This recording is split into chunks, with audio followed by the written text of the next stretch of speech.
Friedrich Nietzsche. The Will to Power. First book.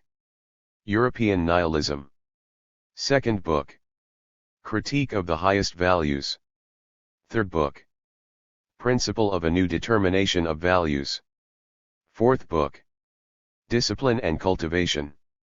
Draft dated March 17, 1887, Nice. Book I. European Nihilism. For the plan. 1. Nihilism stands at the door, whence comes this most uncanny of all guests. 1. In the first place, it is a mistake to attribute it to social distress, physiological degeneration or even corruption. This is the most honorable and considerate age. Hardship, whether physical or psychological, intellectual hardship, cannot in and of itself give rise to nihilism, i.e. the radical rejection of everything worthwhile, meaningful, or desirable. These are susceptible of quite different interpretations. Rather, the nihilism lies in a very specific interpretation, the Christian moral interpretation. 2.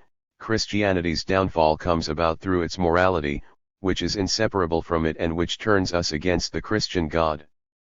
Our sense of truthfulness, which has been highly developed by Christianity, is disgusted with the falsehood and hypocrisy of the whole Christian interpretation of the world and its history. And so we swing from the extreme of believing that God is truth to the opposite extreme of fanatically believing that all is false, to an active Buddhism. 3. Skepticism about morality is what is decisive. The moral interpretation of the world loses all justification once it tries to flee into transcendence, a process which ends in nihilism and leads to its downfall. Everything is meaningless, when tremendous energy has been expended on an interpretation of the world that proves impracticable, it arouses the suspicion that all such interpretations are false. The result is a Buddhistic disposition, a yearning for nothingness.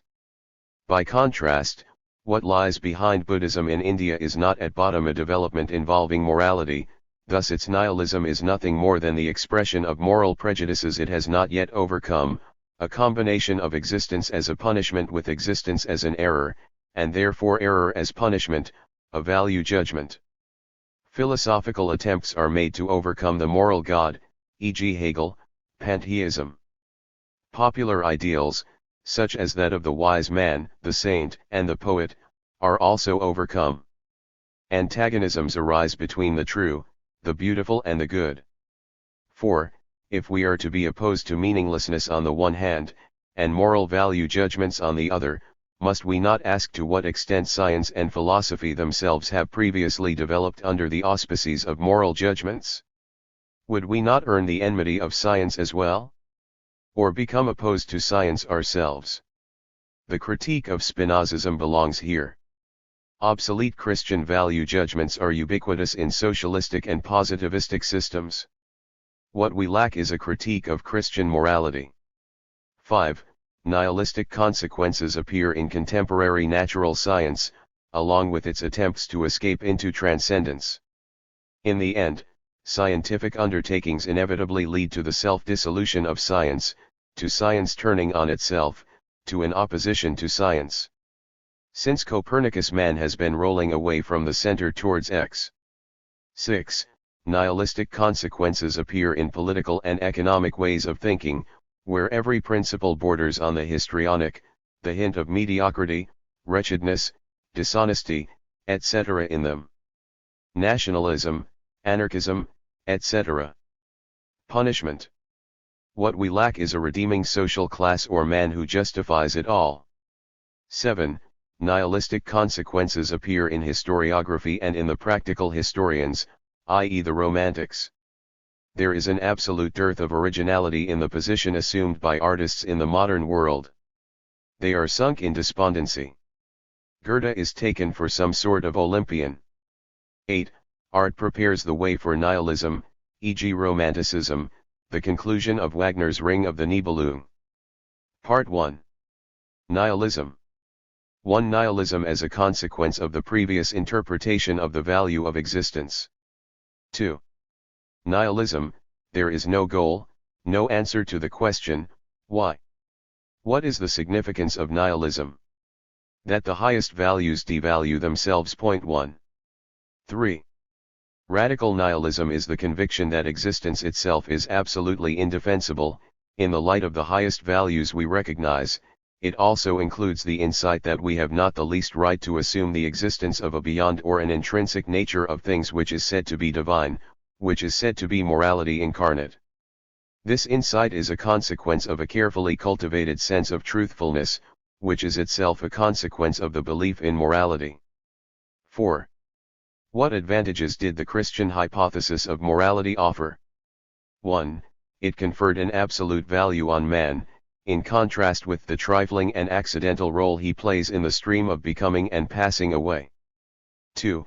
It served the advocates of God, inasmuch as it permitted them to characterize the world as perfect, despite all sorrow and evil, because it included freedom, thus evil seemed full of meaning. 3. It assumed that man has knowledge of absolute values, and thus adequate knowledge of precisely that which is most important. It prevented men from feeling contempt for themselves as human beings, from siding against life and from being driven to despair by their ignorance. It was a means of self-preservation.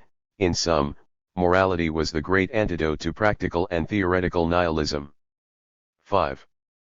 But among the virtues cultivated by morality was truthfulness. In the end, it is this which turns us against morality, and discovers its function, its partiality. At this point, our insight acts as a stimulant to nihilism. We notice that by having interpreted the world in terms of morality for so long, we have acquired needs for what is apparently untrue, a dishonesty so inveterate that we despair of ever shaking it off. On the other hand, what makes life bearable and gives it value seems to depend on these very needs. A conflict then arises between assigning no value to what we know, and being forbidden to assign any value to the lies we want to tell ourselves, and this antagonism results in a process of disintegration. 6. This is the antinomy. Insofar as we believe in morality, we condemn existence. 7. The supreme values in whose service man is supposed to live, especially when being at their disposal is difficult and costly, these social values have been raised above man for purposes of amplification, to convey the impression that they were God's commands, or reality, or the world of truth, or the hope of a future life. Now that the base origin of these values has become obvious, everything seems to have lost its value and to have become meaningless. But this is only an intermediate stage. 8.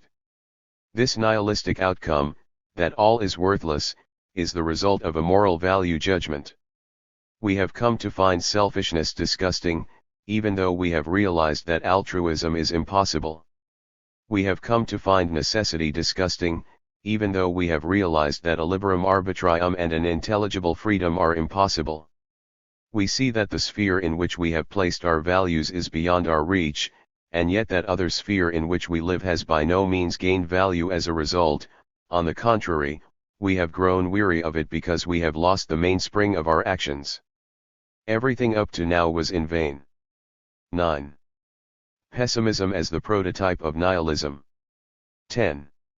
This is our point of departure. Pessimism may be regarded as a sign of strength, but in what respect? In the power of its logic and analysis, or when it takes the form of anarchistic and nihilistic tendencies. Pessimism may also be regarded as a sign of decline, but in what respect? When it seems to be the result of pampering, of cosmopolitan dilettantism, of historicism, and an effort tout comprendre tout. The critical tension, the extremes appear and become predominant. 11. The logic of pessimism leads ultimately to nihilism, but what motivates it? The notion that everything is worthless, meaningless, the way that moral judgments lie behind all other high ideals. Result: moral value judgments are condemnations, repudiations. Morality is the renunciation of the will to live. 12. Critique of nihilism. 1. In the first place, nihilism as a psychological condition is bound to arise when we have sought a meaning in all that occurs which is not to be found, so that in the end we become discouraged.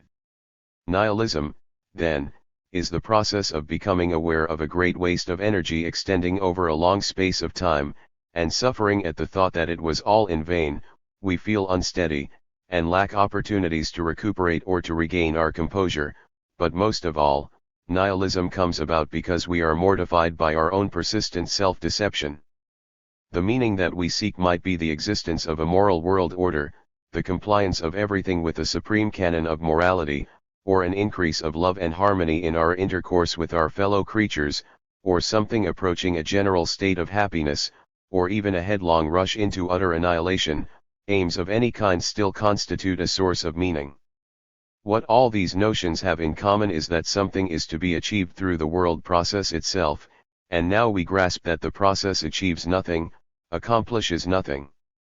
That is why disappointment in regard to the alleged purpose of the process is a cause of nihilism, whether the disappointment is with respect to a very specific purpose, or is a general sense of the inadequacy of every previous hypothesis about the whole development that makes use of the notion of final cause. Man can no longer think of himself as a fellow laborer in the process, much less the center of it. In the second place, nihilism as a psychological condition arises when man imagines that there is a wholeness, a system, even an organization to all that occurs, so that the mind, longing for something to admire and worship, revels in the general idea of a supreme form of governance and administration. If it is the mind of a logician, perfect consistency and objective dialectic will suffice to reconcile it to everything. When man believes in a kind of unity, in some form of monism, he feels a profound sense of relation to and dependence upon a whole that is infinitely superior to him, and feels himself to be a mode of the divine. The greater good demands the surrender of the individual. But lo and behold, there is no greater good. In essence, man loses all belief in his own worth if there is no whole of infinite worth encompassing him, no power working through him, or, to put it differently, he conceived of such a whole in order to prop up his own sense of self-worth. Nihilism as a psychological condition takes yet a third and final form. Given these two insights, that the world process accomplishes nothing, and that it has no great unity by virtue of which the individual might become a part of a larger whole, as if he were completely immersing himself in an element of supreme value, one means of evasion remains, to condemn the whole thing as an illusion, and to invent a world that lies beyond it, a world of truth. As soon as man finds out that this world was merely pieced together to meet his psychological needs, and that he has absolutely no right to it, the final form of nihilism emerges, the nihilism which involves disbelief in a metaphysical world, and which forbids itself any belief in a world of truth.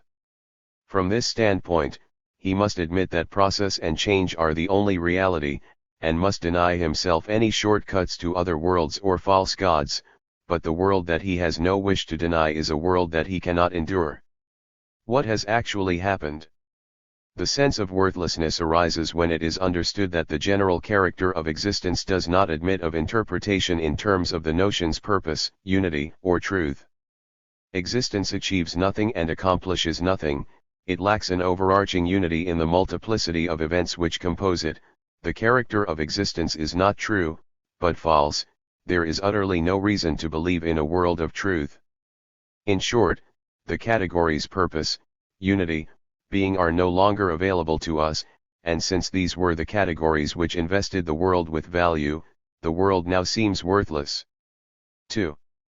Suppose we were to realize how impossible it is for us to interpret the world in terms of these three categories, and having gained this insight we began to find the world worthless, we would have to ask ourselves where our belief in these three categories came from in the first place, and instead of condemning everything as an illusion, we must see if it is not possible to suspend our belief in them. Once we deprive them of their value, we will no longer consider the proof of their inapplicability a reason to deprive everything else of its value. Thus it is the belief in the categories of reason which produces nihilism. We have measured the world's worth by categories which pertain to a purely fictitious world. Therefore, all the values which have previously rendered the world worthy of our esteem ultimately render it worthless when they prove to be inapplicable. Examined psychologically, All these values are the products of specific perspectives which proved useful for maintaining and increasing the power of specific forms of domination, perspectives which we have falsely projected into the nature of things. It remains man's supreme naivete to regard himself as the meaning and measure of all things. 13. Nihilism represents an intermediate pathological state. What is pathological is the immense generalization, the inference that life has no meaning whatsoever, whether it be that the productive forces are not yet strong enough, or that decadence still hesitates and has not yet devised its expedients. Asterisk. The presupposition of this hypothesis is that there is no truth, no absolute nature of things, no thing in itself. This is itself a form of nihilism, and the most extreme form at that. This latter nihilism about the value of things lies precisely in maintaining that these value judgments correspond to nothing in reality, but are instead merely symptomatic of the vigor with which such value judgments are made. They are a simplification for the sake of life. 3. 14. A change in values is commensurate with the growth of power in the one who determines them. The measure of disbelief, and of the intellectual freedom which we allow to ourselves, may be viewed as an expression of the growth of our power. Nihilism may be viewed as the ideal of the supreme intellectual power, of the superabundant life. It is partly destructive and partly ironical. 15. What is a belief? What gives rise to a belief? Every belief is an act of taking something to be true. The most extreme form of nihilism would be to think that every belief, every act of taking something to be true, is necessarily false, because there is no world of truth at all. Therefore, the world with which we are acquainted is an illusion seen from a particular point of view whose origin lies in ourselves, to the extent that we are always in need of a more limited, abridged and simplified world, and that it is a measure of our strength how much illusoriness, how much necessary falsehood, we are able to acknowledge without going to pieces. From this standpoint, nihilism, as the denial of a world of truth and of being, might be a divine way of thinking. 16. If we are disillusioned, it is not with respect to life, it is rather because our eyes have been opened to all kinds of aspirations. We look down in scorn and wrath at what the word idealism really means. It is only in consequence of our occasional inability to suppress this perverse impulse that we truly despise ourselves. On those occasions, the wrath of our disillusionment is weaker than the force of habit. 17. The extent to which Schopenhauer's nihilism is still the result of the same ideal which gave rise to Christian theism. The degree of assurance in regard to the highest aspiration, the highest values and the highest perfection, was so great that the philosophers trusted it as an absolute certainty a priori, as a truth which we may take for granted, as God first and foremost. To become like God, to become one with God, for millennia people have been naively convinced of the desirability of these things. As a parenthetical remark for my more asinine readers, what convinces us is not therefore true, it is merely convincing. We know better now than to take for granted this juxtaposition of ideal and personal reality. We have become atheistic. But has the ideal really been abandoned? In essence, the most recent metaphysicians still seek an underlying reality for it, the thing in itself in relation to which everything else is merely illusory. Their dogma is that because our world of illusion is so obviously not the expression of that ideal, and cannot even be traced back to that metaphysical world as its cause, it therefore cannot be true. The unconditioned, so long as it is that supreme perfection, cannot possibly furnish the basis of everything conditioned. Schopenhauer, who wished it otherwise, was obliged to conceive of this metaphysical basis as the opposite of the ideal, as an evil, blind will, in such a way that it could be that which appears, that which manifests itself in the world of illusion. But even so, he did not abandon that one absolute, the ideal itself.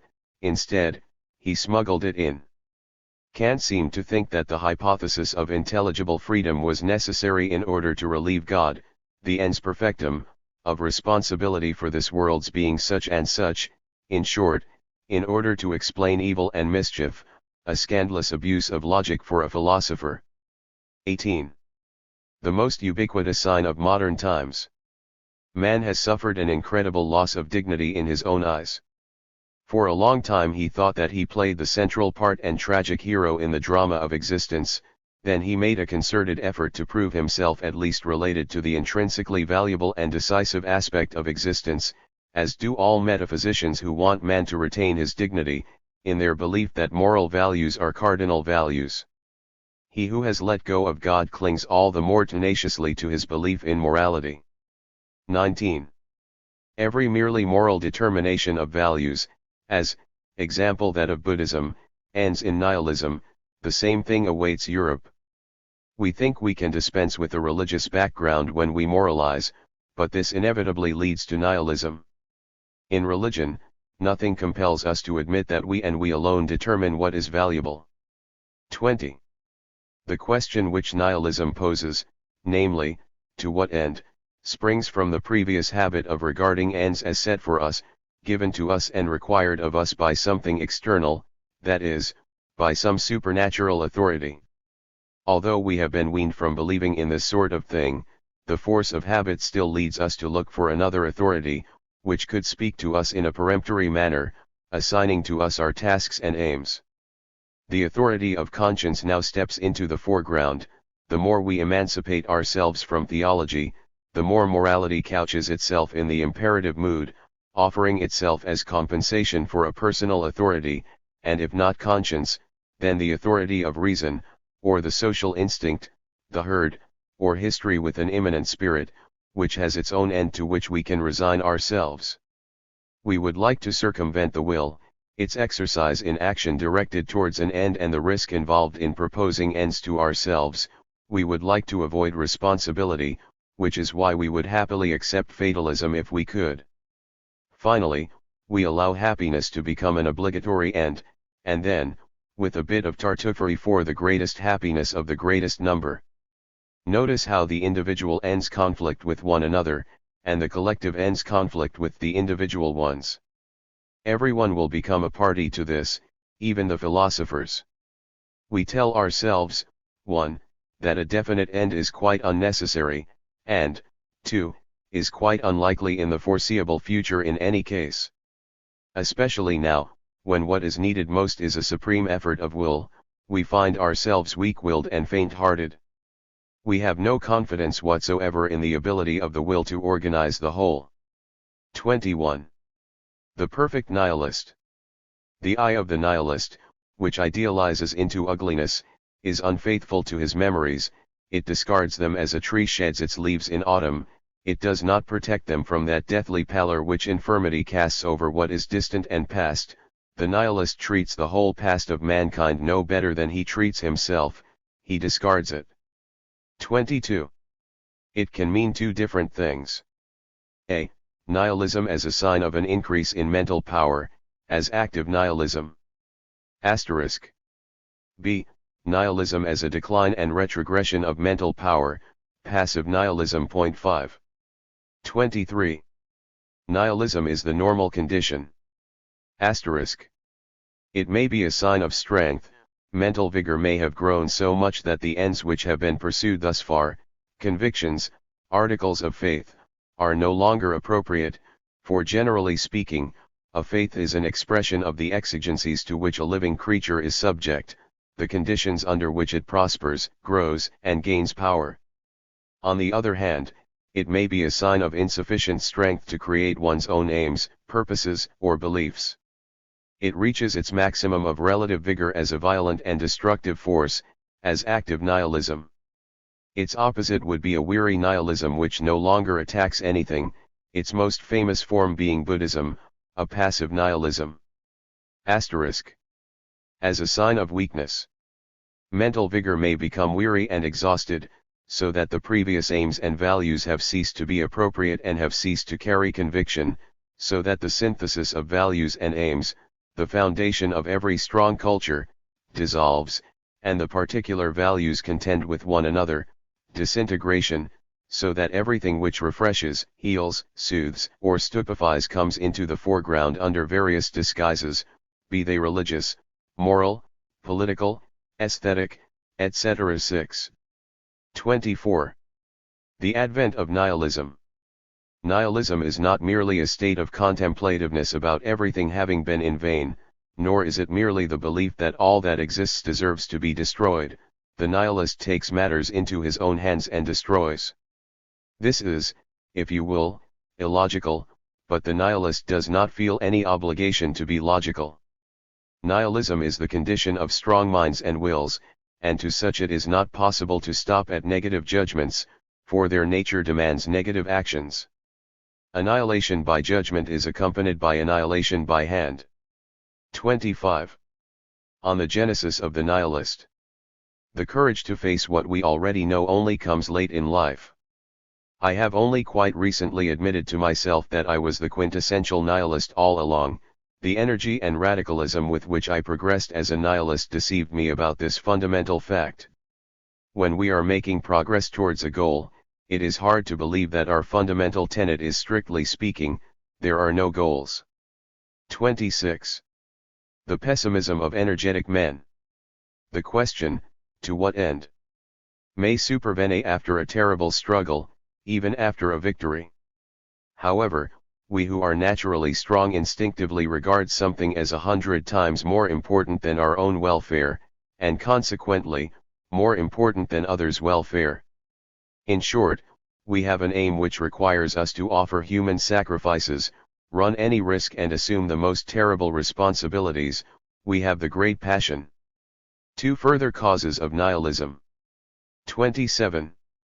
The causes of nihilism. 1. The superior species is lacking, i.e. the species whose inexhaustible fertility and power would sustain our faith in man. Think of what we owe to Napoleon, almost all the higher hopes of this century. 2. The inferior species, the herd, the masses, society, has lost the habit of humility, and by means of puffery they make cosmic and metaphysical values out of their needs. In this way the whole of existence is vulgarized, for inasmuch as the masses prevail, they tyrannize over the exceptions, so that these lose faith in themselves and become nihilists. All attempts to conceive of higher types have failed, as witness Romanticism, and its conceptions of the artist and the philosopher, notwithstanding Carlyle's attempt to procure for them a reputation for being supremely moral. As a result, the higher type meets with resistance. The position of all higher types becomes insecure and they go into decline. The inferior contend with genius, as witness folk poetry, etc. The measure of a man's compassion for the lowly and the suffering comes to be the measure of the loftiness of his soul. Actions speak loudly enough, but a philosopher is needed to interpret what they say and not merely paraphrase it. Such philosophers are entirely lacking. 28. We are surrounded by the forms of imperfect nihilism.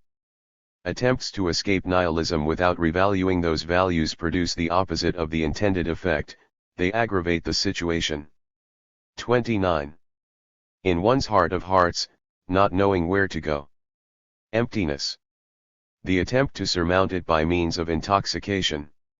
Intoxication of music. Intoxication by taking a sort of cruel pleasure in the tragic ruin of the noblest. Intoxication of blind enthusiasm for individuals, or periods, as hatred, etc. The attempt to distract oneself by laboring in the service of science. To be alive to the many little pleasures of, example seeking knowledge. Modesty towards oneself. A reticence to generalize about oneself, to the point of pathos. Mysticism, the voluptuous enjoyment of eternal emptiness.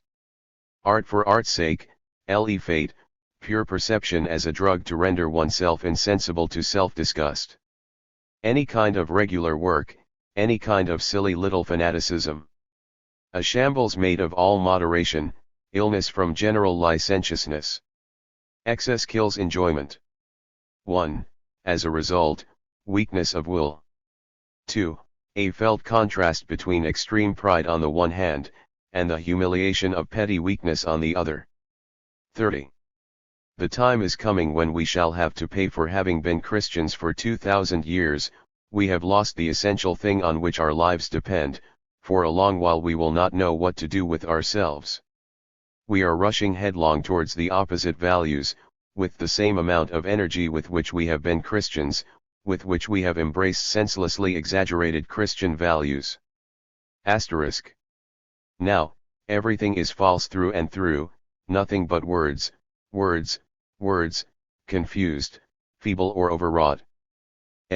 We attempt some kind of secular solution which retains the same meaning as the Christian one, a solution in which truth, love, and justice, i.e. the socialists, triumph in the end, the equality of persons. B. We likewise try to cling to the moral ideal, which gives precedence to altruism, self-sacrifice, and denial of the will. C. We even try to cling to a beyond, albeit only as an unknown postulated in defiance of all logic, but it is immediately decked out in such a way that some good old-fashioned metaphysical comfort might be derived from it. D. We try to see the good old-fashioned hand of God in all that occurs, something in the order of things which rewards, punishes, educates, ameliorates. E. We continue to believe in good and evil, and we feel an obligation to bring about the triumph of good, the destruction of evil. This is English, and is typical of that numbskull John Stuart Mill. F. The contempt felt for what is natural, for the appetites and for the ego. We try to regard even supreme intellectual and artistic achievement as a result of impersonality and disinterestment. G. We continue to allow the Church to intrude upon all the vital experiences and important milestones in the life of an individual, in order to consecrate them and give them a higher meaning. We even have a Christian state and Christian marriage. 31. European pessimism is still in its infancy and has not yet acquired what it once had in India, the immense longing for transcendence, the hypnotized fixity of gaze in which nothingness is reflected. It is much too contrived, and not something into which Europeans have grown, being too much a pessimism of the pedant and poet. What I mean is that to a great extent it is an elaboration and an embellishment, artificial but not yet a motive for conduct. As I say, it is contrived and not grown. There have been more intellectual and analytical times than ours, for example when the Buddha appeared.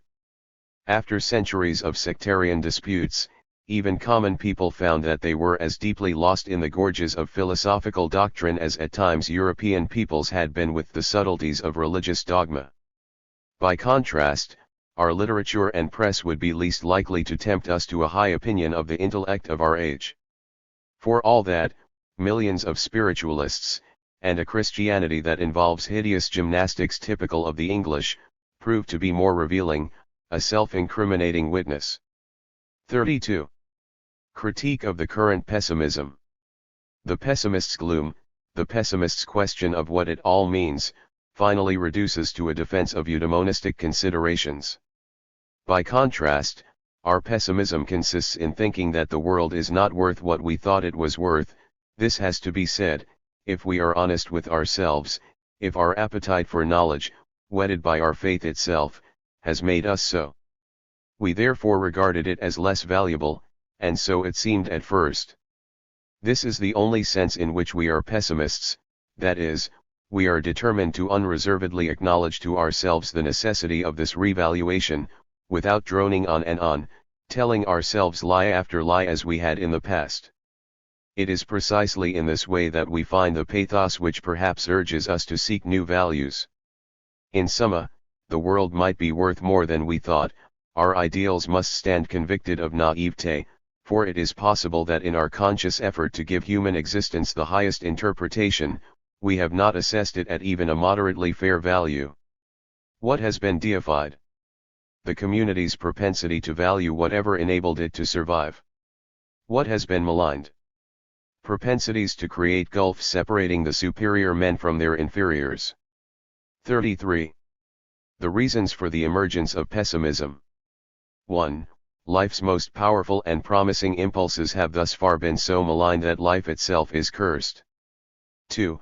Man's increasing bravery, honesty, and unflinching skepticism enable him to comprehend that these instincts are inseparable from life, and these virtues turn him against life altogether. 3. Only the most mediocre kind of man who is not even aware of this conflict prospers, while the superior kind of man comes to grief, and as a product of degeneration excites antipathy. On the other hand, When the mediocre kind of man gives himself out as the alpha and omega, it excites indignation. No one can any longer answer the question, to what end? 4. Degradation, susceptibility to pain, hurry, restlessness and crowds are constantly increasing. All this hustle and bustle, this so-called civilization, is becoming more and more conspicuous, and in the face of this vast machine the individual surrenders in despair.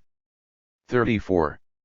Modern pessimism is an expression of futility, but it is the futility of the modern world, not of the world and existence as such. 35. For a critique of pessimism. The doctrine of the preponderance of pain over pleasure and its reverse, hedonism, are already indications of nihilism, are already nihilistic, for in both cases it is assumed that in the end, nothing is of any significance other than the phenomenon of pleasure and pain. Only a man who no longer dares to desire anything, to intend anything, or even to attach significance to anything speaks in this way. For every healthy man, the value of life is certainly not measured by such trifles. There might very well be a preponderance of pain, and a mighty will capable of affirming life just the same. There might even be need of this preponderance. Life is not worth living, resignation, why so many tears? 7. These words betray a sickly and maudlin sensibility. Un monstre guy vot mutu un sentimental ennui auxate. 36. The nihilistic philosopher is convinced that all that happens is gratuitous and meaningless, and that reality should not contain anything gratuitous and meaningless. But whence comes this should not? But whence comes this particular meaning, this particular standard? In the nihilist's opinion, the sight of a world so desolate and barren leaves the philosopher dissatisfied, desolate and desperate. Such a spectacle offends the philosopher's delicate sensibilities. It amounts to nothing more than a preposterous value judgment. The nature of existence is utterly inexcusable if it is not sufficiently pleasing to the philosopher. Now it is easy to understand that the pleasure and pain occasioned by events can only serve as a means. What remains to be seen is whether we will ever be able to discern the meaning and purpose of things, whether the problem of meaninglessness or its opposite is not a problem which for us admits of no solution. 37. The development of nihilism from pessimism. The denaturalization of values, the scholasticism of values. Values become detached from their natural purposes, and become mere ideals which, instead of governing and guiding conduct, turn against it and condemn it. Diametrical opposites are introduced in lieu of natural ranks and degrees, out of hatred of that hierarchy. Opposites are better suited to a plebeian age, the plebs find them easier to comprehend.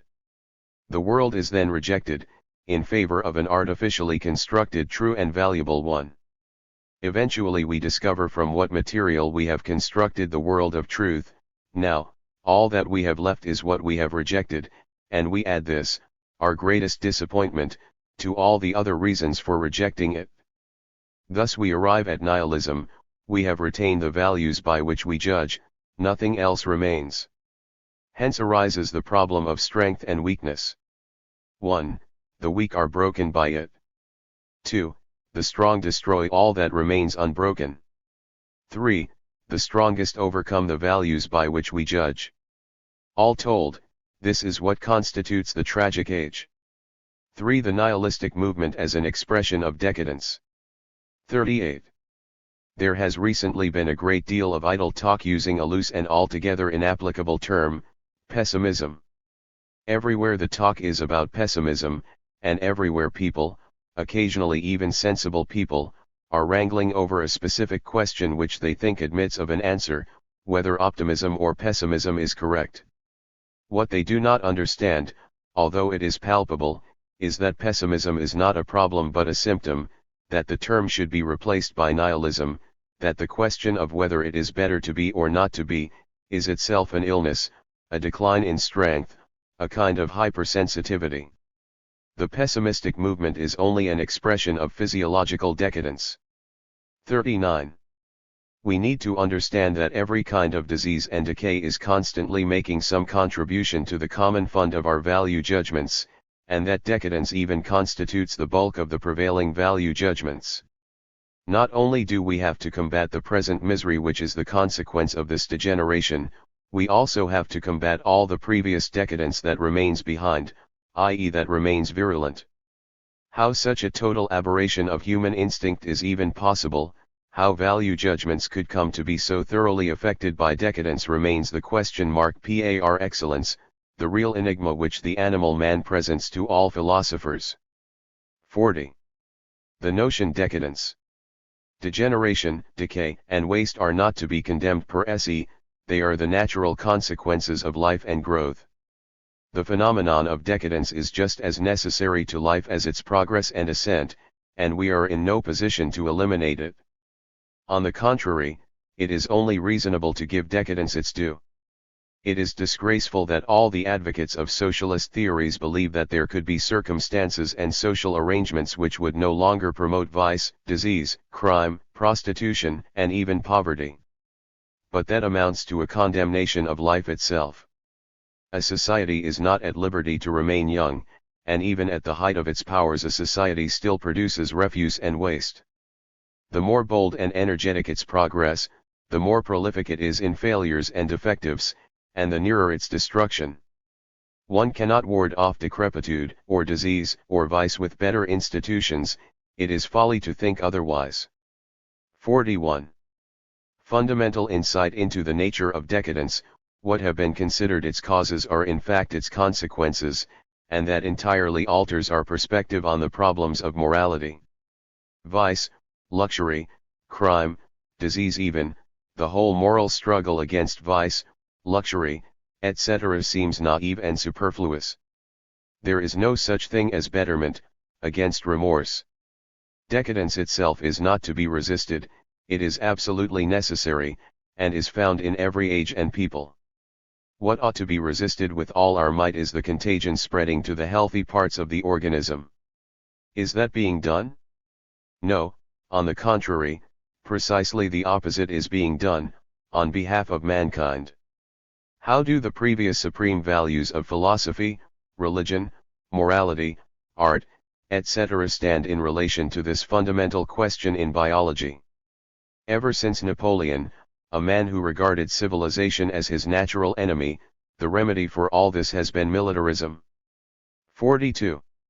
The consequences of decadence include vice, viciousness, sickness, sickliness, wrongdoing, criminality, celibacy, sterility, hysteria, weakness of will, alcoholism, pessimism, anarchism.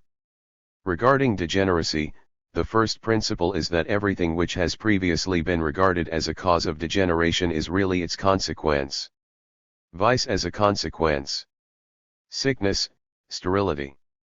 Wrongdoing, slanderers, subversives, unbelievers, destroyers, scepticism, asceticism, nihilism, otherworldliness. Libertinage, including the intellectual kind, as well as celibacy. Weakness of will, pessimism, anarchism. But even those things which have been regarded as the remedies of fatigue are only palliatives of some of its effects, the cured are merely degenerate types. 43. On the notion decadence. 1. Scepticism is a consequence of decadence, as is intellectual libertinage. 2. Moral corruption is a consequence of decadence, weakness of the will, the need for powerful stimulants. 3. The standard methods of treatment, whether psychological or moral, neither alter nor arrest the course of decadence, physiologically speaking, they amount to nothing. Insight into the utter insignificance of these responses, notwithstanding their pretensions. They are forms of anesthesia which merely render the patient insensible to the pain of certain subsequent, fatal symptoms, without removing the morbid condition which causes them. They are often heroic measures taken to reduce the decadent man's deleterious influence to a minimum by subjecting him to a kind of quarantine. 4. Nihilism is not the cause but only the rationalization of decadence. 5. Good and bad are merely two different types of decadence, they are fundamentally similar phenomena. 6. The social problem is a consequence of decadence. 7. Diseases, most notably diseases of the brain and nerves, are indications of a constitutional lack of resistance, a sure sign of the irritability which regards pleasure and pain as paramount considerations. 44. On the history of nihilism. The most common types of decadence. 1. Remedies are chosen in the belief that they are efficacious, despite the fact that they only hasten exhaustion. These remedies include Christianity, to mention the principal example of instinct gone awry. They also include the pursuit of progress. 2. The power of resistance to stimuli is lost, and everything is left to chance. Experience is crudely understood and given a disproportionate importance. Things are taken more impersonally, efforts become increasingly divided and action loses all unity of purpose. This loss of resistance includes a whole strain of moralizing, the altruistic kind, which has compassion on its lips and whose essence is personal weakness. At the sound of suffering it is thrown into sympathetic vibration, like some high-strung instrument perpetually trembling in a state of extreme irritability. 3. Cause and effect are confounded. Decadence is not recognized as a physiological condition and its consequences are taken to be the real cause of the illness. This confusion includes the whole of religious moralizing. 4. Decadence ultimately creates a longing for a state in which there will be no more suffering. Life is actually felt to be the root of all evil. Unconscious and insensible states, sleep, fainting, come to be prized as incomparably more valuable than conscious states, from which a method is derived. 45. On the hygiene of the weak. All that is done in weakness ends in failure. The moral should be to do nothing. The only trouble is that the very strength required to defer action, to suppress reaction, is most subject to the pathological influence of weakness. One never reacts more hastily or more blindly than when one should not react at all. The strength of a man's character shows itself in patience and forbearance. It is marked by a certain delta iota alpha phi omicron rho alpha 9, just as weakness is marked by involuntary reaction, by uninhibited and precipitate action. The will is weak, and the recipe for preventing follies would be to have a strong will and to do nothing. Contradictionary. It is a form of self-destruction, in which the instinct of self-preservation is compromised. Weak men injure themselves. That is the very type of decadence. As a matter of fact, we find a vast amount of thought is given to the practices by which one may become impassive. To this extent, the instincts are on the right track, for to do nothing is more useful than to do something. All the practices of religious orders, solitary philosophers, and fakirs are inspired by the correct assessment that for a certain kind of man, he will do himself the most good when he prevents himself from acting as much as possible. Means of relief include absolute obedience, mechanical activity, separation from men and things that might encourage immediate decisions and actions. 46. Weakness of will can be a misleading metaphor, for there is no will. Consequently there are neither strong nor weak wills. The multiplicity of the impulses and their disarray, the want of system in their relationships with one another, is what results in a weak will. Their coordination, under the hegemony of a single impulse, results in a strong will, in the first case vacillation and a lack of emphasis, in the second, precision and a clear direction. 47. Decadence. That which is inherited is not disease but the tendency to disease, a diminished power of resistance to disease, a failure to guard against the danger of infection, etc., prostration, expressed morally, resignation and cowardice in the face of the enemy. I have often wondered whether it would not be possible to compare the supreme values of the previous philosophies, moralities, and religions with the values of the enervated, the insane and the neurasthenic. In a milder form, they represent the same evils. The value of these morbid conditions is that they serve as a magnifying glass for certain conditions which are normal, but which are normally invisible to the naked eye. Health and sickness are not two essentially different modes, as the ancient physicians believed and as some practitioners still believe. Do not make them into separate principles, beings which vie for the living organism, and make of it their battlefield. That is antiquated stuff and nonsense which is good for nothing. In reality, between these two ways of being there are only differences of degree, exaggeration, disproportion, disharmony of normal phenomena is what constitutes the diseased state. Claude Bernard, point 10. Just as evil may be regarded as exaggeration, disharmony, and disproportion, so too can good be regarded as a sort of preventive regimen against the dangers of exaggeration, disharmony, and disproportion. Hereditary weakness as the dominant feeling is the cause of the supreme values. NB. People prefer weakness, but why? Mostly because they cannot help being weak. Weakening is considered a duty, weakening of the desires, of the feelings of pleasure and of pain, of the will to power, to a sense of pride, to possessions, and still more possessions, weakening as humility, weakening as faith, weakening as shame and disgust in the face of everything natural, as the denial of life, as disease and chronic weakness. Weakening as the renunciation of vengeance, resistance, enmity, and anger. Errors in treatment. There is no attempt to combat weakness by means of a system fortifiant. 11. Rather, there is an attempt to justify it by turning it into a moral phenomenon, i.e. to combat it by means of an interpretation. Two totally different conditions are confounded, e.g. the repose of strength, which is essentially the ability to refrain from reacting, the model of which is a God who remains unmoved by anything. 12. And the repose of exhaustion, rigidity to the point of anesthesia. All these philosophic and ascetic procedures are methods of producing the latter, but remarkably enough are believed to produce the former. And we know this because the condition which these procedures achieve is described by the procedures themselves in terms corresponding to those in which a divine condition would be described. 48. Religion as decadence, the most dangerous misconception. There is one notion which would seem to admit of no ambiguity or confusion, and that is exhaustion. Exhaustion may be both acquired and passed on to the next generation, but in any case it changes the aspect of things and the value of things. Unlike those who have no choice but to give to things a portion of the abundance they represent and feel within themselves, who leave things looking fuller, more powerful and more promising, who at least can give of themselves, the exhausted botch and bungle everything they see, they cheapen things. The exhausted are harmful. A mistake on this point would seem impossible, and yet history bears witness to the terrible fact that the exhausted have always been confounded with the most richly endowed, and the most richly endowed with the most harmful. Those whose lives are impoverished, the weak, impoverish life even more, those whose lives are rich, the strong, enrich it. The former are life's parasites, the latter its benefactors. How is it even possible to confound them?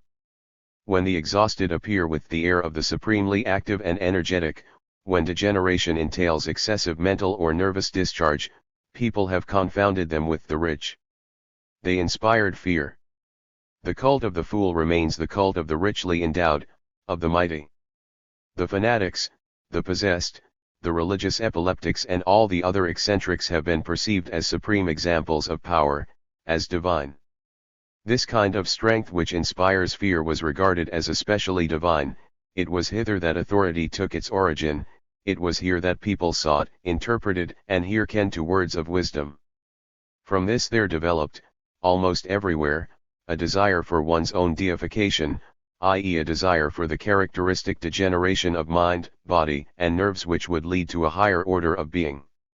To invite disease and madness, to provoke the symptoms of derangement, meant to grow stronger, more superhuman, more terrible, and more wise. People believed that by so doing they would acquire so much power that they would be able to give. In all ages and places, where people have worshipped they have sought someone with the power to give. They took the fool for something superhuman, and believed that terrible powers were active in epileptics and persons afflicted with nervous disorders. Here the experience of intoxication proved to be misleading. Intoxication intensifies the feeling of power to an extraordinary degree, leading to the unsophisticated judgment that power itself has increased.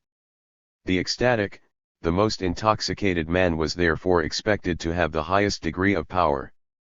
But there are two sources of intoxication, superabundant vitality and cerebral malnutrition. Nothing has been more costly than confounding the physiology of these two things. 49.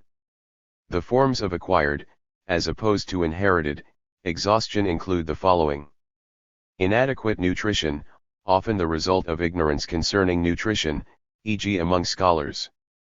Sexual precocity, the bane especially of French youth, Parisians above all, who have been polluted and ruined by the time they leave the lycées 1-3 and take their first steps into the world, youths who, with all their refinement, are mere galley slaves, filled with irony and self-contempt for being unable to break the chains of their reprehensible tendencies.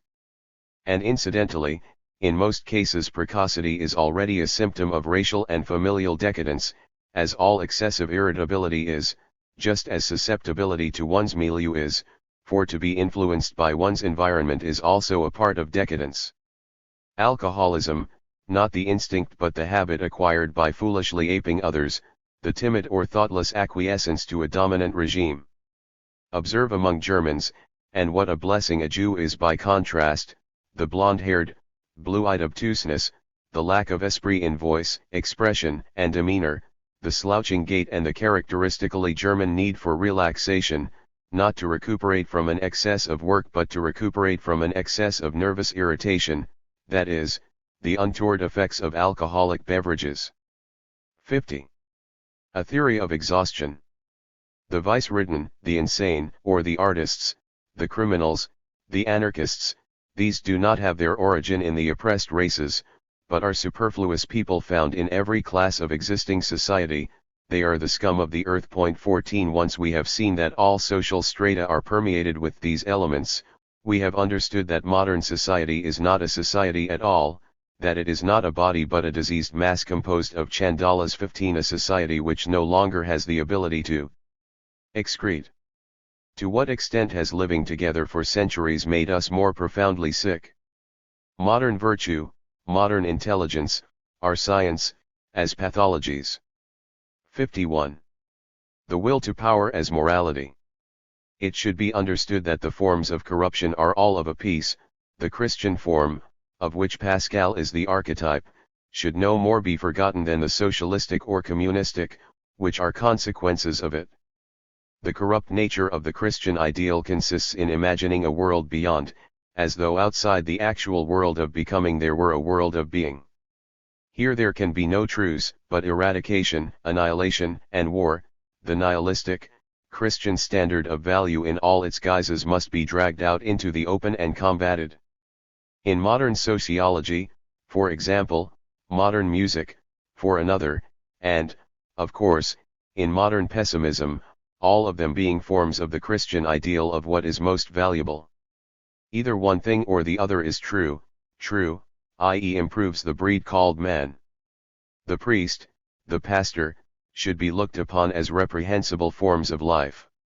All education so far has been unanchored and helplessly adrift, laden with contradictory values. 52. There is no immorality in nature's want of compassion for the degenerate. It is quite the reverse. The growth of physiological and moral evils in the human race is the result of morbid and unnatural morality. The sensibility of the majority of men is both morbid and unnatural. How is it that mankind comes to be so corrupt, both morally and physiologically? On what does it depend? The body perishes if a single organ is altered.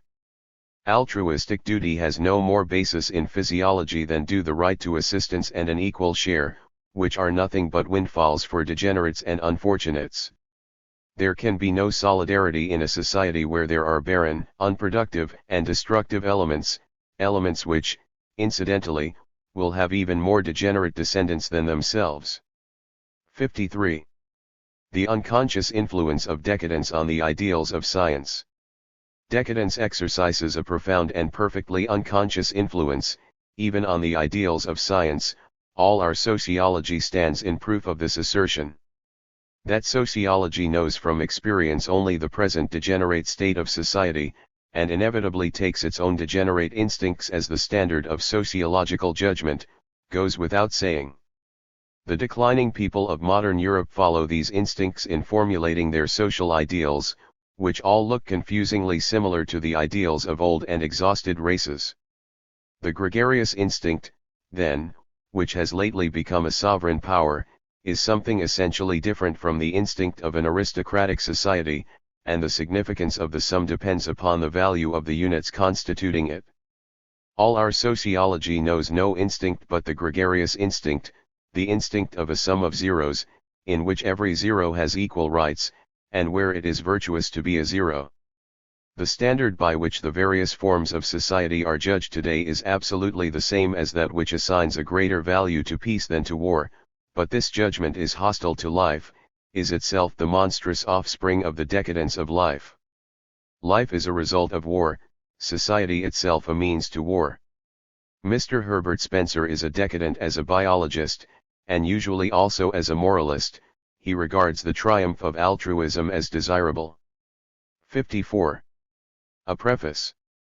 After thousands of years of error and confusion, I have had the good fortune and, still more, the honor to have rediscovered the way that leads to a yes and a no. I teach that one must say no to everything that weakens and exhausts. I teach that one must say yes to everything that strengthens, promotes the accumulation of power and increases pride. So far, neither of them have been taught, but instead virtue, selflessness, compassion, even the negation of life itself.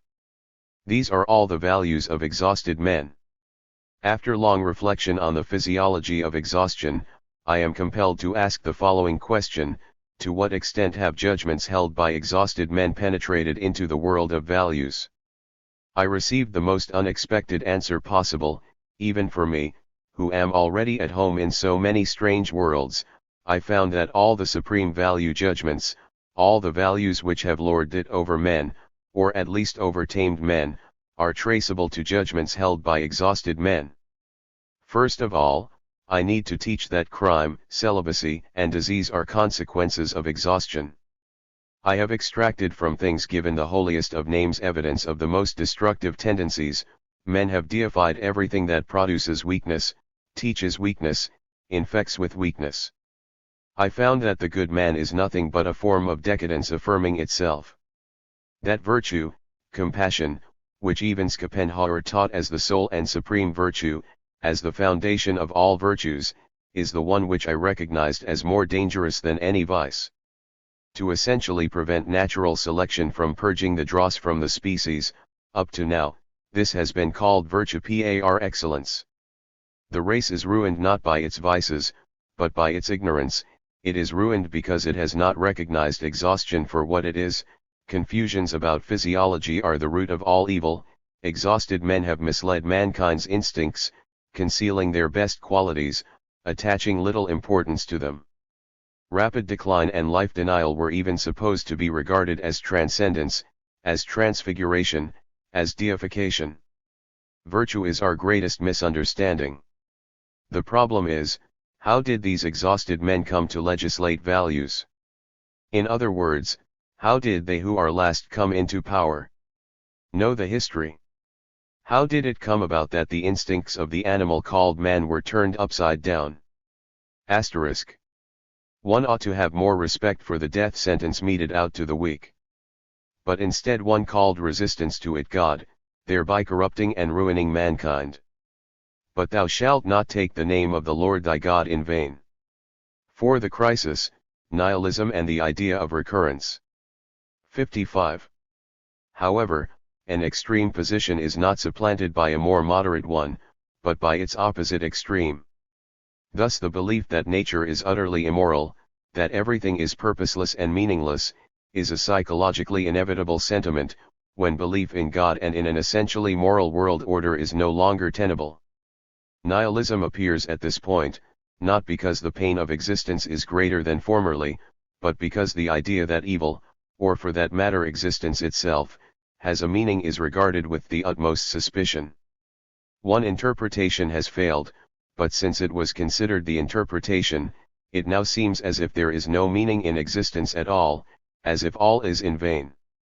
It remains to be seen whether the sense of futility characteristic of our current nihilism is warranted. We have become so suspicious of our former value judgments that we are apt to ask, are all values nothing but plot devices, whose sole purpose is to prolong the farce without bringing it any nearer to a conclusion? The thought that existence goes on and on, gratuitously, without aim or purpose, paralyses us more than any other, especially when we grasp that we are being played for fools, yet powerless to prevent it. Let us pursue this thought in its most terrible form, existence as it is, without meaning or aim, but ineluctably recurring, without ending in nothingness, the eternal recurrence. This is the most extreme form of nihilism, nothingness, that is, meaninglessness, forever. It is a European form of Buddhism. The energy of matter and of force requires such a belief. It is the most scientific of all possible hypotheses. We deny that there is any ultimate aim of existence. If there were one, it would necessarily have been reached. It should be understood that what we envisage here is the opposite of pantheism, for the belief that everything is perfect, divine, eternal also requires belief in the eternal recurrence. The question is this pantheistic affirmation of all things also rendered impossible along with morality? Strictly speaking, we have only overcome the notion of a moral God. Is there any sense in the notion of a God who is beyond good and evil? Is pantheism in this sense possible? If we remove the idea of purpose from the process, can we still affirm the process? We could if something were accomplished at every moment of the process, and it was always the same thing. Spinoza came to occupy just such a position, inasmuch as he considered every moment logically necessary, and his instincts, which were fundamentally logical, gloried in such a world. However, this is but a single case. If an individual were to see himself in the fundamental characteristic that underlies and finds expression in every event, it would also necessarily impel him to accept, approve, and glory in every moment of existence in general. What matters is that the fundamental characteristic be experienced as commendable, valuable, and enjoyable. It is powerlessness against men, not powerlessness against nature, that engenders the most desperate bitterness towards existence. It is abuse and oppression that drive whole classes of men to the brink of despair and suicide, and it is morality that protects them from this. Morality treated despots, tyrants, and masters in general as enemies against whom the common man must be protected, i.e., first of all, encouraged and strengthened. Morality has therefore always taught the most profound hatred and contempt for the fundamental characteristic of all rulers, their will to power. To deny, subvert, and suppress this morality would mean to feel differently about this most hated of all impulses, and to provide it with an assessment that is quite the reverse.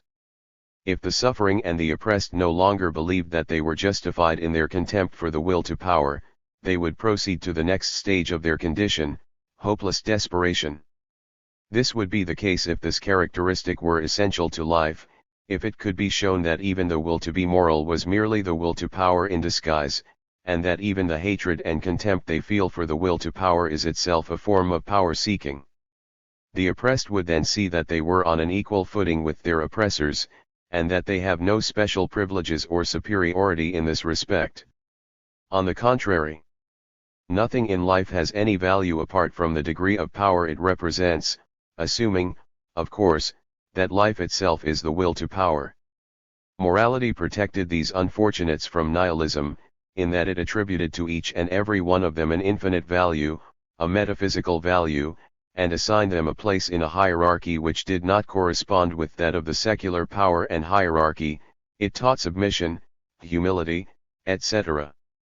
Suppose that belief in this morality were to disintegrate, well then, these unfortunates would no longer have their consolation, and they too would disintegrate.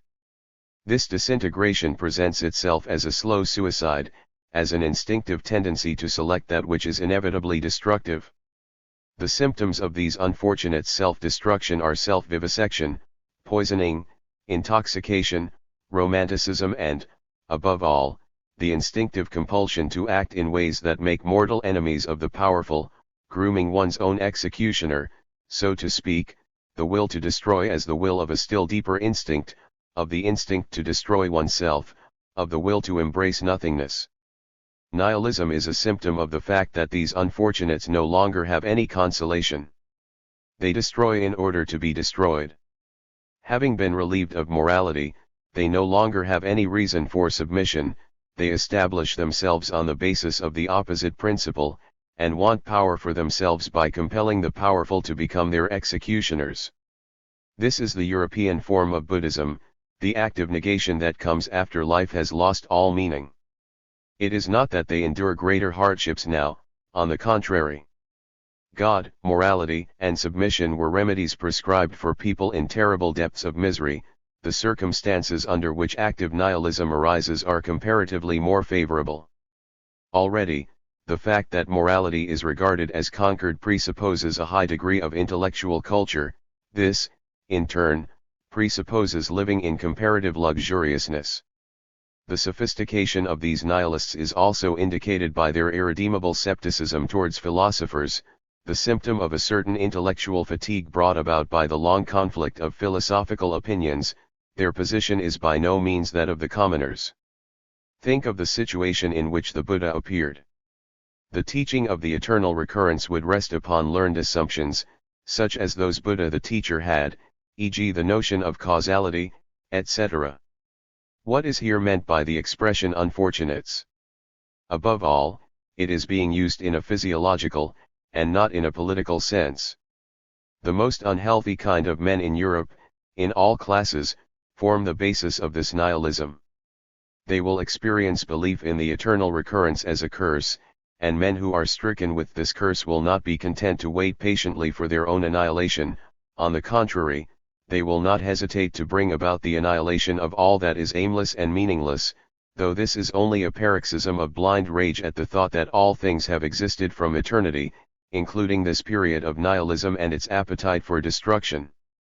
The value of such a crisis is that it purifies, that it forces together related elements to their mutual destruction, that it assigns common tasks to men of opposite ways of thinking, bringing to light the weaker and more insecure among them, thus giving impetus to the establishment of a hierarchy of forces with respect to health, recognizing commanders as commanders, subordinates as subordinates, though not within the existing social order.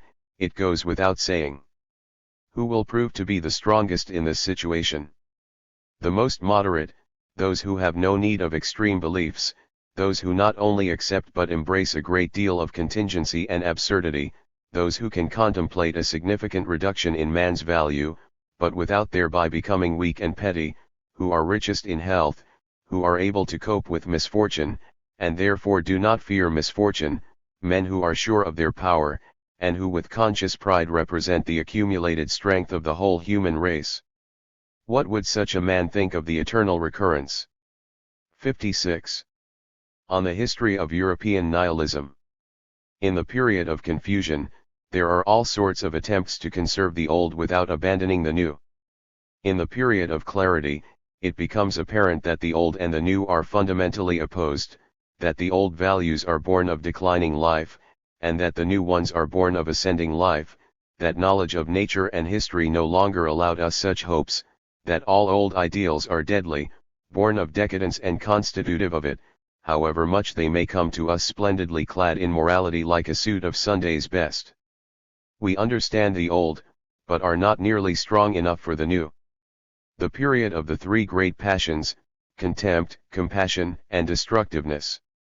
The period of catastrophe, the rise of a doctrine which will sift men, by which both weak and strong are driven to extremities and forced to a decision. Part 2. On the history of European nihilism. One modern gloom. 57.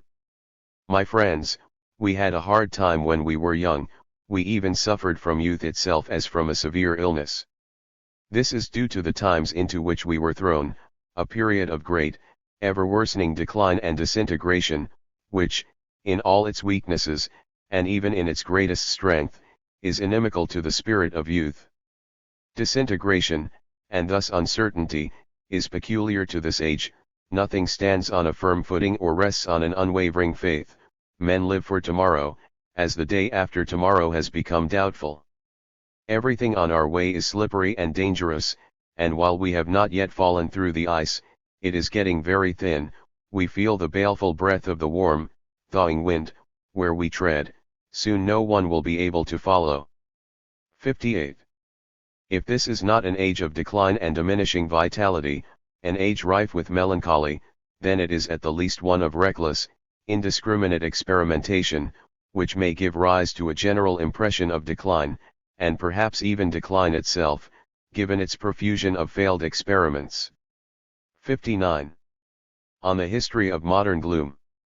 The nomads of the state, officials, etc., have no sense of homeland, the family is in decline. The good man is a symptom of exhaustion. Justice is the will to power, cultivation. Lasciviousness and neurosis. Somber music, where has the refreshing music gone? The anarchist. Misanthropy. Disgust. The most profound distinction is whether hunger or abundance has become creative. It is the former that creates the ideals of romanticism. Nordic unnaturalness. The need for alcoholic beverages in the worker, hardship. Philosophical nihilism. 60. N.B. The slow emergence and rise of the middle and lower classes, including those intellectually and physically inferior, was already abundantly foreshadowed prior to the French Revolution and would have gone forwards just as well without it. As a whole, then, the preponderance of the herd over all shepherds and bellwethers brings in its train 1. A melancholy disposition, that stoicism which accompanies a frivolous appearance of happiness peculiar to noble cultures is on the decline, much that was once suffered in silence is now allowed to be seen and heard. 2. Moral hypocrisy, a way of trying to distinguish oneself through morality, but by means of the virtues of the herd, sympathy, solicitude, good deeds, which are recognized and honored only to the extent that the herd is capable of them. 3. The very great deal of sympathy and conviviality, the satisfaction of great fellowship which is peculiar to all herds, public spirit, patriotism, everything in which the individual is immaterial. 61. Our age, in its endeavor to alleviate misfortune and wage preemptive war against every unpleasant eventuality, is an age of the poor. Are rich, they are the poorest of all. The real purpose of all wealth has been forgotten. 62. Critique of modern man, and of his moralistic dishonesty. The idea that the good man has merely been corrupted and led astray by bad institutions, by tyrants and priests. The elevation of reason to a position of authority, with history regarded as the overcoming of error, the future regarded as progress. The Christian state, the Lord of hosts. Christian sexual relations, or marriage. The realm of justice, the cult of humanity, freedom. The romantic posturing of modern man, the noble, Byron, V. Hugo, G. Sand, and their noble indignation, their sanctification by passion, as one's true nature. The espousal of the oppressed and unfortunate becoming a motto for historians and romanciers. Modern Stoics and their duty. The value placed on selflessness in art and knowledge. Altruism as the most mendacious form of egoism, utilitarianism, the most sentimental form of egoism. All this smacks of the 18th century. But there are other qualities of that age which we have not inherited: insouciance, cheerfulness, elegance, clearness of intellect.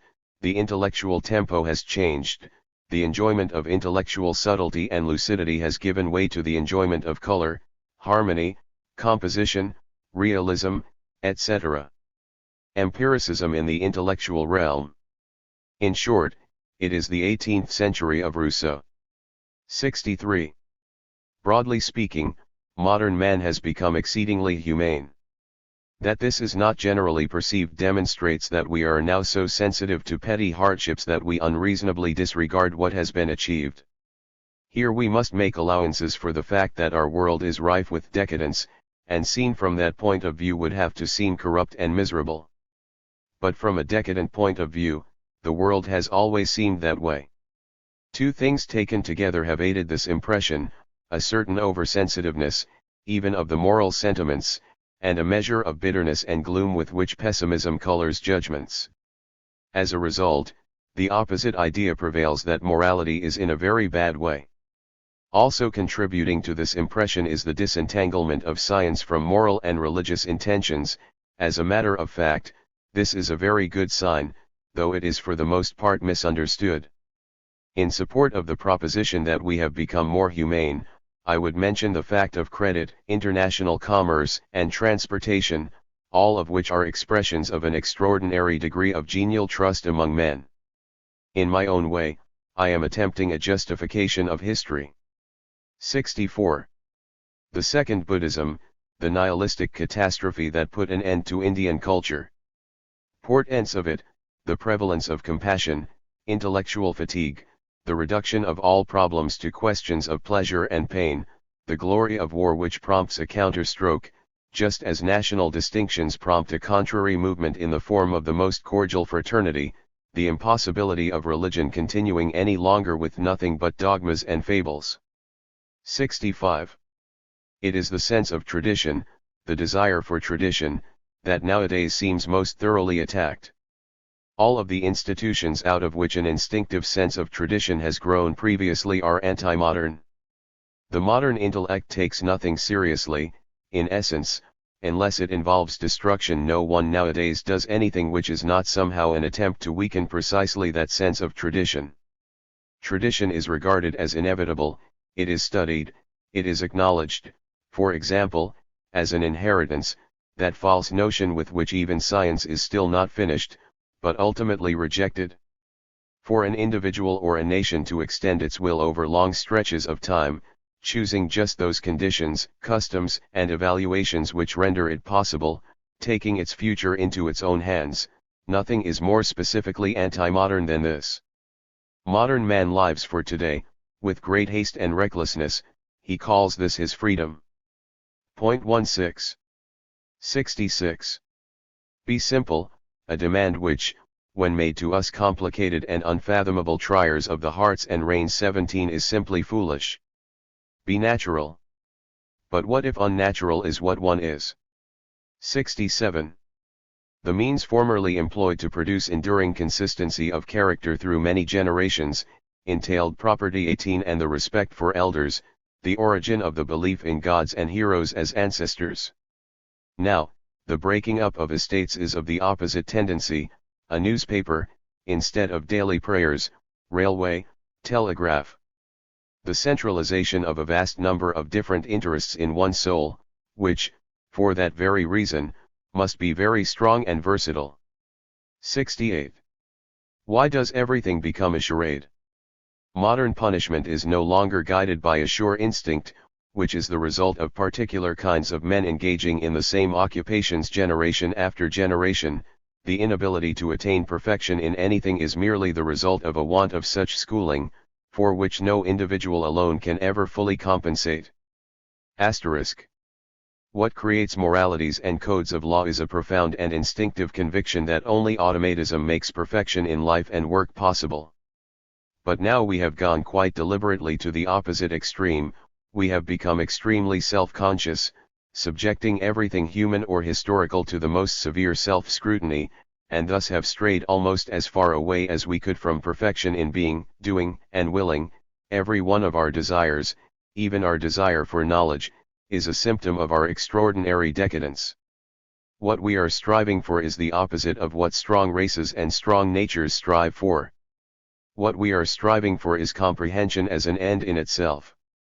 The manner in which science is conducted today proves that all the elementary instincts, the instincts of self-protection and self-defense, no longer perform their functions properly. We no longer accumulate capital, but are squandering the capital of our forefathers, even in our way of seeking knowledge. 19. 69. The note of nihilism in the natural sciences. Meaninglessness, causality, mechanism. The notion regularity is merely an interlude, a remnant. Likewise in politics, there is a lack of faith in one's own right and innocence. Chicanery and opportunism reign supreme. Likewise in political economy, the abolition of slavery, the lack of a redeeming class, of someone who justifies it all, hence the rise of anarchism. The question of education. Likewise in history, fatalism, Darwinism, the final attempts to read reason and divinity into history fail.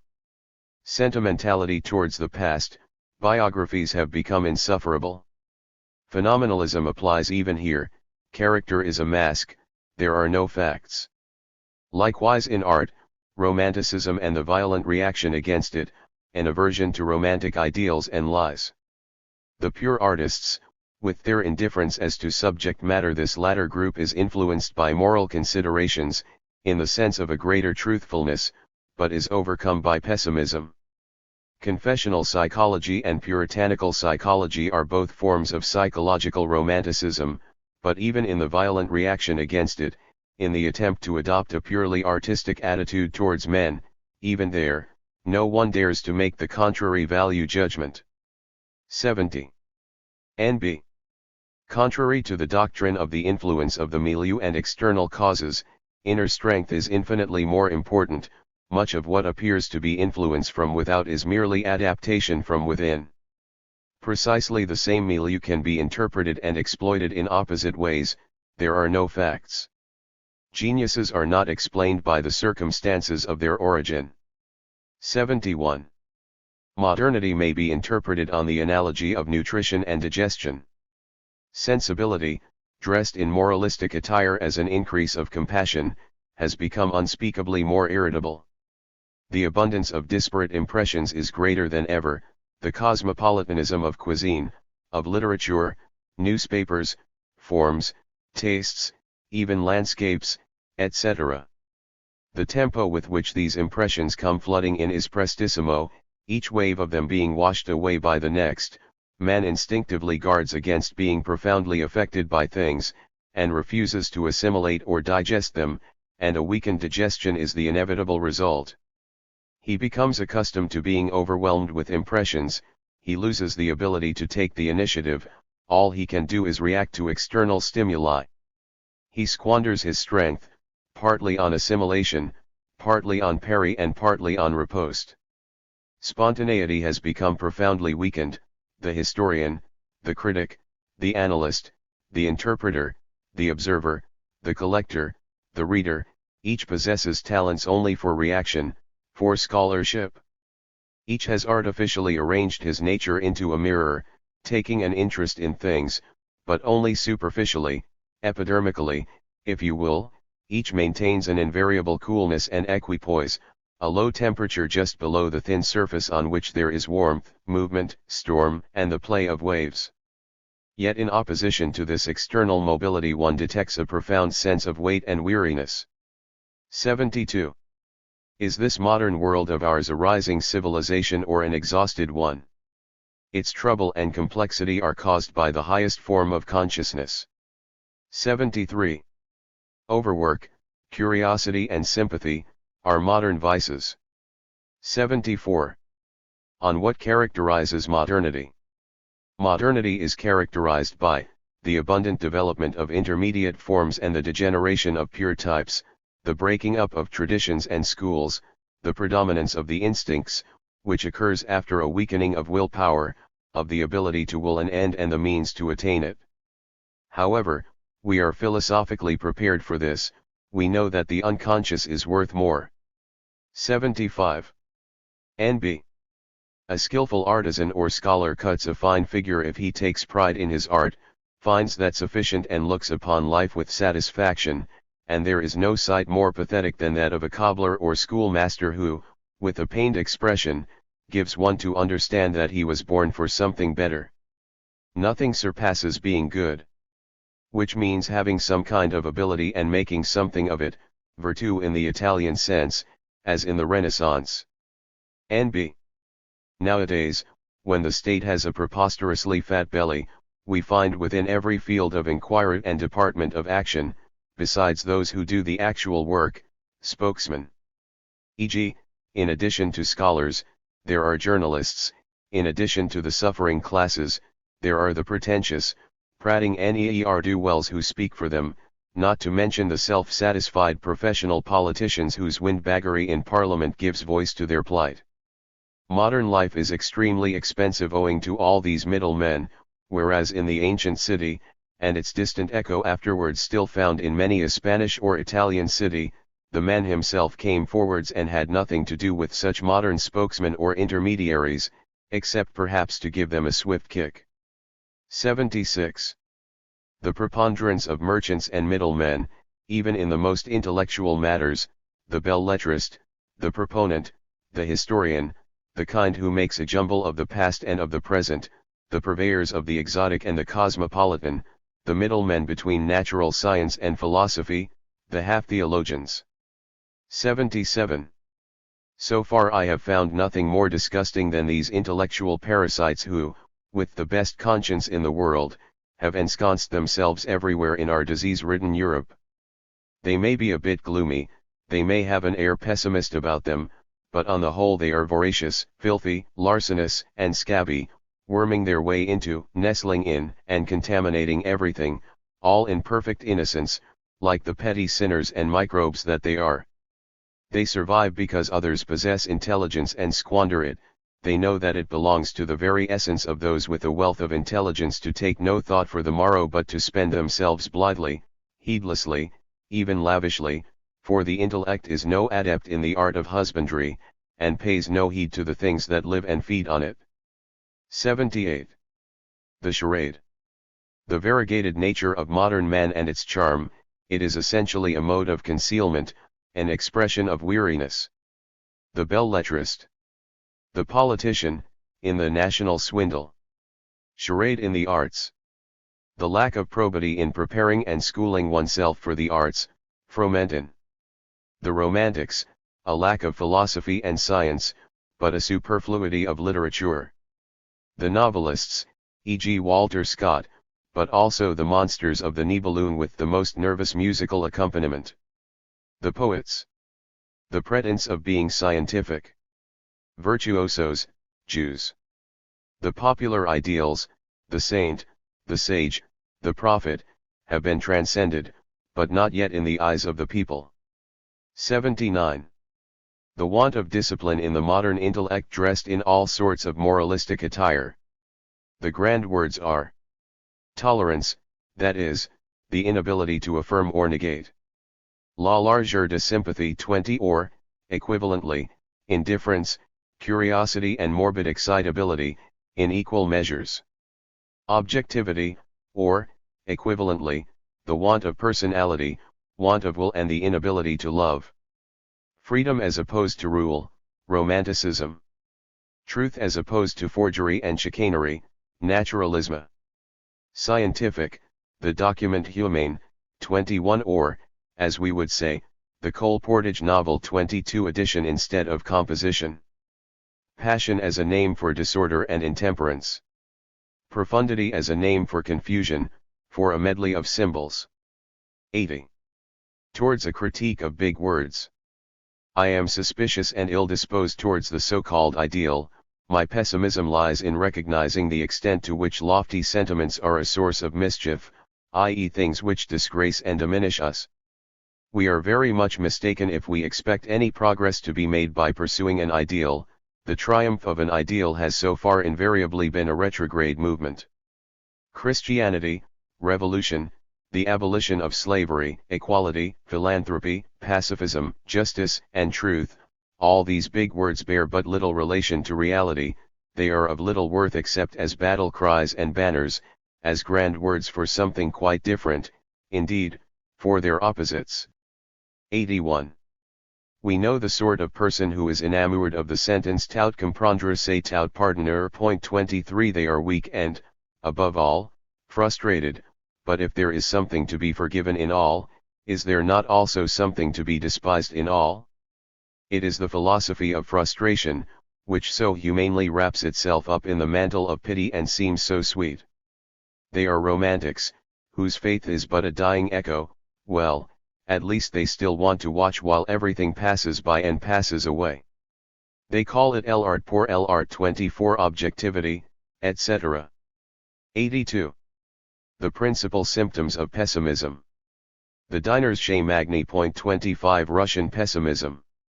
Tolstoy, Dostoevsky. Aesthetic pessimism, l'art pour l'art, la description, the romantic and the anti-romantic forms of pessimism. Epistemological pessimism. Schopenhauer. Phenomenalism. Anarchistic pessimism. The religion of compassion, the advance of Buddhism. Cultural pessimism, exoticism, cosmopolitanism. Moral pessimism, I myself. 83.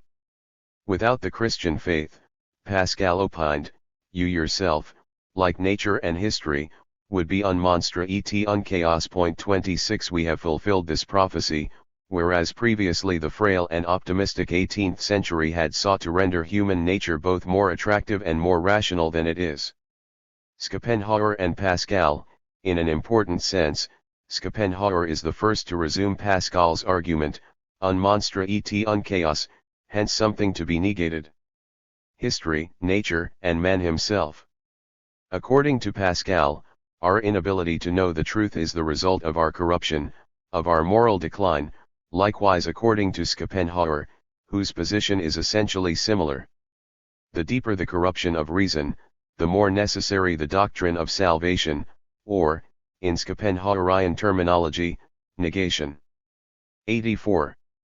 Schopenhauer as atavism, conditions before the revolution.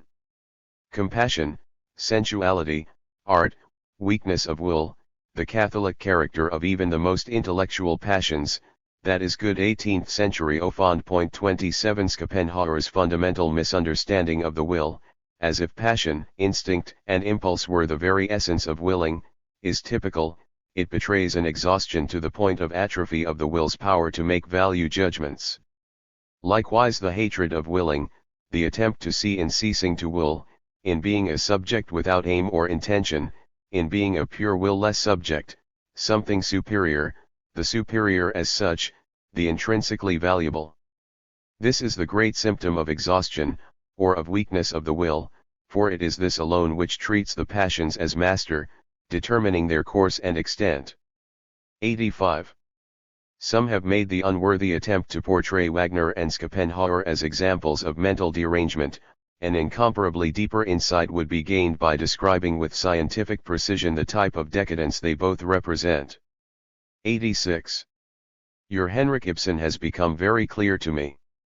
For all his will to truth, he has not yet made an effort to break free from the moral illusionism which speaks of freedom, but refuses to acknowledge what freedom really is, the second stage in the metamorphosis of the will to power by those who lack it.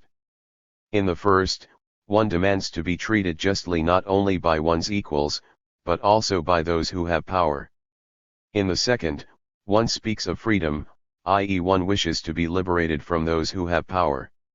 In the third, one speaks of equal rights, i.e. as long as one is not yet predominant, one wishes to prevent one's competitors from also growing in power. 87. The decline of Protestantism. Protestantism must be understood both theoretically and historically as a half measure. Catholicism is actually predominant. A Protestant sensibility is so nearly extinct that the strongest anti-Protestant developments, e.g. Wagner's Parsifal, are no longer perceived as such. The intellectual elite of France is thoroughly Catholic in its instincts. Bismarck himself realized that there was no longer any such thing as Protestantism. 88.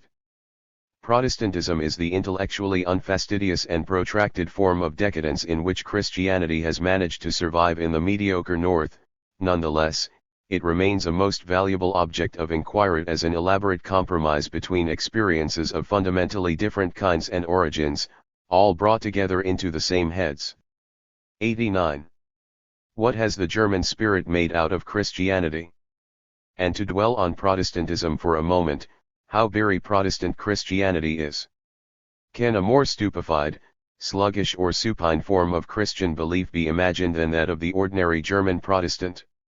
Now that is what I call an unassuming, deluded Christianity. A homeopathic Christianity is what I call it. I am reminded that nowadays there is a presumptuous kind of Protestantism as well, that of the royal chaplains and anti-Semitic speculators, but so far no one has maintained that any spirit moves upon the face of those waters. It is merely a more disreputable form of Christianity, though by no means a more sensible one. 90. Progress. Let us not deceive ourselves. We would like to believe that the advance of time brings with it the advance of everything in it, that further development always means further improvement. That is a superficial impression which leads even the most sober-minded astray.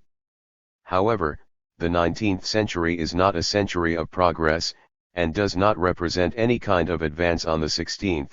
The German spirit in 1888 has if anything retreated from the position it held in 1788. Mankind does not advance, it does not even exist.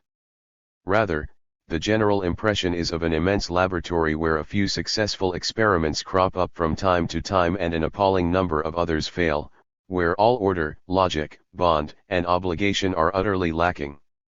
Who can fail to recognize that the rise of Christianity is a movement of decadence?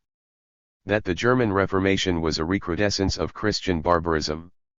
That the Revolution destroyed the instinct for organization on a grand scale, that it destroyed the very possibility of society? Man does not represent any kind of advance over the animals. The cultured weakling is misbegotten compared with the Arab or the Corsican. The Chinaman is a well-constituted type, hardier than the European. To the preceding centuries. 91. On German pessimism. Of necessity, things take on a gloomy and pessimistic hue in consequence of the Enlightenment. Towards 1770 a certain despondency was already noticeable. Women, with that feminine instinct which always takes the side of virtue, believed that immorality was to blame. Gallieni hit the mark when he quoted Voltaire's line. 28 Now if I suppose Voltaire and even Gallieni, who was much more profound, to be a century or two ahead in enlightenment, how much deeper must I have sunk into gloom? And this too is true. From early on I was cautious and had compunctions about the Germanic Christian provincialism, and consequent inaccuracy, inherent in Schopenhauer's or, worse still, Leopardi's, pessimism. I sought the most rigorous forms of pessimism, those native to Asia. Among the more recent exponents of pessimism I do not include Eduard von Hartmann and rather place him among the writers of light reading, etc. But in order to endure this form of extreme pessimism, to which my Birth of Tragedy gives a hint of expression here and there, to live alone without God or morality, I had to invent a counterpart for myself. Perhaps I know best why man alone laughs, only he suffers so profoundly that he was bound to invent laughter. Naturally, the unhappy and melancholy animal is also the most cheerful. 92. Regarding the Germans, I have always had a sense of decline, and the fact that I first became acquainted with a kind of culture in decline has prejudiced me against the whole of European culture. Kant's senile, Chinese-like music is coming to an end. The Germans always come long after the fact.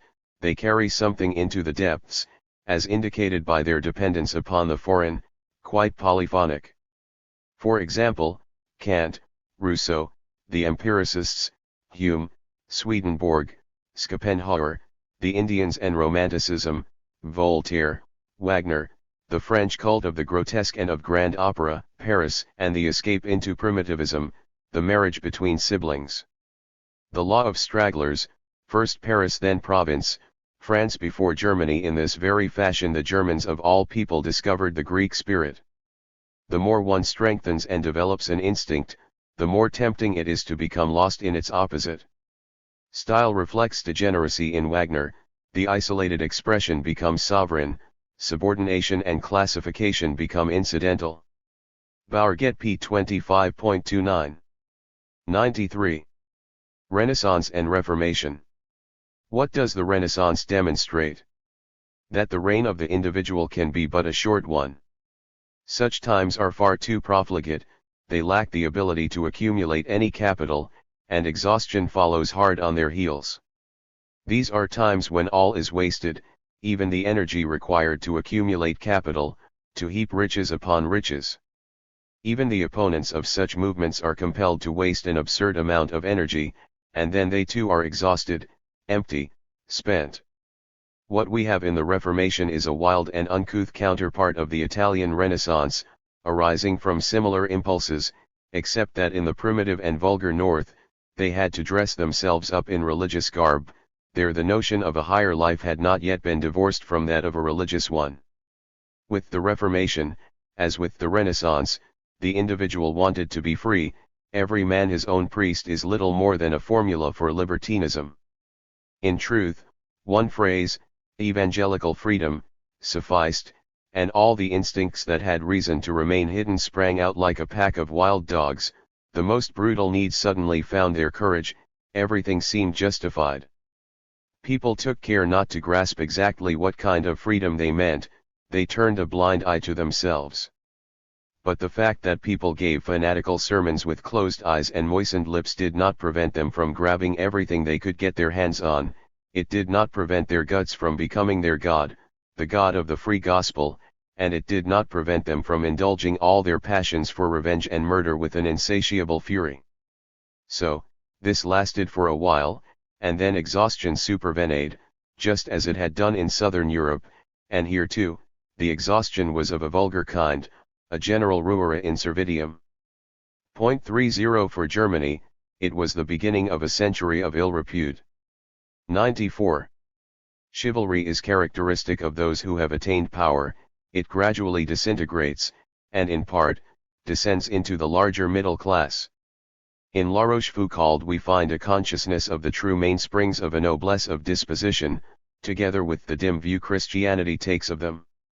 The French Revolution is the continuation of Christianity. Rousseau is the seducer, he once again emancipates woman, who thenceforth is depicted in an ever more interesting way, as suffering. Then come the slaves and Mrs. Stowe. Then the poor and the workers. Then the dissolute and the diseased, all this is placed in the foreground. For 500 years there has been no other way to elicit our sympathy for the genius than to present him as the great sufferer. Then comes the condemnation of lust, Baudelaire and Schopenhauer, the firm conviction that ambition is the greatest vice, the absolute certainty that morality and disinterestment are identical notions and the happiness of all a goal worth striving for, i.e. Christ's heavenly kingdom. We are well on the way to it, the heavenly kingdom of the poor in spirit has begun. Intermediate stages, the bourgeois, a consequence of the moneyed parvenu, and the worker, a consequence of the machine. Compare Greek and French culture of the time of Louis XIV. We find a decided belief in oneself, a leisure class which delights in difficult undertakings and exercises much self-control. There is an ability and will to make something of oneself. Happiness is the admitted object of endeavors. Much force and energy lies behind the formalities. There is a real pleasure at the sight of a life seemingly so easy. The Greeks seemed like children to the Egyptians. 95. The 3 centuries.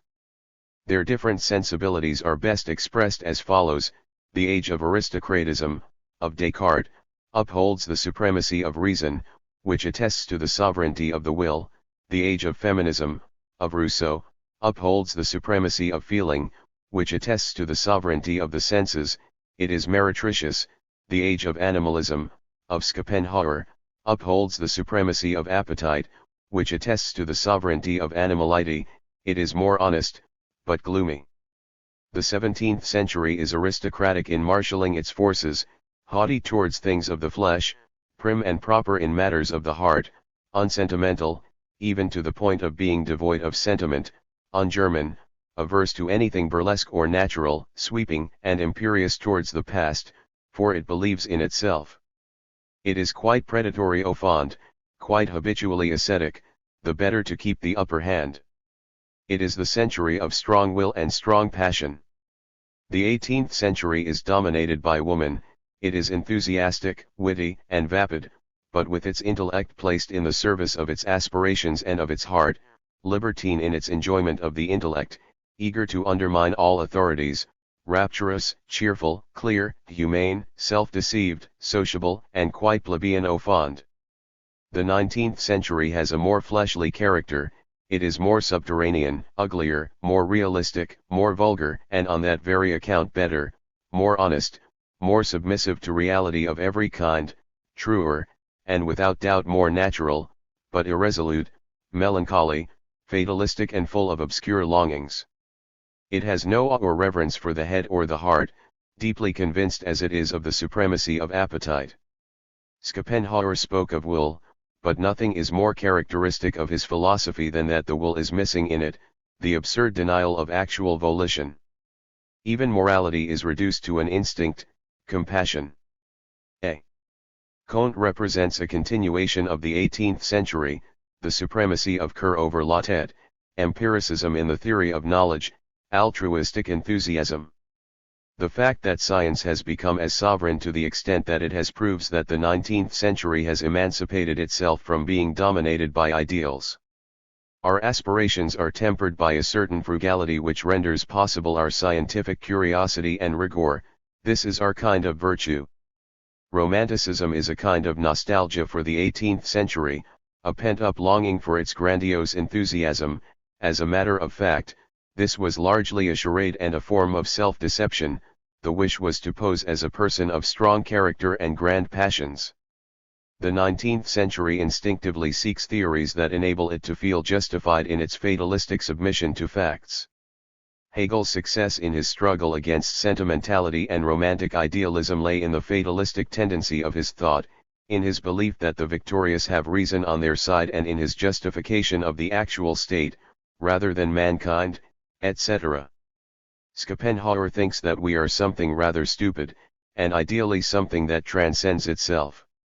The success of determinism, the genealogical derivation of obligations which were formerly regarded as absolute, the doctrine of milieu and adaptation, the reduction of the will to reflex movements, the denial that the will is an efficient cause, finally, an actual rechristening, so little choice and intention can be discerned in willing that the word will becomes free to mean something else. Further theories include the doctrine of objective will-less contemplation, as the only way to truth, or to beauty, mechanism, the strictly calculable nature of the mechanical process, so-called naturalism, the elimination of the choosing, directing, interpreting subject, on principle, also the belief in genius, in order to have the right to be submissive.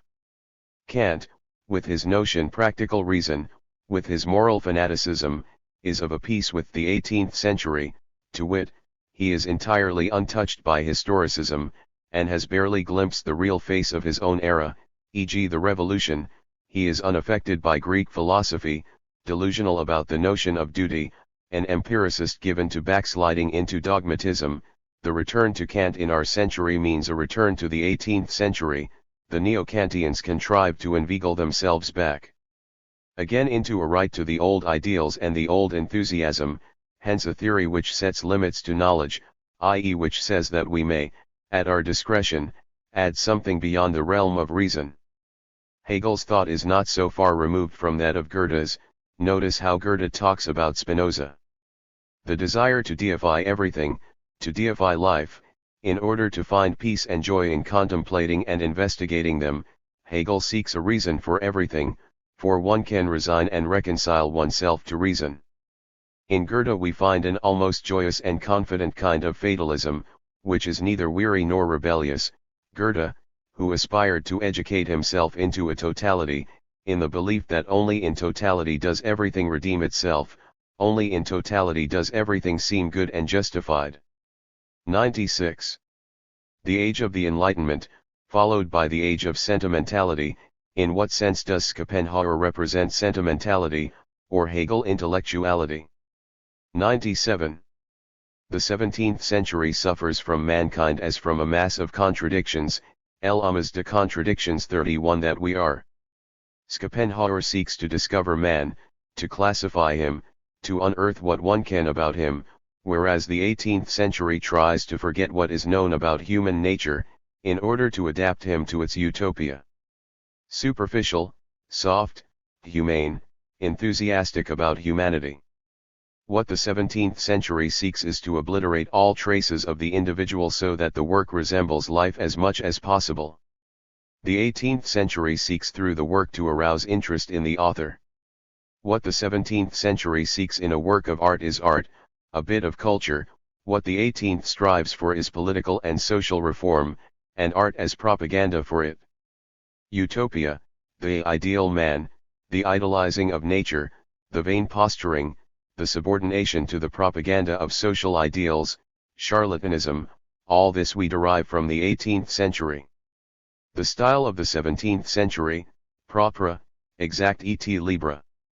The strong individual who is sufficient unto himself, or in zealous effort before God, and the intrusiveness and obtrusiveness of these modern authors, they are opposites. Exhibitionism, compare that with the scholars of Port Royal. Alfieri had a feeling for the grand style, a hatred of the burlesque 32, that which lacks dignity, and a lack of feeling for nature are what distinguish the 17th century. 98. Against Rousseau. Alas! Man is no longer sufficiently evil. Rousseau's opponents say that man is a beast of prey, but unfortunately they are wrong. Man's curse is not that he has become depraved, but that he has become gentle and well behaved.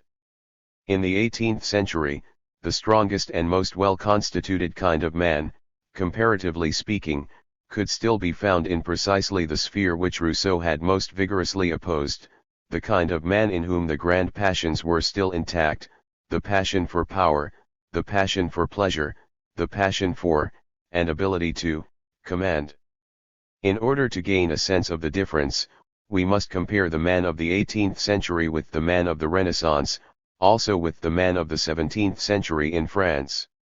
Rousseau is a symptom of self-contempt and of inflamed vanity, both signs that the dominating will is lacking. He brings morality into everything and seeks the cause of his wretchedness as an embittered man would, in the ruling classes. 99. Against Rousseau. The state of nature is terrible, man is a beast of prey, our civilization is an unheard of triumph over man's predatory nature, Voltaire concluded thus. He was sensible of the comforts, the refinements, the intellectual joys of the civilized condition, he despised narrow-mindedness, even in the form of virtue, and the lack of delicacy even in ascetics and monks. Rousseau seemed to be preoccupied with the moral degradation of man. With the words unjust and cruel you can easily arouse the instincts of the oppressed, who would otherwise find themselves under the ban of the Vetetum 33 and in fear of disgrace. Conscience would prevent them from indulging the desire for rebellion. That is why these emancipators seek one thing above all else, to give their party the great accents and postures of better men. 100. Rousseau. The rule founded on sentiment, nature as the source of justice, man becomes more perfect in proportion as he comes nearer to nature. According to Voltaire, in proportion as he gets further away from nature. The very same epochs which for the one represent the progress of mankind, for the other represent the aggravation of injustice and inequality. Voltaire still understood humanita in the sense of the Renaissance, likewise virtue, as high culture. He fought for the cause of the Honnêtes gens and de la bonne compagnie, of taste, of science and art, even for the cause of progress and civilization.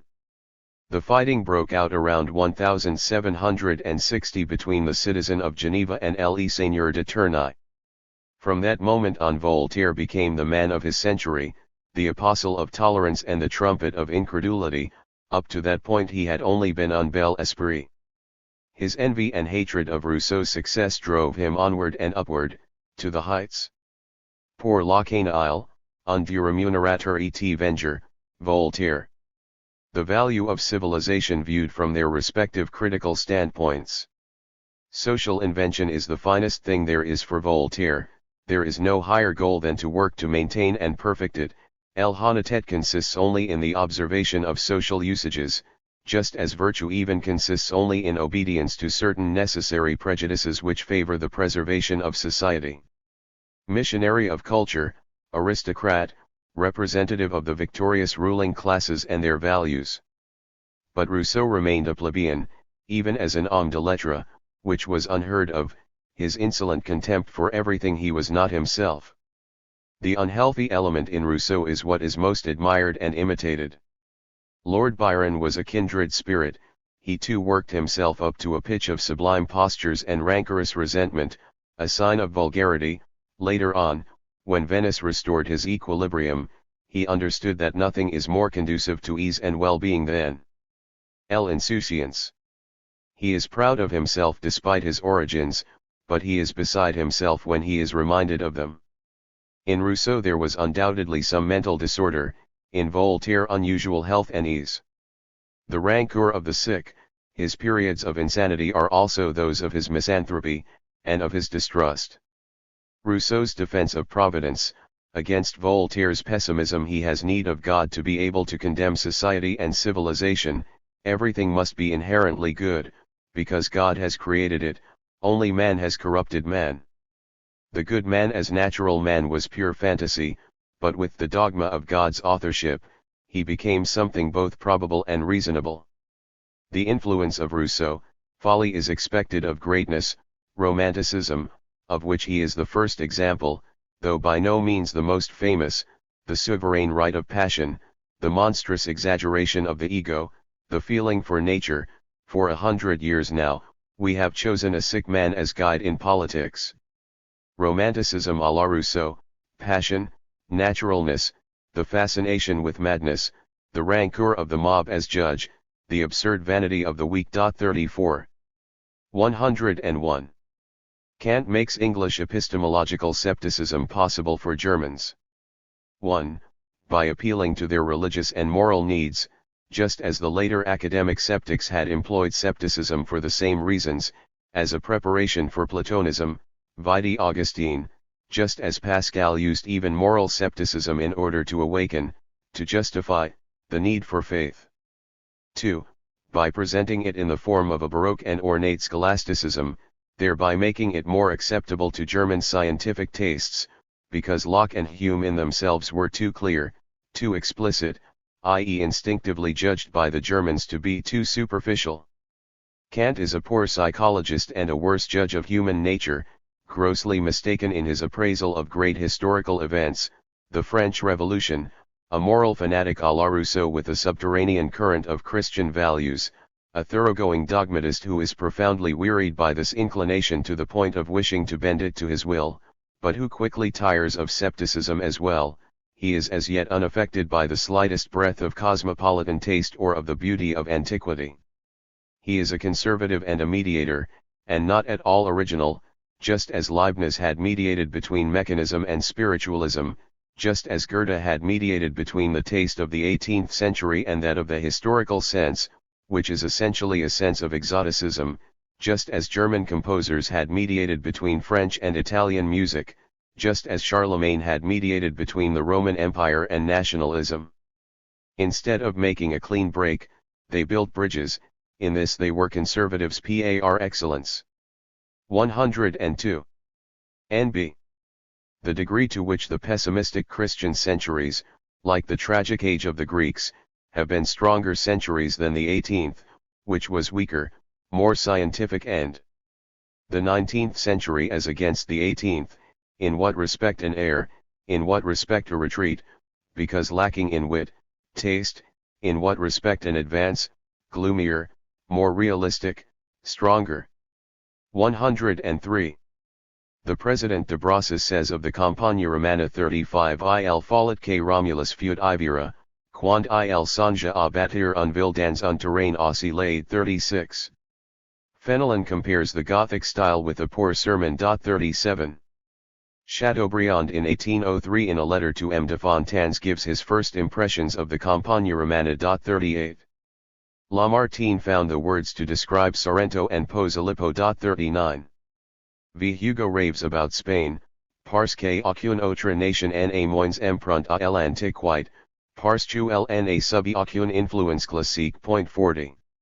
Even Delacroix would have nothing to do with Rome, it frightened him. 41. He raved about Venice, just as Shakespeare, Byron, and G. Sand did. Even Th. Gautier had an aversion to Rome, as did R. Wagner. Asterisk. What does the fact that we intuitively understand the Campagna Romana mean? Or the high mountains? What does our nationalism mean? Idealism, or self-deception? Critique of civilization. The metamorphoses of the cross. The refinements of fear, voluptuousness, contempt. 42. 104. Two great attempts were made to transcend the 18th century, Napoleon, by awakening the man, the soldier, and the great struggle for power, and by formulating the idea of the political unification of Europe, and Goethe, by envisioning a European culture that inherits the full extent to which Europeans have already become humane. German culture in this century arouses suspicion. The music lacks a certain wholehearted, redemptive, captivating quality, to wit, Goethe. The Austrians have remained German only by virtue of their music. 105. The borrowed forms, e.g. Brahms, as a typical epigone, likewise Mendelssohn's more gentlemanly Protestantism, the soul of an earlier era captured in poetry after it is gone. The moral and poetical substitutions effected by Wagner, who used one art to compensate for his deficiencies in the others. The historical sense, inspiration derived from poems and legends. That typical transformation of which the most conspicuous example among Frenchmen is G. Flaubert, and among Germans, Richard Wagner. How the romantic faith in love and the future transforms itself into a longing for nothingness, 1830 into 1850. Asterisk. The preponderance of music in the Romantics from 1830 to 1840. Delacroix. Ingres, a passionate musician, with his reverence for Gluck, Haydn, Beethoven, Mozart, said to his pupils in Rome, "Sige poves vous rendre tous musiciens, vous y gagneries comme painters." 43. Likewise Horace Vernet, who had a particular passion for Don Juan, as Mendelssohn assures us in 1831.44. Stendhal, too, who says of himself, "Combien ne ferais pas apide, et combien jours de prison ne me soumettrais pas pour entendre Don Juan oule matrimonio segreto. Et ne sais pour quelle autre chose, ferais cet effort." 45. He was then 56 years old. 106. How is it that German music reaches its culmination in the age of German Romanticism? How is it that Goethe's qualities are entirely absent from German music? Notice how much of Schiller, or more precisely, how much of Thekla, there is in Beethoven. 46. Schumann has hints of Eschendorf, Uhland, Heine, Hoffmann, Tieck in him. Richard Wagner has Frascutz, Hoffmann, Grimm, romantic legend, and instinctively Catholic mysticism, symbolism, free thinking about passion, Rousseau's intention. The Flying Dutchman 47 smacks of France, when Les Ténébreux Forêt of 1830 was the stock character of the seducer. The cult of music, the revolutionary romanticism of form. Wagner is the culmination of both German and French romanticism. 107.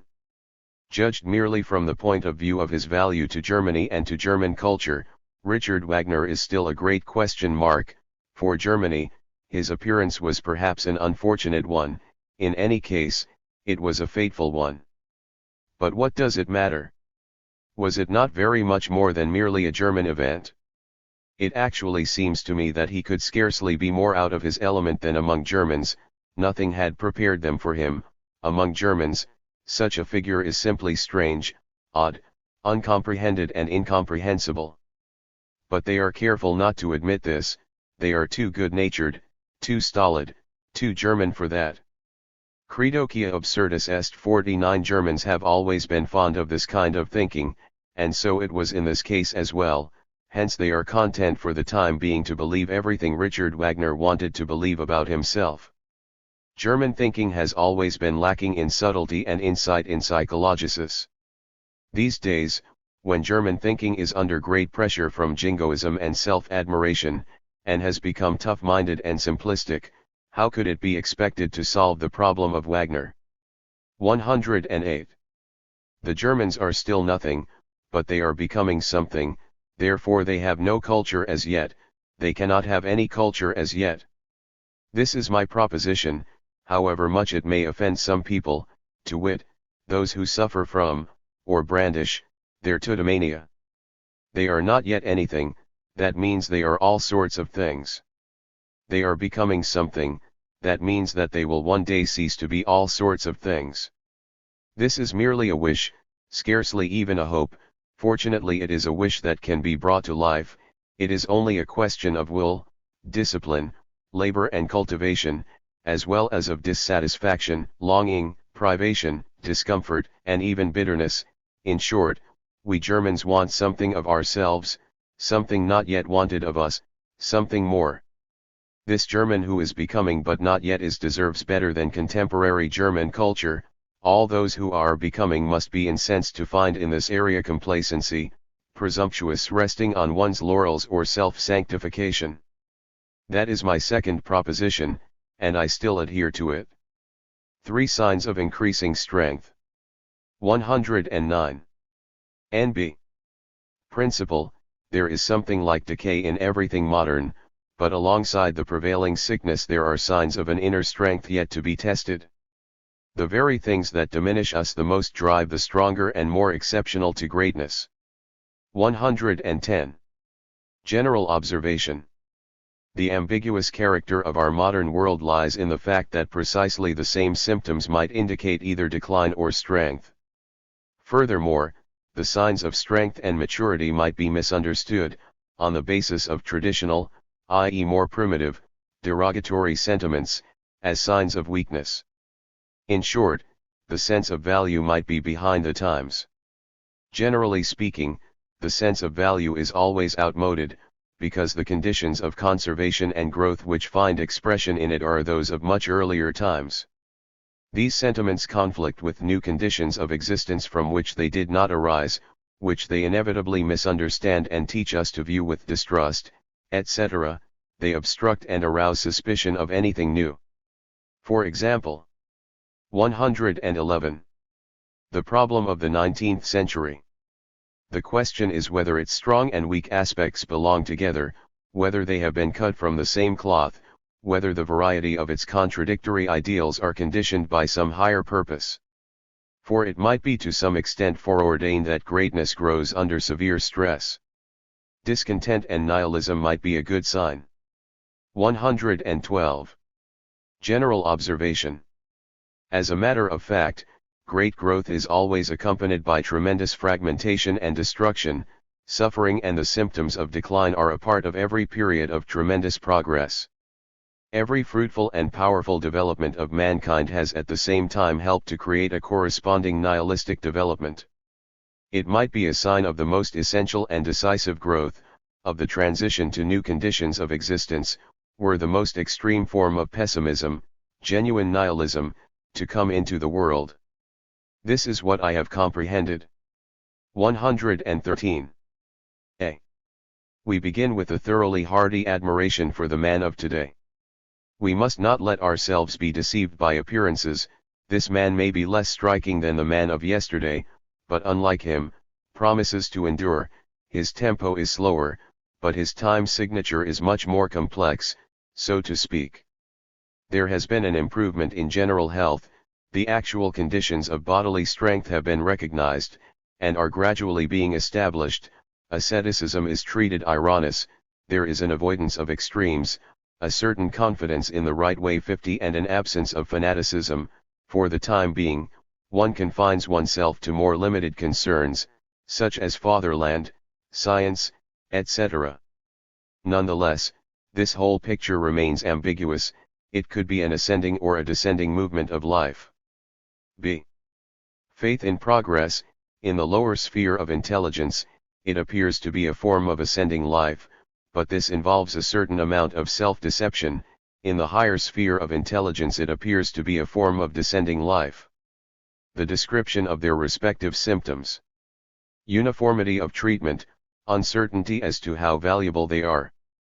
Fear that a sense of futility, a sense that all is in vain, may become general, nihilism.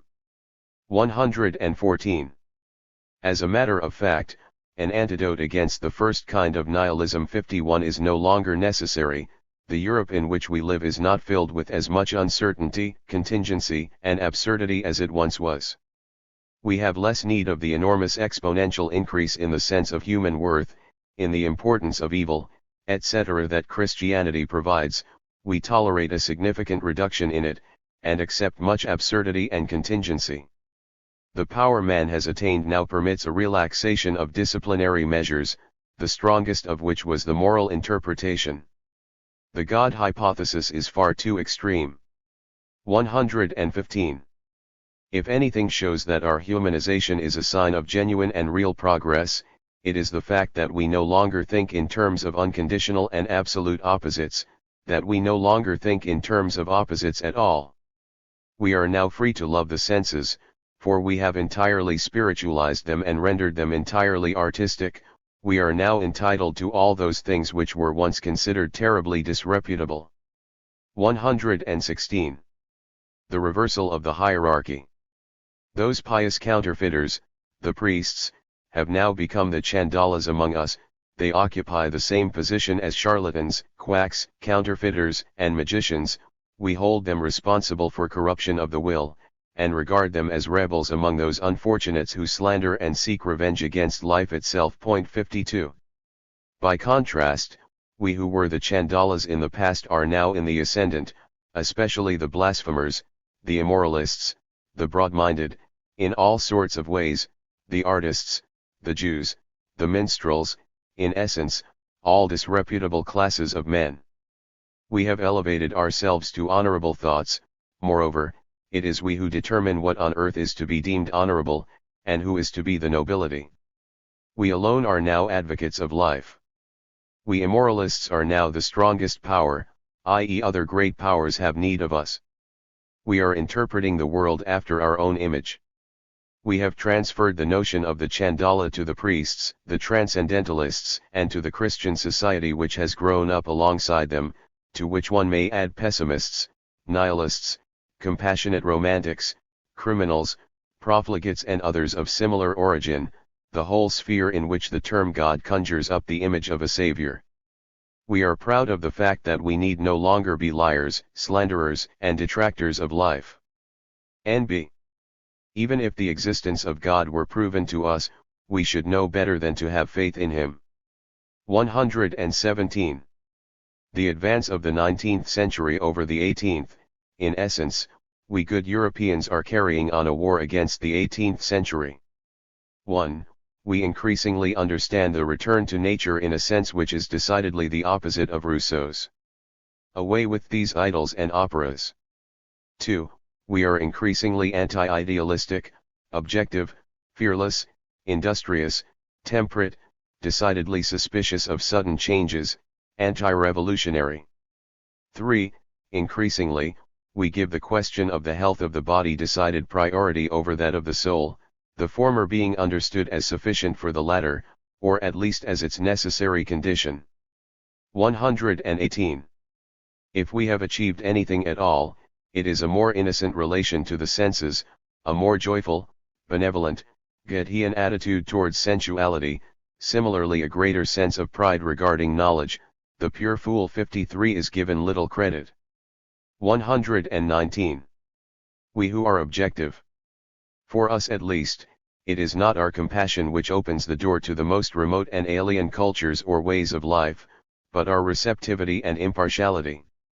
This is not a matter of shared suffering 54 but rather of finding enjoyment in 100 things which were formerly a source of suffering, things which excited indignation or agitation, or which were viewed with hostility or indifference. We now view suffering in all its nuances with great interest, but, for all that, rest assured that we have not become compassionate. Even if we are shaken to the very core and break into tears at the sight of suffering, we have not the slightest inclination to rush to anyone's assistance. In this deliberate desire to observe all manner of misery and destruction, we have grown stronger and more vigorous than the men of the 18th century. It is a proof of our growing vigor, we have drawn closer to the 17th and 16th centuries. But it would be a profound mistake to regard our romanticism as some sort of proof that we have transformed ourselves into beautiful souls. We want strong sensations, just as all ruder ages and classes have wanted. This is quite different from the needs of neurasthenics and decadents, who have a need to spice up their lives, even with a dash of cruelty. We are all trying to find circumstances in which bourgeois morality, not to mention priestly morality, no longer has a say. Every book that smacks of the parsonage or the seminary gives us the impression of pitiful niaiserie 55 and impoverishment. My idea of polite society would be one in which essentially nothing excites interest unless it is forbidden and considered disreputable in bourgeois society, likewise with books, music, politics, and one's opinion of women. 120. The naturalization of man in the 19th century. The 18th century was one of elegance, refinement, and generous sentiments. We have not returned to nature, because there never was any natural mankind. The scholasticism of unnatural values, of values contrary to nature, is the rule and the starting point. Naturalness comes to man only after a long struggle, he never returns to her. To be natural, i.e. to dare to be as immoral as nature is. We are ruder, more direct, richer in irony towards generous feelings, even when we are subject to them. Our high society, the rich and idle, is more natural. They pursue each other, sexual love being a kind of sport in which marriage serves both as the obstacle and the allure. They amuse themselves and live for the sake of pleasure. They hold physical attributes in the highest esteem. They are curious and bold. Our attitude towards knowledge is more natural. We quite innocently manifest an intellectual libertinage. We hate pathetic and hieratic manners. We delight in that which is most forbidden. We would scarcely have any interest in knowledge if the road to it were a tedious one. Our attitude towards morality is also more natural. Principles have become ridiculous. We forbid ourselves to speak of duty without irony. But we hold a helpful, benevolent disposition in high esteem. We find our morality in our instincts, and disdain the rest. Aside from that, one or two things are points of honor with us. Our attitude in politics is more natural. We see problems of power, of one quantum of power against another. We do not believe in a right one has no power to enforce. We perceive all rights as conquests. Our attitude towards great men and things is more natural. We account passion as a privilege, and find nothing great which does not include a great crime. We conceive of everything great as a special exception with respect to morality. Our attitude towards nature is more natural. We no longer love her for her innocence, for the reason or beauty in her. We have made her beautifully devilish and foolish. But instead of despising her, we feel related to and at home with her. She does not aspire to virtue, therefore we respect her. Our attitude towards art is more natural. We do not demand beautiful illusions from her. A brutal positivism dispassionately recording brutal facts is the order of the day. In summa, there are signs that the European of the 19th century is less ashamed of his instincts. He has gone a long way towards admitting to himself his unconditional naturalness, i.e. his immorality, without bitterness.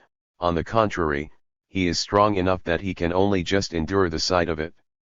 To some ears this sounds like the progress of corruption, and, to be sure, man has not come any closer to the nature of which Rousseau spoke, but a step further in the civilization which he regarded with such abhorrence. We have grown stronger, we have come closer to the 17th century, and to the taste of the late 17th century in particular, Dancourt, Lesage, Regnard. 121. The high points of culture and civilization stand far apart. One must not be led astray as regards the profound antagonism between culture and civilization. The great moments in the history of culture have always been, morally speaking, ages of corruption, while on the other hand, those epochs in which man was deliberately and forcibly tamed, civilized, like an animal have always been ages of intolerance towards the men who were by nature the most intellectual and most audacious. The goal of civilization is altogether different from the aspirations of culture, and perhaps even at odds with them. 122. What I warn against, confounding the instinct of decadence with being humane, confounding the instruments of civilization, which lead to disintegration and inevitably to decadence, with those of culture, confounding libertinage, and the principle laissez-aller, with the will to power, which is the contrary principle. 123. Among the unanswered questions which I raise anew is the question of civilization, the struggle between Rousseau and Voltaire around 1760.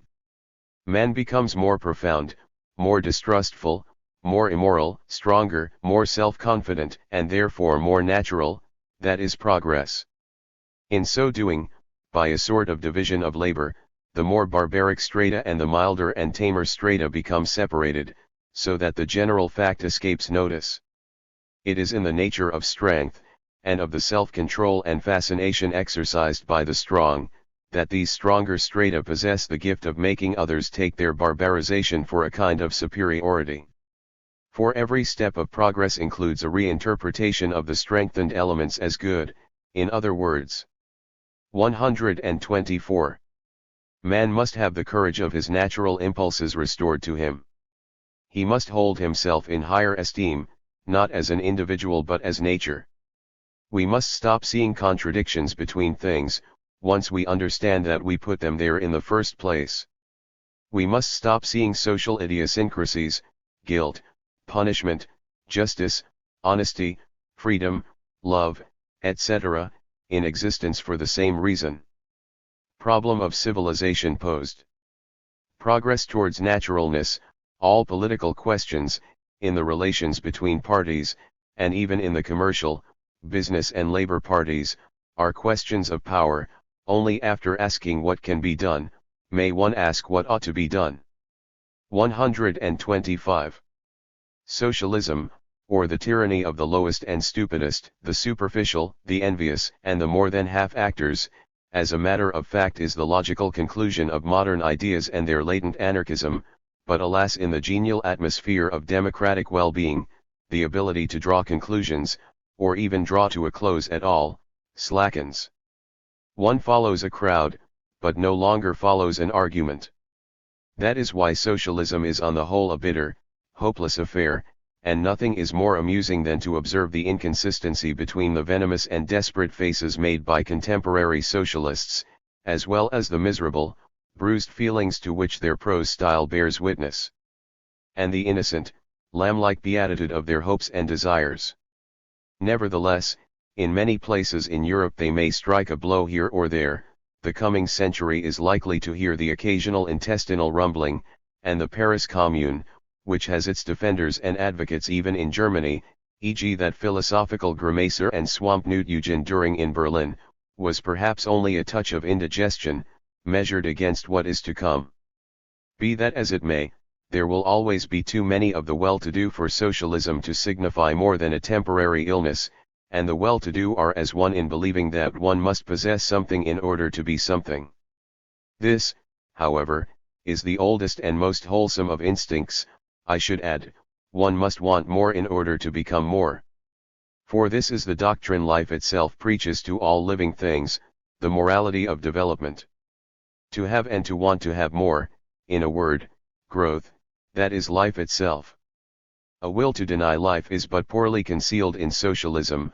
Only ill-constituted men or races could have come up with such a doctrine. In fact, I wish that socialism were discredited by a few great experiments showing that, in a socialist society, life denies itself and cuts itself off at the roots. The earth is big enough, and man still has enough to spare, even though such practical instruction, such a demonstratio ad absurdum, would seem undesirable, given its immense cost in human lives. For all that, like a restless mole burrowing under a society sunk in its own stupidity, socialism could prove useful and beneficial. It delays peace on earth and the reduction of the democratic and gregarious animal to complete amiability. It compels the European to keep his wits, namely, his cunning and caution, about him. It demands that he not entirely give up the masculine and martial virtues, that he retain some remnant of cold, clear intellect and dry wit. Thus socialism safeguards Europe a while against the threat of marasmus femininus. 56. 126. The most beneficial inhibitors of, and remedies for, modern tendencies. 1. Compulsory military service, with actual wars and no time left for trifles. 2. National narrow-mindedness, it simplifies matters and concentrates them, although for the time being it also leaves us wrung out and exhausted through overwork. 3. Improved nutrition, meat. 4. Greater cleanliness and healthiness of the household. 5. the predominance of physiology over theologians, moralists, economists, and politicians. 6. Military severity, both in discharging our duties and in demanding that others do the same, one no longer praises. 127. I am heartened by the military development of European societies, and by the anarchist element within them. The 19th century of tranquility and Chinadom which Gallieni predicted is already a thing of the past. There is a renewed appreciation of masculine prowess, both personal and physical. Concerns are more bodily and diet more carnivorous. Attractive men are again possible. The lily-livered, with mandarins at their forefront, as Comte dreamed, are also a thing of the past. The barbarian and even the beast in every man meets with approval. Precisely on that account, genuine philosophers stand a chance. Eventually, a philosopher like Kant will be nothing but a bugbear. 128. As yet I see no reason to be discouraged. He who is strong-willed, and has a capacious intellect, will find his prospects more favorable than ever. For man has become quite amenable in democratic Europe. Men who learn easily and adapt themselves readily are the rule. Gregarious animals have been prepared who are even of the highest intelligence. He who would command finds those who must obey. I have in mind e.g. Napoleon and Bismarck. There is very little competition with the strong-willed man who is lacking in intelligence, which otherwise would be a great hindrance. And who could not knock down such weak-willed, objective gentlemen as Ranke and Renan. 129. I am hostile to all that smacks of the literati and the popularizers, especially those who corrupt or spoil women, for intellectual enlightenment is an infallible means of making men more uncertain, weak-willed, and in need of companionship and support, in short, of bringing out the gregarious animal in them. That is why all the great practitioners of the art of government, Confucius in China, the Imperium Romanum, Napoleon, the papacy when it had power and not merely the desire for it, where the instinct to govern has thus far culminated, also availed themselves of intellectual enlightenment, or at least could exercise it, as did the popes of the Renaissance. The self-deception of the multitude on this point, e.g. in all things democratic, is most valuable. Everything that makes men inconsequential and easier to govern is sought in the name of progress. 130. Being most equitable and mild indicates weakness. The New Testament and the early Church, which manifests itself as utter bêtise in the Englishmen Darwin and Wallace. Your fair-mindedness, your natural superiority, will lead you to suffrage universal, etc., and your humanity to toleration of crime and folly. In the long run, it will seal the victory of the foolish and the inoffensive. Folly and complacency, the mean, e.g. Bismarck. Outwardly, the age of tremendous wars, revolutions, explosions. Inwardly, men grow ever more feeble. Events then serve as stimulants for them.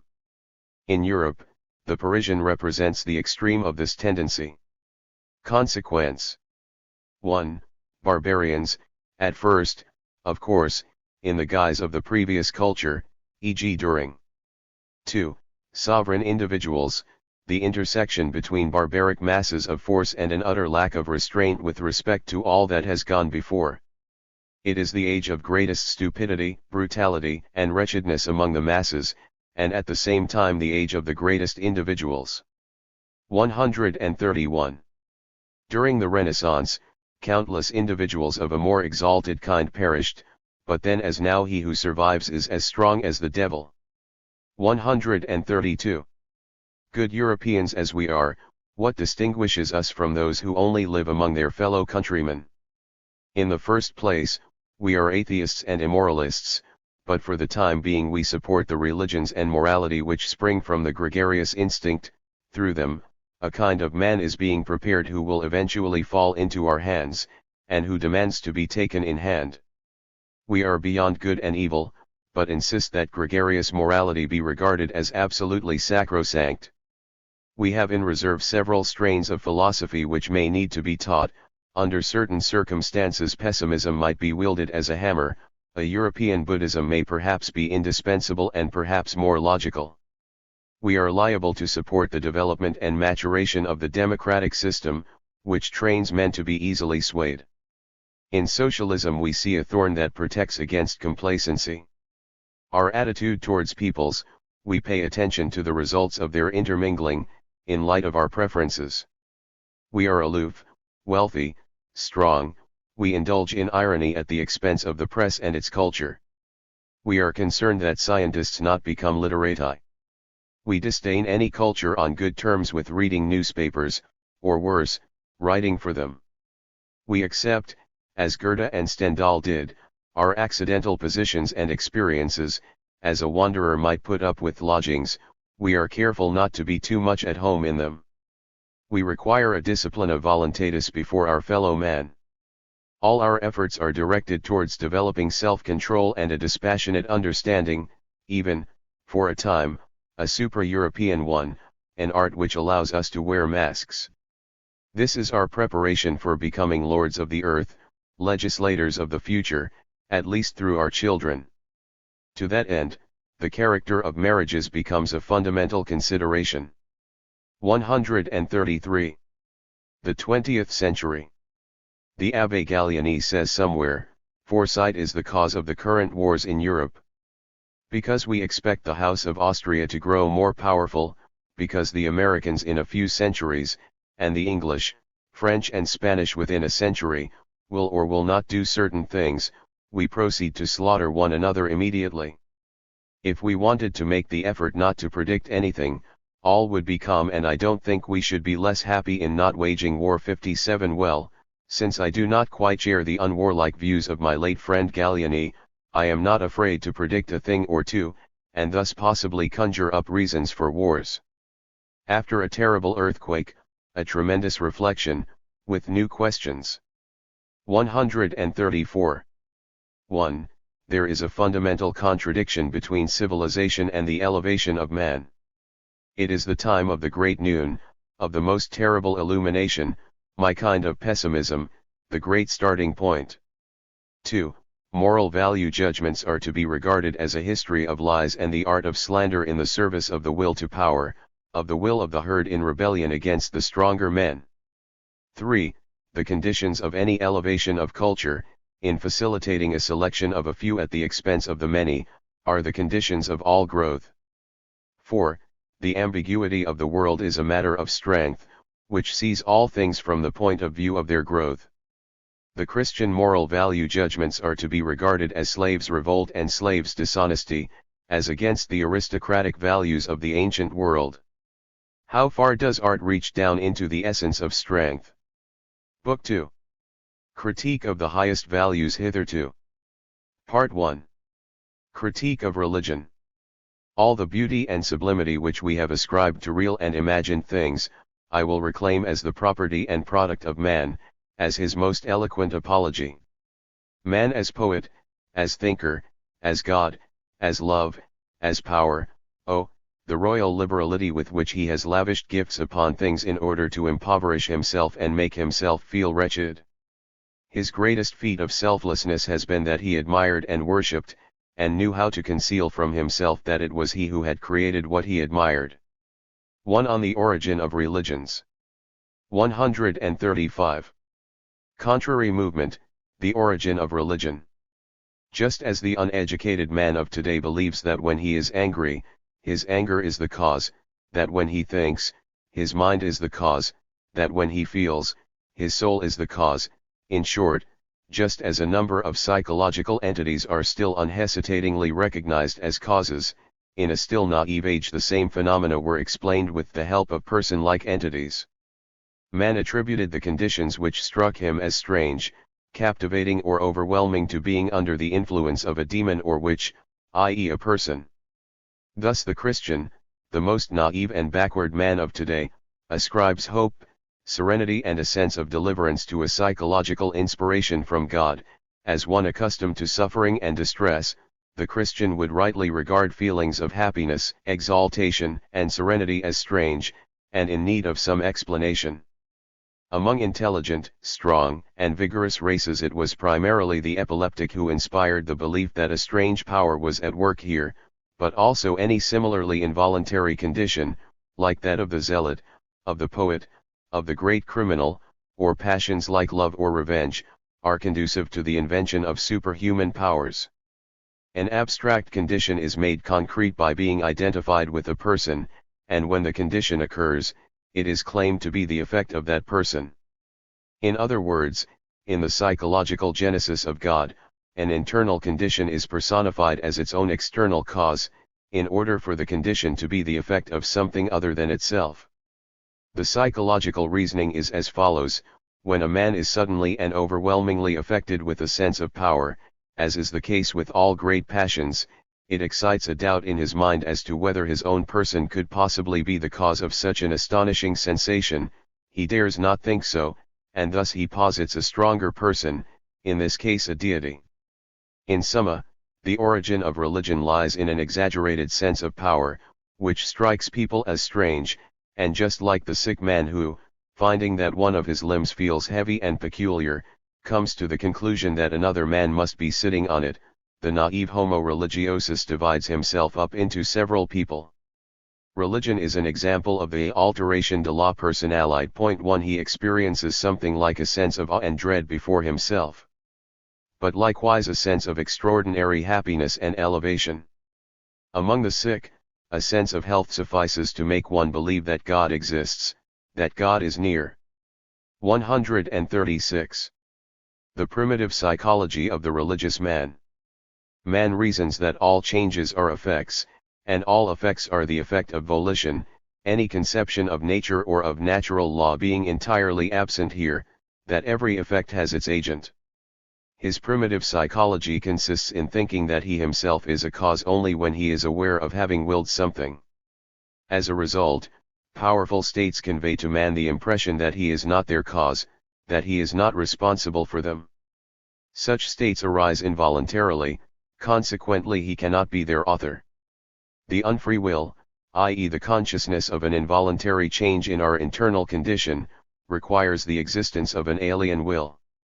In consequence, man has never dared to attribute all of his strong and startling moments to himself. He has always thought of them as passive, as suffered, as overwhelming. Religion is the outgrowth of a doubt as to the unity of the person, it is an alteration of the personality.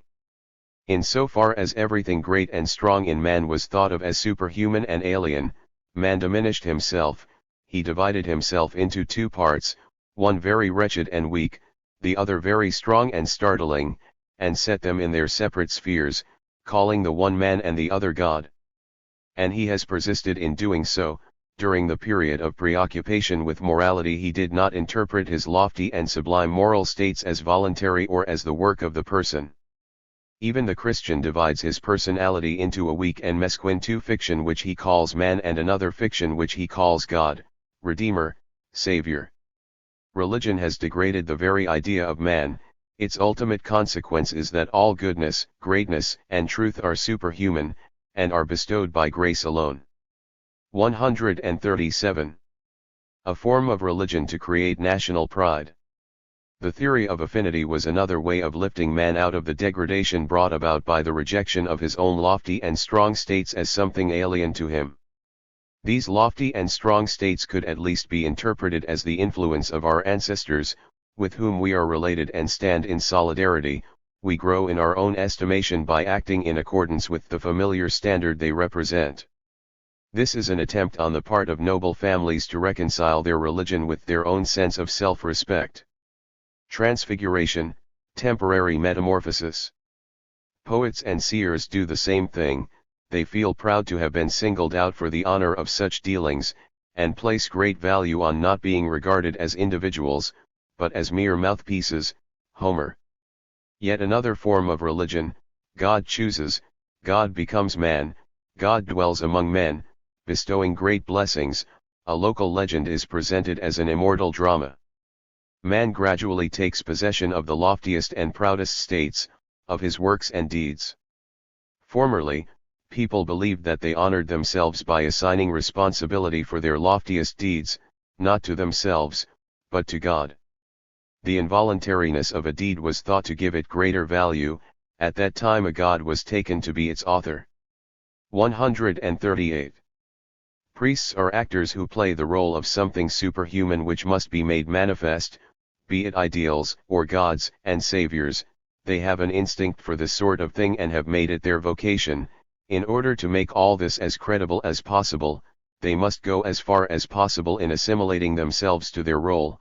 Above all, their actors' cunning must obtain for themselves a good conscience, by the aid of which alone can they be truly convincing. 139. Origin of morality. The priest wants to establish that he is to be regarded as the highest type of man, that he reigns, even over those who possess worldly power, that he is invulnerable, unassailable. That he is the strongest power in the community, absolutely not to be superseded or underestimated. The means he employs are as follows: he alone is all-knowing, he alone is virtuous, he alone has an indomitable will, he alone is, in a certain sense, God, and has his origin in the Godhead, he alone is the intermediary between God and others. The Godhead punishes every passing thought in opposition to the priest, and every disadvantage imposed on him. Further means he employs include: the truth exists. There is only one way of obtaining it, and that is to become a priest. Everything which is good, in the social order, in nature, or in tradition, can be traced back to the wisdom of the priests. The Holy Book is their work, the whole of nature is but an execution of its laws. No source of goodness exists apart from the priests. Every other kind of excellence, e.g. that of the king, is of an entirely different order from that of the priest. In consequence, if the priest is to be the highest type of man, then the hierarchy of his virtues must constitute the hierarchy of value among men. Study, detachment, inactivity, impassibility, imperturbability, solemnity, the opposite of all this is found in the lowest breed of men. The inculcation of fear, the gestures, the hieratic manners, the excessive contempt for the body and the senses, the unnatural as a sign of the supernatural. The priest has taught one kind of morality in order to be considered the highest type of man. He then conceives of the opposite type of man, the Chandala, the outcast, whom the priest now denigrates by every available means, so that the outcast might serve as a foil to the order of castes. Similarly, his extreme fear in the face of sensuality is also due to the realization that sensuality is the most serious threat to the order of castes, i.e. to order in general. After all, every more liberal tendency in puncto puncti 3 throws the marriage laws to the winds. 140. The philosopher as the further development of the priestly type. The philosopher comes from a long line of priests, and that is what he is to the marrow of his bones. Even as a rival he is obliged to use the same weapons as the priests of his day, and like them he aspires to supreme authority. What is it that confers authority upon men when they wield no earthly power, no army, no weapons, whatsoever? In particular, how do they gain authority over those who do possess earthly authority and might? How can they inspire more awe than princes, conquering heroes, and wise statesmen? Only by inspiring the belief that they wield an even higher and greater power, the power of God. And because there is nothing else so powerful, everyone must depend upon the mediation and the service of the priest. They present themselves as indispensable intercessors. For them it is vital, 1. That people believe in their God, in the absolute superiority of their God, and, 2. That there is no other direct access to God. The second condition alone gives rise to the notion heterodoxy, the first gives rise to the notion of an infidel, i.e. he who believes in another God. 141. Betterment. A critique of the holy lie. It is a part of the theory of every priesthood that a lie is to be allowed for the furtherance of pious purposes. The subject of this investigation is to what extent it is also a part of their practice. But philosophers, who share the same ulterior motives as priests, have also never failed to arrogate to themselves the right to lie whenever they have intended to take the direction of mankind into their hands, Plato first and foremost. The most impressive of these is the double lie, developed by the typically Aryan philosophers of the Vedanta, in which there were two systems that contradicted each other in all their main points, but which for educational purposes are detached from one another, completing and complementing each other. The lie of the one is supposed to create a condition in which the other truth becomes discernible at all. To what lengths have priests and philosophers gone with the pious lie? Here we must ask what they require with regard to education, and what dogmas they are compelled to invent in order to satisfy these requirements. First, they must have power, authority, and absolute credibility on their side. Second, they must have the whole course of nature in their hands, so that everything affecting the individual seems to be conditioned by their law. Third, their power must have an even wider scope than that. They must exercise a control over those they have subjugated which is well nigh invisible, by punishment in the hereafter, in the afterlife, and, of course, by knowing the way and means of beatitude. They have to remove the notion of a natural course of events, but as they are wise and thoughtful people they are able to promise that, through prayers or the strict observance of their laws, a multitude of effects naturally ensue. They can, moreover, prescribe a multitude of things which are perfectly reasonable, provided that they do not attribute this wisdom to empirical knowledge and experience, but instead to revelation, and the fruits of the most severe self-mortification. The holy lie therefore pertains principally to the purpose of an act. The natural purpose of the act, its real reason, is rendered invisible, and a moral purpose, compliance with some law, service to God, appears in its stead. The holy lie pertains to the consequence of an act as well. The natural consequence is interpreted as something supernatural, and in order to produce a certain effect, the prospect is held out of still more uncontrollable supernatural consequences. In this way a conception of good and evil is created which appears to be entirely detached from the natural notions useful, harmful, life-promoting, life-diminishing. Indeed, in so far as another life is conceived, it may even be directly antagonistic to a naturalistic conception of good and evil. In this way, the famous notion conscience is finally created, an inner voice which does not evaluate an act by its consequences, but by its intention and conformity of that intention to the law. As a result, the holy lie has invented a God who rewards and punishes, who endorses none other but the code of the priests, who sends no one but them into the world as his mouthpieces and plenipotentiaries, an afterlife in which the great punitive machine is intended to operate from the outset, and to this end the immortality of the soul, the conscience in man, as consciousness that good and evil are immutable, that when the voice of conscience recommends conformity with priestly precepts it is the voice of God himself who speaks, morality as the denial of any natural course of events, as the reduction of every event to an event conditioned by morality, to moralization, i.e. the notion of punishment and reward, as pervading the world, as the only power, as creator of all change, truth as given, revealed, and in concurrence with the teaching of the priests, as the condition for all salvation and happiness in this life and the life to come.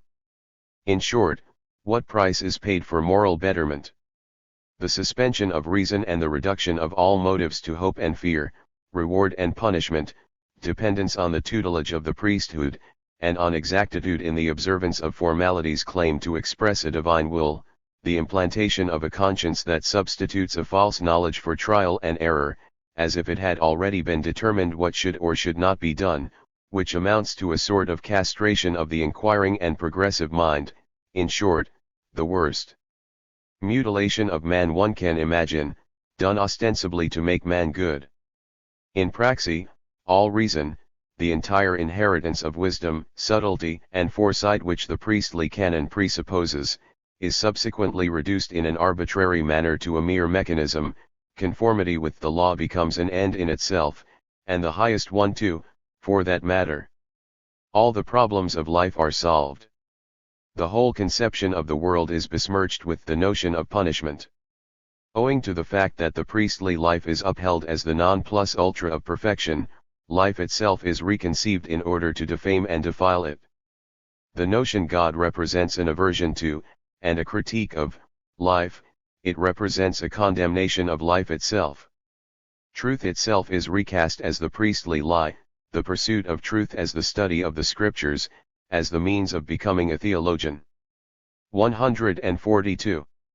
Towards a critique of the laws of Manu. Point 4. The whole book rests upon the holy lie. Was it the good of mankind that inspired this whole system? Was this kind of man, who believes that every action is guided by self-interest, interested or not in imposing this system? What inspires a man to form the intention of improving the human race? How does one arrive at the notion of betterment? Here we find a kind of man, the priest, who considers himself the standard, the pinnacle, and the supreme expression of the human type. He comes to the conclusion that others stand in need of betterment by comparing them to himself. He believes in his own inherent superiority, and intends to be superior to them. In actual fact, the cause of the holy lie is the will to power. In order to establish his own supremacy, he must establish the supremacy of ideas which place a non plus ultra of power with the priesthood. He seeks power by the holy lie in recognition of the fact that he does not already possess it in a physical, military sense. The holy lie augments his power, and furnishes him with a new notion, truth. It is a mistake to assume that this is some kind of unconscious and naive development, some kind of self-deception. It is not fanatics who invent such carefully considered systems of oppression. Cold-blooded premeditation was at work here, the same sort of premeditation in which Plato engaged when crafting his Republic. The political insight, he who wills the end, wills the means, is one about which legislators have always been perfectly clear. We possess the classical model in its specifically Aryan form. We can therefore hold the most gifted and most sober-minded of men responsible for the most fundamental lie that has ever been told. It has been imitated almost everywhere, and thus we can say that Aryan influence has corrupted the world. 143. Much is said today about the Semitic spirit of the New Testament, but it is merely priestly, and in the Aryan code of the purest race, with Manu, this kind of Semitism, i.e. priestly spirit, is worse than anywhere else. The development of the Jewish priestly state is not original, they learned the scheme in Babylon, and it is an Aryan scheme. When later, with the preponderance of Germanic blood, the same thing again became dominant in Europe, this was in accordance with the spirit of the master race, a great atavistic reversion. The Germanic Middle Ages was an attempt to restore the Aryan hierarchy of castes. Muhammadanism learned from the Christians in turn the use of an afterlife as an instrument of punishment. The scheme of an unalterable polity, with priests at its head, the oldest and greatest product of Asian culture in the domain of organization, was naturally bound to prompt reflection and imitation in every respect, even on the part of Plato, but above all on the part of the Egyptians. 144. Moralities and religions are the principal expedient by which men can be molded into any desired form, provided one possesses an abundance of creative power and can enforce one's creative will over long periods of time, in the form of legislation, religions, and customs. 145. Exercise in obedience, the pupil of the Brahmins. The Templars' vows, the assassins. The deification of the feeling of power in Brahmins, interesting that it arose in the warrior caste and was only later passed to the priests. Asterisk. This is what an affirmative Aryan religion, the product of the ruling classes, looks like, the laws of Manu. This is what an affirmative Semitic religion, the product of the ruling classes, looks like, the laws of Muhammad, the Quran, or the earlier portions of the Old Testament. This is what a negative Semitic religion, when it is the product of the oppressed classes, looks like, expressed in Indo-Aryan terms, the New Testament, a religion for the Chandala. This is what a negative Aryan religion, the product of the ruling ranks, looks like, Buddhism. It is perfectly proper that we have no Aryan religion of the oppressed races, for that would be a contradiction. A master race is either in the ascendant, or it perishes.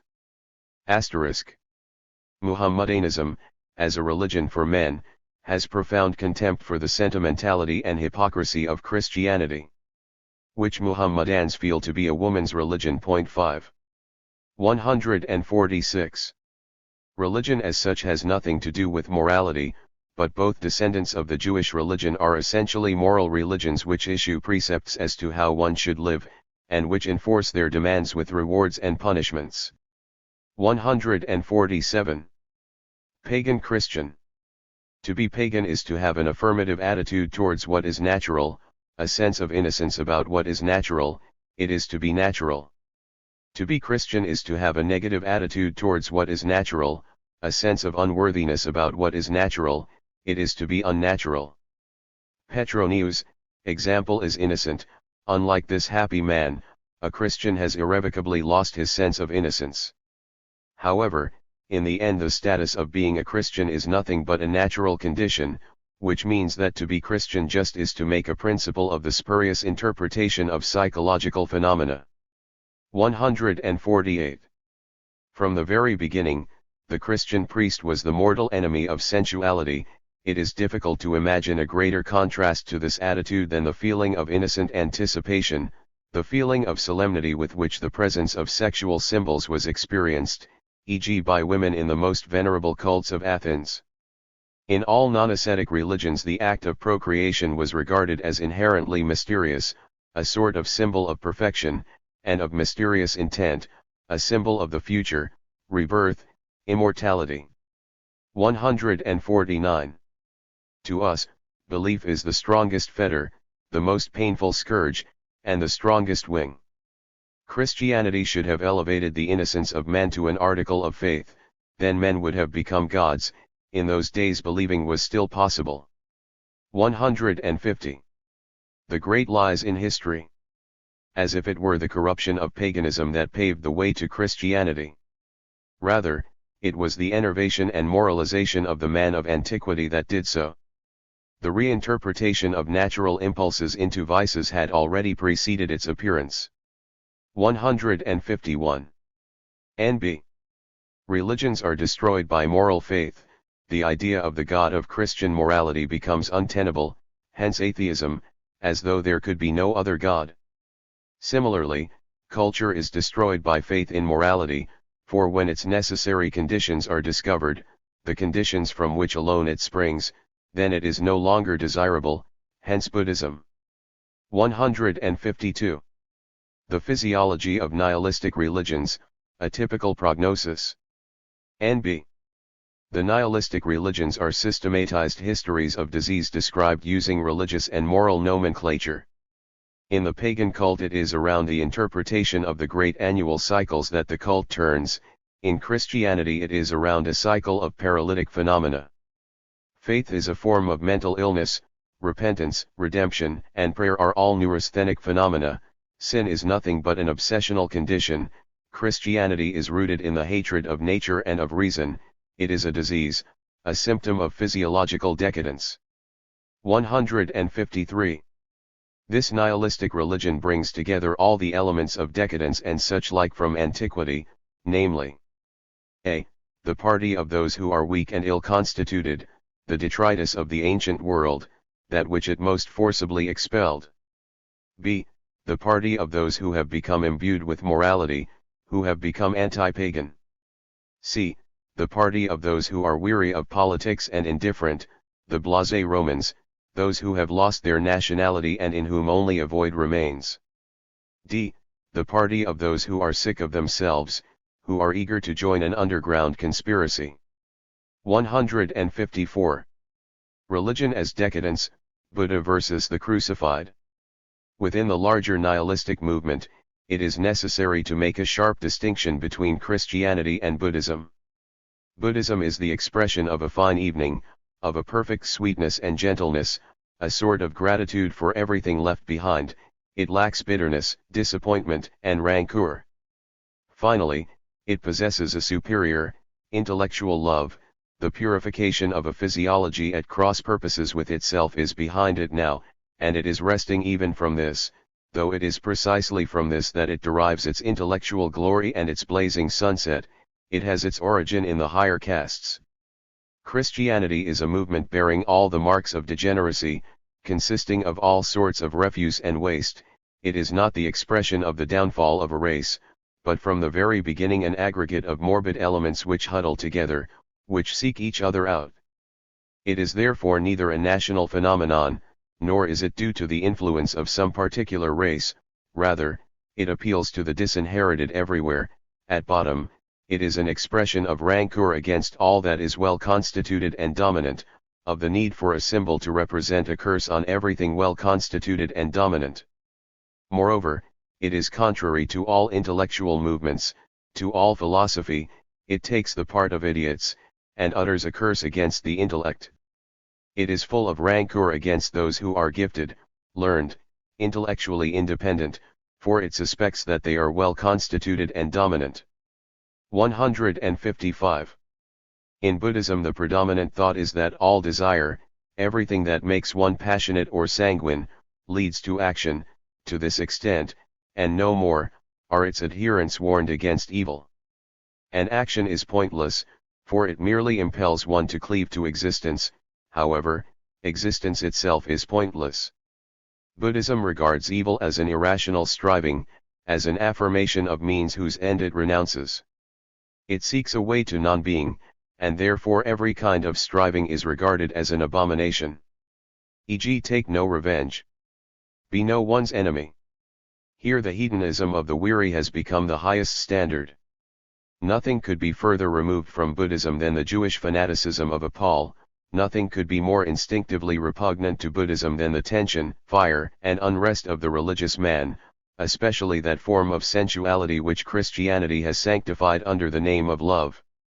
Moreover, it is the educated and even the over-intellectual classes who discover in Buddhism a way of holding themselves accountable for their actions, a race concentrated and exhausted by centuries of philosophical conflict, but not so base as to be devoid of all culture, as were the strata of society from which Christianity arose.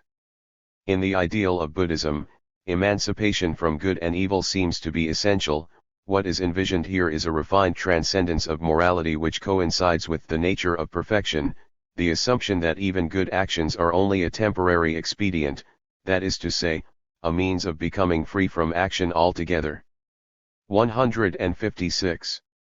A nihilistic religion, sprung from and befitting a decrepit but tenacious people who had outlived all strong instincts, gradually transferred to another milieu and in the end coming to youthful peoples who had not yet lived at all. How very curious! The happiness of the end, of shepherds and eventide, being preached to barbarians and Germans. How Germanic, how barbaric it would all have to be made first for those who had dreamed of a Valhalla, who were happy only in war. A supranational religion being preached in the midst of a chaos where no nations yet existed.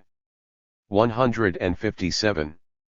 The only way to refute priests and religions is to show that their errors have ceased to be beneficial, that they do more harm than good, in short, that their own demonstration of power 6 no longer holds good. 2. On the history of Christianity. 158. Christianity should not be confounded with that one root from which it takes its name. The other roots from which it has sprung have been far more powerful, more important in forming its nucleus, than this one. It does an unparalleled injustice to his holy name to identify it with such horrible forms of deformity and decay as the Christian Church, Christian faith, Christian life. What did Christ deny? Everything that now goes by the name of Christian. 159. All the doctrines that Christianity requires us to believe, all its truths, are mere lies and deception, and exactly the opposite of what the Christian movement had been at first. That which is especially Christian in the ecclesiastical sense, is anti-Christian from the outset: conformity to things and people instead of to symbols, conformity to history instead of to eternal truths, conformity to formulas, rituals, and dogmas instead of to a practice, a way of life. To be Christian is to be perfectly indifferent to dogmas, worship, priests, churches, and theology. The practice of Christianity is no fantasy any more than the practice of Buddhism is, it is a means to happiness. Point 7. 160. Jesus goes straight to the point: the kingdom of heaven is in the heart, and he does not find the means of attaining it in Jewish observances, even the reality of Judaism itself, its need to preserve itself, counts for nothing with him. He possesses inward purity. Nor does he care about all the crude formulas relating to our communion with God. He opposes the whole doctrine of repentance and atonement, he shows us how to live so as to feel deified, and how we do not come to feel that way by repentance and contrition for our sins. Sins are of no importance is his principal judgment. In order to become divine, the main thing is that we be sick of sin. In this respect, therefore, the sinner is in an even better position than the righteous. Sin, repentance, forgiveness, all of these have no place here. That is the admixture of Judaism, or else it is pagan. 8. 161. The kingdom of heaven is within the hearts of men. About children it is said, for theirs is the kingdom of heaven. 9. Heaven has nothing to do with being above the earth. 10. The kingdom of God does not come, in a chronological or historical sense, by the calendar, something that would be here one day, and not the day before. It is a change of heart in individuals. 11. And thus something about which, at any given moment, one could say that its time has come, and that its time has not yet come. 162. Christian misunderstandings. The thief on the cross, when the criminal himself, suffering a painful death, judges the way this Jesus suffers and dies, without rebellion, without enmity, graciously yielding, this alone is right, he affirms the gospel, and with that, he is in paradise. 163. You shall not resist him who does you evil, either in thought or deed. You shall recognize no cause for divorcing your wife, perhaps you should even prune yourself. 12. You shall make no distinction between strangers and neighbors, foreigners and fellow countrymen. You shall be angry with no one, you shall despise no one. Give alms in secret, you shall not want to get rich, you shall not swear, you shall not judge, you shall be reconciled, you shall forgive, do not pray in public, let your good works be seen, let your light shine. 13. Who shall enter into heaven? He that does the will of my Father which is in heaven. 14. Salvation is not something promised, it is present, if you live and act in such and such a manner. 15. 164. The whole pose of the prophet and miracle worker, the wrath, the evoking of the spirit of the courtroom, is a horrible corruption, e.g. Mark 6:11, and whosoever shall not receive you. Verily I say unto you, it shall be more tolerable for Sodom and Gomorrah, etc. The fig tree. 16. A prophet is not without honor, but in his own country, and among his own kin, and in his own house. 17. Is nonsense, the opposite is true. And as for the prophecies, all of them were doctored and tidied up in order to seem fulfilled. 18. 165. False prophets, which come to you in sheep's clothing, but inwardly they are ravening wolves, is that not exactly what the church is? 19. Prophesying, working wonders, casting out devils, all this is nothing. 20. The doctrine of rewards and punishments obtrudes in the most absurd manner, and everything is thereby ruined. In the same way, we are given a very misleading representation of the practice of the first Ecclesia Militans 21 of the Apostle Paul and his comportment, as if it had all been commanded or determined in advance. The subsequent glorification of the actual lives and teachings of the first Christians is presented as if everything had already been prescribed and were merely a matter of following what had been laid down before. 22. 166. Jesus distinguished between a real life, a life in truth, and ordinary life. Nothing could have been further from his mind than the crude nonsense of a Peter made immortal, of the eternally continued existence of a person. What he fought against was self-importance, the importance attached to the person. How could he have wanted to immortalize that? He likewise fought against the hierarchy within the community. He never promises reward in proportion to desert. How could he have meant punishment and reward in the afterlife? 23. 167. The humor of the thing, the tragic humor, is that Paul re-established on a grand scale precisely what Jesus had nullified by the example of his life. And when at last the church was completed, even the existence of the state received its sanction. N.B. Paul took the rudiments of a new peace movement not unlike Buddhism, a possible cure for ressentiment which had arisen in the very focus of the epidemic. and transformed it into its opposite, a pagan mystery religion, which eventually learns how to get along with the entire organization of the state. Which eventually wages war, condemns, tortures, swears and hates. Paul's point of departure is the great majority who are prone to religious excitement, and their need for mysteries. He is looking for a sacrifice, a bloody phantasmagoria which may rival the images of a secret cult, God on the cross, the drinking of the blood, the unio mystica with the sacrifice. He is trying to forge a link between sacrifice, after the model of Dionysus, Mithras, Osiris, and resurrection, understood as the continued existence of the individual soul, after it has been absolved and blessed. He needs to bring the notions of sin and guilt into the foreground, not a new way of life, as Jesus himself demonstrated and taught, but a new cult, a new faith, a faith in a miraculous transformation, salvation through faith. He understood that the pagan world had great need for such a thing. To that end, he arbitrarily selected and newly accentuated certain facts from Christ's life and death, giving them an emphasis that was generally misplaced, and thereby essentially nullified Christianity in its original form. Thanks to Paul, the attempt to do away with priests and theologians led to a new priesthood and theology, a ruling class and a church. The attempt to do away with self-importance, the importance attached to the person, led to belief in an eternally existing personal identity, to concern about eternal salvation, and to the most paradoxical exaggeration of personal egoism. One can see what came to an end with the death on the cross. Paul appears as the demonic bearer of bad tidings. 168. The church is precisely that against which Jesus preached and against which he taught his disciples to fight. 24. 169.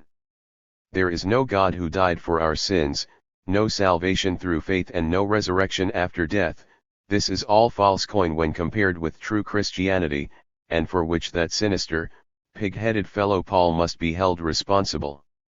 The exemplary life is one of love and humility, a life whose large-heartedness does not exclude even the lowliest, a life which formally renounces entitlement, self-defense, and victory, in the sense of personal triumph, a life which has faith in a beatitude here on earth, in spite of hardship, opposition, and death, a life full of forgiveness and devoid of wrath or scorn, a life which seeks no reward and is bound to no one, a life of the most spiritual and intellectual emancipation, a life in which pride is subordinated to voluntary poverty and service. Once the Church had taken away the whole of Christian practice, and had expressly sanctioned life in the state, the kind of life which Jesus had opposed and condemned, it had to find the meaning of Christianity elsewhere, in the faith in incredible things, in ceremonial prayer, worship, feasts, etc. The notions sin, forgiveness, punishment, reward, which are all quite insignificant for, and almost precluded by, early Christianity, now came to the fore. A dreadful mishmash of Greek philosophy and Judaism, asceticism, perpetual judgments and condemnations, hierarchy. 25. 170. From the very beginning, Christianity has done nothing but transform the symbolic into crudities. 1. The opposition between true life and false life is misunderstood as an opposition between an immanent life and a transcendent life. 2. The notion eternal life, in opposition to an ephemeral, personal life, is misunderstood as personal immortality. 3. The brotherhood formed by the common partaking of food and drink according to the Hebrew-Arabic custom is misunderstood as the miracle of transubstantiation. 4. The resurrection is misunderstood as the entrance to the true life in the sense of a physical rebirth, and hence a historical contingency which occurs sometime after death. 5. The teaching about man in general, of the vital relationship between man and God, is misunderstood as being about the Son of God, and hence about the second person of the Trinity, and it is just that which is done away with, the filial relationship of every man, even the least among us, to God. 6. Salvation through faith, namely, that there is no other way to become sons of God save through the way of life taught by Christ, is turned into its opposite, salvation through believing that there is some miraculous redemption from sin which is not accomplished by man but by Christ's act.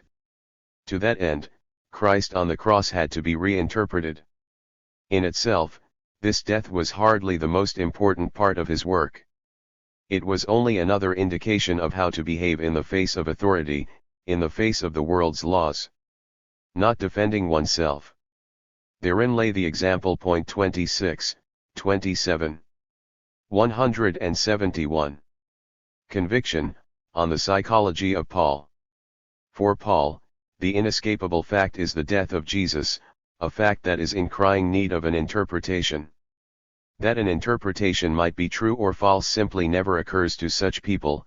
One day a sublime possibility crosses their minds: his death might mean such, and without hesitation they conclude that it does mean such and such.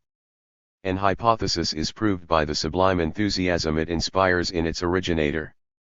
This is an example of the demonstration of power, i.e. a thought's truth is demonstrated by its effects, by their fruits. 28. As the Bible ingenuously says, that which a man finds delightful, that for which a man sheds his blood, must be true. In such cases, generally speaking, the sudden sense of power which a thought arouses in its originator is attributed to the thought itself. The thought seems to be intrinsically valuable, and since he knows no other way of honoring it than by calling it true, that is the first predicate he applies to it. How else could it be so effective? He imagines that the thought comes to him from a higher power, and if the power were not real, it could not be effective at all. The thought is regarded as inspired, the influence it exerts has something of the authority of the supernatural about it.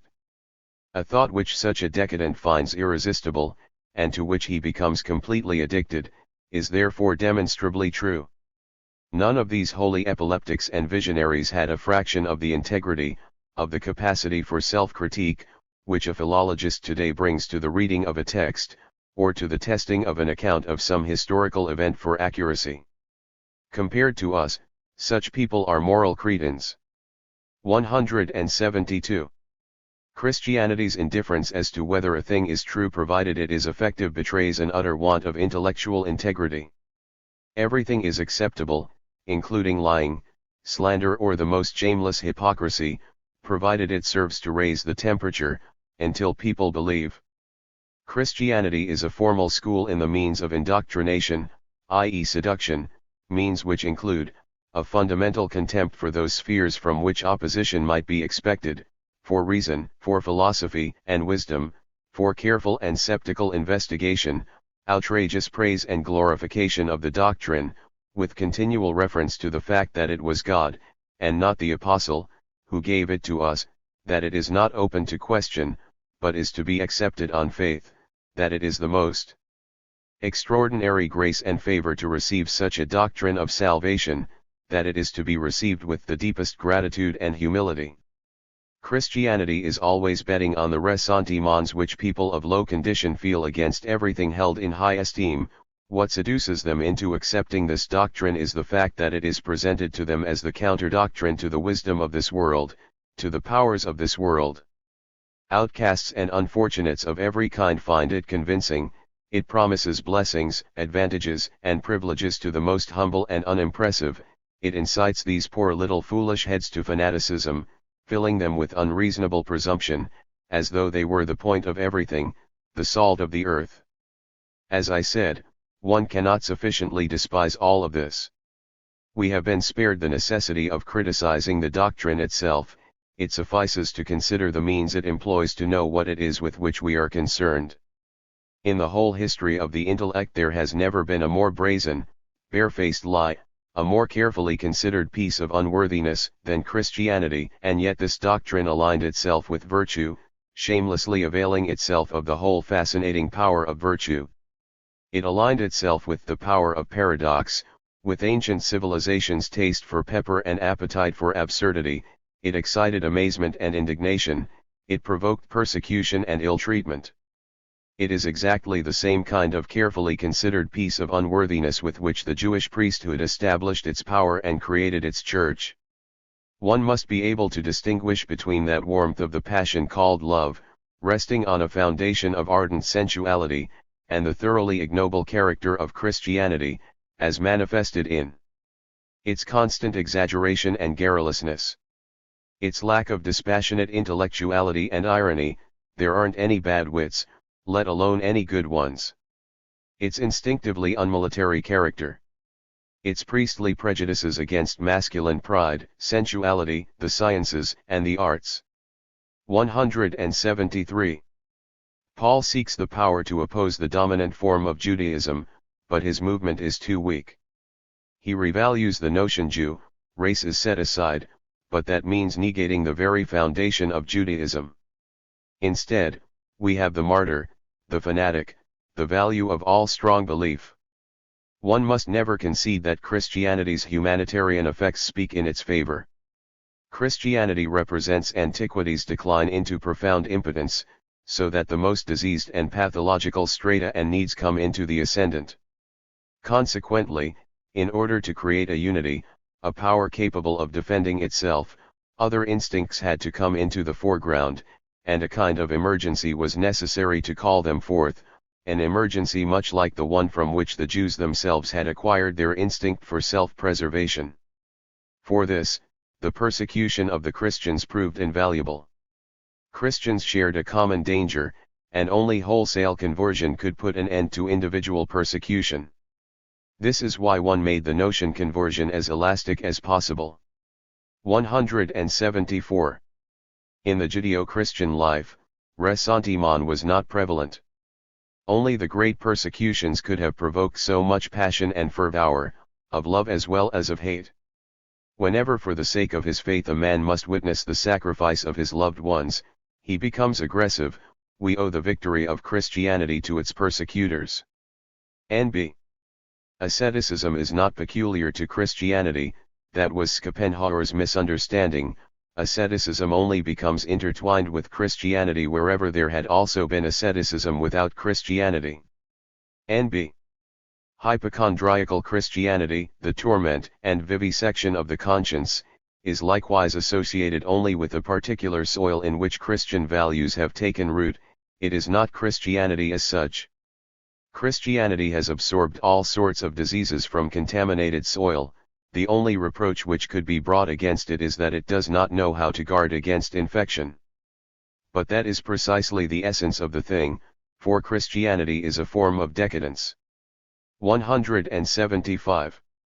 Christianity was able to build on the foundation of the small Jewish families of the diaspora, with their warmth and tenderness, with their willingness to help and to take responsibility for one another, a thing unprecedented, and perhaps misunderstood, throughout the entire Roman world, with their secret pride at being chosen, a pride which they disguised as humility, with their inward opposition to whatever was in the ascendant, to whatever was glorious and powerful, an opposition all the more remarkable for being utterly devoid of envy. Paul's genius was to have recognized how powerful this thing was, to have recognized this state of mind as communicable, seductive, and infectious even to pagans. He divined that his mission was to exploit this fund of latent energy, of happiness born of wisdom, for the sake of a Jewish church of more liberal confession, drawing on the whole of Jewish experience, the Jewish community's ability to survive under foreign domination, as well as its mastery of the art of propaganda. What he discovered was precisely a people who held themselves entirely aloof from politics. This little people, with their talent for self-assertion and self-promotion, cultivated in a number of virtues, in the only sense the word virtue can have, i.e. the means by which a certain kind of man preserves and improves himself. The principle of love comes from this little Jewish community. It is a passionate soul that glows here, beneath the ashes of humility and poverty. It is neither Greek, nor Indian, nor even German. The song in praise of love which Paul composed 29 is nothing Christian, but a Jewish blaze of that eternal flame which is Semitic. If Christianity has done anything of importance, psychologically speaking, it is that it has elevated the temperature of the soul among those colder, nobler races who were in the ascendant. It was the discovery that the most miserable life could be made rich beyond compare, by elevating the temperature of the soul. It goes without saying that this could not be conveyed to the ruling classes. The Jews and Christians were at a disadvantage owing to their bad manners, and inward power and passion, when accompanied by bad manners, are disagreeable, and even disgusting. I can see these bad manners when I read the New Testament. One has to have shared the humiliation and distress of the baser people who wrote it to feel its attraction. There is no better proof of classical taste than how a man reacts to the New Testament.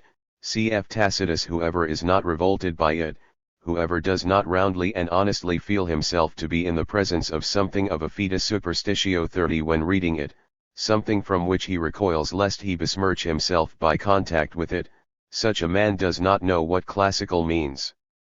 One must feel about the cross as Goethe did. Point 31. 176. The contrary movement of religion, morality as decadence, the reaction of little people. Love affords the greatest sense of power. The task is to understand to what extent it is not man in general, but rather a certain kind of man that is speaking here. This should be more closely scrutinized. By receiving divine love we become divine, we become children of God. God loves us and wants nothing from us, save love, that is, no morality. Obedience or action produces the same sense of power and freedom as love does.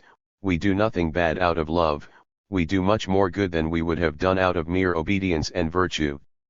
Herein lies the happiness of the herd, the sense of community in things great and small, a lively sense of unity perceived as the be-all and end-all of life's experiences.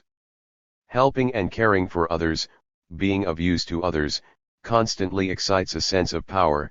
Evident success and an expression of pleasure in doing so only serve to emphasize the sense of power, nor is there any lack of pride felt as a community, as the dwelling place of God, as the chosen people. In fact, man has once again undergone an alteration of personality. 32. This time it is his feeling of love that he calls God. One must try to imagine the awakening of such a feeling as a sort of rapture, a strange speech, a gospel. It was this novel experience which prevented him from attributing this love to himself. He thought that God was walking before him and was alive within him. God has come to man, the neighbor is transfigured into something divine, inasmuch as he evokes a feeling of love in him. Jesus became the neighbor as soon as he was reconceived as the Godhead, as the cause which excites a sense of power. 177. The faithful are aware that they are endlessly indebted to Christianity, and therefore conclude that its originator must have been a personage of the first rank. This conclusion is false, but it is characteristic of worshippers. First, viewed objectively, they could have been mistaken about the value of what they owed to Christianity, however firmly they may be convinced of it. To be convinced that something is true proves nothing, and when it comes to religion, convictions are, if anything, somewhat suspect. Second, it could be that what they owe to Christianity should not be attributed to its originator at all, but to the completed structure, to the whole of the church that was derived from him.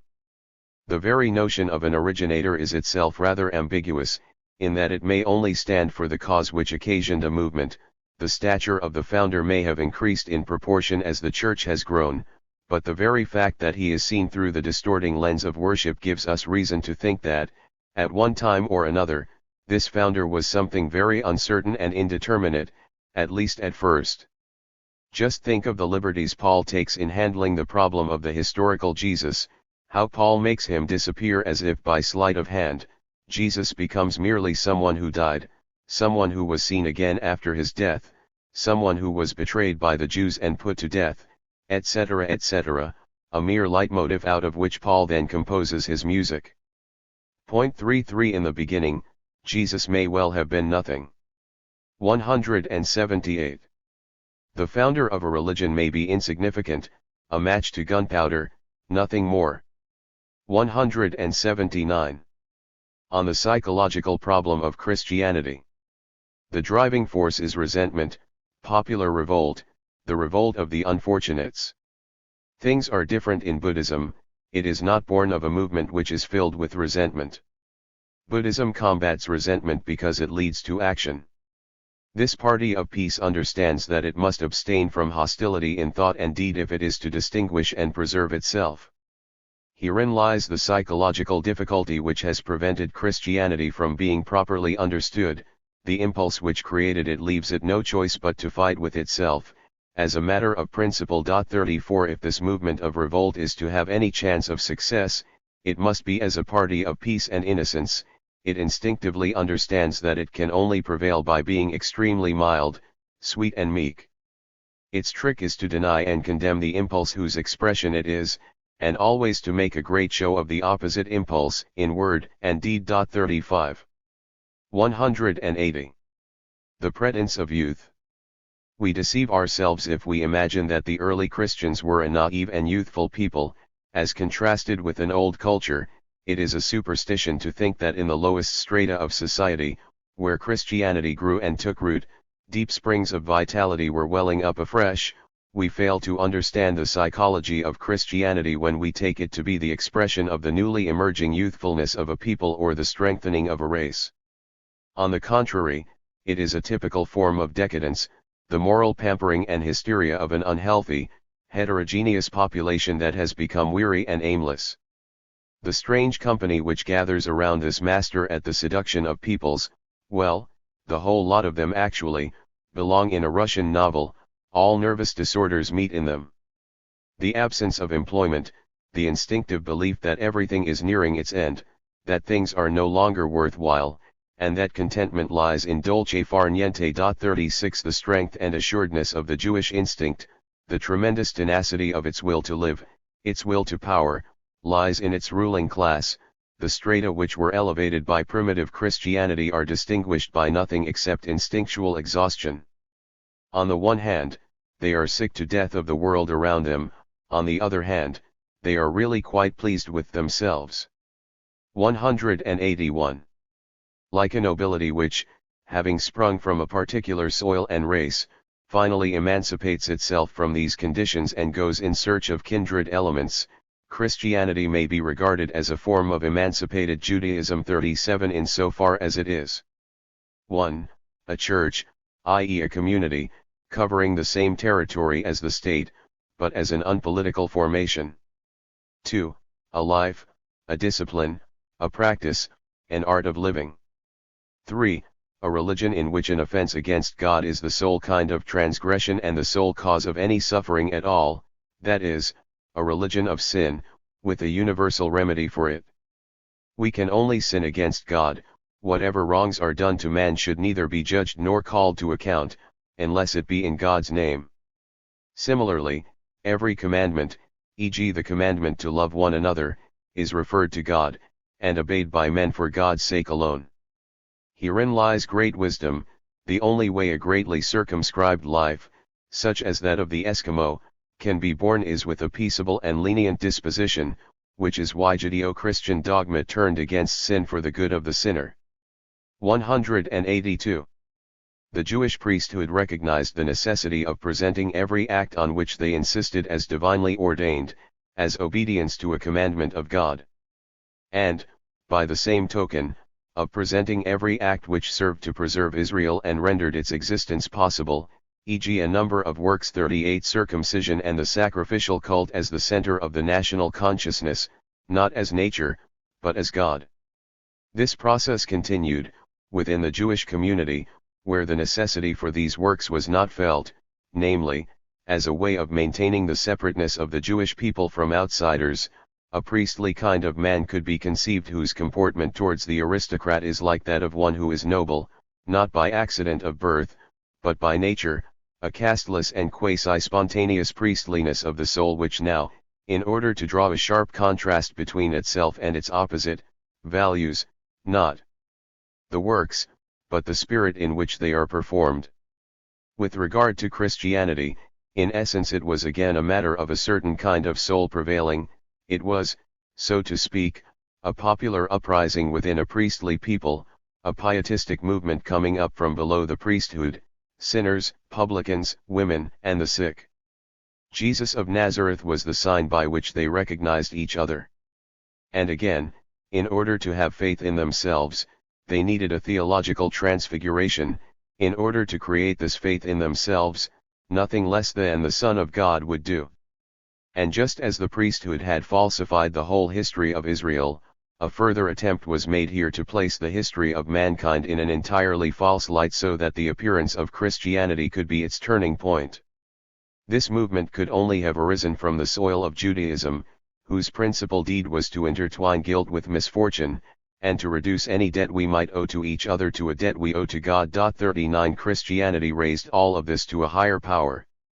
183. Christian symbolism is based on Jewish symbolism, which had already resolved all of reality, history, nature, into something numinous, unnatural, and unreal. Which was no longer willing to see history for what it is, which was no longer interested in natural success. 184. The Jews made an attempt to assert themselves after they had lost two whole castes, the warriors and the farmers. In this sense, they are eunuchs, they have priests and chandalas, and nothing in between. As one might expect, a rupture occurs between them, a revolt of the chandalas, which is the origin of Christianity. Because they had known warriors only as their masters, they incorporated into their religion enmity against the nobility, against the man who is noble-minded and proud, against the mighty, against the ruling classes. They are pessimists from indignation. Accordingly, they created an important and novel position, that of the priest who leads the chandalas against the noble estates. The Christians carried this movement to its logical conclusion. Even in the Jewish priesthood they still perceived a higher caste, a privileged nobility, and so they abolished it. Christ is the chandala who rejects the priest. The chandala who finds his own salvation. That is why the French Revolution is the daughter of Christianity, and its continuation. It was instinctively opposed to the church, the nobility, and the few remaining privileges. 185. The Christian ideal was staged with characteristic Jewish shrewdness. These are its fundamental psychological impulses, its nature. The revolt against the ruling spiritual powers. The attempt to make the virtues which render possible the happiness of the lowliest the ideal standard by which we judge all other values, and to call that ideal God, an attempt which expresses the instinct for self-preservation of the poorest, feeblest strata of society.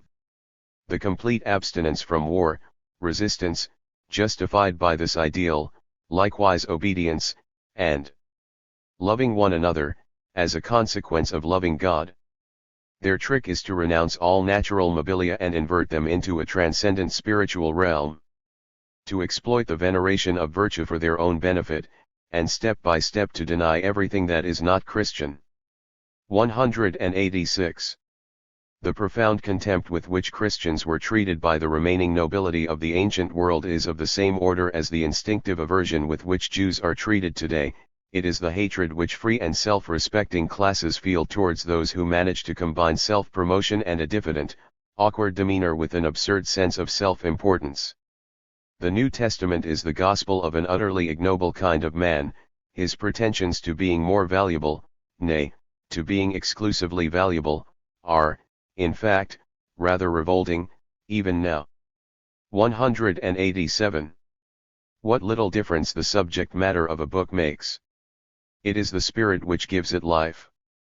What a sick and stubborn air all this excited chatter about salvation, love, beatitude, faith, truth, eternal life has.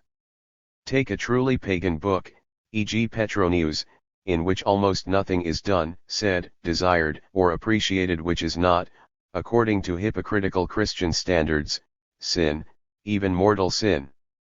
And yet, does it not exude a sense of well-being, of purer air, of superior intellectuality, of quicker pace, of liberated, extravagant, confident power? In the whole of the New Testament there is not a single piece of buffoonery, but with that, a book is refuted. Compared to Petronius, the New Testament remains a symptom of decline and cultural corruption, and as such it has acted as a ferment of decomposition. 188. The dreadful abuses Christianity has perpetrated with the idea of a future existence. The Last Judgment is a Christian idea, not a Jewish one.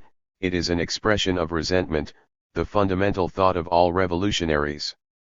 The judgment of deep unworthiness which Christians render against every life other than their own, it is not enough for them to think ill of their actual opponents, they require nothing less than a wholesale slander of all that they lack.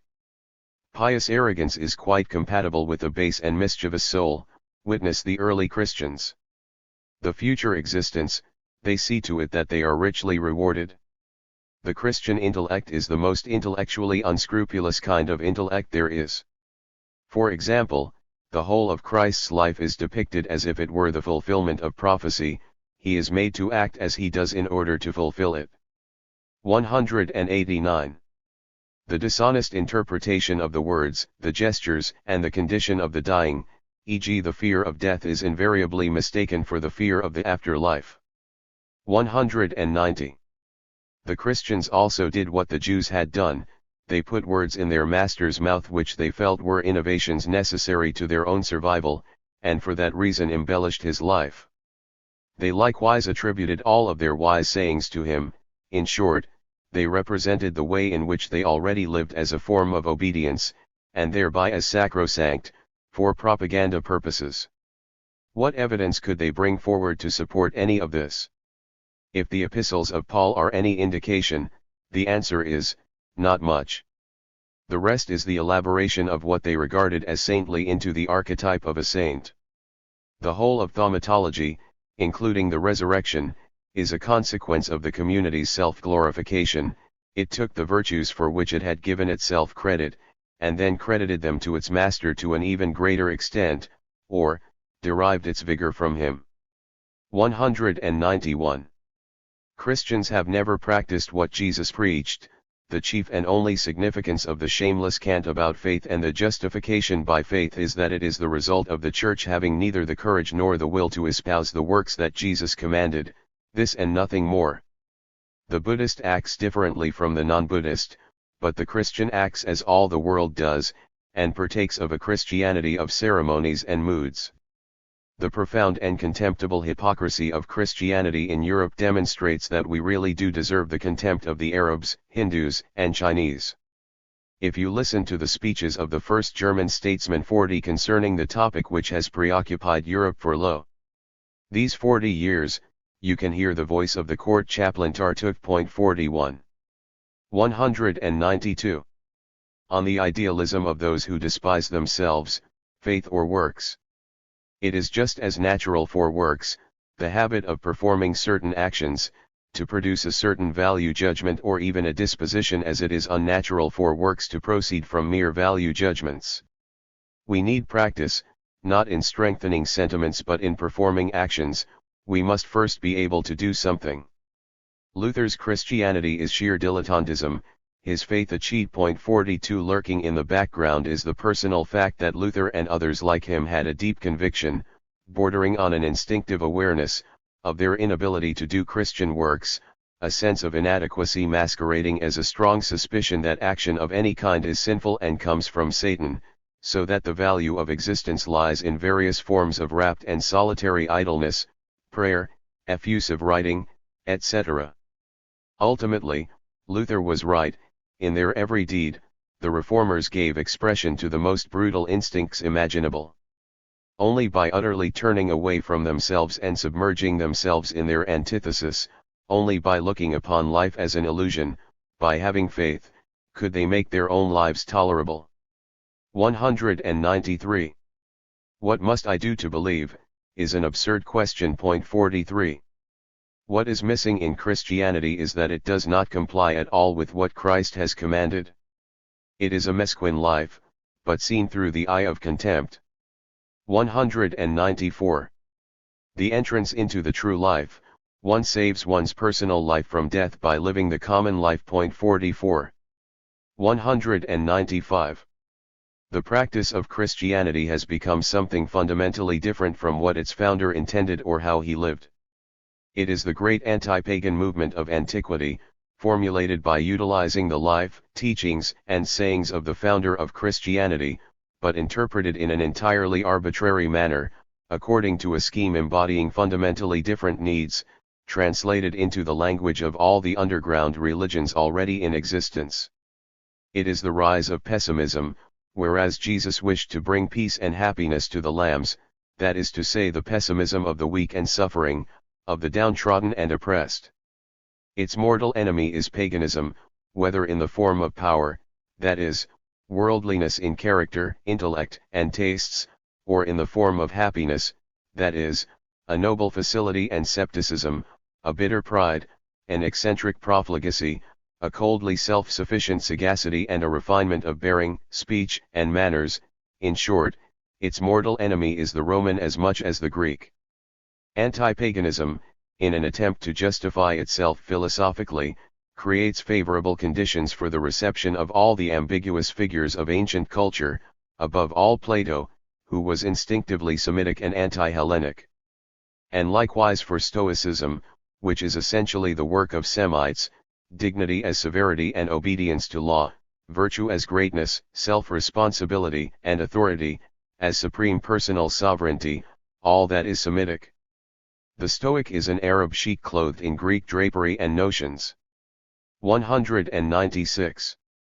Christianity only took up the fight against the classical ideal and noble religion which was already in progress.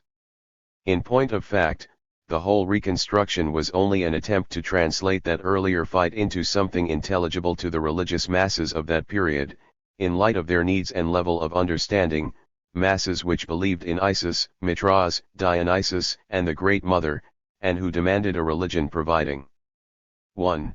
Hope of an afterlife. 2. A bloody phantasmagoria of the sacrificial animal, the mystery. 45. 3. A redemptive act, the sacred legend. 4.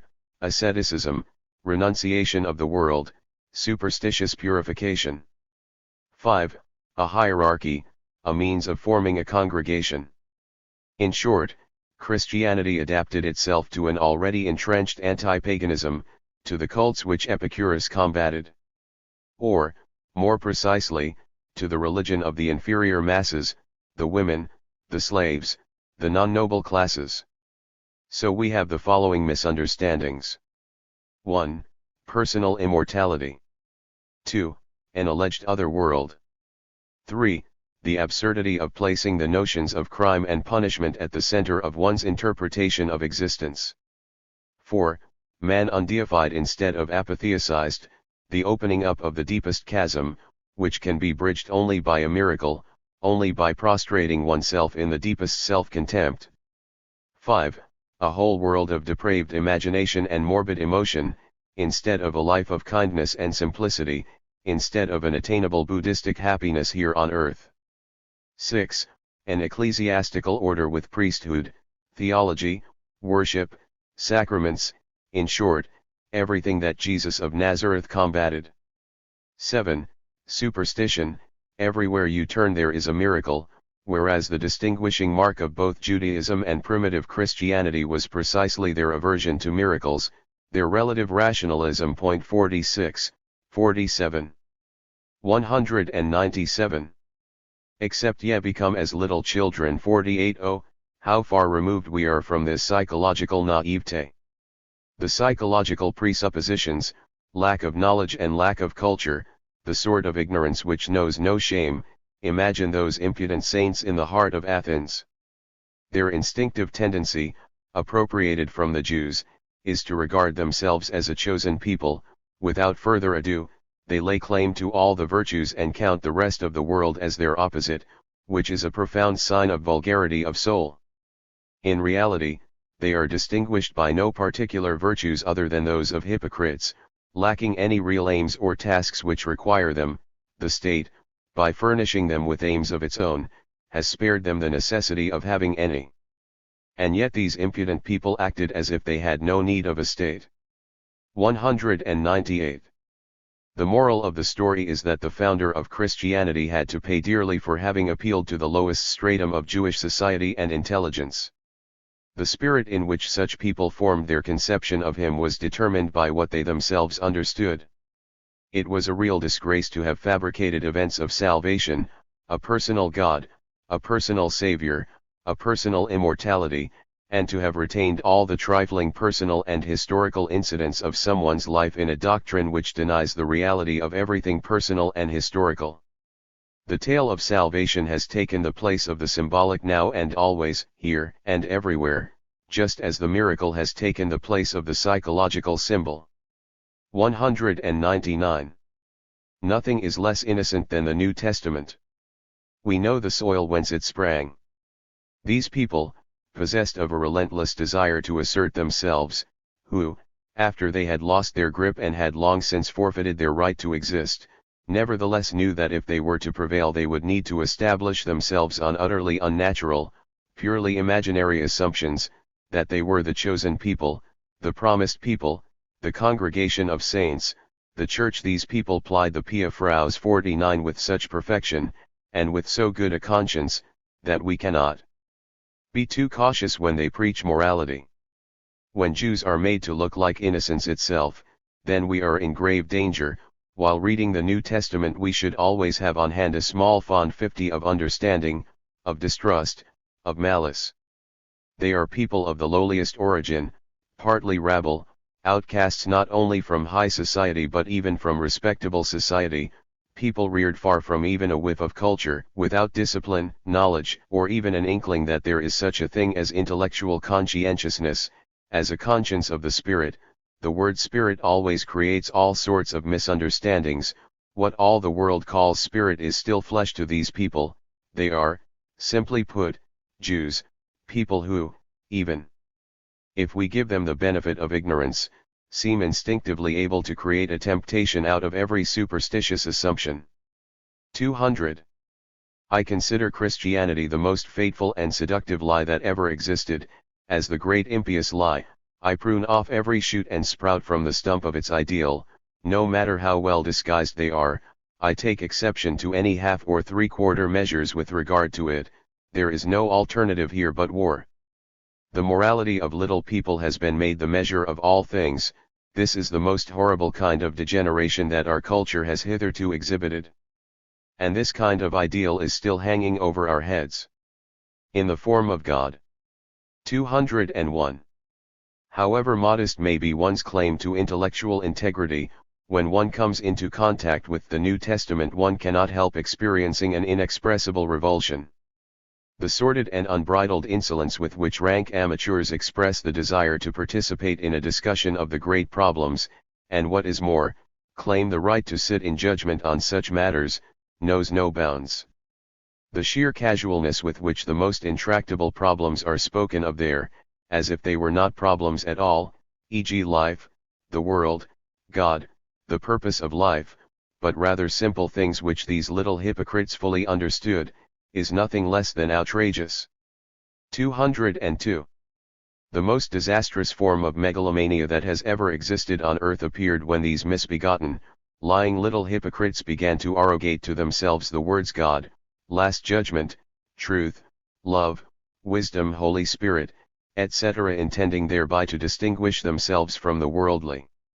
When such men begin to model values on themselves, thereby inverting them, as though they were the meaning of everything, the salt of the earth, the bar of judgment before which all the rest of mankind will be brought and the standard by which it will be judged, then there is nothing for it but to build madhouses for them. To have persecuted them was one of the extravagant follies of antiquity, for that was to take them far too seriously, to make them into something to be taken seriously. This whole disaster was made possible by the fact that a similar form of megalomania was already in existence, Jewish megalomania. Once the rift began to widen between the Jews and the Christian Jews, and without the Jews, the Christians had no right to exist at all. The Christian Jews were compelled to use once more, and in one final crescendo, the same means of self-preservation which the Jews themselves had instinctively adopted. At the same time Greek moral philosophy had done everything possible to prepare a kind of moral fanaticism, even among Greeks and Romans, and to render it palatable. We have Plato, that great conduit of corruption, to thank for this. Plato, who was the first to deliberately misunderstand the natural forces at work in morality, who regarded morality as the meaning and purpose of life, who had already devalued the Greek gods with his notion of goodness, who had already been influenced, perhaps in Egypt, by Jewish intolerance. 203. On the denaturalizing of morality. The petty little virtues of these gregarious animals by no means lead to eternal life, and while it may be very shrewd to make a show of them, and themselves with them, for those who have eyes to see it nevertheless remains the most ridiculous of spectacles. A man does not in the least deserve special treatment, on earth or in heaven, just because he perfectly embodies the virtue of moderation. Like some dear little lamb, even in the best cases, he remains only a dear, silly little ram with horns, provided he is not bursting with vanity like some kind of court chaplain and making a scandal of everything with his magisterial posturing. Just look at the immense range of colors with which these petty little virtues are illuminated and transfigured here, as though they were the reflection of divine qualities. The natural purpose and utility of every virtue is invariably concealed. A virtue is only valuable with regard to a divine command or model, or with regard to other worldly and spiritual goods. How marvelous! As if virtue were a question of the salvation of the soul rather than a way of using fine sentiments to make things here as bearable as possible. 204. Moral castratism. The ideal of the castrathi. 1. The law, which is the thoroughly realistic formulation of certain conditions necessary for the self-preservation of a community, prohibits certain actions tending in a certain direction, namely, in so far as they go against the community. It does not prohibit the disposition from which these actions flow, for it has need of these self-same actions when they tend in another direction, namely, against its enemies. The moral idealist appears and says, God sees into men's hearts, the action itself counts for nothing, we must extirpate the hostile disposition from which it flows. Under normal conditions men laugh at such things. It is only in those exceptional cases where a community lives utterly beyond the necessity of waging war for its very existence that anyone listens to such things. The disposition from which no further utility is anticipated is soon abandoned. This was the case e.g. when the Buddha appeared in a peaceable and even mentally exhausted society. This was likewise the case with respect to the early Christian community, as well as the Jewish, something which presupposed an absolutely unpolitical Jewish society.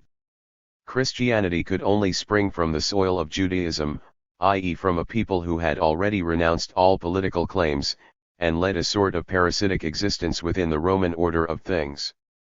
Christianity goes a step further, men dare to emasculate themselves even more, circumstances allow it.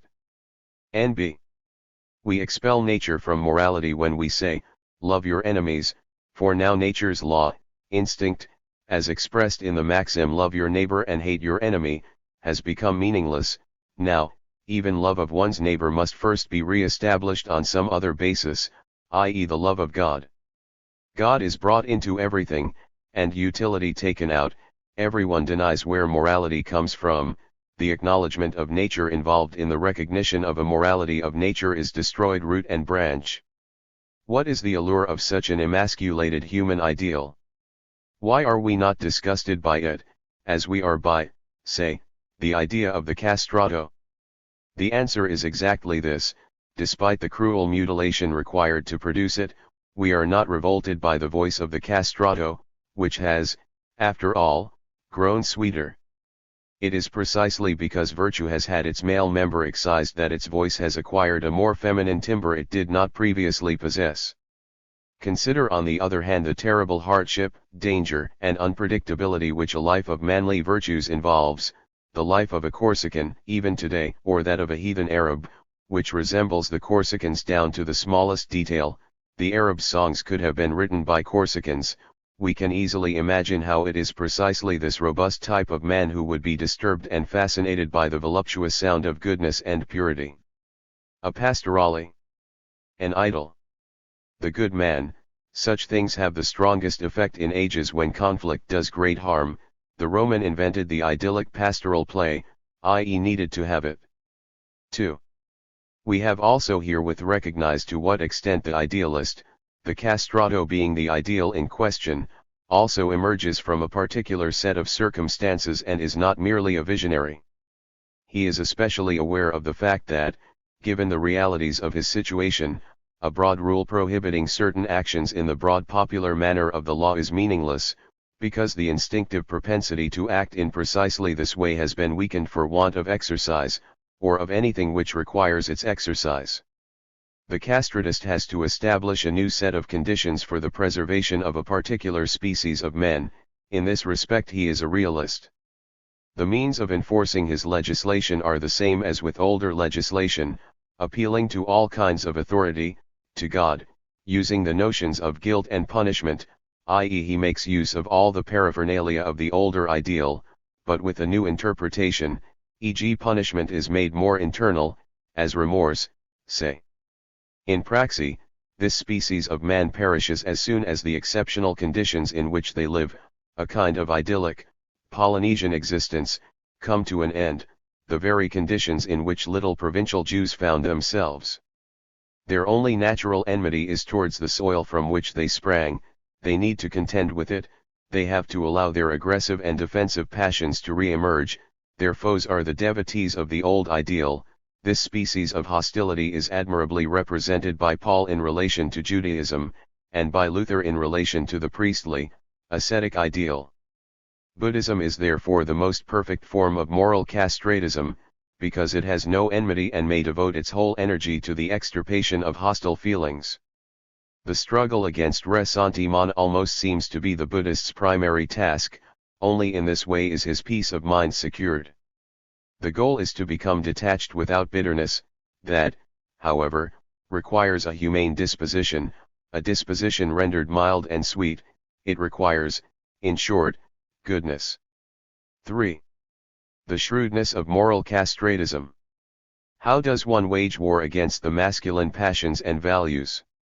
One cannot resort to physical violence, one can only wage a war of cunning, fascination and deceit, in short, a war of wits. First prescription, claim a monopoly on virtue, and dismiss the older ideal as the opposite of all ideals. This requires the most artful slander. Second prescription, propose one's own type of man as the sole standard of value and project it into everything, behind the fate of everything, as God. Third prescription, declare the opponents of one's ideal the opponents of God, confer on oneself the right to great pathos, to power, to bless and to curse. Fourth prescription, attribute all the suffering in the world, every terror, every omen, every catastrophe, to opposition to one's own ideal, interpret all suffering as punishment, even the suffering of one's followers, unless it is a test, etc. Fifth prescription, go so far as to undeify nature as the opposite of one's ideal, consider it a great trial of patience, a kind of martyrdom, to endure natural conditions for so long, practice disdain of mean and manner towards all natural things. Sixth prescription, project the victory of antinaturalism and ideal castratism, the victory of the world of the pure, good, sinless, and blessed, into the future as the end, the finale, the great hope and the coming of the kingdom of God. I hope that one may still be allowed to laugh at the way this small species of man has spiraled upwards into an absolute standard of value. 205. What I do not at all like in Jesus of Nazareth and his apostle Paul is that they put so many ideas into the heads of little people, as if their modest little virtues had any bearing on anything. We have had to pay dearly for it, for they have brought the more valuable qualities of both virtue and man into disrepute. They have set the noble soul's bad conscience and the sense of self-worth at odds, and led the strong soul's brave, magnanimous, daring, and exuberant inclinations astray, even to the point of self-destruction. Christianity appeals to that within us which is touching, childlike, devoted, girlishly infatuated and shy. It possesses all the charm of a virginal and enthusiastic precursor to sensuality, for chastity is nothing but the outline of a sensuality to be filled in later, a preliminary sketch of it. 206. In the New Testament, especially in the Gospels, I hear absolutely nothing divine speaking. What I hear is an unfathomable rage of defamation and destruction presented in indirect form, which is one of the most dishonest forms of hatred. It shows not the least familiarity with the qualities of a loftier nature. It does not shy away from abusing all manner of platitudes. A whole treasury of proverbs is usurped and exploited, Apparently it was necessary for a god to come in order to say to the publicans this, that and the other thing. Nothing could be more undistinguished than this struggle with the Pharisees, aided by an absurd and impractical moral posturing. Such a tour de force has always delighted the people. And to think that they lay the charge of hypocrisy against them. That's rich. Hypocrisy coming from those lips. No, nothing could be more undistinguished than this treatment of one's opponents, an indicium of the most captious kind of high-mindedness, or rather, not so high-mindedness. 207. Christianity in its original form would be tantamount to the abolition of the state. It prohibits oaths, military service, courts of justice, self-defense or the defense of a community, and distinctions between fellow countrymen and strangers. Likewise it prohibits social hierarchy.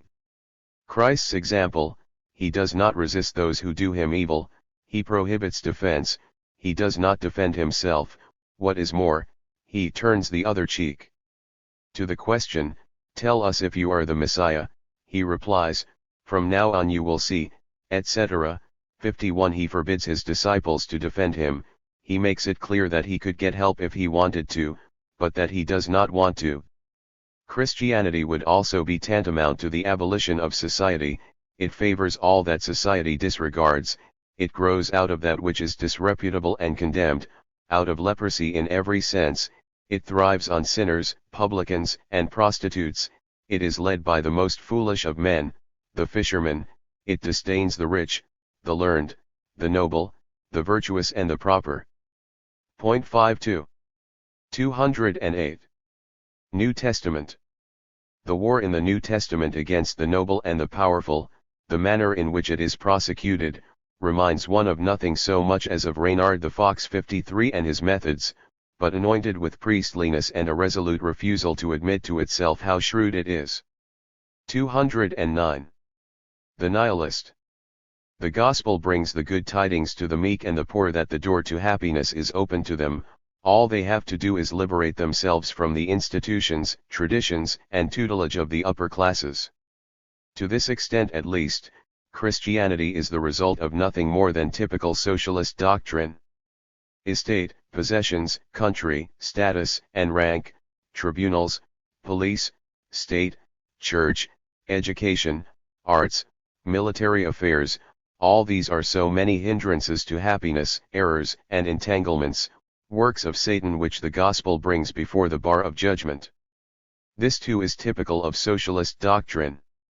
Lurking in the background there is turmoil, the explosion of a pent-up loathing for the masters, an instinctive awareness of how much happiness is already inherent in a sense of freedom.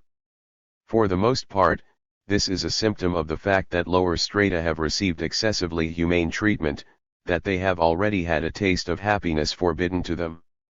It is not hunger that engenders revolutions, but rather the fact that for the people, l'appétit vient en mangeant 54. 210.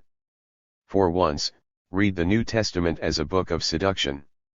It commandeers virtue, instinctively aware that this is the way to have public opinion on one's side, admittedly an altogether modest virtue, which acknowledges the value of perfectly gregarious sheep, along with their shepherds, and nothing more, a little, affectionate, benevolent, helpful, and enthusiastically pleased kind of virtue which to all appearances is perfectly unassuming, which sets itself apart from the world.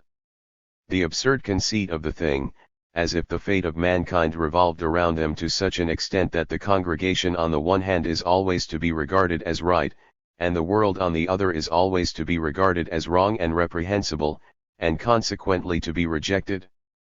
The senseless hatred it bears towards everyone in power, but which never goes so far as to disturb them. It shows a kind of inward detachment which outwardly leaves everything as it was, servitude and slavery. It knows how to make everything into an instrument in the service of God and virtue. 211. Christianity is possible as the most private mode of existence. It presupposes a closely knit, secluded and absolutely unpolitical society. It belongs in the convent.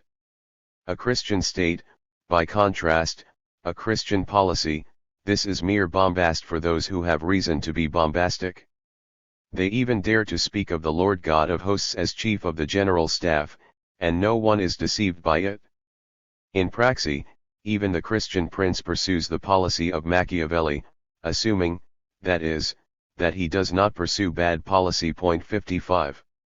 212. Christianity is still possible at any time. It is not bound to any of the untenable dogmas which are emblazoned with its name. It requires neither the doctrine of the personal God, nor of sin, nor of immortality, nor of salvation, nor of faith. It has absolutely no need for a metaphysics, let alone asceticism or Christian natural science. Now, were a man to say, I will not serve as a soldier, I will not seek redress in the courts, I will not call upon the service of the police, he would be a Christian. I will do nothing that disturbs my peace of mind, and if I have to suffer on that account, well, nothing preserves that peace more than suffering. 56, 57. 213. On the history of Christianity. The continual change of milieu means that Christian doctrine continually changes its emphasis. The favoring of lowly and little people. The development of caritas. The typical Christian gradually comes to embrace all the things that he originally rejected, the very rejection of which defined him as a Christian. The Christian becomes a citizen, a soldier, a magistrate, a worker, a merchant, a scholar, a theologian, a priest, a philosopher, a farmer, an artist, a patriot, a politician, a prince. He takes up the same activities which he had abjured: self-defense, litigation, punishment, the swearing of oaths, discrimination between one people and another, deprecation, rage. Christ himself preached that the kind of life Christians now lead is ultimately the very life from which we should strive to disentangle ourselves. The Church is just as much a part of the triumph of what is anti-Christian, as the modern state and modern nationalism. The Church is the barbarization of Christianity. 58. 214. The following have lorded it over Christianity: Judaism, Paul, Platonism, Augustine, the mystery cults, the doctrine of salvation, the emblem of the cross, asceticism, hostility towards nature, reason, the senses, i.e. the Orient. 59. 215. Christianity is the morality of the gregarious animal after it has lost its natural character. It labors under a complete misapprehension and self-delusion. Democratization yields a more natural form of it, one that is less dishonest. Fact: the oppressed, the lowly, the whole throng of slaves and half-slaves, want power. Step 1, they free themselves, they release themselves from bondage, though only in their imagination at first. They recognize one another, they assert themselves. Step 2, they enter the fray, they demand recognition, equal rights, justice. Step 3, they demand privileges, they draw the representatives of power over to their own side. Step 4, they insist upon exclusive power, and they receive it. There are three elements in Christianity which must be distinguished. A. The oppressed of all kinds. B. The mediocre of all kinds. C. The diseased and dissatisfied of all kinds. With elements of the first kind, it struggles against the political elite and their ideal. With elements of the second kind, it struggles against all sorts of privileges, against anyone who is exceptionally intelligent or sensitive. With the third element, it struggles against the natural instinct of the happy and healthy. Whenever victory comes, the second element steps into the foreground, for then Christianity has won over the happy and healthy, as its champions, likewise the powerful, who are interested because Christianity has subdued the multitude, and now it is the gregarious instinct, the ever-precious mediocrity, which, through Christianity, receives its highest sanction. This mediocrity ultimately becomes so self-confident, gets its courage up to such an extent, that it even grants itself political power. Democracy is Christianity made natural, a kind of return to nature, as the contrary estimation could only be vanquished by an extreme anti-naturalism. That is why the aristocratic ideal begins to lose its natural character, the superior man, noble, artist, passion, knowledge, etc. Romanticism as the cult of the exceptional, genius, etc. 216. How even the masters could become Christians. A community, tribe, lineage, herd, congregation, instinctively regards all those conditions and desires to which it owes its preservation as intrinsically valuable, e.g. obedience, mutual aid, respect, moderation, compassion, and therefore suppresses everything that opposes or obstructs them. Likewise, rulers, whether they are individuals or classes, instinctively patronize and distinguish those virtues which make the people whom they have subjugated industrious and submissive, conditions and passions which may be utterly different from their own. The gregarious instinct and the instinct of the rulers concur in finding a certain number of conditions and qualities praiseworthy, but not for the same reason. The former do so out of direct egoism, the latter out of indirect egoism. The submission of master races to Christianity is essentially due to their recognition that Christianity is a gregarious religion, that it teaches obedience, in short, that Christians are more easily ruled than non-Christians. Even in this day and age the Pope, having some inkling of this, recommends Christian propaganda to the Emperor of China. It should also be added that perhaps no one is more strongly affected by the seductive power of the Christian ideal than those whose nature is to love danger, adventure, and conflict, those who love anything which involves putting themselves in peril, which involves the possibility of attaining a non plus ultra of the sense of power. Think of Saint Teresa, surrounded by the instinctive heroism of her brothers. Christianity appears here as a form of dissipation of the will and of willpower, as a quixotic type of heroism. 3 Christian ideals. 217. War against the Christian ideal, against the doctrine of beatitude and salvation as the aim of life, against the supremacy of the simple-minded, the pure in heart, the sufferers, the unfortunate, etc. And anyway, what is God or faith in God to us now? God today is merely a faded word. We no longer have the slightest notion what it means. But, as Voltaire said on his deathbed, do not speak to me of that man here. 60. When and where did any considerable man bear the least resemblance to the Christian ideal? At least in the eyes of those who are psychologists and triers of reins. Skim the pages of a copy of Plutarch, all of his heroes fall short of it. 218. What gives us precedence? We live in the age of comparison. As historians, we are revisionists the like of which has never been seen. We are the self-consciousness of history par excellence. Our enjoyments and sufferings, being the product of an instinctive comparison of an unheard of multitude of things, are different from those of other men. We understand everything, we experience everything, we have no more hostility towards anything. Although we ourselves may lose by it, our amiable and almost affectionate inquisitiveness boldly charges at the most dangerous of subjects. There is some good in everything, we say, finding it something of an effort to say no to anything. And should we ever be so unintelligent as to take sides against something, it pains us. Actually, it is we scholars today who most closely follow Christ's teaching. 219. It is ironic that some people believe that modern natural science has vanquished Christianity.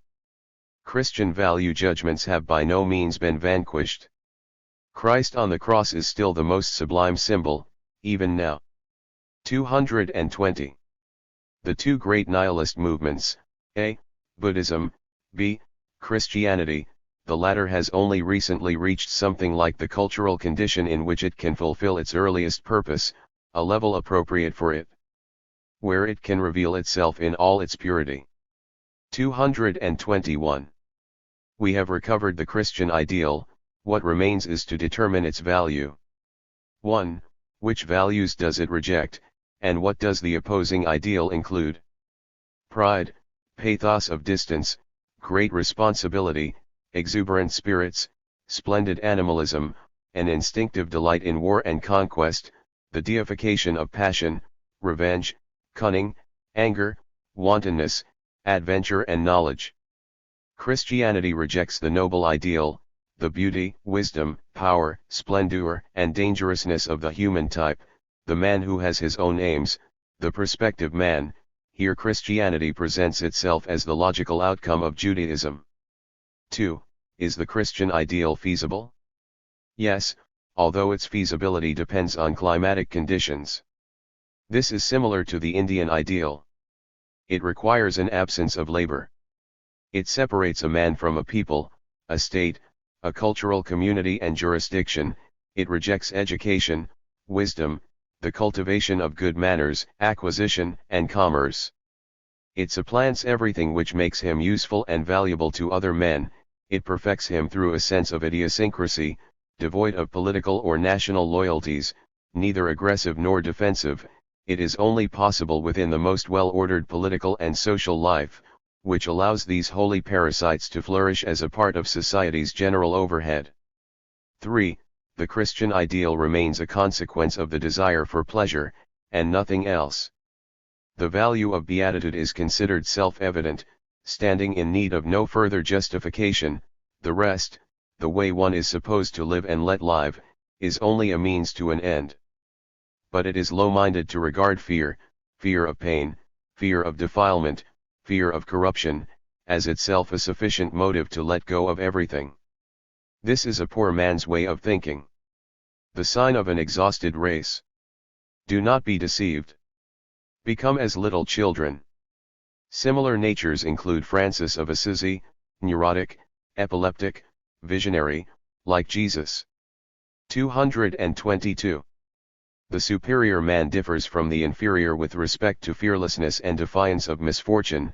It is a sign of decline when a man allows eudaimonistic considerations to take priority over all others, owing to physiological exhaustion and loss of willpower.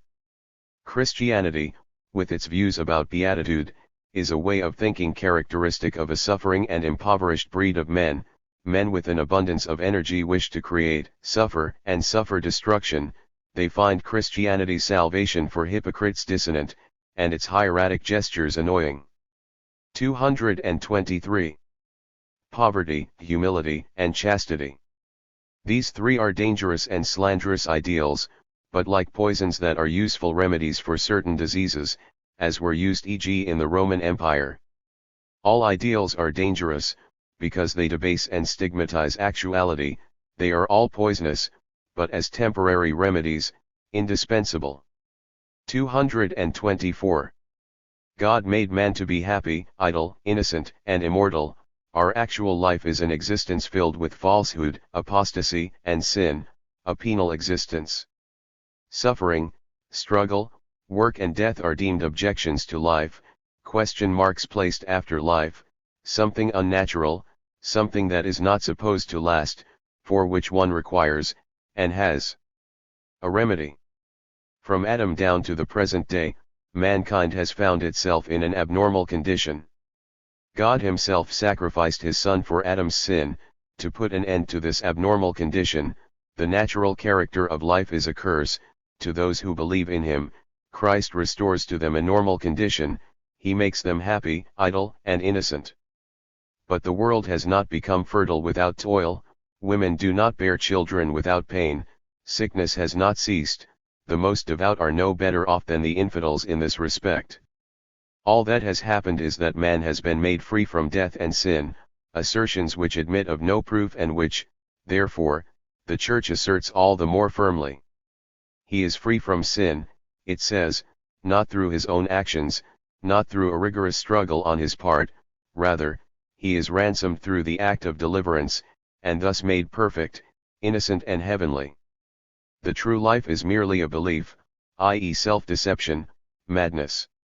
The whole of struggling, fighting, splendor-filled, darkness-filled, real existence is only a bad and false existence. The task is to be delivered from it. Asterisk. NB. NB.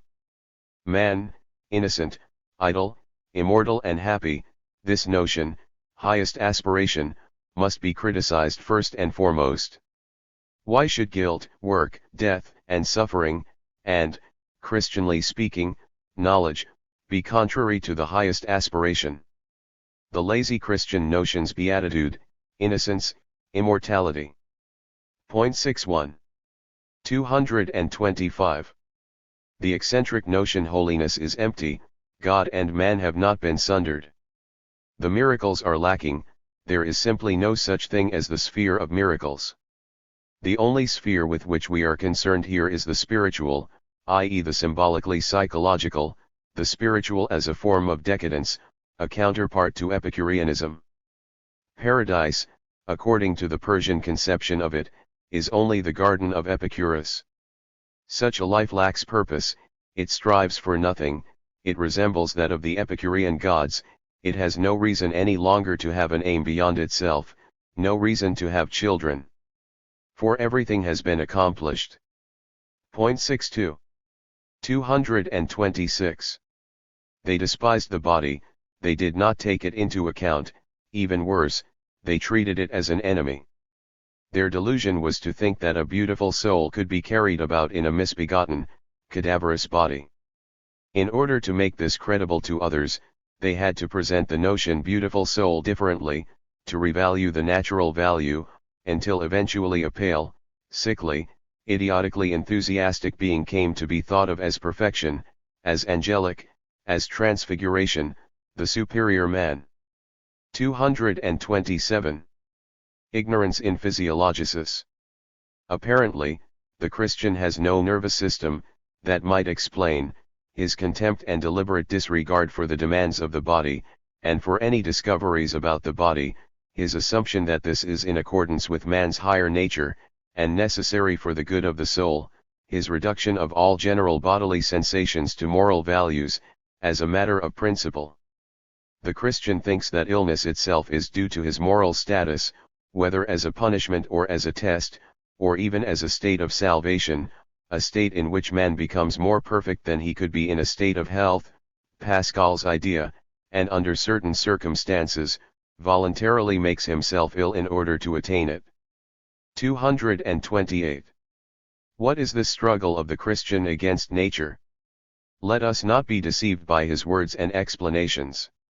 It is nature struggling against nature. For many it is fear, for others aversion, for others still it is the sign of a certain intellectuality. In the most exalted Christian, who actually wants to be equal to his ideal, it is the love of a condition free from the desires of the flesh, the love of himself as a compendium of nature. Point 63. It goes without saying that self-abasement in place of self-confidence, anxious vigilance over the passions, disregard of ordinary duties, which creates a sense of elevated rank, the agitation of constant struggle involving tremendous issues, the habit of emotional effusiveness, all this goes to constitute a type in which the irritability of a wasting body preponderates, but the nervousness and inspiration it engenders are interpreted differently. The taste of this type inclines to anything, 1. Pedantic, 2. Ornate, or 3. Intensely felt. The natural inclinations, pride, lust, etc., are satisfied, but interpreted in a new way, e.g. as justification before God, salvation through grace, as an undeniable sense of well-being is invariably interpreted. The general problem is, what happens to the man who slanders and in effect denies what is natural and lets it waste away? In fact, the Christian is an example of exaggerated self-control. In order to moderate his passions, he seems to find it necessary to crush or crucify them. The Epicurean sort of Christian and the Stoic, the former includes François de Sales, the latter Pascal. The victory of Epicurus, but precisely this kind of man is not well understood, and inevitably so. The Stoic type, who has great need of struggle and as a consequence sets undue value on it, always slanders the Epicurean. 229. Of Christian practice. Down through the ages man did not know himself physiologically, even today he does not know himself. The knowledge that e.g. man has a nervous system, but no soul, is still the privilege of the best informed. But man has not had the slightest suspicion that he did not know these things about himself. A man must be quite affable to be able to say, I do not know this, in order to be content with his own ignorance. Suppose he is suffering or is in a good temper, he has no doubt that he could find the reason for his condition were he but to look for one. So he looks for it. In truth, he cannot find the reason, for he does not have even the slightest idea where to look. So what happens? He mistakes the consequence of his condition, e.g. the success of a work undertaken in a good temper, and which was undertaken at bottom because his good temper had already given him the courage to do so, for its cause, echo, the work must be the reason why he is in a good temper. As a matter of fact, his success, in turn, had the same cause as his good temper, the happy coordination of physiological forces and systems. He feels bad, and consequently is not finished with some worry, misgiving or self-examination. He really believes that his bad condition is the consequence of his misgivings, of his sins or of his self-examination. But often, after profound exhaustion and prostration, he recovers. How is it possible that I feel such a sense of freedom and liberation? It is a miracle which only God could have accomplished. Conclusion: He has forgiven my sins. And that implies a practice, to encourage a sense of sin. In order to prepare the way for acts of contrition, it is necessary to reduce the body to a morbidly nervous condition. The method of doing this is well known. As one might imagine, no one suspects the necessary connection between these facts. Since the mortification of the flesh is given a religious interpretation, it seems like an end in itself, whereas it is only a means of bringing about remorse, that morbid indigestion of the soul, with the aid of the idée fixe of sin, that chalk line for hypnotizing hens. Point 64.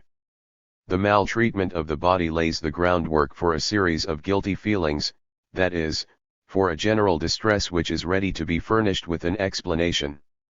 On the other hand, the method of salvation emerges in a similar way. Every kind of excess of feeling is provoked through prayer, bodily movements, gestures, and oaths, and exhaustion ensues, often quite abruptly and often accompanied by forms of epilepsy. And after this condition of profound torpor comes the apparent recovery or, in religious parlance, salvation. 230. Because the conditions and consequences of physiological exhaustion abound in what is sudden, terrible, inexplicable, and imponderable, formerly they were considered more important than healthy conditions and their consequences. People feared them, and so people added a higher world to this one. Sleep and dreams, shadows, night, the terror of nature, have been held responsible for the emergence of additional worlds, but first and foremost, the symptoms of physiological exhaustion should be taken into account. Ancient religions actually disciplined the pious in such a way as to throw them into a state of exhaustion, a state in which experiencing such things was inevitable. It was thought that one would thereby enter into a higher order of things, an order where everything ceased to be familiar. The appearance of a higher power. 231. Religion as decadence. Sleep is a consequence of exhaustion, exhaustion is a consequence of excessive irritation. The need for sleep, the deification and even adoration of the notion sleep, is characteristic of all pessimistic religions and philosophies. In this instance, the kind of exhaustion is racial exhaustion. Sleep, regarded physiologically, is only an analog of a much deeper and more protracted need for rest. In praxis, it is death, under the guise of his brother sleep, which is found so alluring here. 232. The whole training that Christians receive concerning prayer and salvation may be regarded as an indiscriminately produced folie circulaire. 65. Although, to be fair, it can only be produced in individuals who are predestined to it, that is, those with a morbid disposition. 233. Decadence, and religion as decadence, against remorse and purely psychological treatment. For the treatment of the pang of conscience I recommend Mitchell's Cure. 66. To be unable to have done with an experience is already a sign of decadence. This reopening of old wounds, this wallowing in self-contempt and contrition, is something from which no salvation of the soul can come, but only a further illness, a new form of prior illness. These conditions of salvation of Christians are merely variations of the same morbid condition, interpretations of an epileptic fit according to a particular formula which is provided, not by science, but by religious mania. When a man is himself morbid, he will also be good in a morbid manner. We now regard the greater portion of the psychological apparatus which Christianity has used as among the forms of hysteria and the various epilepsies. Our whole approach to mental restoration must be put back on a sound physiological footing. The pang of conscience itself hinders recovery. One must seek through new activities to compensate for the underlying decadence, and the subsequent lingering illness of self-torture, as quickly as possible.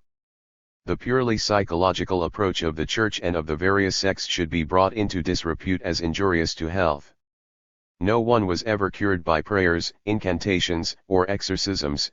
The state of repose which occurs under such influences is far from inspiring confidence in them as physiological treatments. A man is healthy when he derides the earnestness and eagerness with which he allowed any particular of his life to hypnotize him in this fashion, when his conscience biting him feels like a dog biting a stone, when he is ashamed of his own remorse.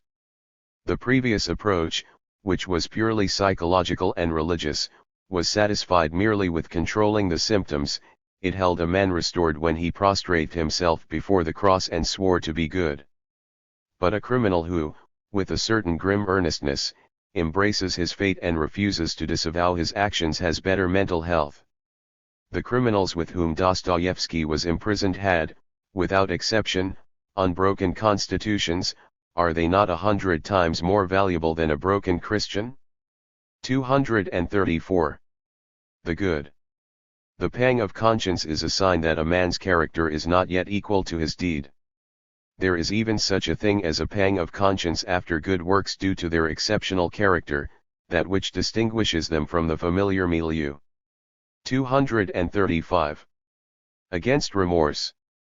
I do not care for this sort of cowardice in the face of one's own actions. One must not abandon oneself under the impetus of unexpected shame and distress. Extreme pride is more appropriate here. What difference does it make in the end? No action can be undone by repentance, any more than it can be by forgiveness or expiation. One would have to be a theologian to believe in a power to absolve sin. We immoralists prefer not to believe in it. We believe that at bottom each and every one of our actions is of equal value, and likewise that actions which run counter to our interests may for that very reason still be economically useful and desirable, if by so doing they promote the general interest. In particular cases, we will concede that we could have easily refrained from an action, had the circumstances not encouraged us to commit it. Who among us would not have already run through a gamut of crimes had circumstances encouraged it?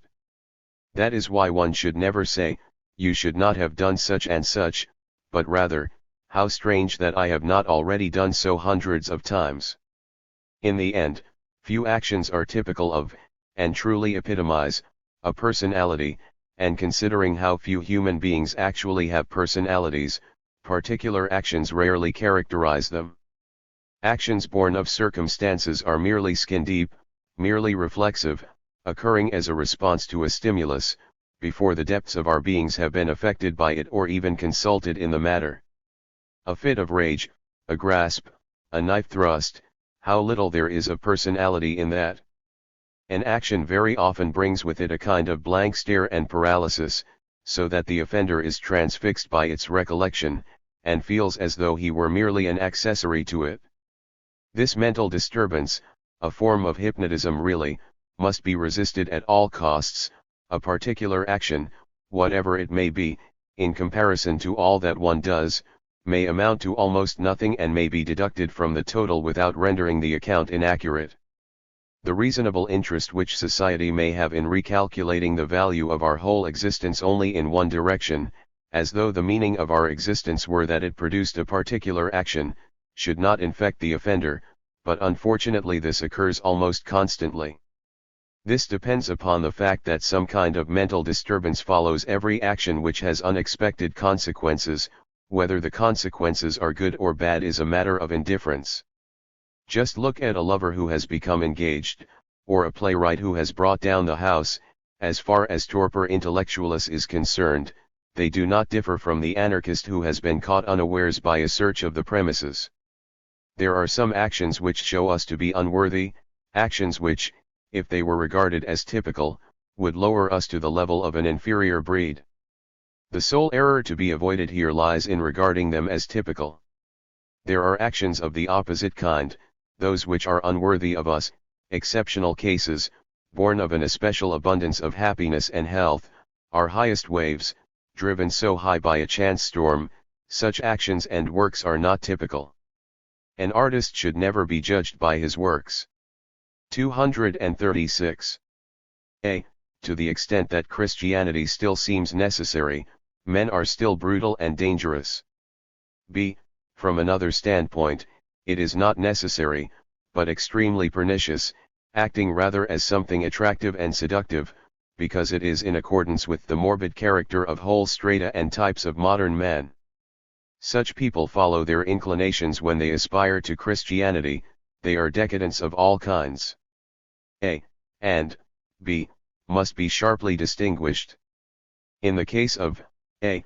Christianity is a cure, or at least a method of taming. Under certain circumstances it makes people ill, and this is sometimes useful in breaking a brutal savage. In the case of B. It is a symptom of illness itself. It spreads the disease of decadence. Here it counteracts a system of treatment for which there is some evidence. Here it is the invalid's instinct working against that which would be most salutary for him. 237. On one side, the serious, dignified and reflective people, and on the other, the brutal, filthy, and capricious beasts. It is a mere problem of animal taming in which the tamer must be severe, cruel, and terrifying to the beasts he tames.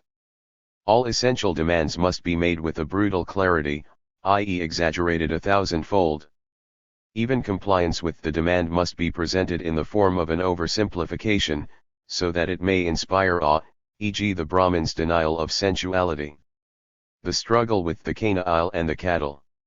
If a certain degree of tameness, a certain measure of order, has been achieved, the gulf between those who have been purified and reborn and the rest must be widened and made as formidable as possible. This rift increases the higher caste's self-respect and belief in what they represent, hence the Chandala. This contempt and its excesses are perfectly correct psychologically, that is, it has to be exaggerated 100-fold in order to be understood at all. 238. The struggle against the brutal instincts is different from the struggle against the morbid instincts. It can even be a means of overmastering brutishness to induce sickness. The psychological treatment practiced by Christianity often comes down to turning a brute into a sick and consequently tame animal. The struggle against those of a rough and rude nature must employ means which are effective against such men. To this end, superstitions prove to be indispensable and irreplaceable. 239. Our age is, in a certain sense, ripe, that is, decadent, just as Buddha's age was. That is why something like Christianity no longer requires absurd dogmas. The most monstrous outgrowth of an ancient hybridism. The barbarizing of Christianity. 240. Even if a reply to objections raised against the tenets of Christianity could not be given, Pascal held that in view of the terrible possibility that they were nevertheless true, it was in the highest degree prudent to be a Christian. As a sign of how much Christianity has lost its formidableness, today there are those other attempts at justification, to wit, that even if Christianity were a mistake, we still enjoy great advantages and benefits in the course of our lives from making this mistake. It therefore seems that we should uphold this belief for its tranquilizing effect, thus not out of fear of an imminent possibility, but rather out of fear of a life that has lost its charm. This hedonistic turn, the demonstration from pleasure, is a symptom of decline. It replaces the demonstration from power 67, the demonstration from the one truly shocking thing 68 in the idea of Christianity, the demonstration from fear. Actually, with this interpretation Christianity approaches exhaustion. People are satisfied with a narcotic form of Christianity because they have neither the strength to seek, to struggle, to dare, to be willing to stand alone, nor the strength to espouse Pascalism along with its deep, brooding self-contempt, its belief in human worthlessness and its anxiety about possible damnation. But a Christianity which before all else is supposed to tranquilize diseased nerves hardly requires the terrible solution of a God on the cross, which is why Buddhism is quietly gaining ground all over Europe. 241.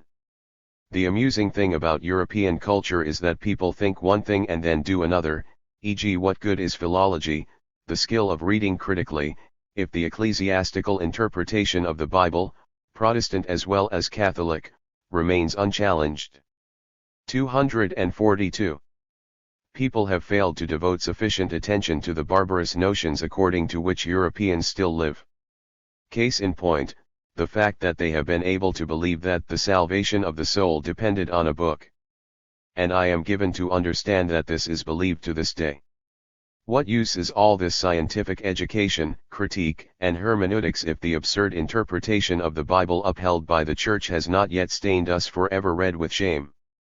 243. Something to consider. The fatal belief in divine providence is easily the most debilitating belief there ever was, both practically and intellectually. But to what extent does it still persist under other guises?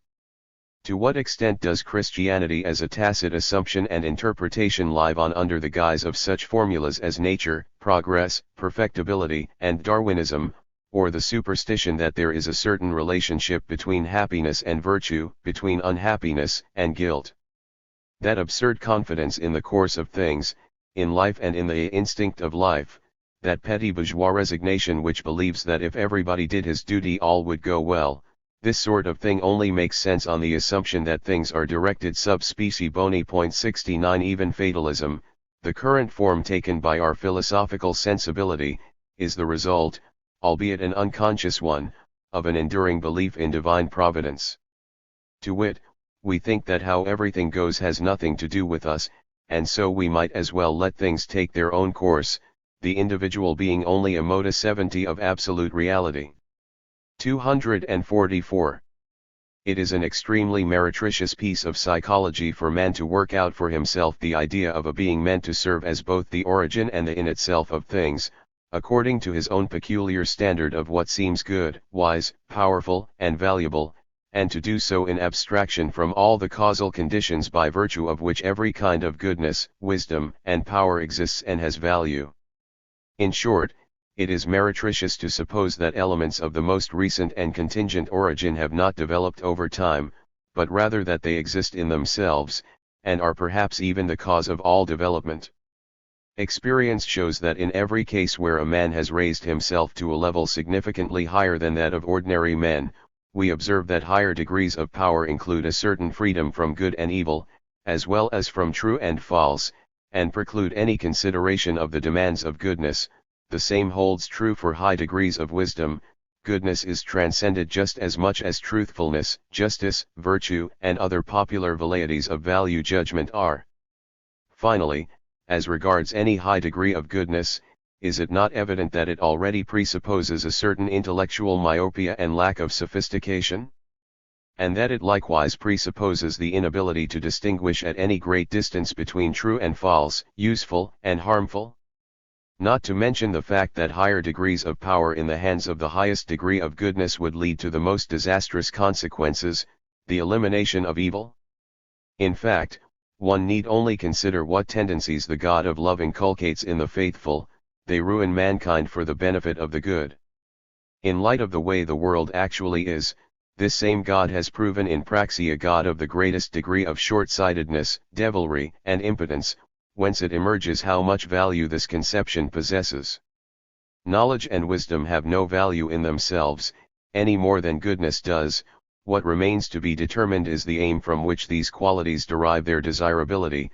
There could be aims for which the utmost knowledge was highly undesirable, such as when the utmost illusion would be a prerequisite to the improvement of life, likewise, when goodness would perhaps hinder and discourage the mainsprings of great longing. Given that our human life is as it is, all truth, goodness, holiness, and godliness in the Christian vein have thus far proven themselves to be great dangers, even now mankind is in danger of perishing from an ideality inimical to life. 245.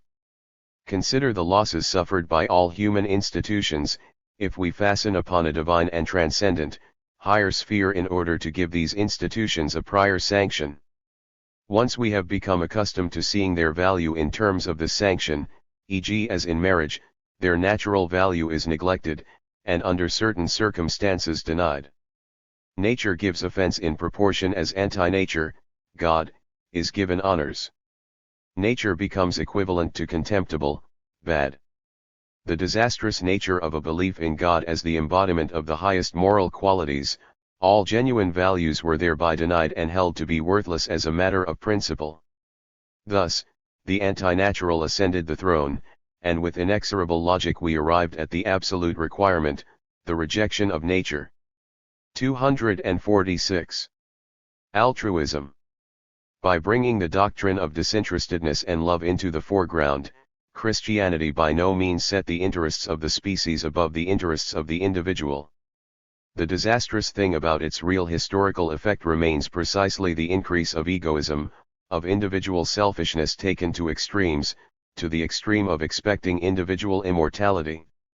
Christianity considered the individual to be of such absolute importance that he could no longer be sacrificed, even though the survival of the species depends upon human sacrifice. Before God, all souls shall be equal, even though that is the most dangerous of all possible value judgments. To treat individuals as equals is to call the welfare of the species into question, and thus to favor practices which are tantamount to its ruin. Christianity is the opposing principle, the principle that opposes selection. If the degenerate and diseased man, the Christian, is accorded the same value as the healthy man, the pagan, if not more, as Pascal would have it 71, then the natural course of development is interfered with, and the unnatural becomes law. In praxis, what this universal philanthropy amounts to is preferential treatment for the sufferers, the unfortunates, the degenerates. As a matter of fact, it has impaired and weakened the ability, responsibility, and high obligation to sacrifice men. According to Christianity's scheme of assessment, all that remained was to sacrifice oneself, but this remnant of human sacrifice, which Christianity conceded and even recommended, makes no sense from the standpoint of the overall development. The sacrifice of one individual is a matter of indifference to the welfare of the species, whether it be in the monastic and ascetic manner, or with the help of crosses, pyres and scaffolds, as martyrs to an error. What the species demands is the elimination of the ill-constituted, the weak, the degenerate, but it was precisely these people that Christianity availed itself of. As a conservative force, it further enhanced the already very powerful instinct of the weak to protect themselves, to preserve themselves, to support each other. What is virtue, what is philanthropy in Christianity, if not precisely this mutual preservation, this solidarity of the weak, this thwarting of selection? What is Christian altruism if it is not the collective egoism of the weak which has guessed that if they all care for each other, each individual will last the longest? He who does not consider such an attitude immoral in the extreme, a crime against life, is a part of a morbid band and shares their instincts. Genuine philanthropy demands sacrifice, human sacrifice, for the good of the species. It requires severe self-control for that very reason. And it is precisely this which the seemingly humane sentiment called Christianity wants to insist upon, that no one should be sacrificed. 247. Nihilism. Nothing would be more helpful than to encourage nihilists to act consistently on their nihilism for once. As I understand all the phenomena of Christianity and of pessimism, what they express is, we are ripe and ready to be plucked, it is reasonable that we be plucked. The voice of reason in this instance is simply the voice of natural selection. What is to be condemned in no uncertain terms is the way that the equivocal, cowardly half-measures of a religion like Christianity, or, to put it more clearly, of the Church, instead of encouraging the death and self-destruction of the ill-constituted and the infirm, protect them and thus ensure their reproduction. The problem is to determine by what means a severe and highly contagious form of nihilism might be obtained, one in which voluntary death, not a feeble pining for some afterlife, would be practiced and taught with scientific conscientiousness. Christianity cannot be sufficiently condemned for having deprived us, through the idea of personal immortality and the hope of resurrection, of the value of a great purifying nihilistic movement such as was perhaps already in progress, in short, by always dissuading people from committing the nihilistic act of suicide. For this it substituted slow suicide, and then, by degrees, a meager but long life, and then, by degrees, an entirely ordinary, bourgeois, mediocre life, etc. 248. When I gaze upon the spectacle of Christian moral quackery, my compassion and contempt follow each other in rapid succession. Sometimes I am outraged by it, as by a despicable crime. Here, error is made obligatory, a virtue even, one takes matters in hand by failing to grasp them, the destructive instinct is systematized as redemption, here, to operate is to eviscerate, to remove the very organs without whose energy a return to health is impossible. And, in the best of cases, one array of symptoms is exchanged for another, while the underlying malady remains uncured. And this pernicious nonsense, this systematized castration and rape of life, is considered sacred and inviolable, to live in its service, to be an instrument of this healing art, to be raised to the priesthood, makes one venerable, makes one sacred and inviolable oneself. The only possible author of such a supreme art of healing is the Godhead itself. The only way to understand salvation is as a revelation, as an act of grace, as an unmerited gift conferred upon the creature. First proposition, psychological health is regarded as pathological, suspicious. Second proposition, the prerequisite for a strong and prosperous life, strong desires and passions, is considered an objection to a strong and prosperous life. Third proposition, everything which poses a threat to man, everything which might overmaster him and ruin him, is evil and reprehensible and should be eradicated from his psyche. Fourth proposition, man rendered harmless to himself and others, weak, prostrate in humility and self-effacement, aware of his weakness, in other words, man the sinner, this is the most desirable type, and one which can even be produced by means of a little psychological surgery. 249. Against what do I protest? That this equanimity, this placid little mediocrity which knows nothing of the great impetus given by a great accumulation of strength, should be regarded as something superior, or perhaps even as the measure of the man. N.B. Bacon of Verulam, infamerum virtutum apud vulgus laus est, medierum admiratio, supremerum sensus nullus. However, as a religion Christianity belongs to the vulgus, it has no feeling for the highest kind of virtues. 250. Let us see what the first Christian 72 proceeds to do with everything that he instinctively avoids. He besmirches and accuses the beautiful, the brilliant, the rich, the proud, the self-assured, the knowledgeable, and the powerful, in sum, all culture. His intention is to deprive it of its good conscience. Sometime try reading Petronius immediately after reading the New Testament, one can breathe freely again. One can blow away the damned air of hypocrisy. 251. Christianity. Previous attacks on Christianity have not been merely too cautious but altogether wrong-headed. As long as Christian morality was not felt to be a capital crime against life, its apologists had an easy time of it. The mere question of Christianity's truth, whether in regard to the existence of its God or the historical accuracy of the legend of its origin, not to mention its astronomy and natural science, is of secondary importance, as long as the question of the value of its morality is not touched upon. Is Christian morality good for anything, or is it a shame and a disgrace, despite all the holiness of its wiles? There are all kinds of ways of shielding Christianity from any attempt to determine its truth or falsity, and ultimately, the most credulous can always avail themselves of the logic of the incredulous, in order to give themselves the right to regard certain positions as irrefutable, that is, as beyond all possibility of refutation, The current expression for this clever dodge is Kantian critique. 252. Christianity can never be forgiven for ruining men like Pascal.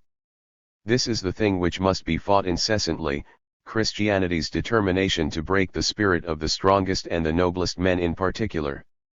We can know no peace until the following has been destroyed root and branch, the ideal of man which Christianity has invented, its demands on man, its no and its yes with respect to man. All the rest of it, the tales it tells, the tissue of abstractions, the theology it weaves, these need not detain us, they could be 1,000 times more preposterous than they already are, and we would not lift a finger against them. What we fight against, rather, is that ideal whose morbid beauty and feminine wiles, whose insidious and slanderous eloquence, speaks to all the cowardice and vanity in wearied souls. Even the strongest have their moments of weariness, as though everything which seems most useful and desirable in such circumstances, trust, guilelessness, modesty, patience, love of one's equals, resignation, submission to God and a kind of relaxation and relinquishment of one's whole ego, were useful and desirable as such, as if these modest little misbegotten souls, these virtuously mediocre human sheep, not only took precedence over the stronger, more evil, more covetous, more truculent, and more profligate type of man, over men who are for that very reason 100 times more vulnerable, but actually constituted an ideal for man more generally, something to be aimed at, a standard, the highest aspiration. The establishment of this ideal was the most sinister temptation to which man has been exposed, for once it had been established, the exceptional men who are stronger, who are nature's strokes of good fortune and who represent progress in the development of mankind's will to power and growth, came to be threatened with destruction. Indeed, once its values prevailed, these more promising men who, for the sake of their superior claims and tasks, were willing voluntarily to assume the risks of a more dangerous life, in economic terms, their greater entrepreneurial costs are proportional to the improbability of their success, saw their growth nipped in the bud. What is it we fight against in Christianity? The fact that it is determined to break the strong man's spirit, to dampen his courage, to exploit his moments of weariness and vulnerability, and to turn his proud assurance into anxiety and remorse, that it knows how to poison and corrupt the noble instincts until their strength, their will to power, turns around and attacks itself, until the strong perish from an excess of self-loathing and self-injury, that horrible kind of perishing, the most famous example of which was Pascal. Part 2. Critique of Morality. 1. Origin of Moral Value Judgments. 253. For the Preface to the Dawn. This is an attempt at investigating morality without falling under its spell, suspicious all the while of its beautiful gestures and glances. A world which we are able to admire, one which accords with our instinctive need to worship, one which, by providing guidance to both the individual and the collective, is continually proving itself. This is the Christian view from which all our thinking originates. But as we have grown in acuity, distrust, and scientific rigor, also through a more highly developed instinct for truth, which, again, is due to Christian influences, this interpretation has become for us increasingly untenable. The subtlest solution to date has been Kantian critique, in which the intellect denied itself both the right to such an interpretation and the right to reject such an interpretation. People satisfied themselves with a larger amount of trust and faith, with a renunciation of demonstrability for their faith, and with an ineffable and higher ideal, God, to serve as a stopgap. The Hegelian solution, following Plato, is a piece of romanticism and reaction, and at the same time a symptom of the historical sense, a new power. We put our faith in the Spirit itself, as the self-revealing and self-realizing ideal which is always manifesting itself to an ever greater extent in the process, in becoming. Thus the ideal realizes itself, faith is directed towards the future, where it can find an object of worship adequate to its noble requirements. In short, 1. God is unknowable and indemonstrable to us, the hidden meaning behind the epistemological movement. 2. God is demonstrable, but as something evolving, and we are part of it, even are striving towards the ideal, the hidden meaning behind the historicist movement. But the same historical sense, straying into natural history, has given us Darwinism. Notice that critical attention is never devoted to the ideal itself, but only to the problem of where the discrepancy between it and the world comes from, why it has not yet been achieved or why it is not demonstrable in all things great and small. To what degree has the ideal of the wise hitherto been essentially moral? It makes all the difference whether one has felt the crisis to be a crisis with passionate longing, or if one has just barely discovered the problem after a great deal of thought, and by dint of a certain historical imagination. Even setting aside the consideration of religion and philosophy, we find the same phenomena. Utilitarianism, socialism, democracy, criticizes the origin of moral value judgments, though it believes in them just as much as the Christian does. It is naive to think that morality could remain in the absence of the deity that sanctions it. The afterlife is absolutely necessary, if faith in morality is to be maintained. The fundamental problem is, where does this omnipotence of faith come from? Of this faith in morality? A faith which is also betrayed by the fact that even the fundamental conditions of life are misinterpreted in its favor, despite our knowledge of the animal and vegetable kingdoms. Self-preservation, the Darwinian perspective on a conciliation 73 of the altruistic and egoistic principles. Critique of egoism, e.g. La Rochefoucauld. 254.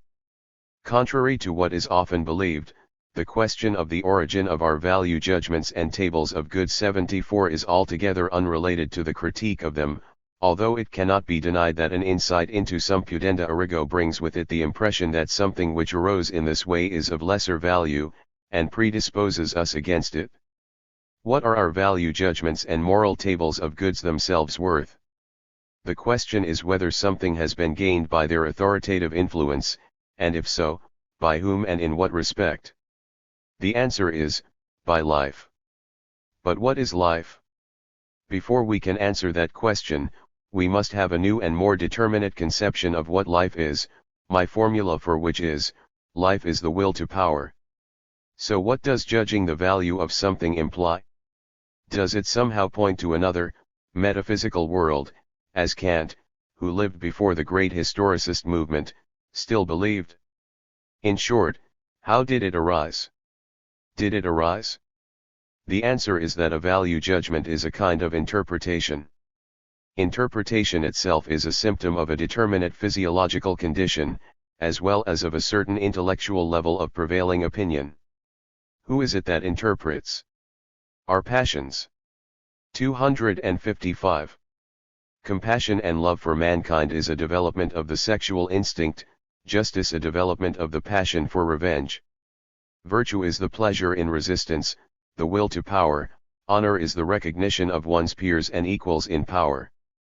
I have an aversion to calculating frogs whose higher qualities are not determined in this manner. All virtues are physiological states, in particular they are the principal organic functions experienced as necessary and good. All virtues are really refined passions and elevated states. 256. By morality I understand a system of value judgments which touches on the conditions of a creature's life. 75. 257. Formerly it was said of every kind of morality, by their fruits ye shall know them. I say of every kind of morality that it is a fruit by which I recognize the soil whence it sprang.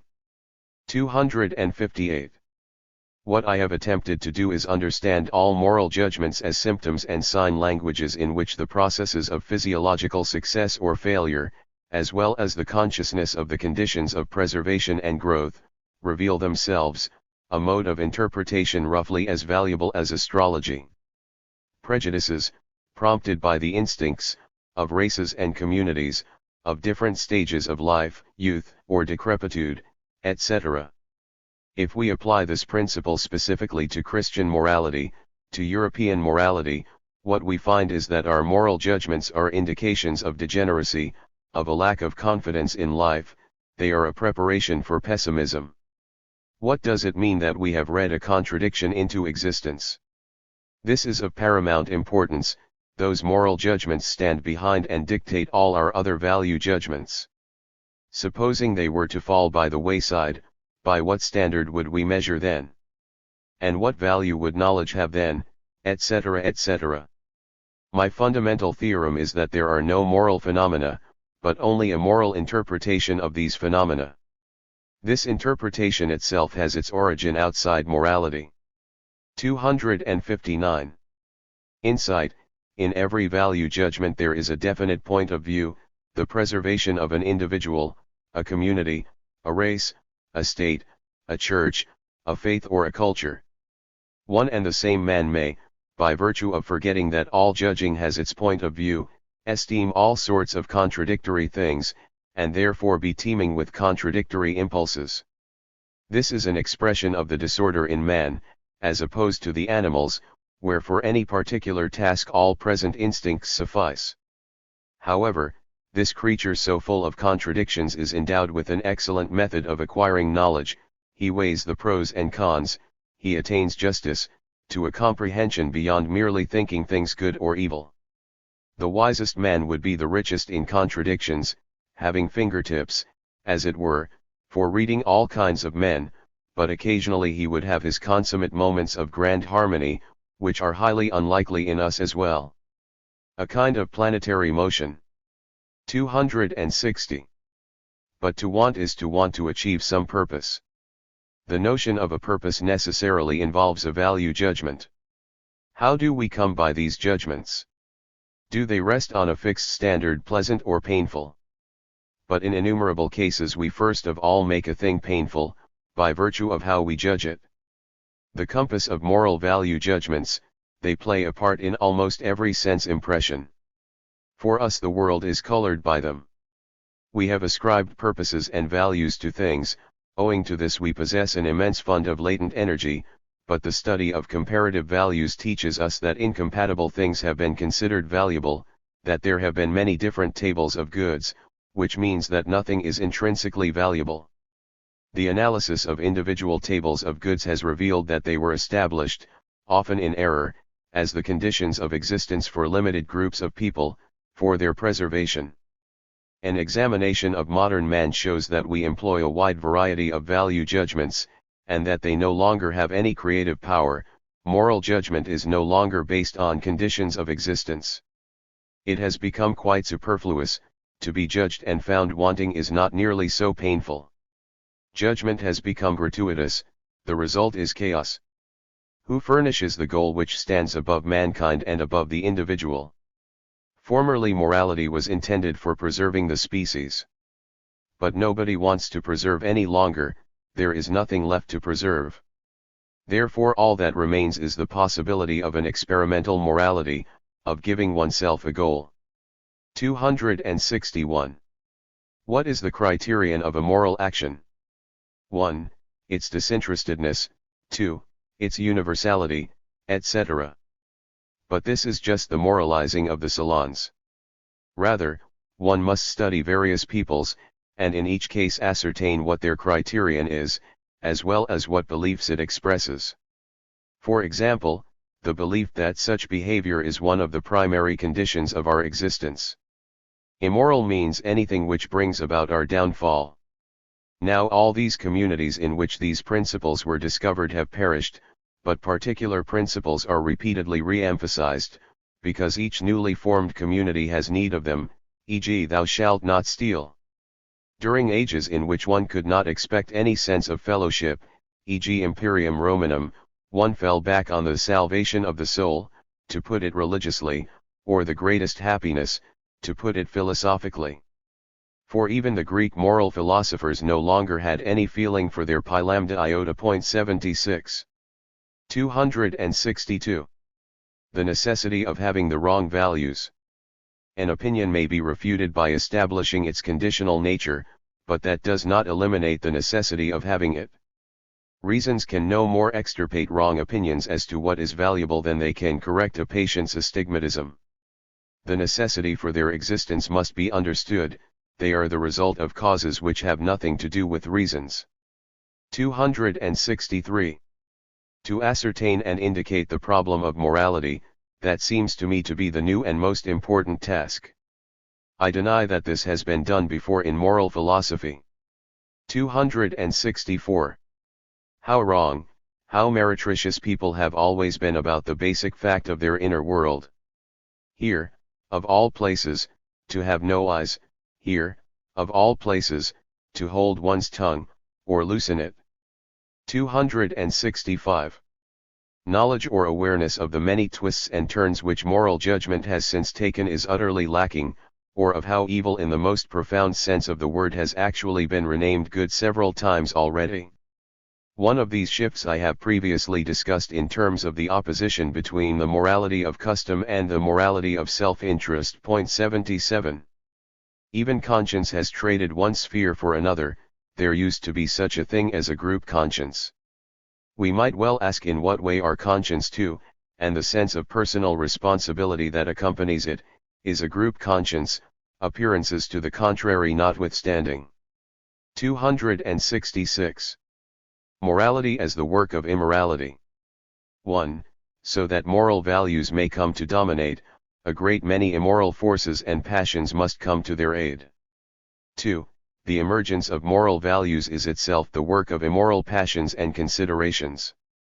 Morality as the work of error. Morality gradually comes to contradict itself. Its comeuppance. Truthfulness, doubt, pi omicron chi 78 judgment. The immorality of believing in morality. The steps. 1. The absolute supremacy of morality, all biological phenomena measured and judged in accordance with it. 2. The attempted identification of life with morality, symptom of an awakening skepticism. Morality should no longer be felt as standing in opposition, several means, even a transcendent way. 3. The confrontation between life and morality, morality judged and sentenced by life. In what way has morality been harmful to life? 1. To the enjoyment of life, the gratitude towards life, etc. 2. To the embellishment and refinement of life. 3. To the knowledge of life. 4. To the development of life, in so far as it sought to set the highest manifestations of it at variance with themselves. Contrary account, its usefulness to life. Morality as a principle of preservation in the service of the greater whole, as a limitation placed upon its members, the instrument.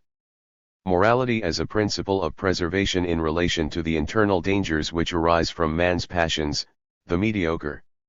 Morality as a principle of preservation directed against the devastating effects of severe hardship and stunted growth, the sufferers.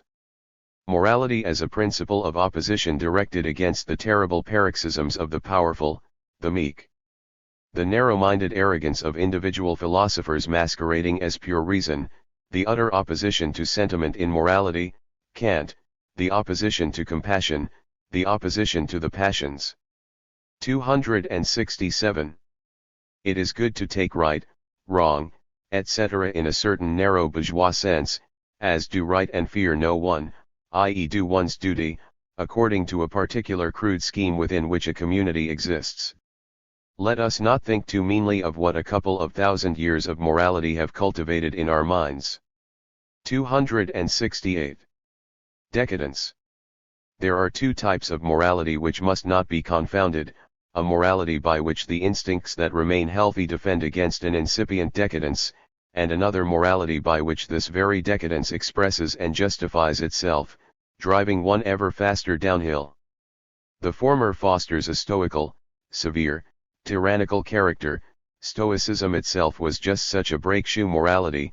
The other is enthusiastic, sentimental, mysterious. It has the women and the fine sentiments on its side. 269. The apparently insane idea that a man should hold in higher regard the actions he performs for others than the ones he performs for himself, and that others should do likewise, etc., that we should call good only those actions taken with a view, not to one's own interests but to the welfare of others, has a point to it, namely, as a way of instilling an instinctive sense of fellowship, based on the assessment that although individuals are of small importance, when taken together their Importance is very great, provided they are united in one common society, with one common feeling and one common conscience. It is therefore a kind of exercise in casting one's eyes in a certain direction, in a determination to gain a vantage point from which it is impossible to see oneself. My idea is that aims are lacking, and these must be individuals. We see the public bustle, every individual is sacrificed and serves as an instrument. Walk the streets and tell me if the people you encounter are not all slaves. Where will it all end? What is it all for? Moral phenomena have interested me as a riddle. Today I would be able to give an answer. What are we to make of the fact that I am supposed to assign a higher value to the welfare of my neighbor than to my own?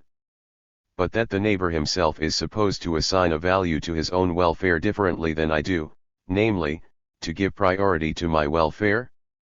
If a man is accustomed from childhood to act in a certain way, it becomes second nature.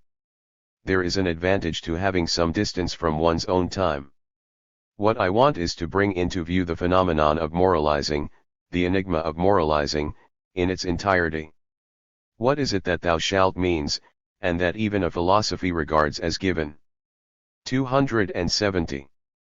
How is it possible for someone to respect himself only with regard to moral values, and to slight all else and subordinate everything to matters of good and evil, social reforms, salvation of the soul, etc.? E.g. Amiel. What is the meaning of this preoccupation with morality? I ask this in a psychological sense, but also in a physiological one, e.g. Pascal. Thus in cases in which other great qualities are not wanting, even in the case of Schopenhauer, who evidently prized what he did not and could not have, is it not merely the result of a habitual moral interpretation of extraneous conditions of pain and discomfort? Is it not a particular form of sensibility which does not understand the cause of its many unpleasant sensations, but thinks it can explain them with the aid of moral hypotheses? So that even an occasional sense of well-being and strength, when seen through the lens of the good conscience, always immediately appears to be inseparably connected with nearness to God and the consciousness of salvation? Thus the morally preoccupied man. 1. Either he has actually acquired his own worth by approximating the virtuous type as society understands it, by being the well-behaved man, the upright man, an ordinary state of high respectability, of mediocre ability, but 179 conscientious, sound, respected and reliable. 2. Or he thinks that he has, because he thinks that none of his states can be understood in any other way. He is unknown to himself, so he interprets himself as moral. Is morality, as the only scheme of interpretation by which man makes himself tolerable to himself, a form of arrogance? 271. The will to power as morality, the hegemony of moral values. The effects of this hegemony include the corruption of psychology, etc., fatal consequences everywhere follow in its train. But what does this hegemony mean? What does it indicate? A greater sense of urgency for a definite decision in this matter. That all kinds of imperatives have been used in order to make it appear that moral values are firmly established, they have been commanded for so long that they seem to be instinctive, like internal commands. That it is an expression of society's conditions of preservation that moral values be felt to be beyond question. That the practice, which is to say, the utility, of agreement with one another concerning the highest values has been given a kind of sanction. We observe that every effort is made to ensure that reflection and critique in this area are doomed to paralysis, which is the posture that even Kant adopts, not to mention those who believe that it is immoral to conduct research in these matters. How morality was made to prevail. 272. My intention is to show that all events are absolutely homogeneous, and that the application of a moral distinction requires a perspective, to show how everything that is praised as moral is of the same essence as everything that is immoral, and how every development of morality is only made possible through immoral means and for immoral purposes. And conversely, to show how everything that is held in disrepute as immoral is, economically considered, more important and more fundamental, and how a development leading to a greater abundance of life necessarily requires the progress of immorality. Truth is the degree to which we allow ourselves to understand this fact. 273. In the end, we actually require a great deal of morality to be immoral in this subtle way. Allow me to use an analogy.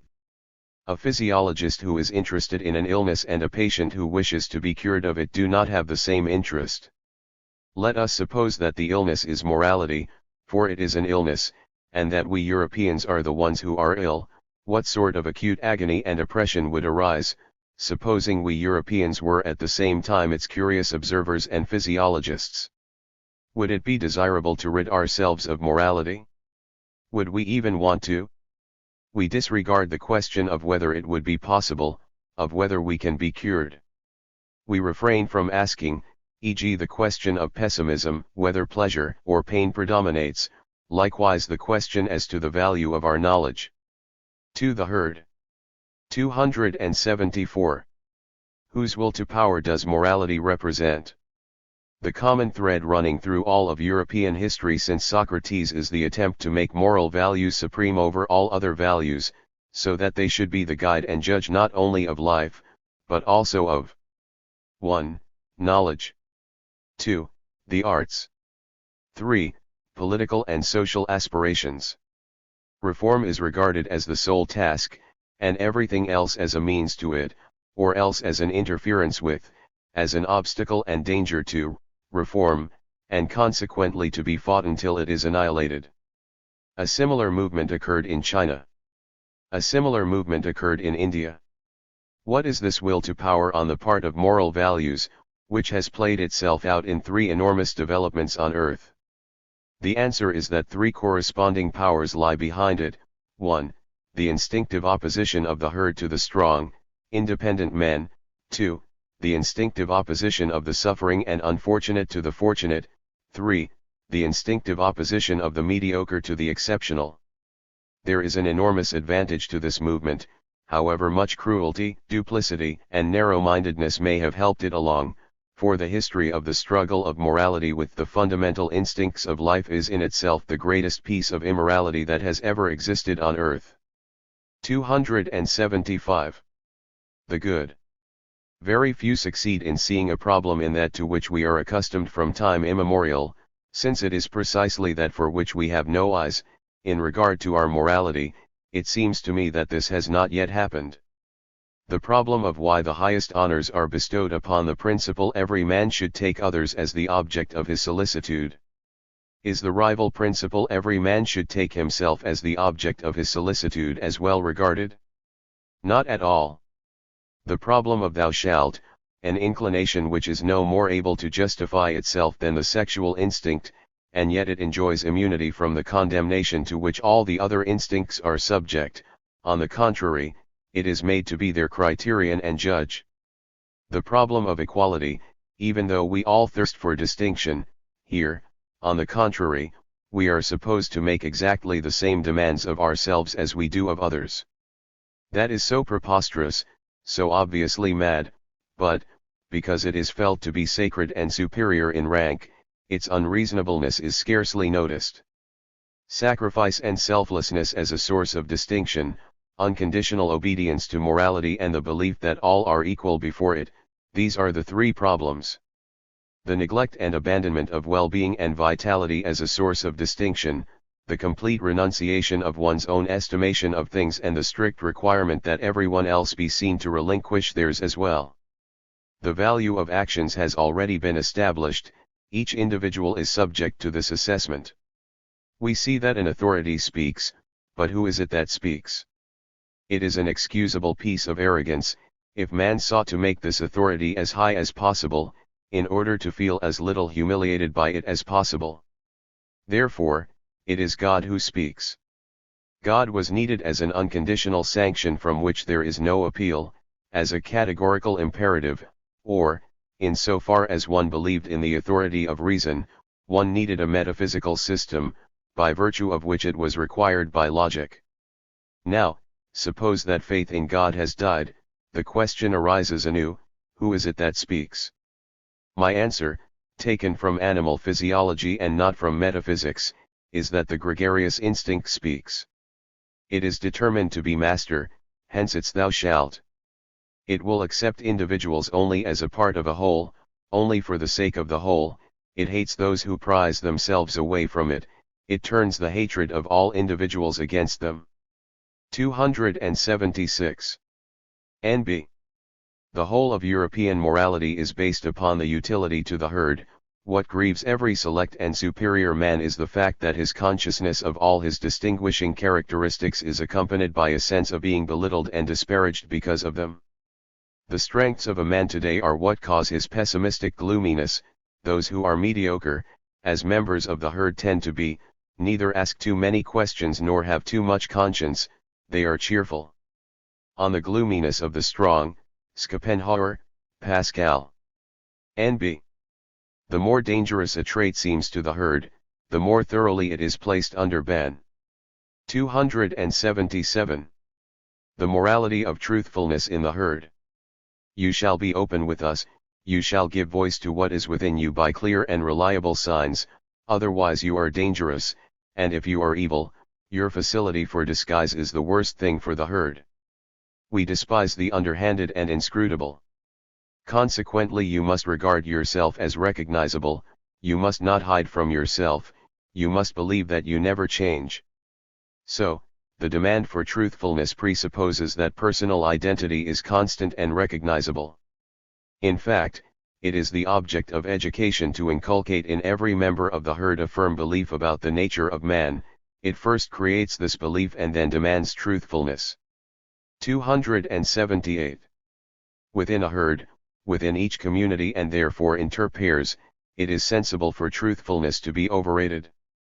No one wishes to be deceived, and consequently, each adopts as a personal principle, do not in turn deceive. A mutual obligation among equals. In contact with the outside world, danger and vigilance require that one guard against deception, but the psychological prerequisite for this is to also guard against those within. Suspicion is the source of truthfulness.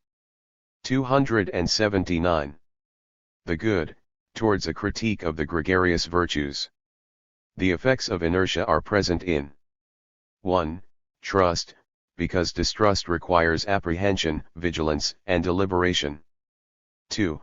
Reverence, where the disparity in power is great and submission necessary, so as not to fear, one tries to love, to esteem, and to interpret the difference in power as a difference in worth, so that one no longer revolts against the relationship. 3. The sense of truth. What is truth? That explanation which requires of us a minimum of mental effort. Moreover, lying is very tiring. 4. Sympathy. It is quite a relief to identify oneself with others, to try to feel what they feel, to assume a feeling already in existence. It is something passive, as opposed to the activum which upholds and persistently exercises the right to one's own value judgments. The latter gives us no rest. 5. Impartiality and dispassionate judgment. One eschews the effort involved in having emotions, and prefers to be detached and objective. 6. Rectitude. One would rather obey an existing law than create a law oneself, than command oneself and others. The fear of commanding, better to submit than to react. 7. Toleration, the fear of exercising one's rights or of passing judgment. 280. The gregarious instinct regards the middle and the middling as most precious and of paramount importance, for this is where the majority finds itself, and the mode and manner in which it finds itself there. Consequently it is opposed to all hierarchy, and views an ascent from below to above as simultaneously a descent from the majority to the minority. The herd perceives the exception, the inferior as well as the superior, as hostile and pernicious. Their trick in dealing with the exceptional man who stands above them, the stronger, the more powerful, the wiser, and the more productive man, is to persuade him to assume the role of guardian, shepherd, or custodian, to become their first servant. 80. Thus they turn to their advantage what would otherwise be dangerous. In the middle, fear dissipates.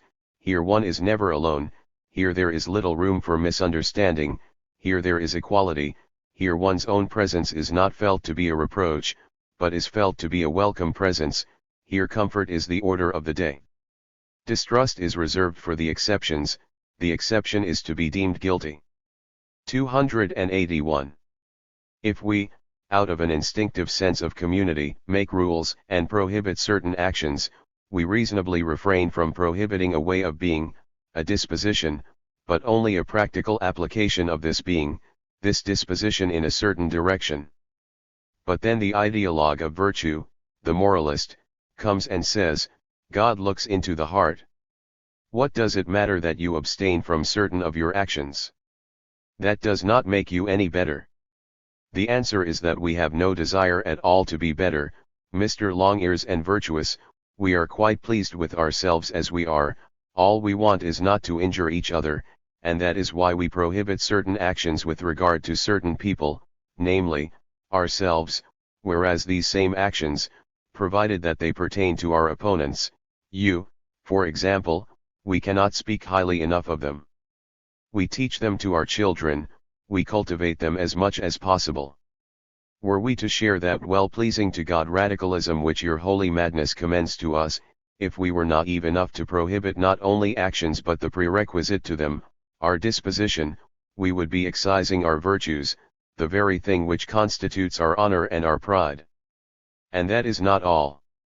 By abolishing our disposition, we would by no means be better, we would no longer exist at all, we would have thereby abolished ourselves. If this is what you want, then you are merely a nihilist. Point 81. 282. The notion duty is an attempt to justify a submission due to weakness, in order no longer to have to question and choose.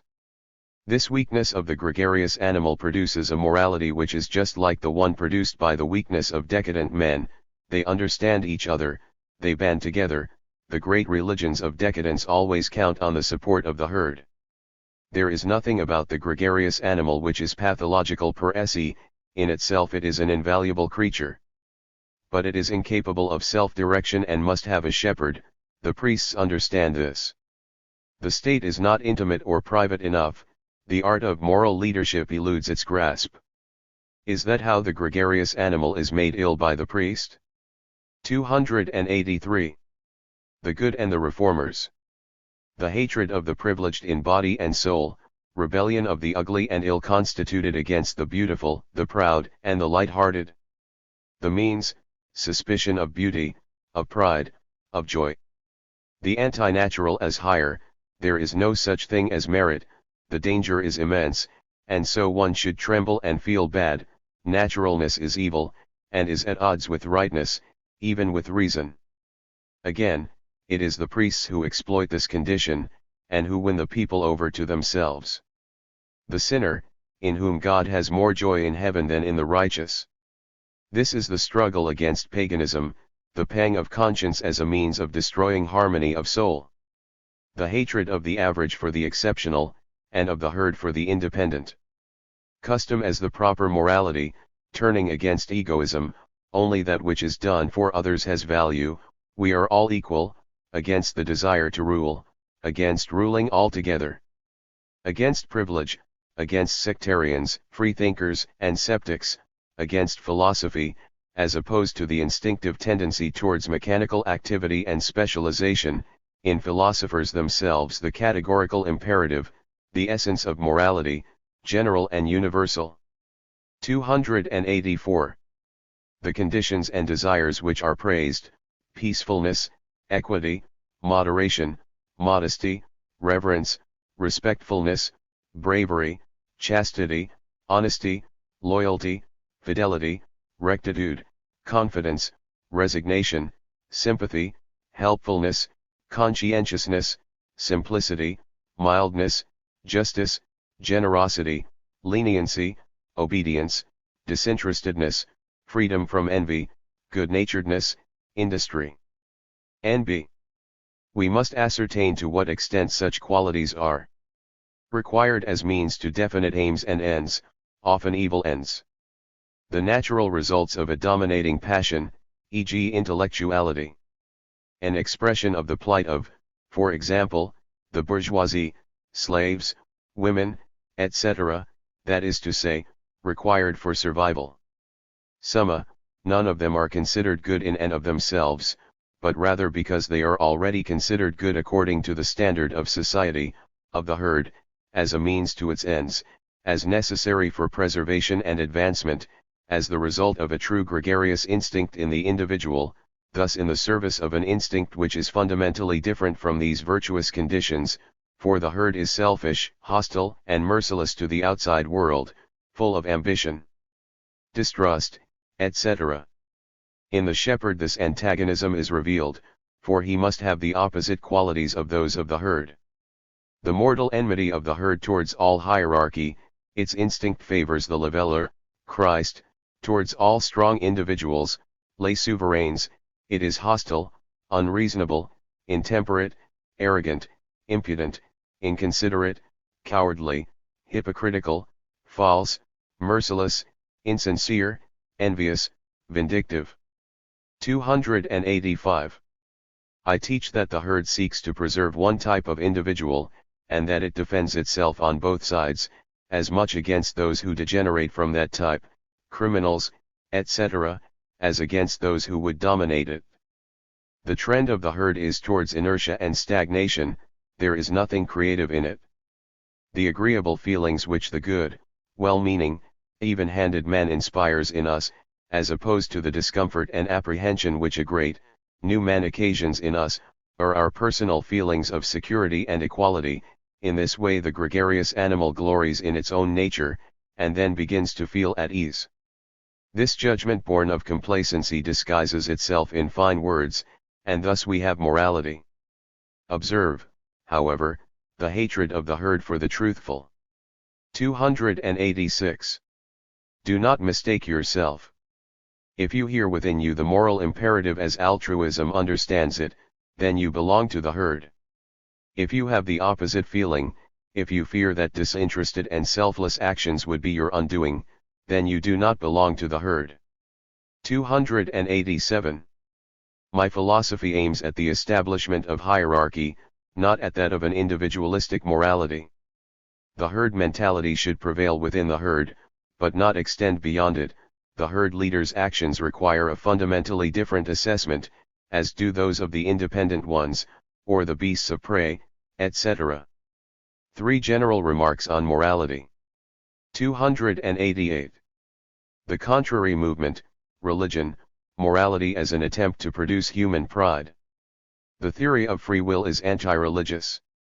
It is intended to give man the right to think of himself as the cause of his elevated states and actions.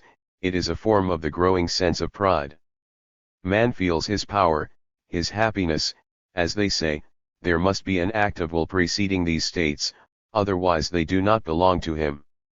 Virtue is the attempt to postulate an act of volition, past or present, as the necessary antecedent to every elevated and strong feeling of happiness. If the intention to perform certain actions is regularly present in consciousness, a sense of power may be interpreted as its effect. This is merely how things appear to the mind's eye, which falsely assumes that nothing is attributable to us unless we have consciously intended it. The entire doctrine of responsibility depends upon the naive psychological theory which holds that only the will is a cause, and that one must be aware of having willed to be able to think of oneself as a cause. Man is entitled to respect only if he is virtuous. Then comes the contrary movement, that of the moral philosophers, who still labor under the prejudice that a man is responsible only for what he has intended. Man's worth measured in terms of his moral worth, consequently, his morality must be a causa prima. 82. Consequently, there must be a principle in man, a free will, as causa prima. The ulterior motive is that if man's will is not a causa prima, then he is not responsible for his actions, consequently, he is not subject to the jurisdiction of morality. Virtue or vice would be automatic and mechanical.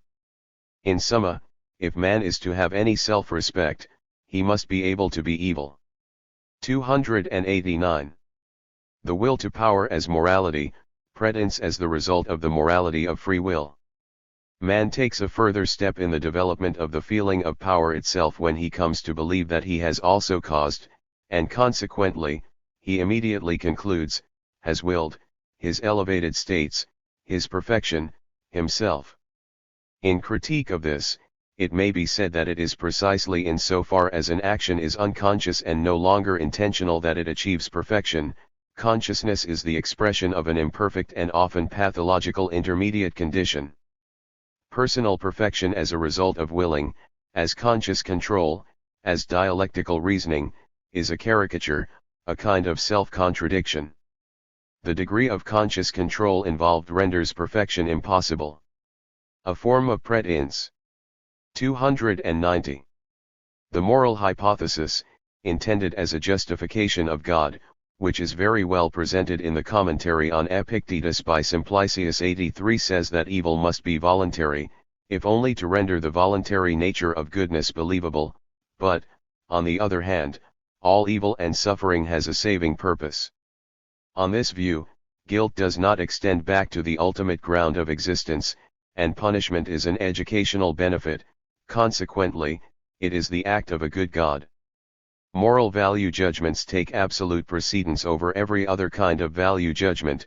There is no doubt that God could not be evil and could do no harm, i.e., perfection is conceived to be a merely moral perfection. 291. Morality. The assumption that the value of an action should depend upon what preceded it in consciousness, how wrong that is. And to think that morality, even criminality, has been measured accordingly. It has been held that its provenance must be known, and naive psychologists in the past said, the value of an action must be measured by its consequences, say the utilitarians. To measure it according to its provenance, according to the intention which lies behind it, implies an impossibility, namely, how we are to know what this intention is. But how much do we really know about its consequences either? 5 steps ahead, perhaps. Who can say what an action may inspire, provoke, or incite? As a stimulant? Or perhaps as a spark igniting an explosive? Utilitarians are naive. And finally, they would have to know what is useful in the first place. Here too, they can only see 5 steps ahead. They have no conception of the broader economy which cannot dispense with evil. We know neither the provenance nor the consequences of any action. Has an action, then, any value at all? There remains the action itself to consider, its epiphenomena in consciousness, the affirmation or negation which follow its performance. Does the value of an action lie in these subjective epiphenomena? Certainly an action is accompanied by a sense of worth, a sense of constraint or a sense of impotence, e.g. freedom or ease. In other words, could the value of an action be reduced to a matter of physiology, that is to say, whether it is the expression of a perfect life or an arrested one? The biological value of an action? Is it permissible to gauge its value by the epiphenomena, by pleasure and pain, the play of emotions, the feeling of discharge, explosion, freedom? It may be that their biological value is expressed in this manner. That would mean gauging the value of music by the pleasure or displeasure it gives us, that it gives to its composer. Thus, if it is possible to extract the value of an action neither in the light of its provenance, nor its consequences, nor even its epiphenomena, then its value must be X, the unknown. Therefore, an action has no value as such. In summa, in the words of the hymn, crawl, fly, creep in God's ways 84. 292. On the denaturalization of morality. The separation of an action from the man who performs it, the direction of hatred or contempt against sin, the belief that there are intrinsically good or bad actions. The restoration of nature. In itself, an action is utterly devoid of value, all that matters is who performed it. To commit the self-same crime is, in one case, to exercise the highest prerogative, and in another, to incur a stigma. Actually, it is the selfishness with which judgment is pronounced that determines the interpretation. Those who judge view an action in relation to their own benefit and harm, or else they view its author in relation to his similarity to, or difference from, themselves. 293. Value. The notion objectionable act presents difficulties. Nothing that exists can be inherently objectionable. Nothing that ever happens can be inherently objectionable. We must not wish anything away, for each thing is so connected to everything else that to exclude one thing would mean to exclude everything. An objectionable act, that means an altogether objectionable world. And furthermore, in an objectionable world, objecting itself would be objectionable. And so the consequence of a mode of thinking which objects to everything would be a mode of living which affirms everything. If the world of becoming is a great cycle, then each thing in it is equally valuable, eternal and necessary. In all correlations of affirming and negating, of embracing and rejecting, love and hate express the point of view, the interests, of a particular type of life, and nothing more, in itself. Everything that is says yes. 294. Critique of subjective feelings of value. The conscience. Formerly people argued, conscience objects to this action, therefore this action is objectionable. But, as a matter of fact, conscience objects to an action because that action has long been objected to. The voice of conscience does not create values, it merely speaks after the fact. At one time, what caused people to object to certain actions was not their conscience but their understanding of, or their prejudices about, its consequences. The approbation of conscience, the agreeable sense of being at peace with oneself, is of the same order as the pleasure an artist takes in his work. It proves nothing. Complacency is no more the measure of a thing's value than its absence is an argument against it. We are far too ignorant to be able to measure the value of our actions. In addition, we lack the ability to be objective about them. Even when we object to an action, we do so not as judges but as partisans. The noble ardors which accompany an action prove nothing as to its value. An artist may, with the highest pathos imaginable, bring a wretched piece of work into the world. Rather, we should say that these ardors are tempting, they draw our attention away from critique, caution, and suspicion, so that we misdirect our efforts and do something foolish. They make us foolish. 295. We are the heirs of the conscience vivisection and self-crucifixion of 2 millennia, therein lies our longest exercise, our mastery perhaps, our subtlety in any event. We have coupled our natural inclinations with the evil conscience. A converse experiment would be possible, to couple the unnatural inclinations, by which I mean the tendencies towards the unworldly, the absurd, the irrational, the abnormal, in short, the previous ideals, all of which are world-slandering ideals, with the bad conscience. 85. 296. Misrepresentation in psychology. The great crimes in psychology. 1. That all suffering and misfortune has been misrepresented as being the result of injustice, of guilt, thus depriving sorrows of their innocence. 2. That all intensely pleasurable sensations, exuberance, lust, triumph, pride, audacity, knowledge, self-assurance, and happiness as such, were branded as sinful, as temptations, as suspicious. 3.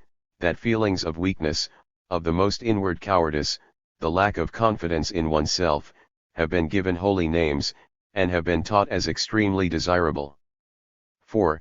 That all greatness in men has been interpreted as self-denial, or as self-sacrifice on behalf of something else, on behalf of others, that even the knowledge-seekers and artists have been duped into believing that depersonalization is the cause of the highest knowledge and the greatest abilities. 5. That love should have been misrepresented as devotion, and altruism, whereas it is actually a form of self-aggrandizement, or a form of munificence born of a superabundant personality. Only the most whole people can love, the disinterested ones, the objective ones, are the bad lovers, just ask the females. This is also true of the love of God or love of country. One must rest secure in oneself. Egoism means becoming yourself, altruism, becoming someone else. 86. 6. Life as punishment, happiness as temptation, the passions as diabolical, faith in oneself as godless. NB. The whole of psychology is a psychology of preventive measures, a sort of immurement out of fear. On the one hand, the great majority, those who have come off badly or indifferently, try in this way to defend themselves against the strong, and destroy them in the course of their development. On the other, all the impulses by which they themselves best thrive, they hallow and hold in honor to the exclusion of all else. Cf. The Jewish priesthood. 297. The vestiges of the debasement of nature through moral transcendence. The value of self-denial, the cult of altruism. The belief in retribution in the play of consequences. The belief in the good, in the genius even, as if the one like the other were a consequence of self-denial. The persistence of the ecclesiastical sanction of bourgeois life. The entirely deliberate misunderstanding of history, as if the past were some sort of educational factory for manufacturing a moral mankind, or pessimism at the sight of history. The latter is as much a consequence of the debasement of nature as the former is, as the pseudo-justification of history, the refusal to see what the pessimist sees. 298. Morality for its own sake. This is an important step in the denaturalization of morality. Morality itself seems to be the ultimate value. In this phase it permeates religion, e.g. in Judaism. And there is also a phase in which it differentiates itself from religion, and in which no God is moral enough for it. It then prefers the impersonal ideal. This is how things stand at present. Art for art's sake, this is an equally dangerous principle, for a false opposition thereby insinuates itself into things. It amounts to a defamation of reality, idealizing it into ugliness. When an ideal is severed from the real is debased, impoverished, and defamed. Beauty for its own sake, truth for its own sake, goodness for its own sake, these are three ways of casting the evil eye on the real. Art, knowledge, and morality are means. Instead of recognizing in them the object of improving life, they have been aligned with an opposition to life, with God, as revelations of a higher world, as it were, which here and there peeps through them. Beautiful and ugly, true and false, good and evil, these distinctions and antagonisms betray conditions of existence and improvement, not only for man but for all robust and enduring complexes which differentiate themselves from their antagonists. The state of war thus created is essential thereto, as a means of separation, which reinforces the isolation. 299. Moralistic naturalism is the tracing back of seemingly independent and supernatural moral values to their nature, i.e. to natural immorality, to natural utility, etc. I would describe the tendency of these observations as moralistic naturalism. My task is to translate the moral values which have become seemingly independent and non-natural back into their nature, i.e. into their natural immorality. NB. Compare Jewish holiness and its natural basis, the moral law made sovereign, separated from its nature, to the point of being contrary to nature, is similar. Steps in the denaturalization of morality, its so-called idealization. As a way to individual happiness. As the result of knowledge. As the categorical imperative, separated from its nature. As a way to salvation. As a negation of the will to live. The progressive hostility of morality to life. 300. The suppressed and expunged moral heresy. The notions of paganism, master morality, virtue. 301. My problem: what sort of harm has mankind yet suffered from its moral conduct, as well as from its moral standards? Intellectual harm, etc.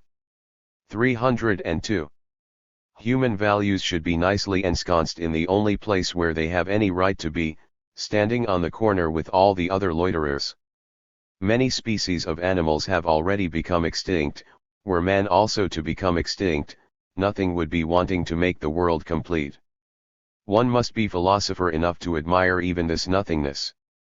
Nil admirari, 87. 303.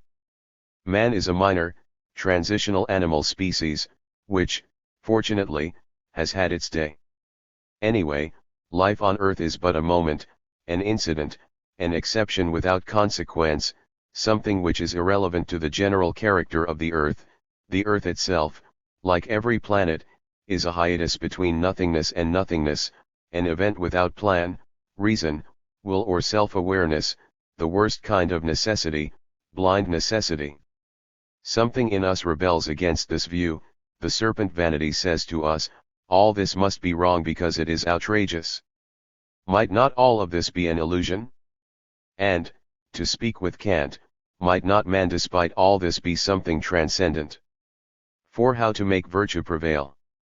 304. Preface. 88. This Tractatus Politicus is not for everyone's ears, it concerns the politics of virtue, its ways and means to power. Indeed, who would want to prevent virtue from trying to prevail? How virtue does this, however, is incredible. And that is why this Tractatus is not for everyone's ears. We have intended it for the use of those who are eager to learn, not how to become virtuous, but rather, how to make other people be virtuous, how to make virtue prevail. I will even prove that for one to pursue the former, the supremacy of virtue, one must eschew the latter. As a matter of principle, one must give up all hope of becoming virtuous oneself. This is a great sacrifice, but such a goal is perhaps worth the sacrifice. And yet greater sacrifices. And some of the great moralists have risked as much. For they already recognized the truth and anticipated the doctrine which is to be taught for the first time in this treatise, that the supremacy of virtue is attainable only by employing the same means by which any supremacy is ever attained, at least not by way of virtue itself. This treatise, as I have said above, deals with the politics in virtue. It postulates an ideal for such politics, and describes it in its perfected form, were such a thing possible on this earth. Now, no philosopher can be in any doubt as to what the perfected form of politics is, namely, Machiavellianism. But a Machiavellianism which is per sens melange, cru, vert, dans tout sa force, dans tout son operet 89 is superhuman, divine, transcendent. Man has never attained it and never will, at most he has approached it. Even in this more limited kind of politics, in the politics of virtue, the ideal never seems to have been attained. Plato himself only approached it. If we know where to look, we can discover, even in the most unembarrassed and deliberate of moralists, for moralist is what we call such statesmen and founders in the realm of morality, traces of the fact that even they paid tribute to human frailty. For in their moments of weariness at least, they all aspired to virtue themselves, the primary and principal error of any moralist, that is, the kind of man who is obliged to be an immoralist in practice. That he must not appear to be one is another matter. Or rather, it is not another matter. Consistent self-denial of this kind, expressed in moral terms, dissimulation, is part and parcel of the moralist's canon and its private doctrine of duties. Without it he will never arrive at his kind of perfection. Freedom from morality, even from truthfulness, for the sake of that goal, outweighs any sacrifice. The supremacy of morality at any cost, that is the canon. Of course, moralists should adopt the posture of virtue, as well as the posture of truthfulness. Their error begins when they yield to virtue, when they lose control of virtue, when they themselves become moral, become truthful. A great moralist needs to be, among other things, a great actor, but he thereby runs the risk of his dissimulation unconsciously becoming second nature to him, and that is at odds with his ideal, which is to keep his esse and his operari 90 divinely separated. Everything he does must be done sub specie boni 91, a high, distant, and exacting ideal. A divine ideal. And, as a matter of fact, it could be said that the moralist thus imitates no less a model than God himself, God, the greatest immoralist in practice that there is, but who nevertheless is able to remain true to his nature as the good God.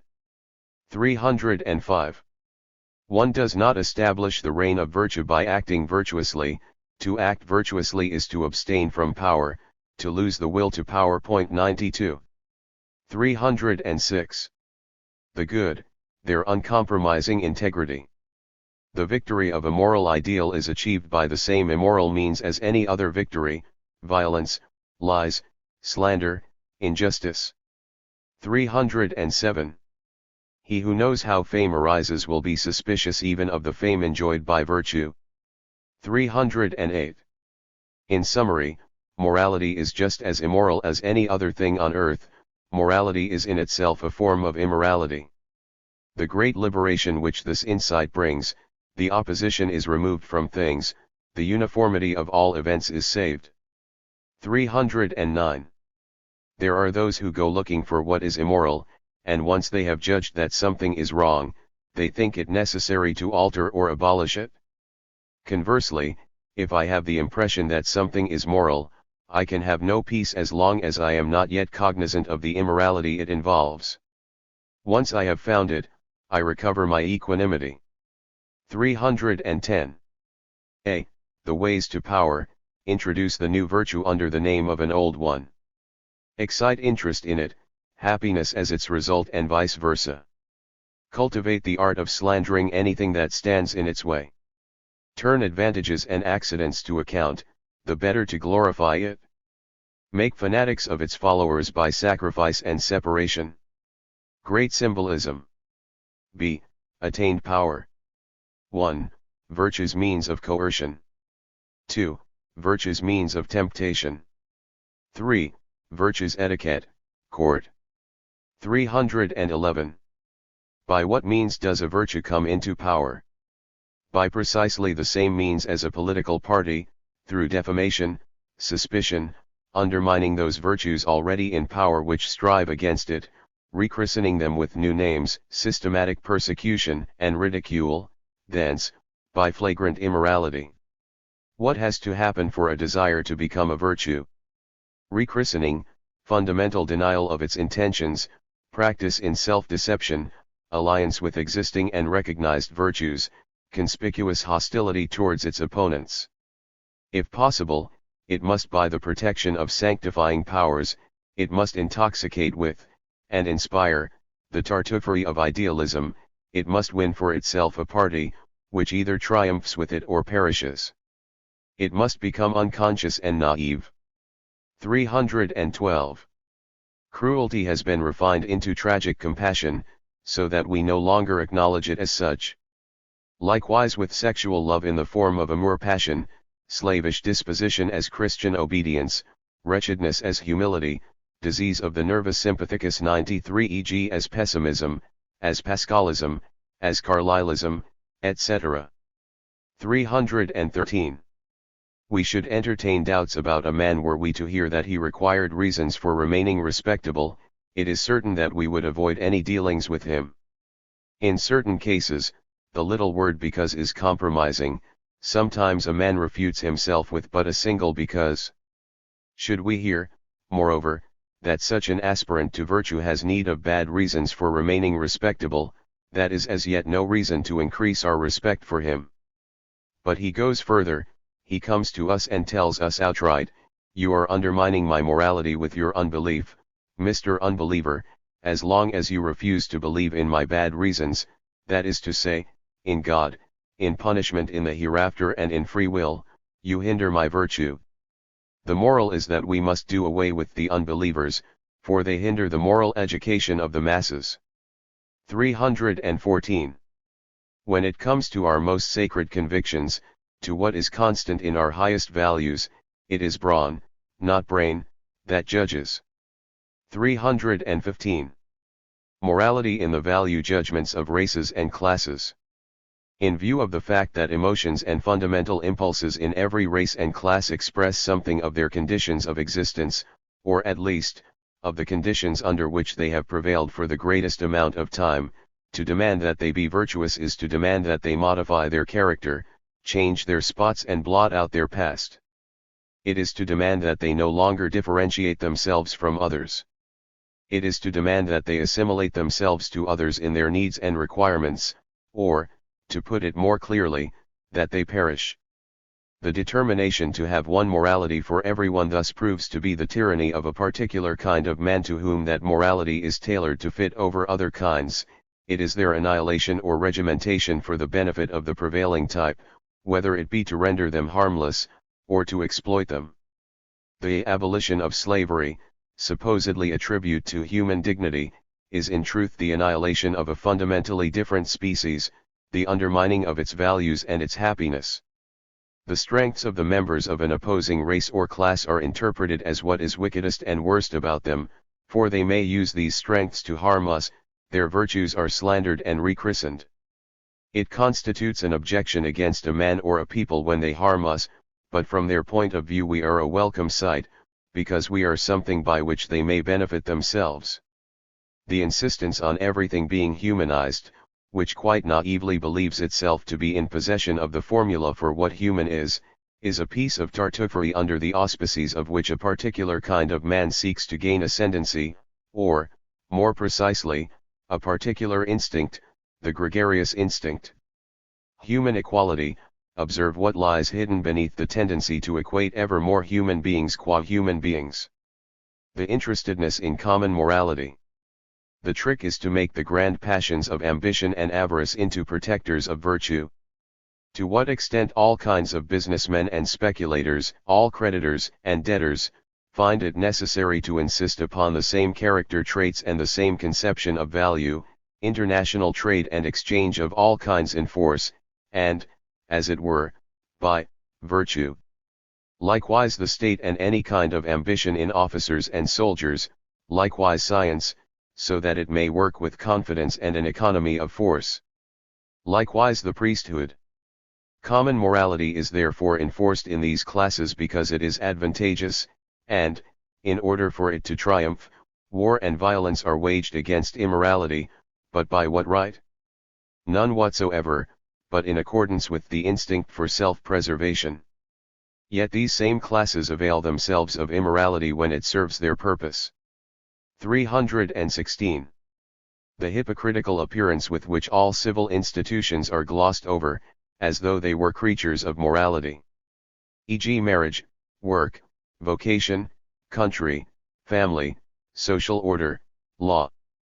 But because they are, all things considered, established to protect the mediocre from exceptional men and exceptional needs, we should not be surprised to find them covered with lies. 317. We really ought to defend virtue from those who preach it, they are its worst enemies.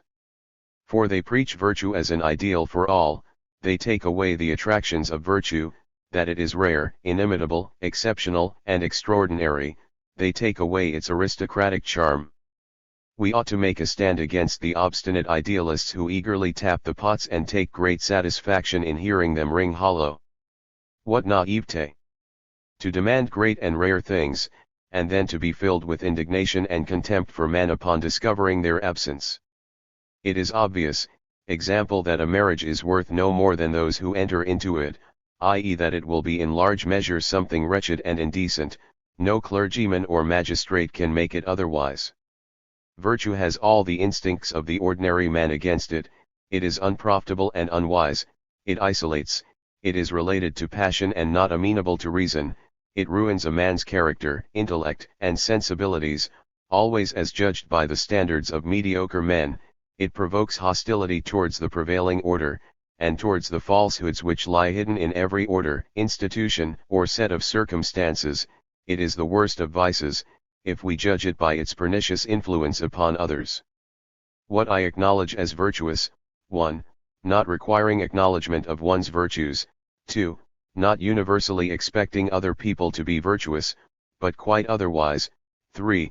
Not suffering from the absence of virtue, but on the contrary remaining silent and aloof, considering the distance between virtue and its absence as the reason why there is something honorable about virtue in the first place. 4. Not resorting to propaganda on behalf of virtue. 5. Not allowing anyone to stand in judgment over one's virtues, because one always pursues virtue for its own sake.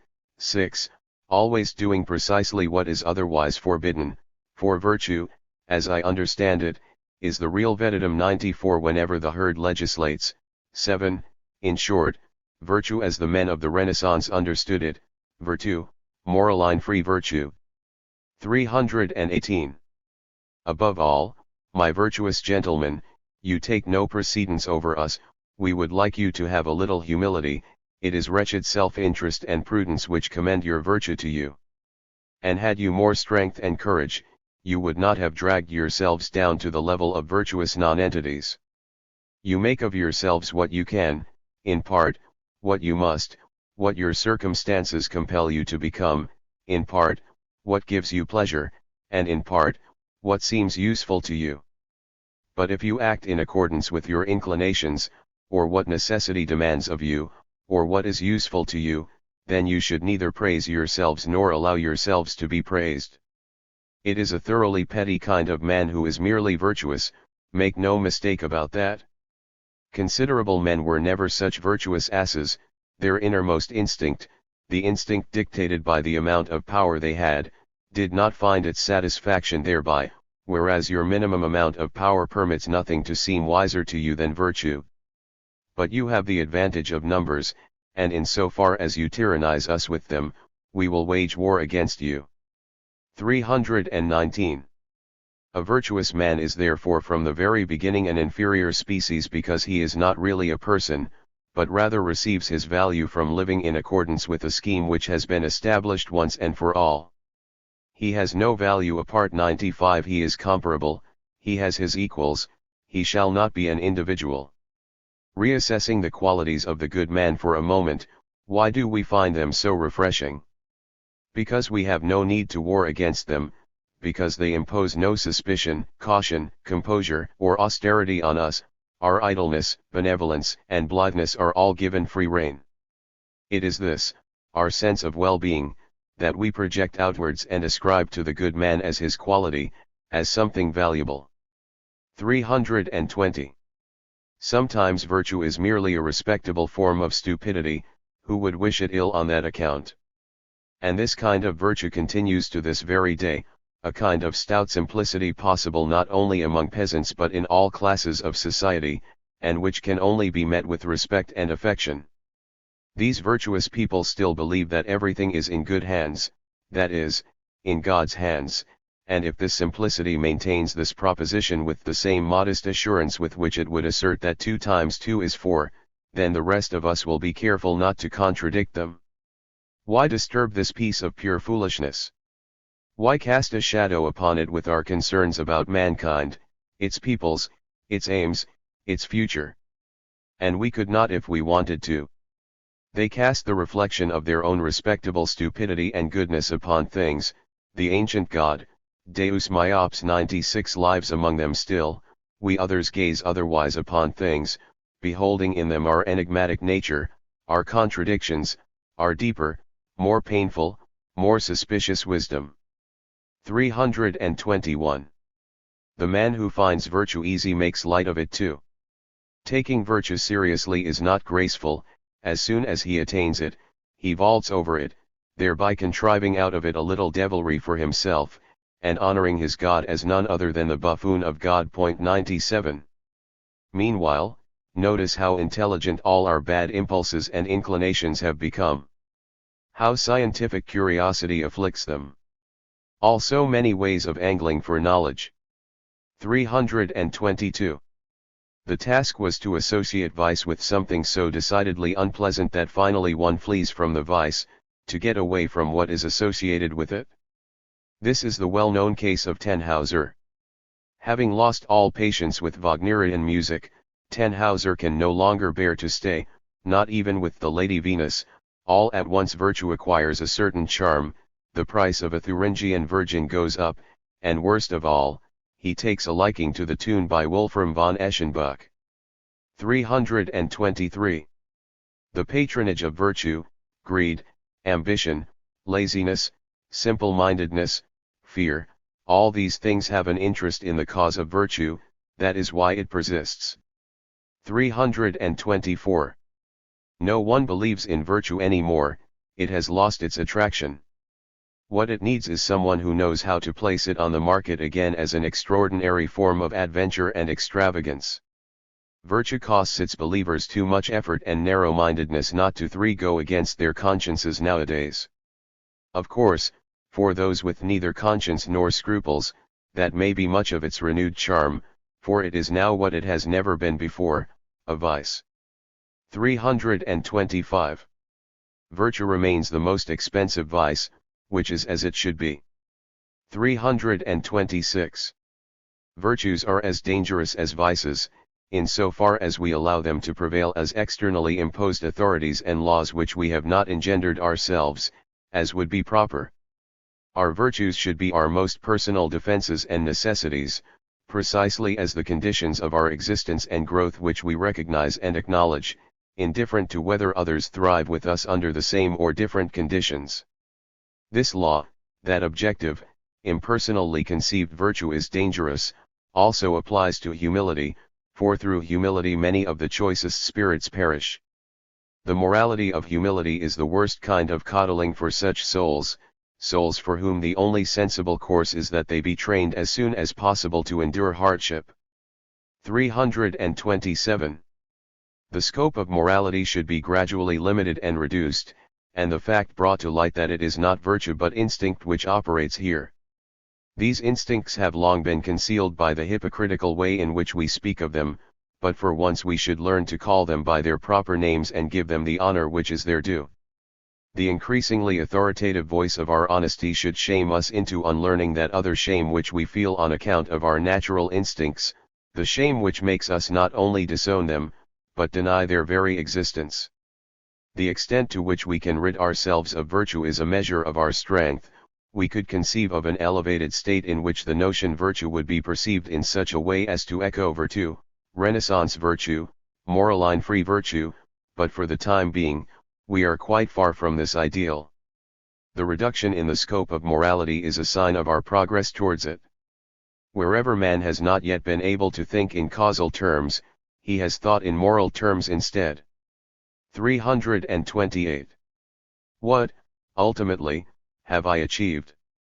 Let us not conceal from ourselves this wonderful result: I have imparted a new charm to virtue, as something forbidden.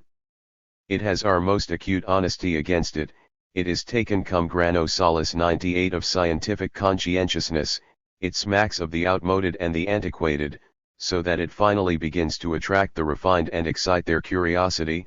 In short, it has the effect of a vice. Only after we have realized that everything is lies and appearance, will we again permit ourselves this most beautiful falsehood, the falsehood of virtue. There is no longer any tribunal which might hold that it is forbidden to us. Only by demonstrating that virtue is a form of immorality do we again provide it with a justification. It is classified with all other things, and is on an equal footing with them, it shares their basic meaning, and participates in the basic immorality of all existence, as a form of luxury of the first order, the most superior, most expensive, and most uncommon form of vice. We have removed its scowl and cowl, we have rescued it from the importunity of the many, we have taken away its stupid inflexibility, its blank expression, its stiff wig and its hieratic musculature. 329.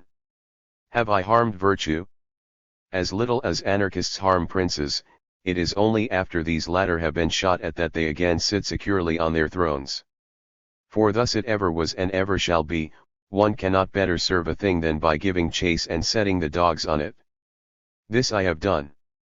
5. The moral ideal. A. Towards a critique of ideals. 330. Towards a critique of ideals, this should begin by doing away with the word ideal. What is needed is a critique of the aspirations. 331. Very few of us are clearly aware of the fact that when we adopt the standpoint of aspiration, when we say it should be thus, or even it should have been thus, we commit ourselves to a condemnation of the whole course of events. For nothing in it is entirely isolated, the least thing has a bearing on the whole structure of the future arises out of your petty wrongs. When the least thing is met with critique, the whole is condemned. Now supposing that the moral norm is never fully complied with, as Kant himself thought, 99 but instead remains suspended over reality like some sort of beyond without ever descending into it, then morality would implicitly contain a judgment concerning the whole, but which nevertheless raises the question, by what right?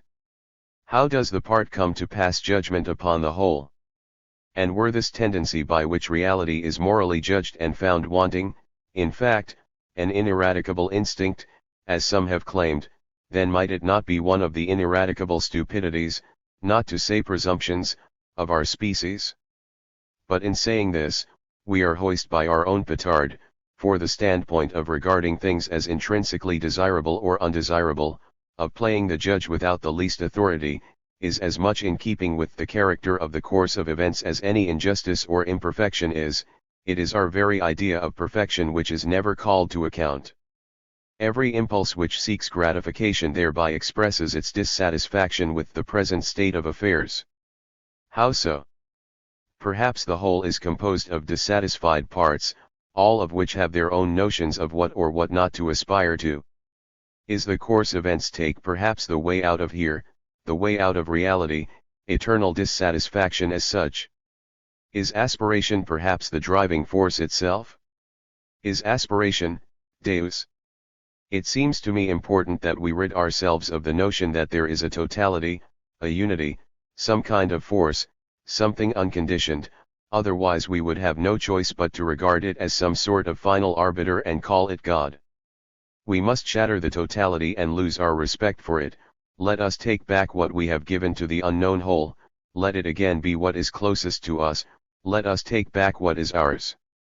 Whereas Kant e.g. said, two things remain eternally worthy of admiration 100 today we should prefer to say digestion is more deserving of respect. The notion of totality always gives rise to the old problems, how is evil possible, etc. Therefore there is no totality, there is no great sensorium 101 or inventarium or storehouse of force therein. 332. A man as he should be, that sounds to us as preposterous as a tree as it should be. 333. Ethics, or the philosophy of aspiration. Things should be otherwise, things should be changed, the feeling of dissatisfaction would thus be the germ of ethics. One could escape this, first, by giving preference to the times when one does not have the feeling, second, by grasping that it is presumptuous and puerile, for to desire that something be otherwise is to desire that everything be otherwise, it involves an overriding critique of the whole, it is to that extent. But life itself is such a desire. To determine what is, and how it is, seems to be something unspeakably superior and more serious than any it should be thus, because the latter, as an instance of human critique and presumption, seems doomed to ridicule from the outset. It expresses the need for the world to be arranged in such a way as to be conducive to our well-being, and the determination to do as much as possible in this regard. On the other hand, it is only this desire it should be thus which has called forth that other desire, the desire for what is, namely, the knowledge of what is, which is already a consequence of the questions, how? Is it possible? Exactly why is it thus? Our astonishment at the discrepancy between our desires and the course of the world has led to our getting to know the course of the world. But perhaps it is otherwise, perhaps the thought it should be thus expresses our wish to overcome the world. 334. Morality as decadence.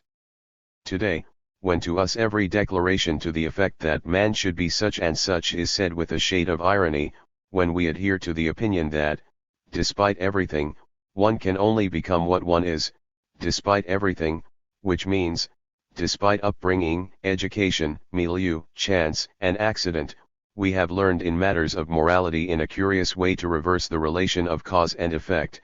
There is perhaps nothing which more thoroughly distinguishes us from those who in past ages believed in morality. We no longer say, example, vice is the cause even of a man's physiological decay, still less do we say, virtue is conducive to a man's prosperity, virtue brings happiness and long life. Our opinion is rather that vice and virtue are not causes but only consequences. A man becomes a decent fellow because he is a decent fellow, that is, because he was born with the ability to profit by his good instincts and prosperous circumstances. If a man enters the world a pauper, born of parents who only squandered everything and saved nothing, he will be incorrigible, that is to say, ripe for prison or the madhouse. Today we know that we can no longer separate moral from physiological degeneration, the former is merely a symptom complex of the latter, one is necessarily bad just as one is necessarily ill.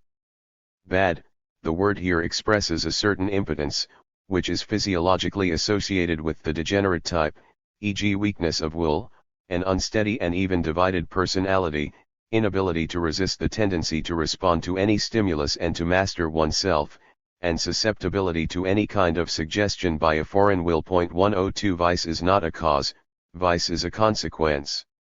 Vice is a somewhat arbitrary conceptual demarcation for summarizing certain consequences of physiological degeneration. We would be justified in asserting a general proposition such as that which Christianity teaches, namely that man is bad, only if we were justified in taking the degenerate type for the normal type of man. But this may be an exaggeration. To be sure, this proposition is correct precisely where Christianity prospers and prevails. That fact alone proves that the soil is morbid, an area of degeneration. 335. N.B. We cannot sufficiently admire the way man fends for himself, endures hardships, turns circumstances to his own advantage and crushes his adversaries. On the other hand, when we see the object of his aspirations, we cannot help but think that he is the most ridiculous of animals. It is as if man needed to give his strong and manly virtues a rest in a place where his cowardice, laziness, weakness, mawkishness, and submissiveness can romp and play. Just look at man's aspirations, at his ideals.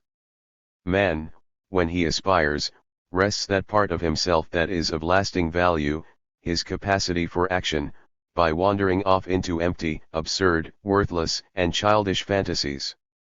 The intellectual poverty and lack of inventiveness in such an otherwise inventive and knowledgeable animal is simply appalling. The ideal is, so to speak, the additional penalty man pays for the enormous outlay he requires in meeting all his actual and immediate expenses. Where reality leaves off, dreaming, fatigue and weakness begin, and that is precisely what an ideal is, a form of dreaming, fatigue or weakness.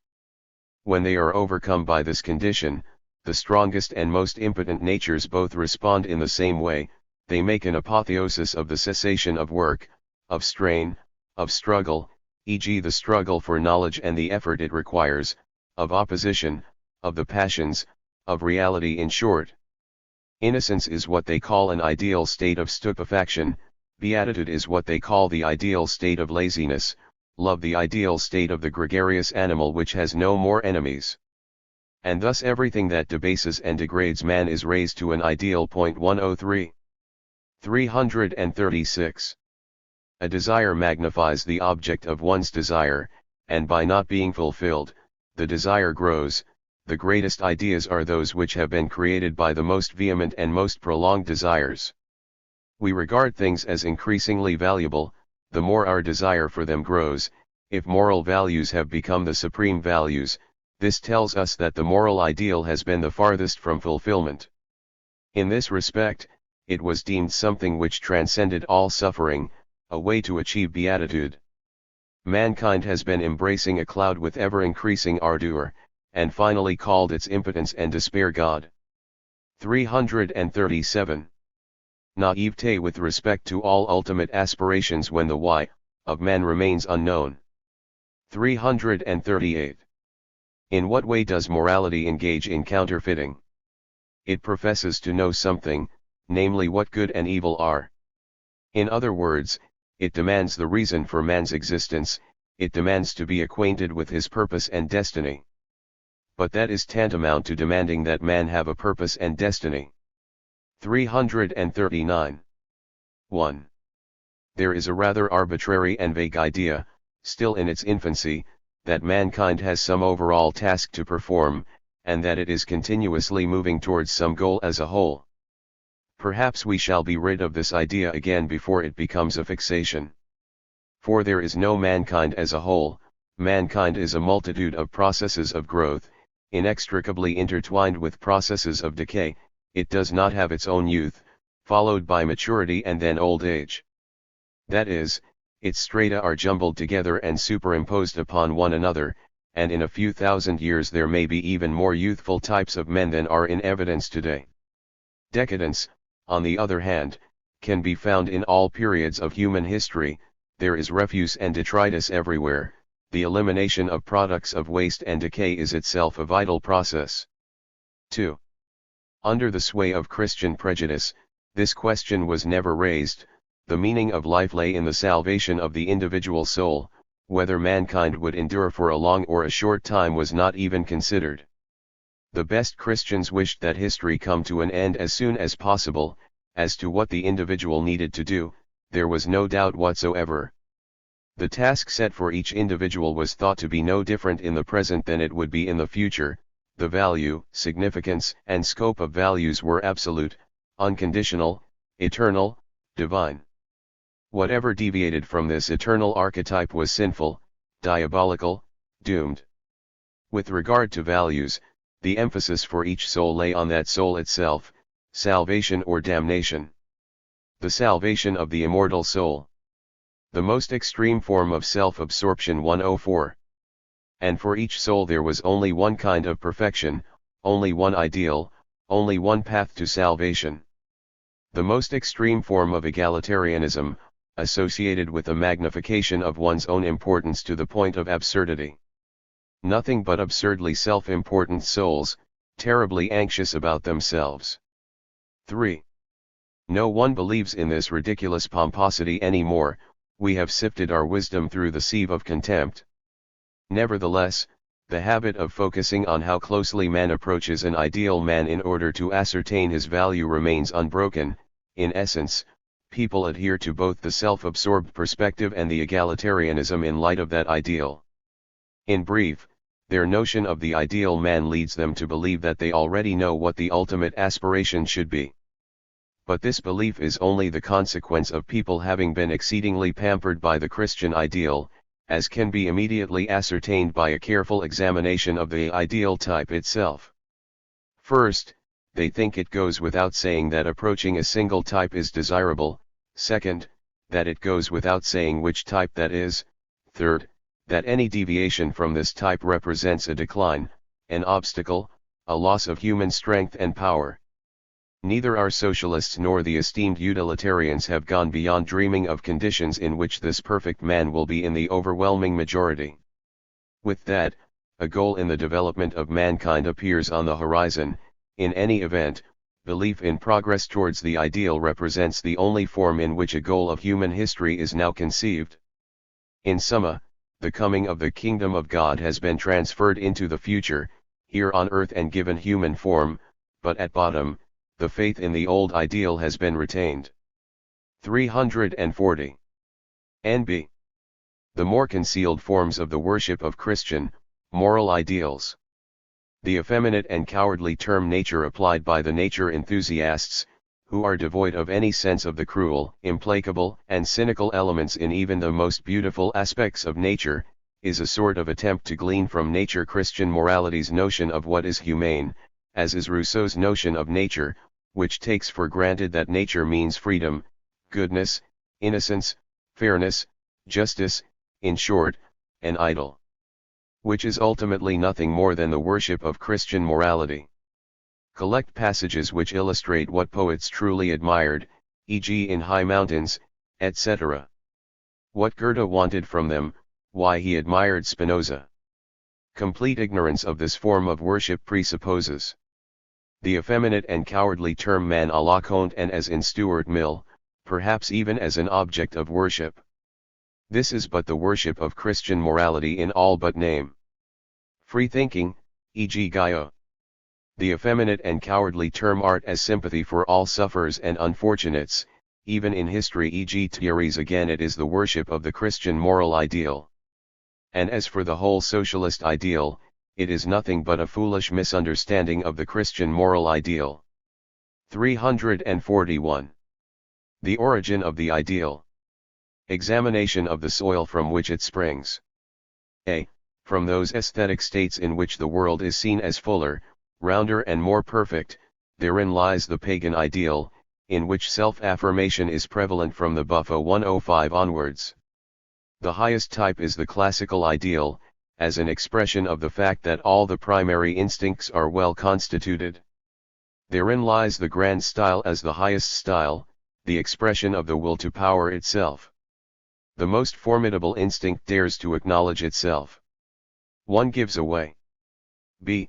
From the states in which the world is seen as emptier, paler, thinner, when spiritualization and freedom from sensuality hold the highest rank, and when all that is savage, forthrightly animal-like, and spontaneous is avoided as much as possible, the qualities of being wise, angelic, priestly equals virginal equals ignorant, are the physiological characteristics of such idealists. Therein lies the animic ideal. Under certain circumstances this may be the ideal of such men as represent paganism, thus Goethe sees in Spinoza his saint. 1 deducts, 1 chooses. c. From those states in which we perceive the world to be so ridiculous, odious, impoverished and deceptive that we do not even hope or expect to find the ideal in it, the idealization of the unnatural, the counterfactual, the illogical, the state of those who judge thus, the impoverishment of the world as a consequence of suffering, 1 takes, 1 no longer gives the unnatural ideal. 1 denies, 1 destroys. The Christian ideal is a transitional form between the second and the third, sometimes inclining towards the former, and sometime towards the latter. The 3 ideals, a. Either a strengthening, pagan, b. Or a thinning 106, animic, c. Or a denial, unnatural, of life.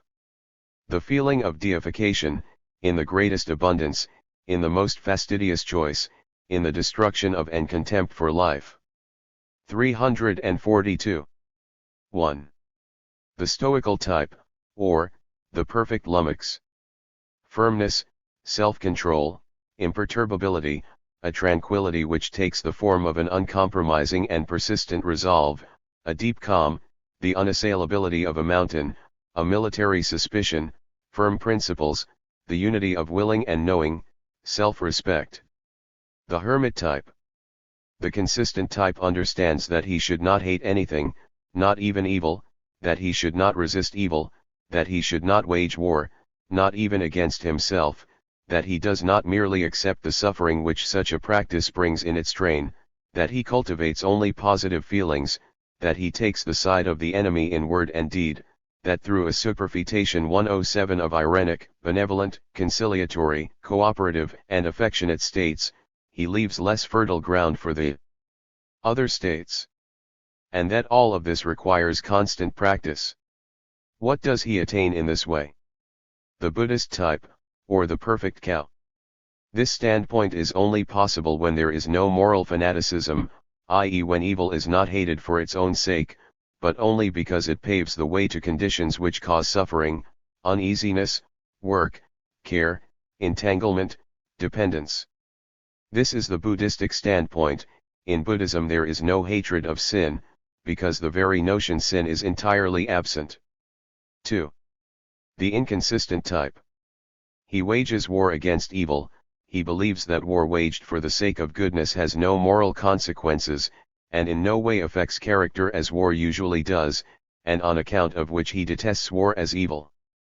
In fact, such a war against evil corrupts much more thoroughly than any sort of hostility between persons, and ordinarily, it is his own person which is thrust into the position of adversary, at least in his imagination, the devil, evil spirits, etc.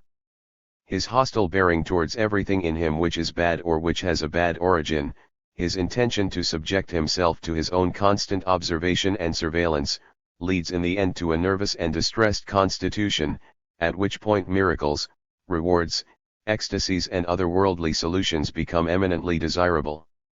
The Christian type, or the perfect hypocrite. 343. An ideal which seeks to prevail or to assert itself props itself up with a supposititious origin, b. an alleged relationship with existing powerful ideals, c. the thrill of mystery, as though it spoke with an indisputable authority, d. the slander of its enemies' ideals, e. a deceitful doctrine about the advantages it brings, e.g. happiness, serenity, tranquility or even the assistance of a powerful God, etc. On the Psychology of the Idealists, Carlyle, Schiller, Michelet. If the whole of the defensive and protective measures which an ideal depends upon for survival are discovered, is it thereby refuted? It has employed the means by which every living thing lives and grows, they are one and all immoral. My insight is that all the forces and impulses by virtue of which there is life and growth at all are banned by morality. Morality is the life-denying instinct. We must destroy morality if we are to liberate life. 344. Not to know himself, that is the prudence of the idealist. The idealist is a being who has reason to remain in the dark about himself, and who is prudent enough to remain in the dark about that reason as well. 345. The tendency of moral development. Everyone wishes that no doctrine or estimation were brought to bear on things except one in which he himself comes off well. Consequently, the fundamental tendency of the weak and mediocre has always been to make the strong weak, to drag them down to their own level. Their primary instrument was the moral judgment. The comportment of the strong towards the weak is stigmatized, the elevated states of the stronger get a bad name. One of the most exquisite interludes in the struggle between the many and the few, the ordinary and the extraordinary, the weak and the strong, was when the rare, refined and more fastidious men presented themselves as the weak, and spurned cruder instruments of power. 346. 1. The supposedly pure instinct for knowledge which all philosophers have is dictated by their moral truths, it is only apparently independent. 2. The moral truths, something should be done, are merely the forms in which we are conscious of a flagging impulse which says, something is done, by us. The ideal should enliven and strengthen an impulse, it coaxes man into obedience, into being nothing but an automaton. 347. Morality as a source of temptation. Nature is good, for a wise and good God is its cause. So who bears the responsibility for human corruption? The tyrants and tempters of men, the ruling classes, which is why they must be destroyed. 108. Such is Rousseau's reasoning, cf. Pascal's reasoning, which ends in original sin. Compare Luther's similar reasoning. In both cases, they sought a pretext for introducing an insatiable desire for revenge as a moral and religious duty. They sought to sanctify hatred of the ruling class. The sinfulness of Israel, the basis of the priest's position of power. Compare Paul's similar reasoning. These reactions always occur in God's name, in the name of justice, of humanity, etc. With Christ, the rejoicings of the people seem to be the cause of his execution. It was an anti-priestly movement from the beginning.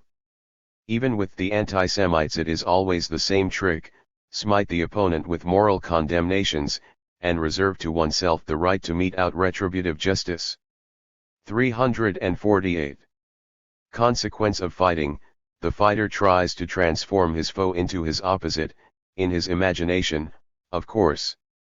He tries to have sufficient faith in himself that he may have the courage to fight the good fight, as if he himself were this good fight, as if it were reason, taste and virtue themselves which his foes were attacking. The faith which he has need of, as his strongest means of attack and defense, is faith in himself, but which he mistakes for faith in God. He never envisages the advantages and the utility of victory, but only victory for its own sake, which he envisages as God's victory. Every little community, or even individual, engaged in fighting tries to persuade itself that good taste, good judgment, and virtue are ours alone. Fighting obliges them to cultivate such an exaggerated self-esteem. 349. To propagandize is rather rude, but clever. In any event, whatever kind of bizarre ideal we may adopt, e.g. as a Christian, a freethinker, an immoralist or a German citizen, 109 we should not demand that it be the ideal, for then it would be deprived of its character as a privilege or prerogative. We should distinguish ourselves from others, not equate ourselves with them. How is it that, all this notwithstanding, most idealists propagandize for their ideal without further ado, as if they would have no right to the ideal if it is not acknowledged by all? As do, example, all those brave little females who give themselves leave to study Latin and mathematics. What compels them to do this? I fear it is the gregarious instinct, or, put plainly, cowardice in the face of the herd. They fight for the emancipation of woman because the cleverest way to privately separate themselves from the general condition of women is by disguising their self-assertion as a generous activity, by marching under the banner of altruism. The cleverness of the idealists consists in their being missionaries and representatives of an ideal, and in this way transfiguring themselves in the eyes of those who believe in disinterestedness and heroism.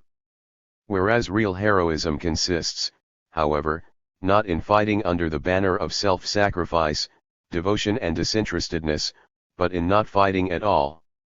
That is the way I am, that is what I want, and you can go to the devil. 350. Every ideal presupposes love and hate, admiration and contempt. Either positive feelings are the primum mobile, or negative feelings are. Hatred and contempt, example, are the primum mobile in all the ideals inspired by resentment. B. Critique of the good man, the saint, etc. 351. The good man. Or, the hemiplegia 110 of virtue. For every strong and natural kind of man, love and hate, gratitude and revenge, kindness and anger, affirmation and negation, all go together. The price he pays for being good is knowing how to be evil. He is evil, because otherwise he would not know how to be good. Whence comes this disease, this ideological unnaturalness, which rejects this duality and instead teaches the superiority of one-sidedness? Whence comes this hemiplegia of virtue, this invention of the good man? The expectation is that man emasculate himself in those instincts which enable him to be an enemy, to do harm, to be angry, to demand revenge. This unnaturalness corresponds to that dualistic conception whereby there are merely good or merely evil beings, God, spirit, man. The positive forces, intentions, and states are all united in the former, and the negative in the latter. Such a way of judging things believes itself to be idealistic. It has no doubt that its conception of the good man is the highest aspiration. Taken to its limit, it imagines a state in which all evil is annulled, and only good beings remain. It does not even begin to consider the possibility that the relation between good and evil is one of mutual dependence. On the contrary, it holds that the latter should disappear and only the former remain, that the one has a right to exist while the other should not exist at all. What desire does this really express? In all eras, and particularly in the Christian era, people have gone to great lengths to reduce man to this one-sidedness, to the good. Even today there is no lack of people among those who have been softened and spoiled by the Church, for whom this intention coincides with humanization as such, with the will of God or with the salvation of the soul. Such people regard it as an essential requirement that man do no evil, that under no circumstances is he to do harm or intend harm. The way to do that is to curtail all prospect of hostility, to suspend all the instincts of ressentiment, leaving only peace of mind behind as a chronic condition. This way of thinking, which fosters a certain type of man, starts from that ridiculous assumption that good and evil are real, and mutually exclusive, not complementary notions of value, as in truth they are. It advises us to take the side of the good, and requires us to renounce and resist evil altogether, and in so doing actually denies life, for life contains in all its instincts both affirmation and negation. Not that it grasps this, on the contrary, this way of thinking dreams of returning to the wholeness, unity, and strength of life. It thinks it will be in a state of salvation when it finally puts an end to its own inner anarchy due to conflict between the two opposing impulses vis-a-vis value. Perhaps there has never been a more dangerous ideology, or a greater mischief in psychologicis, than this determination to be good. With it, the most disgusting type has been reared, that of the dependent man, the hypocrite. With it, we are taught that only as a hypocrite is one on the straight and narrow path to the Godhead, that only a hypocrite's way of life is a divine way of life. And even here, life is still in the right, life which knows not how to separate affirmation from negation. Of what use is it if we maintain that war is evil, do no harm and harbor no ill intentions, doing so with all our might? We still wage war. We cannot do otherwise. The good man who has renounced evil, afflicted as he is with the hemiplegia of virtue, however desirable it may seem to him, by no means ceases to wage war, have enemies, or oppose in word and deed. The Christian, for example, hates sin. And what to him is not sin? It is precisely through this belief in the moral opposition between good and evil that the world has grown tremendously hateful, and eternally conflict-ridden. The good man sees himself surrounded by evil, and under the constant onslaught of evil, he looks more closely, and descries evil even in his every thought and inclination. 111 And so he concludes, quite logically, that nature is evil, man is corrupt, and goodness is grace, that is to say, humanly impossible. In summa, he denies life. He grasps that the good, when regarded as the supreme value, requires him to condemn life. With that, he really ought to consider his ideology of goodness refuted. But one does not refute a sickness. And so he conceives of another life. 352. The notion of power, whether it be that of a god or that of a man, always includes both the ability to benefit and to harm. So it is with the Arabs, so it is with the Hebrews. So it is with all strong and sensible races. It is a fatal step to dualistically separate the one from the other. For in so doing, morality becomes the poisoner of life. 112. 353. Towards a critique of the good man. Righteousness, dignity, a sense of duty, justice, humanity, honesty, uprightness, a good conscience. When we utter these sweet-sounding words, do we say yes to and speak well of these qualities for their own sake? Or are these qualities and conditions in themselves indifferent, and only receive value when regarded from some point of view? Does their value lie in them, or in the benefits and advantages derived, or expected to be derived, from them? Of course, I am not thinking here of altruism, of the fact that our judgments differ depending upon whether these benefits accrue to ego or alter. The question is, do the consequences of these qualities confer value on them, regardless of whether it be for those who possess them or for others, the environment, society, humanity, or do they have value in and of themselves? To put the question another way, is it utility which bids us to condemn, combat and reject their opposites, unreliability, dishonesty, capriciousness, self-doubt, inhumanity? Is it the essence of such qualities or only their consequences which are being condemned? To put it another way, would it have been desirable if men with the latter qualities had never existed? At least that is what people believe, but here lies the error, the short-sightedness, the parochial character of their narrow egoism. To express it another way, would it be desirable to create conditions in which the entire advantage is on the side of the righteous, so that all those with opposing natures and instincts would become discouraged and gradually die out? This is ultimately a question of taste and of aesthetics. Would it be desirable if only the most respectable, i.e. most boring, species of men remained? The orthodox, the virtuous, the respectable, the decorous, the upright, the lummoxes?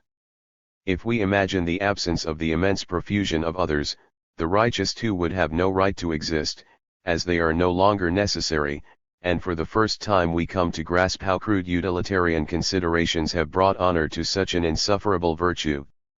The converse might be more desirable, to create conditions in which the righteous man would be reduced to the humble position of useful instrument, as the ideal gregarious animal, or at best as a shepherd, in short, conditions in which he no longer occupied the upper rank, conditions which demand other qualities. 354. Morality as decadence, the good man as tyrant. Mankind has made the same mistake over and over again. Out of what were originally means to life, it has made a standard by which life itself is judged, instead of judging things by what leads to the greatest enhancement of life itself. Taking full account of the causes of growth and stagnation, mankind has used the means of a particular form of life to exclude all the others, in short, to criticize and to cull, i.e. man has ultimately become enamored of the means for their own sake, and forgets that they are mere means, so that now he becomes conscious of them as ends, as standards by which his ends are judged. I.e., a particular species of man treats the conditions of its existence as mandatory conditions, as truth, goodness, perfection, it tyrannizes. It is a sort of faith, a sort of instinct, when a kind of man fails to realize that, while its own kind may depend upon such conditions, they are not absolute conditions which must be fulfilled by others as well. At the very least, a kind of man, a people, a race, seems to be at the end of its rope when it becomes tolerant, grants equal rights and no longer wants to be master. 355. The good people are all weak, they are good because they are not strong enough to be bad, said the Latuka chief Komaro to Baker. 113. Asterisk. Calamity does not strike feeble hearts, says a Russian proverb. 114. 356. Humble, diligent, benevolent, and temperate, filled with peace and friendliness, is that what you would have men be? Is that what you think good men are? But all you achieve thereby is the Chinese of the future, the sheep of Christ, the perfect socialist. 357. The metamorphoses of slavery, its disguise under the cloak of religion, its transfiguration by morality. 115. 358. The men of faith, the believers of any sort, are necessarily dependent men, that is, men who do not regard themselves as ends in themselves, who are entirely unable to determine ends on their own initiative, but instead must allow themselves to be used as means. They instinctively give the highest honor to a morality of self-denial, everything persuades them to it, their prudence, their experience, their vanity. And faith too is just a form of self-denial. Asterisk. Atavism, delightful feeling, to be able to obey unconditionally for once. Asterisk. Diligence, humility, benevolence, temperance are just so many impediments to a sovereign disposition, a great ingenuity, an heroic purpose, a noble self-determination. Asterisk. A man should not desire for himself something of which he is incapable. He should ask himself, do I want to go on ahead? Or do I want to go my own way? In the first case, he is at best a shepherd, i.e. a necessity for the herd. In the second case, he must be able to do something else, to go his own way, he must be able to go a different way and to a different destination. In both cases, he must be able to do something. In both cases, he may want to do the one, but must not want to do the other. 116. 359. One must add up all that has been treasured as a result of the highest moral ideality. Almost all other values have crystallized around the ideal. This demonstrates that it has been the most sought after for the longest time, and that it has not yet been attained, otherwise it would have disappointed us, or, it would not have been rated so highly. 117. Asterisk. The saint as the most powerful species of man, it is this idea which has raised the value of moral perfection so high. One cannot help but think that the whole of our knowledge is an attempt to prove that the most moral man is the most powerful and most divine. The subduing of the senses, of the passions, everything inspired terror. The unnatural seemed to be supernatural, otherworldly.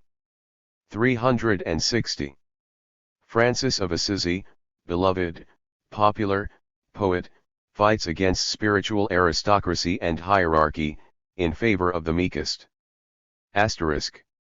Popular ideals, e.g. Francis of Assisi, denial of spiritual hierarchy, all equal before God.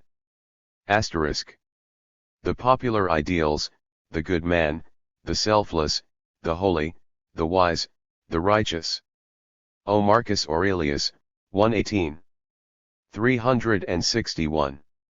I have declared war on the animic Christian ideal, along with what is closely related to it, not with the intention of destroying it, but merely to put an end to its tyranny and make a place for new ideals, for more robust ideals. The continued existence of the Christian ideal is one of the most desirable of things in the world, even for the sake of the ideals which wish to take their place by its side, or, perhaps, above it. They must have opponents, strong opponents, in order to grow strong themselves. That is why we immoralists need morality to be powerful. Our instinct of self-preservation does not want our opponents to lose their strength, only to be master of it. See, on the defamation of the so-called evil qualities. 362. The problem of egoism. The Christian gloominess in La Rochefoucauld, who managed to extract egoism from everything, and so believed that he had reduced the value of things and virtues. Pace La Rochefoucauld, I first sought to demonstrate that there can be nothing besides egoism, that in men in whom the ego is frail and slight, the power to love greatly is also frail, that the most loving people are loving because, above all else, their egos are strong, that love is an expression of egoism, etc. In all seriousness, the erroneous value judgment, 1. Appeals to the self-interest of those who are benefited and aided, the herd, 2. Implicitly regards the basis of life itself with pessimism and suspicion, 3. Would like to reject the most splendid and well-constituted men, out of fear, 4. Wants to help the defeated assert their rights against the victorious, 5. Brings in its train universal dishonesty, and especially among the worthiest of men. 363. Man is an indifferent egoist, even the shrewdest would rather persist in their habits than pursue their advantage. 364. Egoism. But no one has asked what kind of ego. Rather, everybody instinctively regards all egos as the same. This is the result of the slave theory, of suffrage universal and of equality. 365. The motives of a superior man's actions are indescribably complex. Any word such as compassion conveys nothing of this. The most important thing is the feeling, who am I? Who is the other in relation to me? Value judgments are constantly being applied. 366.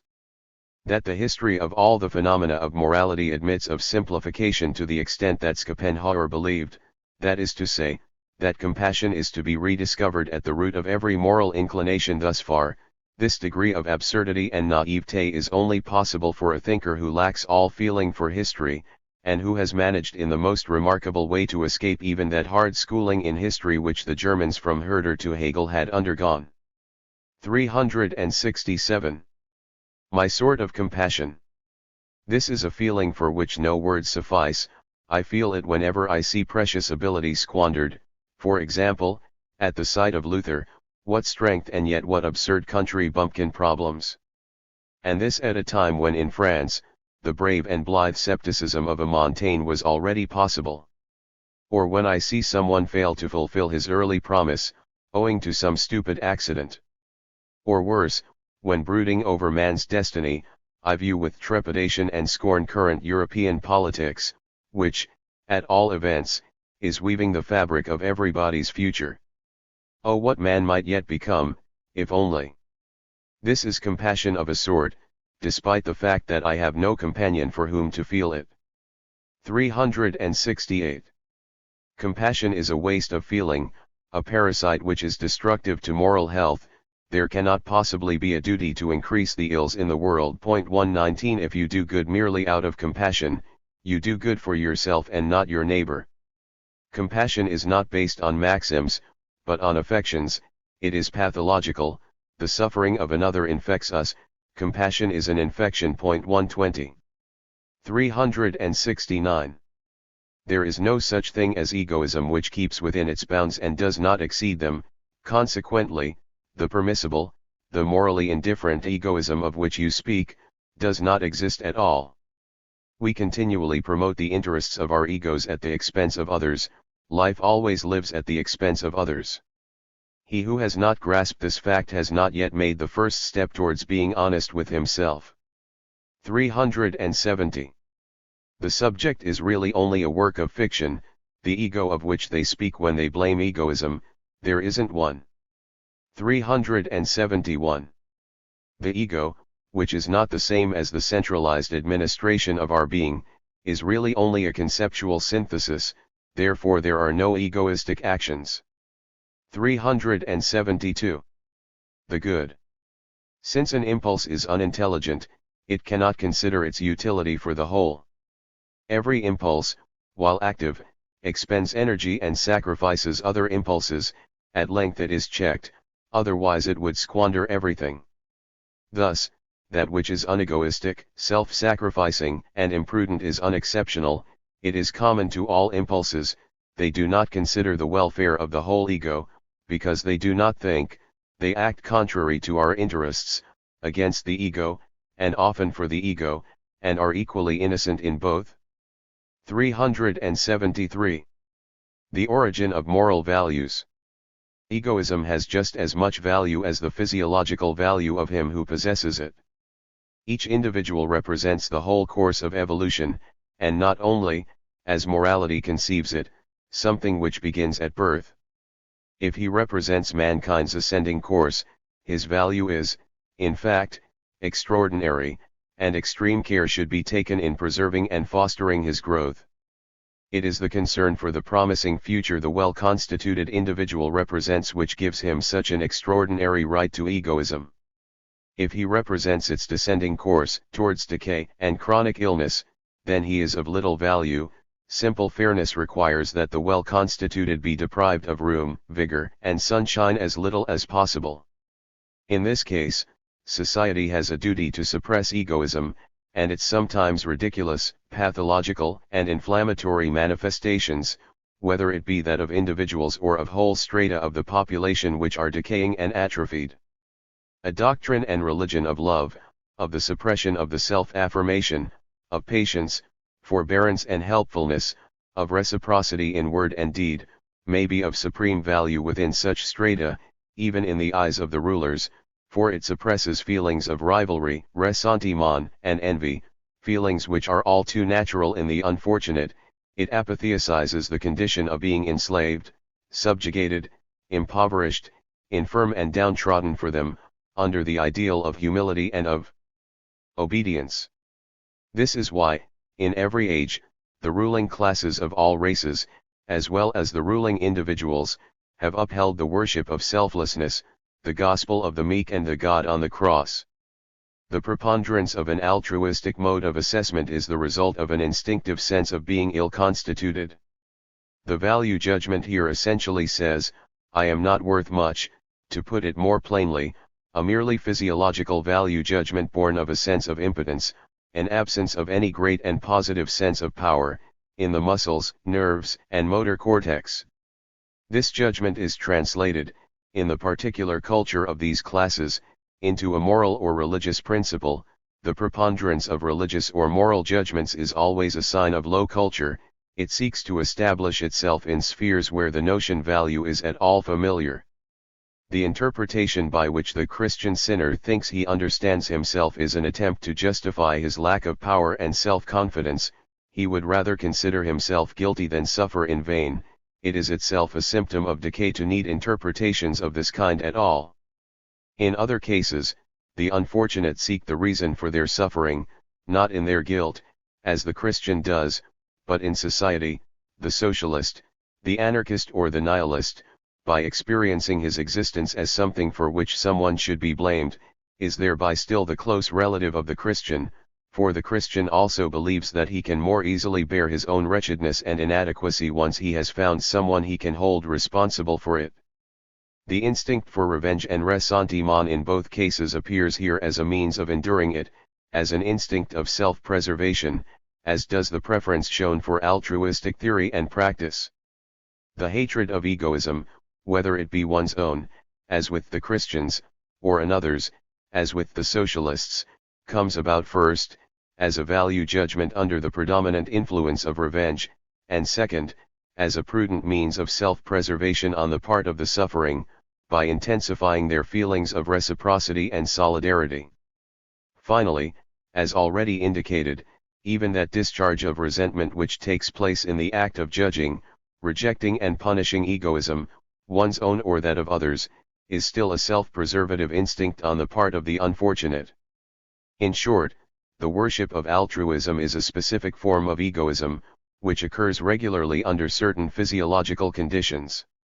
When the socialist, with a fine indignation, demands justice, right, equal rights. This only shows that, under the impress of his inadequate culture, he is unable to grasp why he suffers. On the other hand, he takes pleasure in it.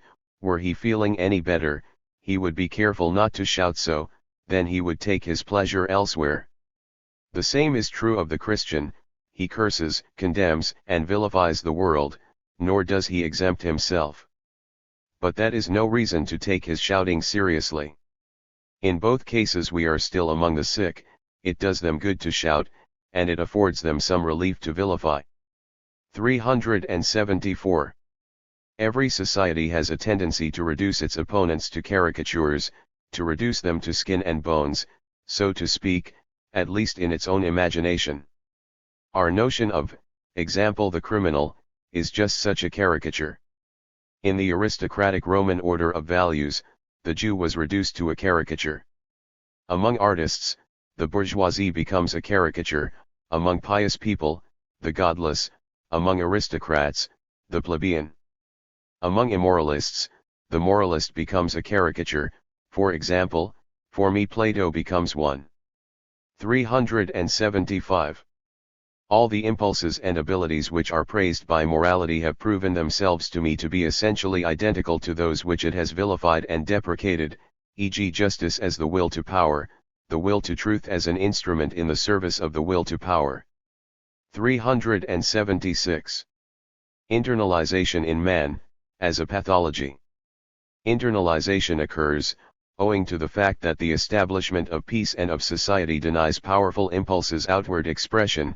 To prevent them from doing harm, they turn inwards, in league with the imagination. The tendency towards hostility, cruelty, revenge, and violence turns back, stands down. In the desire for knowledge there is greed and conquest. In the artist, the withdrawn powers of dissimulation and falsehood emerge, the impulses are transformed into demons against which we struggle, etc. 377. The problem of truth. The need for faith is the greatest stumbling block to truthfulness, the will to truth, unconscious falseness. Falseness. Every sovereign instinct has the other instincts for its instruments, courtiers, and flatterers. It never allows itself to be called by its ugly name, and it tolerates no praise for them unless it involves indirect praise for itself. Around every sovereign instinct, any praise or blame whatever crystallizes into an established order and etiquette. That is one of the causes of falseness. Each instinct which strives for mastery yet finds itself under a yoke needs all the pretty names and acknowledged values for itself, to prop up its self-esteem and fortify itself.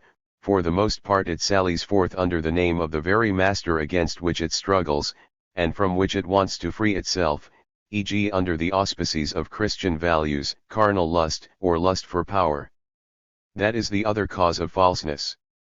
In both cases, this falseness reigns with perfect naivete. That these instincts are not what they purport to be never enters anyone's mind. It is a sign of an instinct divided against itself when man sees the underlying impulse and its expression, the mask, as separate things. It is a sign of self-contradiction, and makes victory much less likely. Absolute innocence in bearing, speech, and emotion, a good conscience in falseness, and the assurance with which one seizes upon the most grandiose and splendid rhetoric and poses, all these things are necessary for victory. However, in the case of extreme lucidity, victory requires the genius of the actor and tremendous discipline. Hence priests, the most adroit and conscious of hypocrites, then princes, in whom rank and lineage cultivate a certain theatricality. Third, men of society and diplomats. Fourth, women. The basic idea here is that falseness seems so deep, so pervasive, and desire so opposed to honest self-knowledge and plain speaking that one is very likely right in suspecting that truth, the will to truth, is actually something quite different and only a disguise. 378. Thou shalt not lie. 121. We demand truthfulness. But praise for factual correctness, the refusal to countenance lies, has always been greatest precisely among liars. They also recognized the factual incorrectness of the notion that truthfulness is ever truly popular.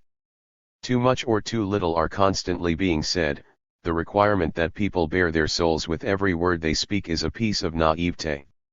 We speak our minds, are truthful, only under certain conditions, namely, provided we will be understood, inter pares, 122, and understood sympathetically, again, inter pares.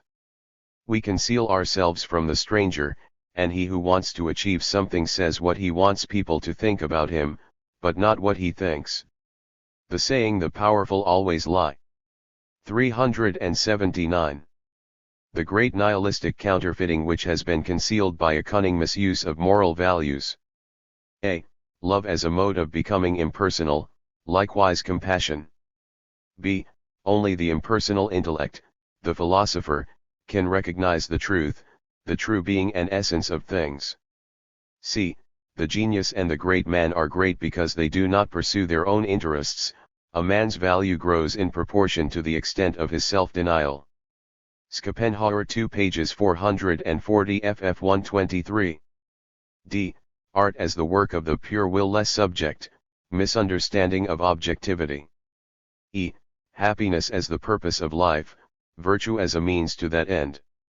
The pessimistic condemnation of life by Schopenhauer is a moral one. The standards of the herd are carried over into the metaphysical domain. The individual is meaningless, consequently he is given an origin in the thing in itself, and his existence is given a meaning, as an aberration. Parents are only an occasional cause. 124 The fact that science does not grasp the individual has taken its toll. The individual is the whole of life so far in a single line, not the result of it. 380. 1. Misrepresentation of history as matter of principle, so that it provides evidence for the moral judgment. A. The decline of a people attributed to corruption. B. The rise of a people attributed to virtue. C. The pinnacle of a people, its culture, regarded as the consequence of its moral elevation. 2. Misrepresentation of the great men, the great creators and the great periods, again, as a matter of principle. A. The desire to make faith the distinguishing characteristic of greatness, whereas it is unscrupulousness, scepticism, allowing oneself to have the ability to renounce a faith, immorality, which belong to greatness. Caesar, Friedrich the Great, Napoleon, but also Homer, Aristophanes, Leonardo, Goethe. The most important thing about them, their independence, their free will, is always suppressed. 381. The great lies in history. As if the corruption of the Church had been the cause of the Reformation, this was only the pretext and self-deception of the demagogues. There were urgent demands present whose brutality very much needed to be cloaked in spiritual considerations. 382. Schopenhauer interpreted high intellectuality as an emancipation from the will. He did not want to see the typical immorality of genius, the liberation from moral prejudices which the unfettering of a great intellect involves. He artificially fastened upon the only thing which he cherished, the moral worth of self-denial, even as a condition of the most intellectual activity, of objective perception. Truth, even in art, emerges after the withdrawal of the will. Throughout all the forms of preoccupation with morality I discern something fundamentally different and judge accordingly. I know nothing of such a ridiculous separation of genius from the world of the will, of morality from immorality. The moral man is a lower species than the immoral, a weaker one. Indeed, he is a type modeled after the requirements of morality and not a type of his own, a copy, but invariably a good copy. The measure of his worth lies in something external to him. I judge a man by the amount of power and abundance of will he represents, not by its weakening and extinction.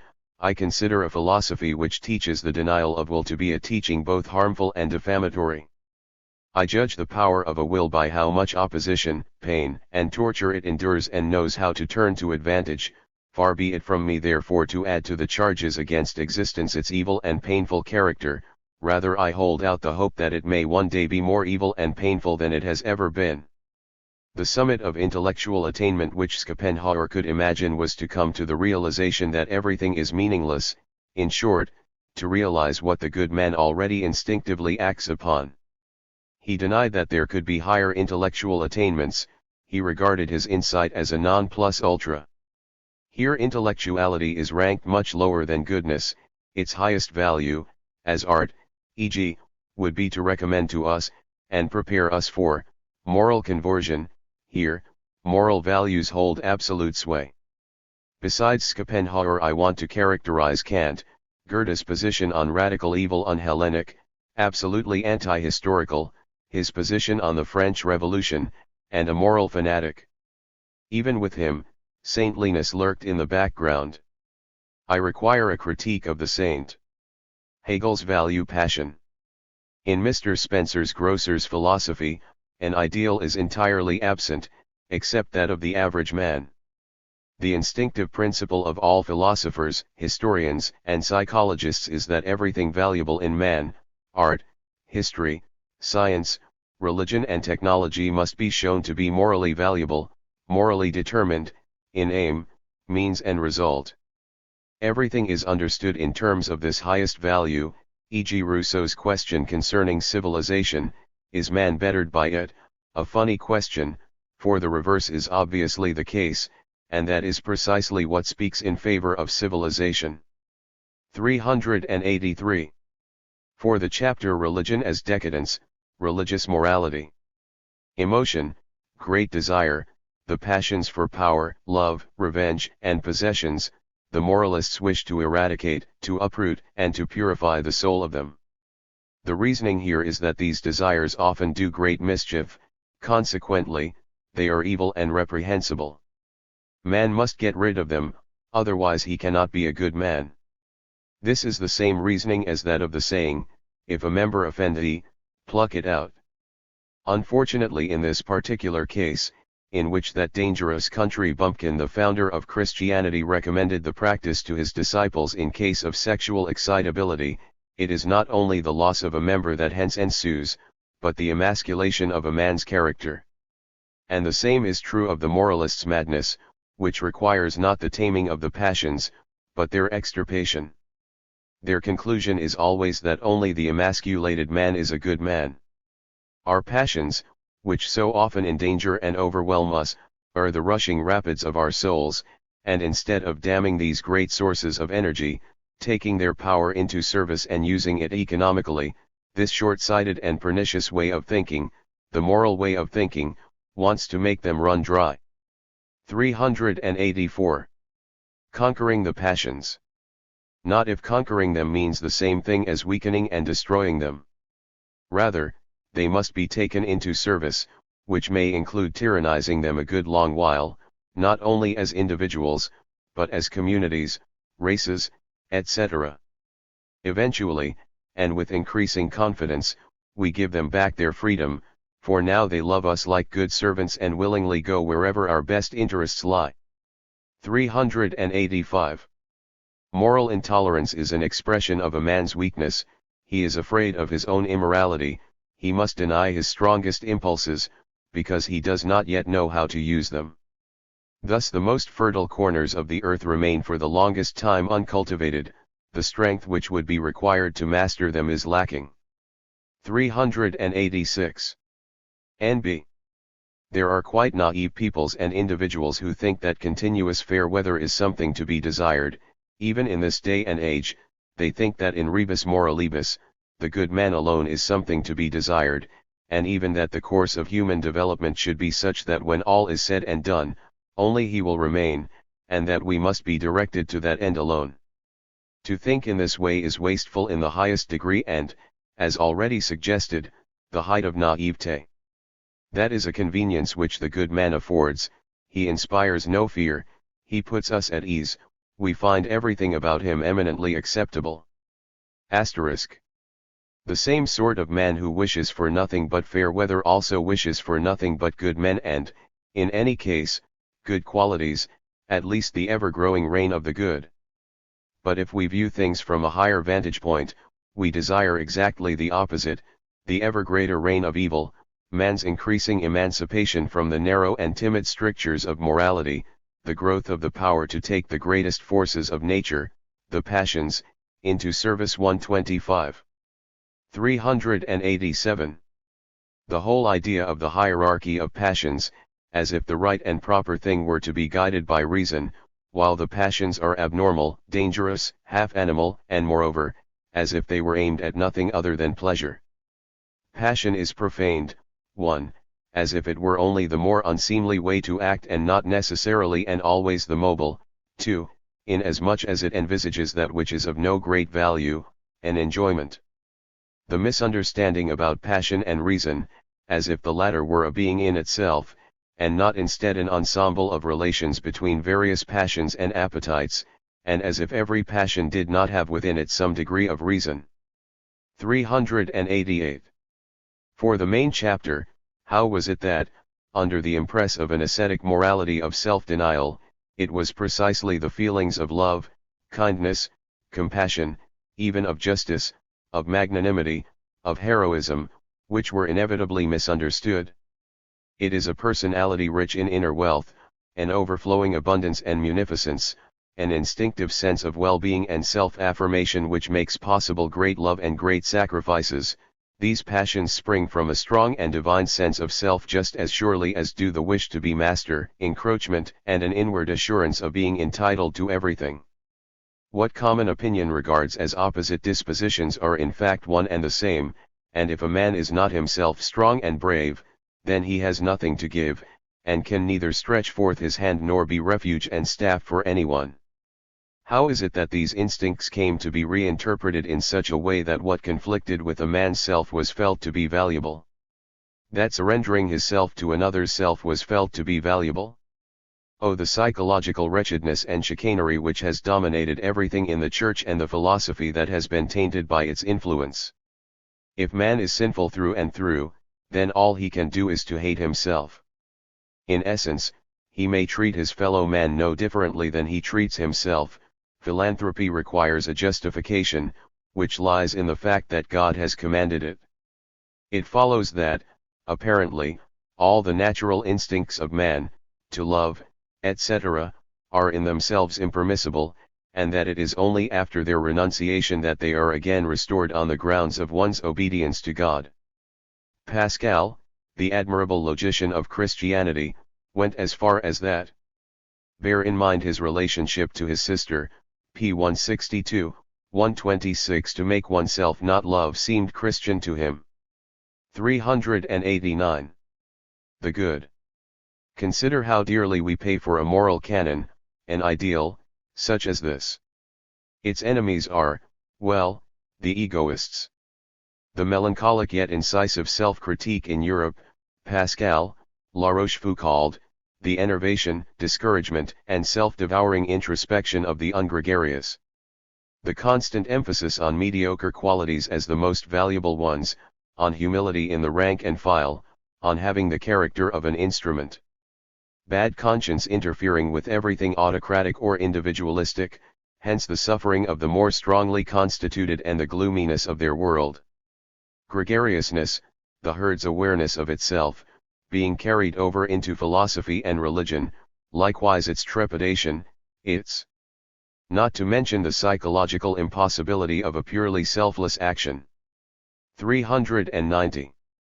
We Hyperboreans. 127. My conclusion is that the real man represents a much higher value than the ideal man previously aspired to, that every such aspiration has been a ridiculous and dangerous extravagance, by which a particular kind of man might lay down as law for everyone what are merely his own idiosyncratic conditions of survival and success, that whenever an aspiration of such an origin has prevailed, it has reduced man's value, his strength, and his prospects, that man's paltriness and narrowness of intellect most reveals itself, even in this day and age, in his aspirations, that man's ability to determine values has been too little developed to do justice to man's actual values, and not merely to the ones considered desirable, that, until now, the ideal has been a truly slanderous influence on opinion about man and the world, a blight on reality and a great temptation to embrace nothingness. D. Critique of the words betterment, perfection, elevation. 391. The standard by which the value of moral judgments is to be determined, critique of the words betterment, perfection, elevation. The fundamental fact that has been overlooked, the contradiction between becoming more moral and the elevation and the strengthening of the human type. Homo natura. The will to power. 392. Compared with physiological values, moral values may be regarded as illusory. 393. We are always in need of more reflection on the most general things, e.g. the ultimate aspirations for mankind have never been regarded as a problem by philosophers. They all naively suppose that the betterment of mankind is desirable, as if through some sort of intuition we could skip over the question of exactly why it is that we need bettering. To what extent is it desirable for man to be more virtuous, or wiser, or happier? Given that we do not already know the why of our existence at all, any such intention makes no sense, and if we want to have one of them, who knows? Perhaps we may not have the other? Is an increase of virtuousness at the same time compatible with an increase of wisdom and insight? Dubito, and I shall have plenty of opportunities to demonstrate the contrary. Is it not true that hitherto, aiming at virtuousness has actually been in the strictest sense incompatible with being happy? Are not the required means quite the converse, that is, sorrow, privation and self-injury? And if our aim were the greatest insight, to that end must we not spurn an increase in happiness, and choose instead the way of danger, adventure, distrust, and temptation? But if it is happiness you seek, then perhaps you should join the ranks of the poor in spirit. 394. Betterment, morality as decadence. The general and continuous deception in the domain of so-called moral betterment. We do not think that a man can become someone he is not, unless he has it within him to become that person already, i.e. unless he possesses a multiplicity of personalities, at least in rudimentary form, as is often the case. In this case, he merely succeeds in bringing a different role to the fore, while his former self recedes into the background. The man's aspect is altered, but not his nature. Even that may not always be sufficient to break a habit, or provide the best reason for doing so. He whose fatum it is to be a criminal, and whose ability lies in that direction, never forgets how to be one, but is always picking up new things along the way, and long abstinence even acts as a tonicum for his talent. The fact that someone refrains from performing a certain action is a mere fatum brutum, and admits of a wide variety of interpretations. For society, of course, the only interest is that a man should no longer perform certain actions, and to that end it removes him from those circumstances in which he is able to perform them, which in any event is wiser than attempting the impossible, namely attempting to change the destiny of his being such and such. The Church, and in this it has done nothing but inherit and supplant the philosophy of antiquity, proceeding under a different standard and wanting the salvation of a soul, believes in the power of atonement through punishment, and in the power of absolution through forgiveness, both of which are delusions of religious prejudice, for punishment does not atone, and forgiveness does not absolve. What is done cannot be undone. Just because someone has forgotten something does not mean that he has succeeded in eliminating it. Actions have consequences, both internal and external, regardless of whether they, by being punished, have been atoned for, forgiven and absolved, regardless of whether the Church has in the meantime made a saint of whoever performed it. The Church believes in things which do not exist, in souls, it believes in works which do not exist, in divine works, it believes in states which do not exist, in sin, redemption and the salvation of the soul. Everywhere it remains on the surface with signs, gestures, words, and emblems to which it gives an arbitrary interpretation. It has a carefully premeditated method of psychological counterfeiting. 395.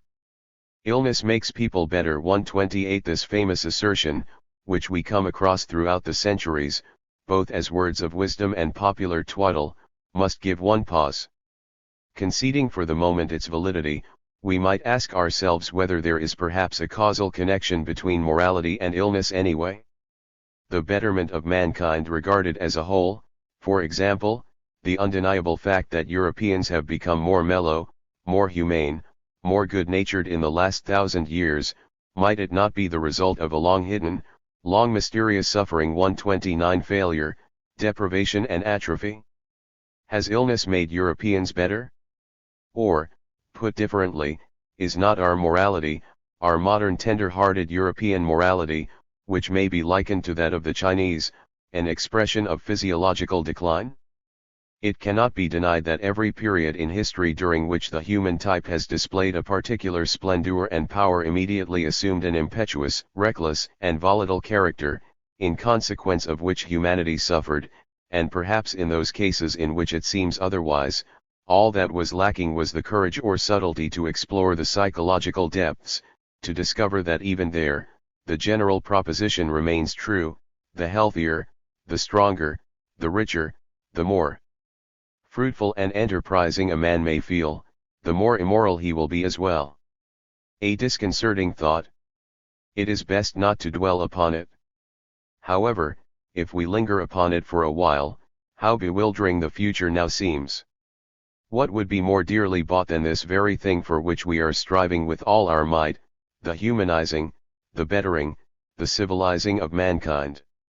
Nothing would have proved more costly than virtue, because in the end the whole world would become a hospital, and those who say, everybody must be everybody else's nurse would have had the last word. Admittedly, we would have come by that much coveted peace on earth. And yet with so little rejoicing in one another, 130 with so little beauty, exuberance, daring, and danger. With so few works for whose sake life on earth is still worth living. And alas! With absolutely no more deeds. All the great works and deeds which are still standing and have not been swept away by time and tide, were they not in the deepest sense of the word immoral? 396. How virtue comes to power. The priests, and those semi-priests, the philosophers, have always attested to the truth of any doctrine whose educational effect they deemed beneficial, which bettered people. In this respect they resemble faith healers or popular miracle workers who, because they have tried a poison as a remedy, deny that it is a poison. You shall know them, are truths that is, by their fruits. 131. This has been the reasoning of priests to this very day. They have wasted their ingenuity in a disastrous effort to give priority to the demonstration of power, or the demonstration by the fruits, over all other forms of evidence, and even to regard it as dispositive. What makes us good must itself be good, and what is good cannot lie. For them, this is the inexorable conclusion: what bears good fruit consequently must be true, there is no other criterion of truth.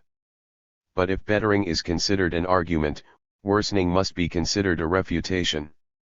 The error is demonstrated to be an error by examining the lives of those who represent it. A peccadillo or a vice serves as a refutation.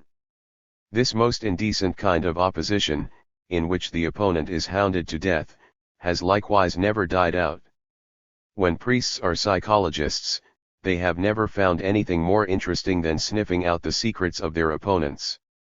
This is the only lens through which they view the world, and this is how they demonstrate the truth of Christianity, by looking for dirt in everything worldly, first and foremost, in the best of us, in the geniuses. Recall how Goethe was always attacked in Germany. Klopstock and Herder take precedence in setting a good example in this respect: what is bred in the bone will come out in the flesh. 397.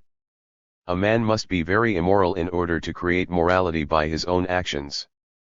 The moralist's instruments are the most terrible instruments that have ever been wielded. He who lacks the courage for immorality in his own actions is not fit to be a moralist. Morality is a menagerie. It assumes that an iron cage may be more useful than freedom, even for those captured. It also assumes that there are animal tamers who do not shrink from using terrible instruments, and who know how to wield the branding iron. This appalling species which struggles with the wild animal calls itself the priesthood. Man, imprisoned in an iron cage of errors, has become a caricature of himself, sick, lean, malicious towards himself, filled with loathing for the impulses of life, filled with distrust of all that is beautiful and happy in life, a walking misery. How shall we ever succeed in justifying this phenomenon, this artificial, arbitrary and in retrospect misbegotten man, the sinner, which the priests have brought forth from their soil? Asterisk. In order to think fairly of morality, we must put two zoological notions in its place, the taming of wild animals, and the breeding of a particular type. The priests always pretend that they wish to better people. But we who view things differently have to laugh when an animal tamer speaks of his bettered animals. In most cases, animal taming only succeeds in harming the animal. Similarly, the moralized man is not a bettered man, he is, rather, a weakened, less harmful man, a thoroughly emasculated and mutilated man. 132. 398. What I wish to make abundantly clear is a. That there is nothing worse than confusing taming with weakening, as is always done. Taming, as I understand it, is a means by which mankind accumulates tremendous energies, so that descendants can carry on the work of their ancestors, not only externally, but internally, organically growing out of them into creatures stronger than they were. b. That there is an extraordinary danger in thinking that mankind as a whole would grow stronger, when individuals are becoming lethargic, equal, average. Mankind is an abstraction. The goal of taming, even in the individual case, is always only the strong man. The man who is untamed is weak, wasteful, and inconstant. 6. Concluding remarks towards a critique of morality. 399. My contention is that our honesty, our determination to not deceive ourselves, must be legitimate. Why not? Before what tribunal? The determination not to allow oneself to be deceived is of a different origin, a defense against being subjugated, exploited, an essential instinct for life. These are the things I demand of you, however harsh they may sound to you, that you subject moral judgments themselves to critique. That you should call a halt to the moral impulse which in this case demands submission and not critique, with the question, why submission? That your demand for a why, for a critique of morality, should be regarded simply as your current form of morality itself, as the most sublime kind of honesty, which does you and the age in which you live honor. 400. The three allegations, the ignoble is higher, the protest of the common man, the anti-natural is higher, the protest of those who have come off badly, the average is higher, the protest of the herd, of the mediocre. Thus a will to power expresses itself in the history of morality, through which, now the enslaved and oppressed, now the ill-constituted and inherently miserable, now the mediocre, attempt to gain acceptance for the value judgments most favorable to them. In this respect, the phenomenon of morality considered from a biological standpoint is of the greatest concern. Morality has thus far been developed at the expense of the rulers and their specific instincts, the well-constituted and beautiful natures, the independent and privileged classes in any sense. Morality is thus a reaction against nature's efforts to produce a higher type.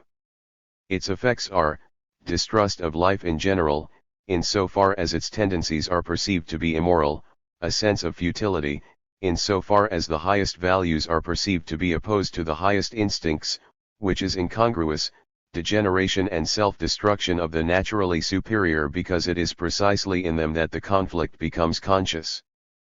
401. First Book. Which values were hitherto in the ascendant? 1. Morality has been regarded as the supreme value in all phases of philosophy, even among the skeptics. Result: this world is no good, a world of truth must exist. 2. What really determines the highest value? What really defines morality?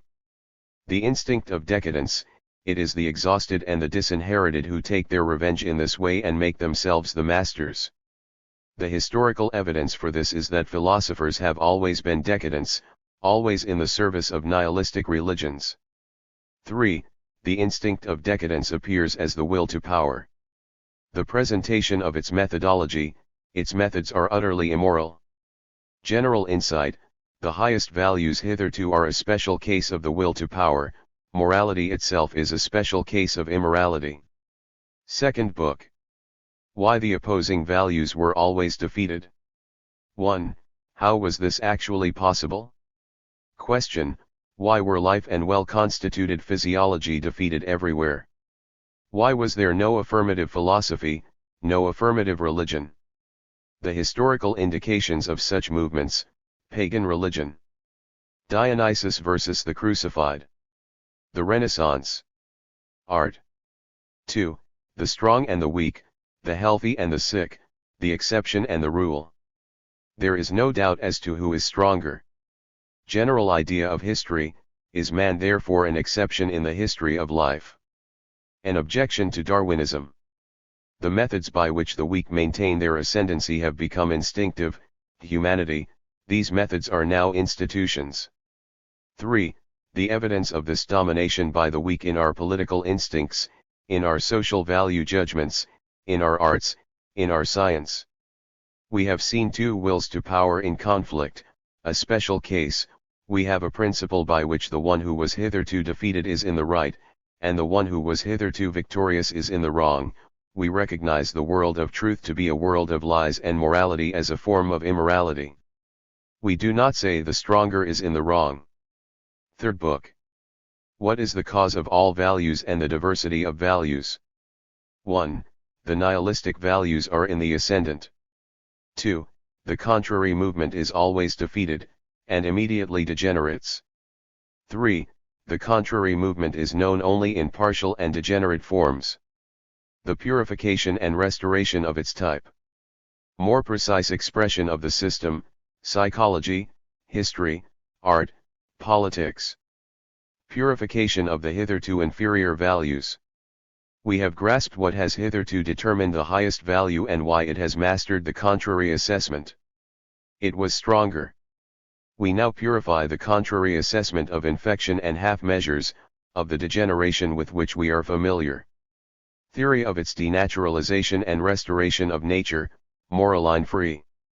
Epistemology: will to truth. Theory of psychology: origin of religion, origin of art, theory of forms of domination, theory of life, life and nature. History of the contrary movements: the Renaissance, the Revolution, the emancipation of science. The corrupt and mixed condition of the values corresponds to the physiological condition of contemporary man. Theory of modernity. The instincts of declining life have become master over the instincts of ascending life. The will to embrace nothingness has become master over the will to live. Is this true? Might there not be a greater guarantee of life and of the species in this victory of the weak and the mediocre? Might this not be only a means in the overall movement to life, a slackening of tempo, a defense against something even worse? Suppose the strong were masters in all things, even in value judgments, what consequence should we expect in light of their attitude towards illness, suffering and sacrifice? Self-contempt on the part of the weak: they would seek their own demise, their own annihilation. And would this be desirable? Would we really prefer a world where the after-effects of the weak, their subtlety, their consideration, their intellectuality, their pliancy, were lacking? 133. 402. Morality is a useful error, or rather, a necessary and expedient lie, according to the greatest and most impartial of its supporters. 134. 403. We may admit the truth to ourselves to such an extent that we rise far enough to have no further need of the compulsory school of error. When we judge existence morally, it disgusts us. We should not invent imaginary people, as we do when we say, example, nature is cruel. It is a relief just to realize that there is no such being which is the locus of responsibility. The development of mankind. A. To gain power over nature and to that end over itself. Morality was necessary in order for man to be successful in his struggle with nature and the wild animal. B. Once the power over nature is attained, he can use this power in order freely to develop himself further, the will to power as self-elevation and fortification. 404. Morality is the illusion of a species which impels the individual to sacrifice himself for the sake of the future. It apparently even confers an infinite value on him, and the resulting self-awareness, while enabling him to tyrannize and suppress other aspects of his nature, also renders it difficult for him to be pleased with himself. We are most profoundly grateful for what morality has done so far, but now it is only a form of oppression which may yet prove disastrous. In the form of honesty, morality itself obliges us to deny morality. 405. Conclusion. To what extent the self-destruction of morality is still a part of its own vigor. We Europeans have within us the blood of those who died for their faith. We have taken morality to be something dire and serious, and there is nothing which we have not at one time or another sacrificed to it. On the other hand, our intellectual subtlety has been attained essentially through the vivisection of our consciences. We do not yet know the where to, the destination towards which we are driven, now that we have uprooted ourselves from our old soil. But this soil itself has cultivated in us the vigor which now also impels us into the distance, into adventure, forcing us out into the infinite, untried, undiscovered. No choice remains to us, we must be conquerors, now that there is no place we call home, no place we wish to preserve. No, my friends, you know better. The hidden yes in you is stronger than all those nos and maybes of which your era is sick and avid, and if you must set sail, you emigrants, then you must perforce have faith in your course. 135. Part 3. Critique of Philosophy.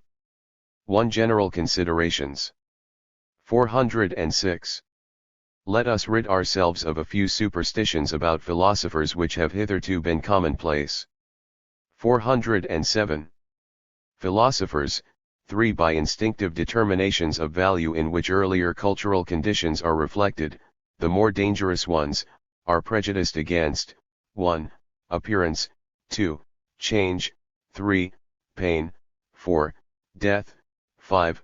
The bodily, the senses, 6. Fate, bondage and, 7. The aimless. In other words, whatever is human, still more what is animal, still more what is material. They believe in absolute knowledge, knowledge for its own sake, virtue and happiness as necessarily related, the intelligibility of men's actions, e.g. pleasure and pain, good and evil, as well as other false dichotomies due to the seductions of language.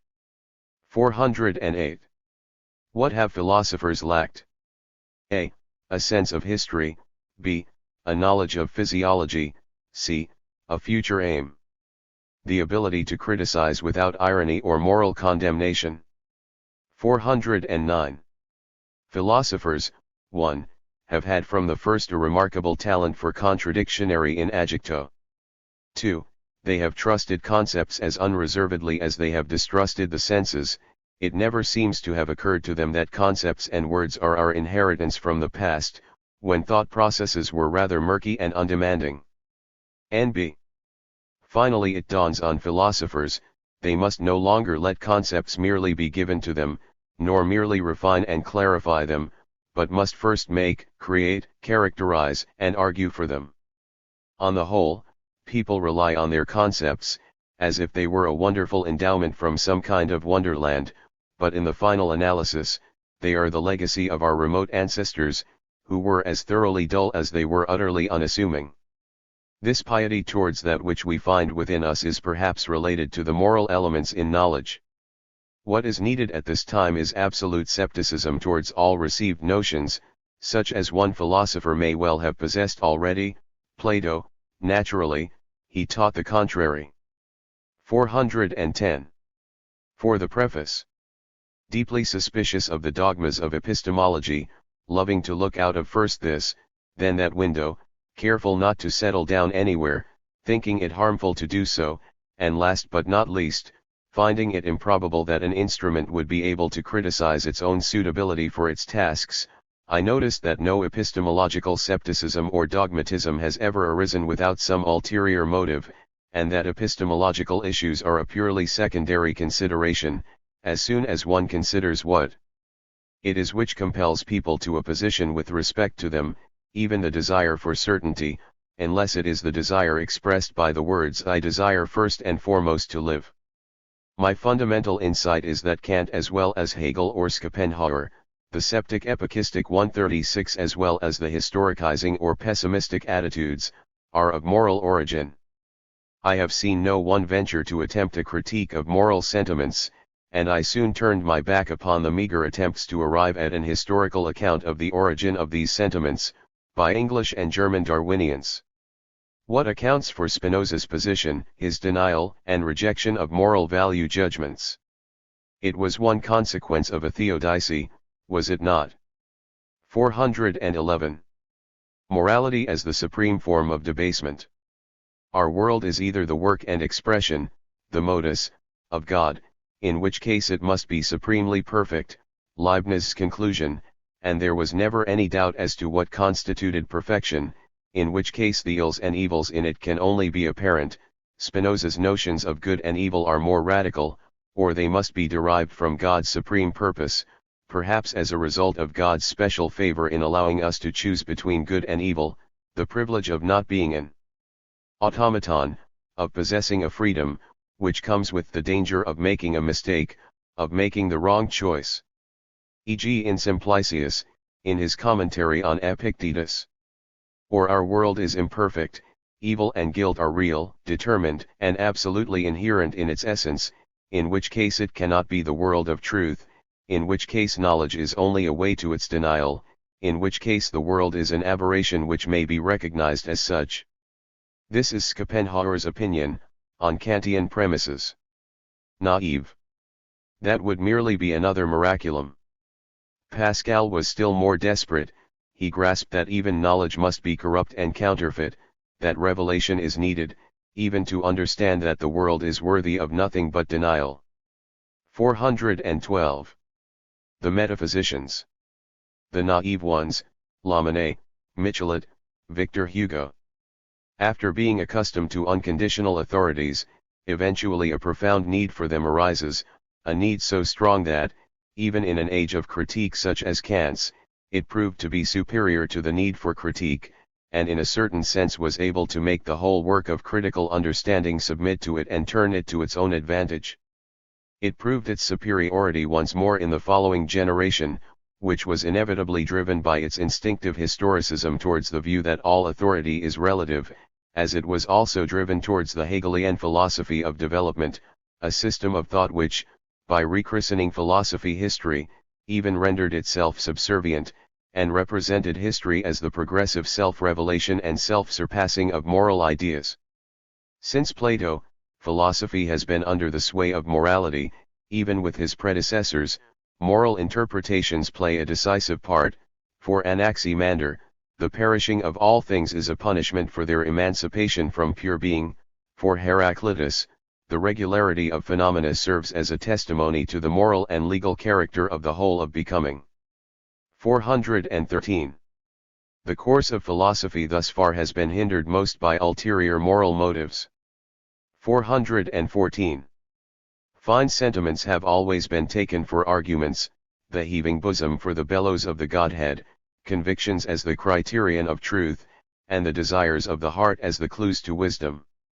False words and false coinage pervade the whole history of philosophy. Setting aside the few honorable sceptics, an instinct for intellectual integrity is nowhere to be found.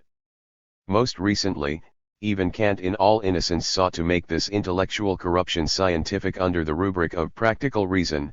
He expressly invented a kind of reason for those cases in which one does not trouble oneself with reason, namely, when the desires of the heart, that is, when morality or duty speaks. 415. Hegel, his popular side, the doctrine of war and of great men. The victor is always in the right, he represents the progress of mankind. The attempt to demonstrate the reign of morality from history. Kant, inaccessible to us, invisible, real, a realm of moral values. Hegel, a demonstrable development, the manifestation of the moral realm. We will no longer allow ourselves to be imposed upon in this manner, neither by Kant nor by Hegel. We do not believe in morality the way that they did, and consequently do not have to establish any philosophical systems in order to justify morality. For us, the charm of critique and historicism does not consist in this. Well, in what then does it consist? 416. The significance of German philosophy, Hegel, the construction of a pantheism in which evil, error and suffering would not be perceived as arguments against the Godhead. This grandiose initiative has been abused by the powers that be, the state, etc., as if it tended to confirm the reasonableness of the current rulers. Schopenhauer, by contrast, conveys the impression of being the stubborn man of morality who, in order to justify his moral judgment, ultimately becomes a denier of the world, who ultimately becomes a mystic. I myself have sought an aesthetic justification of the ugliness in this world. How is the ugliness of the world possible? I took the desire for beauty, for the persistence of similar forms, as a temporary expedient and remedy. What seemed to me fundamental, however, was the eternally creative impulse as the eternally destructive impulse associated with pain. Ugliness is the form things take when viewed under the aspect of the intention to put a meaning, a new meaning, on what has become meaningless. Is it not the accumulated vigor which compels the Creator to feel that what has existed so far is untenable, ill-constituted, unworthy, and ugly? 417. My first solution, Dionysian wisdom. Dionysian, temporary identification with the principle of life, the ecstasy of the martyr included. Joy at the annihilation of the noblest, and at the sight of him going step by step towards his doom. Joy at the approaching prospect of what will triumph over the present, however good it may be. Asterisk. My innovations. The further development of pessimism, intellectual pessimism. Critique of morality dissolves our last remaining comfort. Recognition of the signs of degeneration, enshrouded in delusion, the culture isolates unjustly, thus strongly. 1. My struggle against degeneration and increasing personal weakness. I sought a new center. 2. The impossibility of this endeavor recognized. 3. Whereupon I went along the path of dissolution, and on the way found new sources of strength for individuals. We must be destroyers. I perceived that the state of dissolution, in which individuals may perfect themselves as never before, is an image and instance of life in general. Asterisk. Against the paralyzing sense of general dissolution and imperfection, I set the eternal recurrence. 137. 418. We seek the picture of the world in that philosophy in which we feel most free, i.e., in which our strongest impulse feels unrestrained in its activity. So will it be with me. 419. German philosophy as a whole, Leibniz, Kant, Hegel, Schopenhauer, to mention only the greatest, is the most thoroughgoing form of romanticism and nostalgia that has thus far been met with. It is a yearning for the best that ever was. The Germans no longer feel at home anywhere, they ultimately yearn for the place where they can feel somewhat at home, because it is the only place in which anyone would want to be at home, the Greek world. But the bridges to that world are precisely the ones which are all broken down, except, of course, the rainbow of notions. And these lead everywhere, to all the homes and homelands that ever existed for Greek souls. Certainly one must be very fine, light, and insubstantial to cross these bridges. But what delight is already to be found in this quest for what is intellectual, spiritual, and almost ghostly. How far removed it is from the hustle and bustle, from the mechanistic clumsiness of the natural sciences, from the vulgar din of modern ideas. One wants to get back to the Greeks by way of the Church Fathers, from north to south, from formulae to forms. The gateway out of antiquity. Christianity, is still a source of joy as a gateway to antiquity, as a goodly portion of the ancient world itself, as a glistening mosaic of ancient notions and ancient value judgments. The arabesques, flourishes and rococo of scholastic abstractions, these are far better, finer and more delicate than the vulgar concreteness of Northern Europe. Interest in them is a protest on the part of a loftier intellectuality against the peasant wars and mob insurrections which have dominated the intellectual taste of Northern Europe, and which had as its leader the great guileless Luther.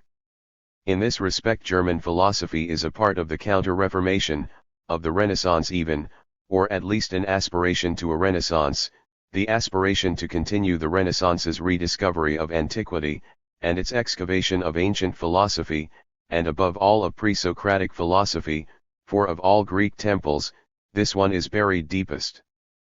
Perhaps, in a few centuries, people will come to the conclusion that all German philosophy derives its dignity from having regained the lost ground of antiquity, and that therefore all claims to originality must appear both petty and ridiculous when compared with Germany's higher claim, which is to have renewed the broken ties that had once bound us to the Greeks, the highest type of men ever to have arisen.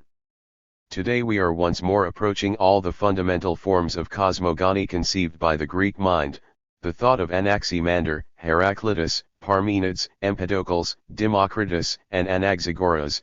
Day by day we are growing more Hellenic, at first, as is natural, only in mind, in our notions and value judgments, like Hellenizing specters, as it were, but eventually, it is to be hoped, in body too. Here lies, and has always lain, my hope for the German character. 420. I have no interest in exhortations to philosophy. It is necessary, and perhaps even desirable, that the philosopher should be a rare plant. Nothing is more repugnant to me than the sententious praise of philosophy in Seneca, or worse, in Cicero. Philosophy has little to do with virtue. Allow me to say that even the man of science and scholarship is fundamentally different from the philosopher. What I want is that the proper notion of the philosopher should not entirely vanish from Germany. There are so many here already who are neither the one nor the other, and who would conceal their defects under such a distinguished title. 421. I must establish the most exacting ideal of a philosopher. Scholarship alone won't do. The scholar is the gregarious animal in the realm of knowledge who conducts research because he is ordered to and shown how. 422. The conventional wisdom about philosophers confuses them with scholars and scientists, as if values were already inherent in things themselves and we need only ascertain what they are. Consider the extent to which their researches are pursued under received values, their hatred of appearances, of the body, etc. Compare Schopenhauer concerning morality, his scorn for the utilitarian. Ultimately the confusion has gone so far that Darwinism is regarded as philosophy. Now it is the scholars and scientists who hold sway. Even Frenchmen such as Taine pursue research, or fancy they do, free from bias or prejudice. This prostration before facts has become a kind of cult. As a matter of fact, they annihilate existing value judgments. The explanation of this misunderstanding is as follows. A man who is able to command appears but rarely, and is apt to misinterpret himself. It is far preferable to disclaim acting on one's own authority and to attribute it to one's circumstances. The esteem in which the critic was held in Germany belongs to the history of awakening manhood, Lessing, etc. What Napoleon said about Goethe, point 138. As a matter of fact, German Romanticism moved in the opposite direction, which is relevant to the reputation of German philosophy. It was as if with German philosophy the danger of scepticism had been averted, and faith could be demonstrated. Both tendencies culminate in Hegel. In essence, what he did was to combine and universalize German critique and Romanticism into a kind of dialectical fatalism, supposedly in honor of the intellect, but, in fact, with the philosopher submitting to reality. Once the critic prepared the way, but not any more. With Schopenhauer, the task of the philosopher dawns, albeit still under the auspices of eudaimonism, and that task is the determination of the value, the ideal, ridicule for Eduard von Hartmann aside, of pessimism. 423. Theory and practice. This is a fateful distinction, as if there were a separate impulse towards knowledge that would charge blindly at the truth without regard to questions of benefit or harm, and then, apart from this impulse, the whole world of practical interests. On the contrary, I try to identify the instincts which have been at work in all these pure theoreticians, how they all, under the spell cast by their instincts, fatalistically charged at what was for them the truth, for them and only for them. The struggle of the systems, together with that of epistemological scruples, is a struggle of quite definite instincts, forms of vitality, of decline, of classes, of races, etc. The so-called impulse towards knowledge is attributable to an impulse to appropriate and subjugate. The senses, memory, and the instincts, etc. have developed in consequence of this impulse. An impulse towards the quickest possible reduction of the phenomena, towards economy, towards the accumulation of the acquired treasure of knowledge, i.e. the world appropriated and made manageable. Morality is therefore such a curious science, because it is to the highest degree practical. The purely epistemic position, scientific integrity, is immediately abandoned as soon as morality demands answers to its questions. Morality says, I need some answers, reasons, arguments, scruples may come afterwards, if at all. How should one act? Now, bearing in mind that what we have to do with here is a superbly developed type which has acted for countless thousands of years, and in which everything has become instinctive, purposive, automatic, and fated, the urgency of this moral question seems rather amusing. How should one act? Morality has always involved a misunderstanding.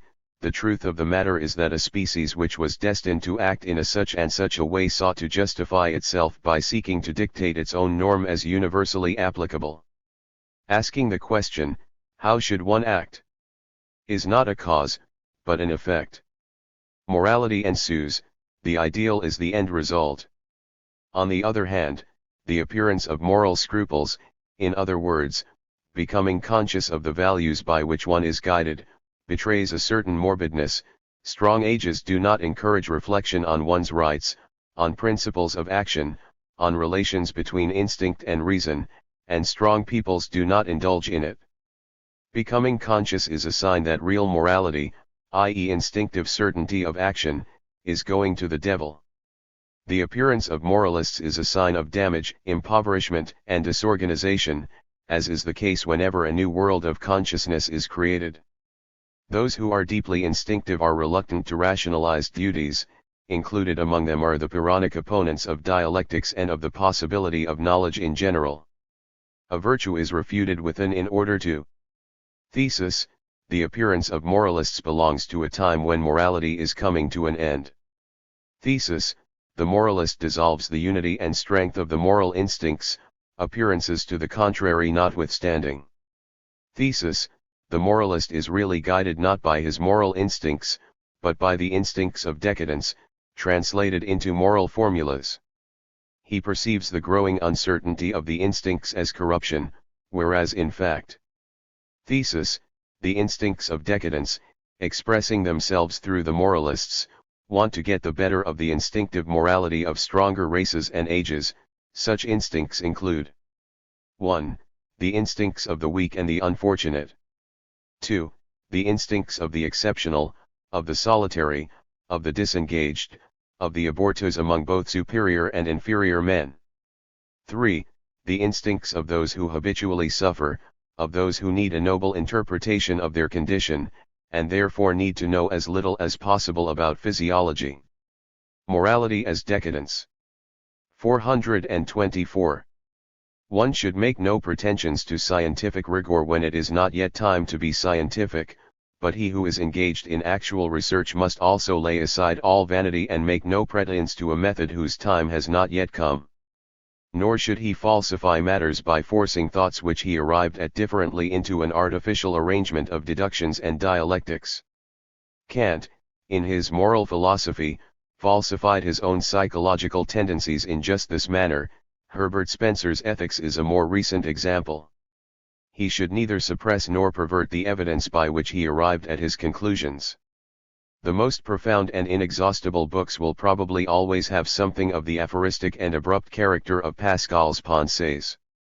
The driving forces behind the work, the underlying value judgments, are hidden. What emerges is their effect. I resist the tartuffery of scientific rigor. 1. In presentation, if it does not correspond to the genesis of the thoughts. 2. In claims to methods which, at a given time in the history of science, may not even be possible. 3. In claims to objectivity, to cold indifference, where, as with all value judgments, we reveal ourselves and our inner experiences with every word. There are ludicrous forms of vanity, e.g. Saint Beauvais, who all his life was annoyed to think that he had on occasion shown genuine warmth or passion for something either pro or con, and he would have liked to have repudiated that altogether. 425. Objectivity in the philosopher, moral indifferentism towards oneself, disregard for both good and bad consequences, no hesitation in using dangerous methods, the perception that perversity and complexity of character afford one certain opportunities, and taking advantage of them. My profound indifference towards myself, I have no wish to derive any profit from my discoveries, and I do not avoid any loss which they may incur. Included among them is what might be called corruption of character, the prospect of which is beside the point. I wield my character like an instrument, but I give no thought to how I might better understand or change it. The personal calcul of virtue has never once entered my mind. It seems to me that the gates of knowledge are closed to a philosopher as soon as he takes a personal interest in his own case, or, still more, in the salvation of his soul. He must not take his own morality too seriously, and he must not cease to assert a modest right to its opposite. A kind of moral inheritance may be presupposed here. He suspects that he can squander and throw away much of it without particularly impoverishing himself. He is never tempted to admire beautiful souls, for he always knows himself to be their superior. He encounters the monsters of virtue with silent scorn. Deny Sir Lover 139, that is his secret pleasure. He revolves on his own axis, he has no wish to be better or at all different from what he is. He is too interested not to cast the tentacles and nets of every morality at things. 426. Philosophy as decadence. On the psychology of the psychologists. Psychologists, as they are possible only from the 19th century onwards, are no longer loiterers, who see but 3 or 4 steps in front of them, and are almost satisfied to burrow into themselves. We psychologists of the future are not very well disposed towards introspection. We almost take it to be a sign of degeneration when an instrument seeks to know itself. We are instruments of knowledge and would like to possess all the simplicity and precision of an instrument, consequently we may not analyze or know ourselves. The primary characteristic of an instinct for self-preservation in a great psychologist is that he never investigates himself, having no eyes for, interest in, or curiosity about himself. The great egoism of our dominating will wants us to shut our eyes to ourselves as much as possible, to seem impersonal, desinteressed, objective. But oh, how much we are the opposite of that, and solely because we are psychologists to an unusual degree. The psychologist. 1. We are no Pascals, we are not particularly interested in the salvation of the soul, in our own happiness, in our own virtue. 2. We have neither time nor curiosity enough to be so self-centered. More deeply considered, the case is still different. We distrust all navel-gazers, on the grounds that introspection is a degenerate form of the psychological genius, something which raises questions about the soundness of his instincts as a psychologist, just as surely as a painter's eye is degenerate if what lies behind it is the determination to see for the sake of seeing. 2. Critique of Greek philosophy. 427. Towards a critique of Greek philosophy. The appearance of the Greek philosophers since the time of Socrates is a symptom of decadence. The anti-Hellenic instincts come into the ascendant. The sophist is still entirely Hellenic, as are Anaxagoras, Democritus and the great Ionians, but only as a transitional form. The polis loses its faith in its cultural uniqueness, in its right to dominate every other polis. Cultures, i.e. the gods, are exchanged, and thus the belief in the sole prerogative of the Deus autochthonous is lost. Good and evil of differing origins are mixed together, the distinction between good and evil becomes confounded. This is the sophist. The philosopher, by contrast, is the reaction. He wants to return to the old virtues. He sees the reasons for decline in the decline of institutions. He wants to restore the old institutions. He sees the decline as a decline of authority. He searches for new authorities, travels abroad, foreign literatures, exotic religions. He wants to establish the ideal polis, long after the notion polis has become obsolete, in something like the way the Jews clung together as a people after they had fallen into slavery. Philosophers are intrigued by all tyrants, they want to restore virtue by force majeure. Gradually everything genuinely Hellenic is held responsible for the decline, and Plato is just as ungrateful to Homer, tragedy, rhetoric, or Pericles, as the prophets were to David and Saul. The decline of Greece is understood as an objection to the foundations of Hellenic culture. This was the fundamental error of the philosophers. Conclusion: the Greek world perishes. The cause: Homer, mythology, ancient morality, etc. The anti-Hellenic development of the philosophers' value judgment is due to the influence of the Egyptian, life after death as a court, the Semitic, the dignity of the sage, the sheik, the Pythagorean, the subterranean cults, silence, the afterlife as an instrument of torture, mathematics, religious value judgments, a kind of trafficking with the cosmic all, the priestly, ascetic, and transcendent, dialectics. There is a disgusting and pedantic quibbling about concepts already. In Plato, is there not? The decline of good taste in intellectual matters. People no longer perceive the ugly and rattling character of every bald argument. Both of the extreme developments associated with decadence go hand in hand. A. The luxuriant, charmingly wicked decadence of flamboyant aestheticism. B. And the gloomy decadence of religious and moral pathos, with its stoical indifference, its Platonic slander of the sensuous, all of which prepares the soil for Christianity. 428. Science and philosophy. To what extent have psychologists been corrupted by a preoccupation with morality? Not one of the ancient philosophers had the courage to advance a theory of the unfree will, that is, a theory that negates morality. Not one had the courage to define what is typical of pleasure, of every kind of pleasure, happiness, as the feeling of power, for to take pleasure in power was considered immoral. Not one had the courage to regard virtue as a result of immorality, as a result of power seeking, in the service of a species, or of a race, or of a polis, for power seeking was considered immoral, for that would have been to recognize what the truth is. That virtue is only a form of immorality. In the whole course of morality's development, truth is nowhere to be found. All the conceptual elements involved are fictions, all the psychological posits are forgeries, all the forms of logic introduced into this kingdom of lies are sophisms. What distinguishes moral philosophers themselves is their complete lack of intellectual scruple and self-discipline.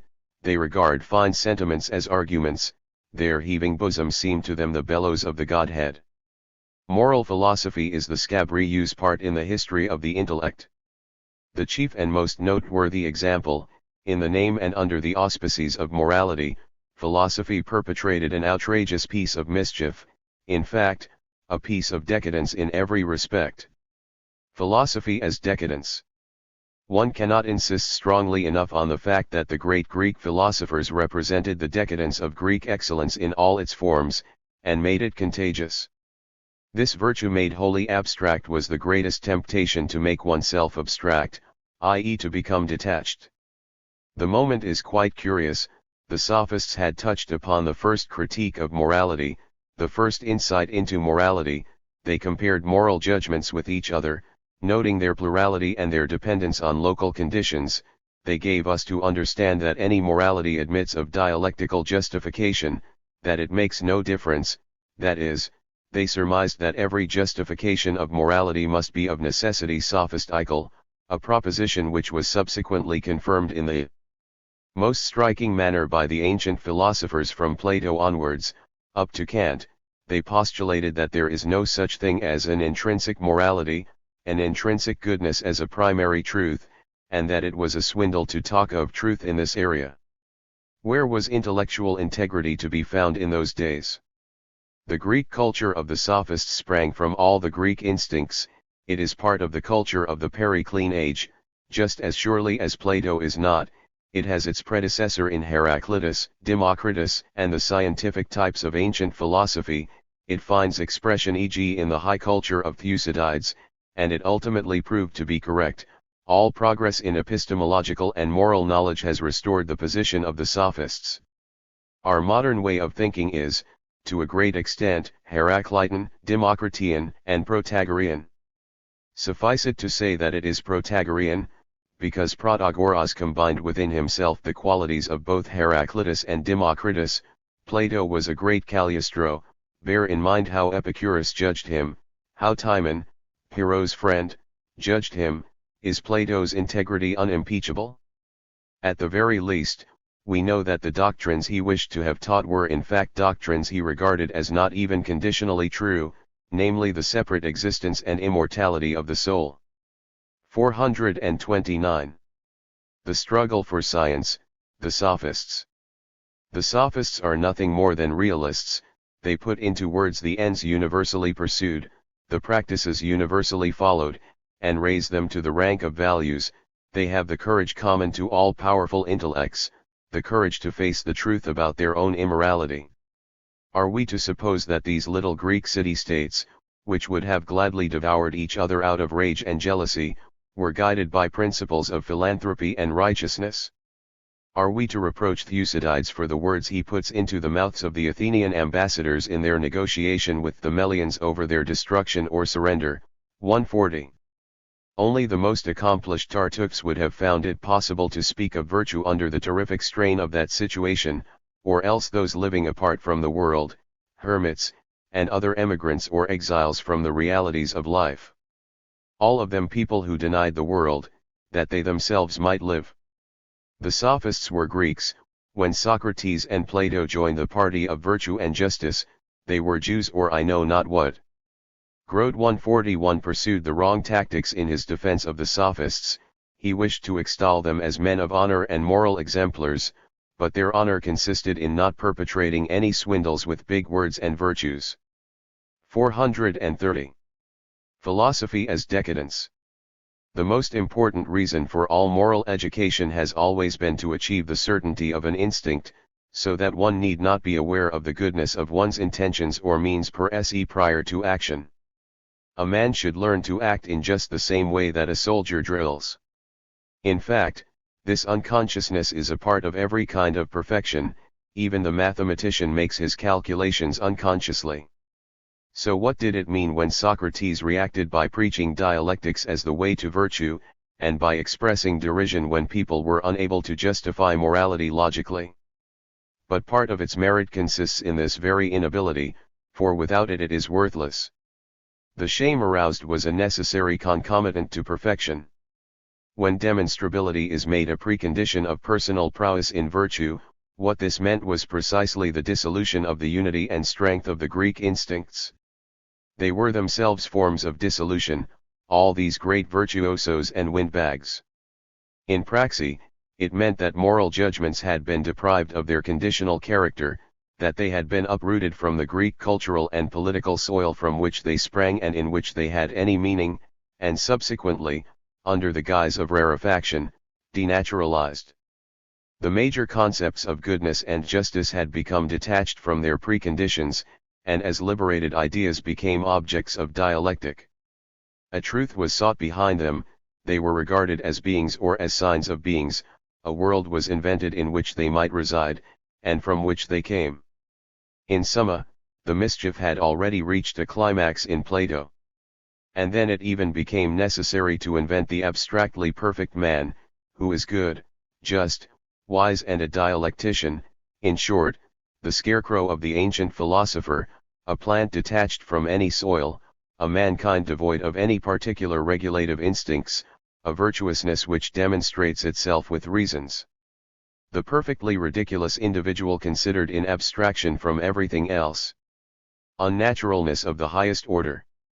In short, the denaturalization of moral values resulted in the creation of a degenerate type of man, the good man, the happy man, the wise man. Socrates represents a moment of the most profound perversity in the history of mankind. 431. Philosophy as decadence, Socrates. This turn of taste in favor of dialectics is a great question mark. What really happened? Socrates, the commoner who brought it about, triumphed with dialectics over a nobler taste, the taste of the nobility. It was the mob which triumphed with it. Prior to Socrates, dialectical styles of rhetoric were shunned in good society, they were thought to be compromising, the youth were warned against them. Why the exhibition of reasons? Why, in fact, resort to demonstration at all? Against others the nobility could exercise authority. They commanded, that was sufficient. Among themselves, inter pares, there was tradition, which is also a form of authority, and last but not least, they understood one another. They had no place for dialectics. Besides, such a public display of one's arguments was regarded with suspicion. Nothing honorable has its reasons so readily available. There is something unbecoming about enumerating them. That which can be demonstrated is of little worth. That dialectics excites distrust and carries little conviction, by the way, is something that orators of all parties know instinctively. Nothing is easier to erase than the effect of a dialectician. Dialectics can only be a form of self-defense. One must be under attack, one must have to enforce one's rights, otherwise one makes no use of them. That is why the Jews were dialecticians, as was Reynard the Fox 142, as was Socrates. The dialectician has a merciless instrument readily available, with which he is able to tyrannize. He compromises as he conquers. He leaves it to his victims to prove that they are not idiots. He infuriates them and renders them helpless, all the while himself remaining the cold, triumphant voice of reason. He stupefies his opponents. With dialectical irony, the mob takes its revenge. The ferocity of the oppressed finds expression in the cold knife thrusts of the syllogism. Asterisk. In Plato, as a man of easily excitable sensuality and enthusiasm, the spell cast by concepts was so great that he involuntarily revered and idolized concepts as ideal forms. Dialectical intoxication, as the consciousness of exercising self-control by means of it, as an instrument of a power-seeking will. 143. 432. The problem of Socrates. The two opposites, the tragic attitude and the Socratic attitude, as measured by the law of life. To what extent is the Socratic attitude a phenomenon of decadence? To what extent do robust health and strength show themselves in the man of science, in his dialectics, his efficiency, his rigor, his whole habitus? It is the health of the plebeian, whose malice and esprit frondeur, whose cunning, whose cana au fond are held in check by cleverness, the health of a man who is, in a word, ugly. He becomes ugly through self-mockery, dialectical aridity, cleverness serving as a tyrant against the tyrant, against instinct. Everything in Socrates is exaggeration, eccentricity, caricature. He is a buffo with the instincts of a Voltaire.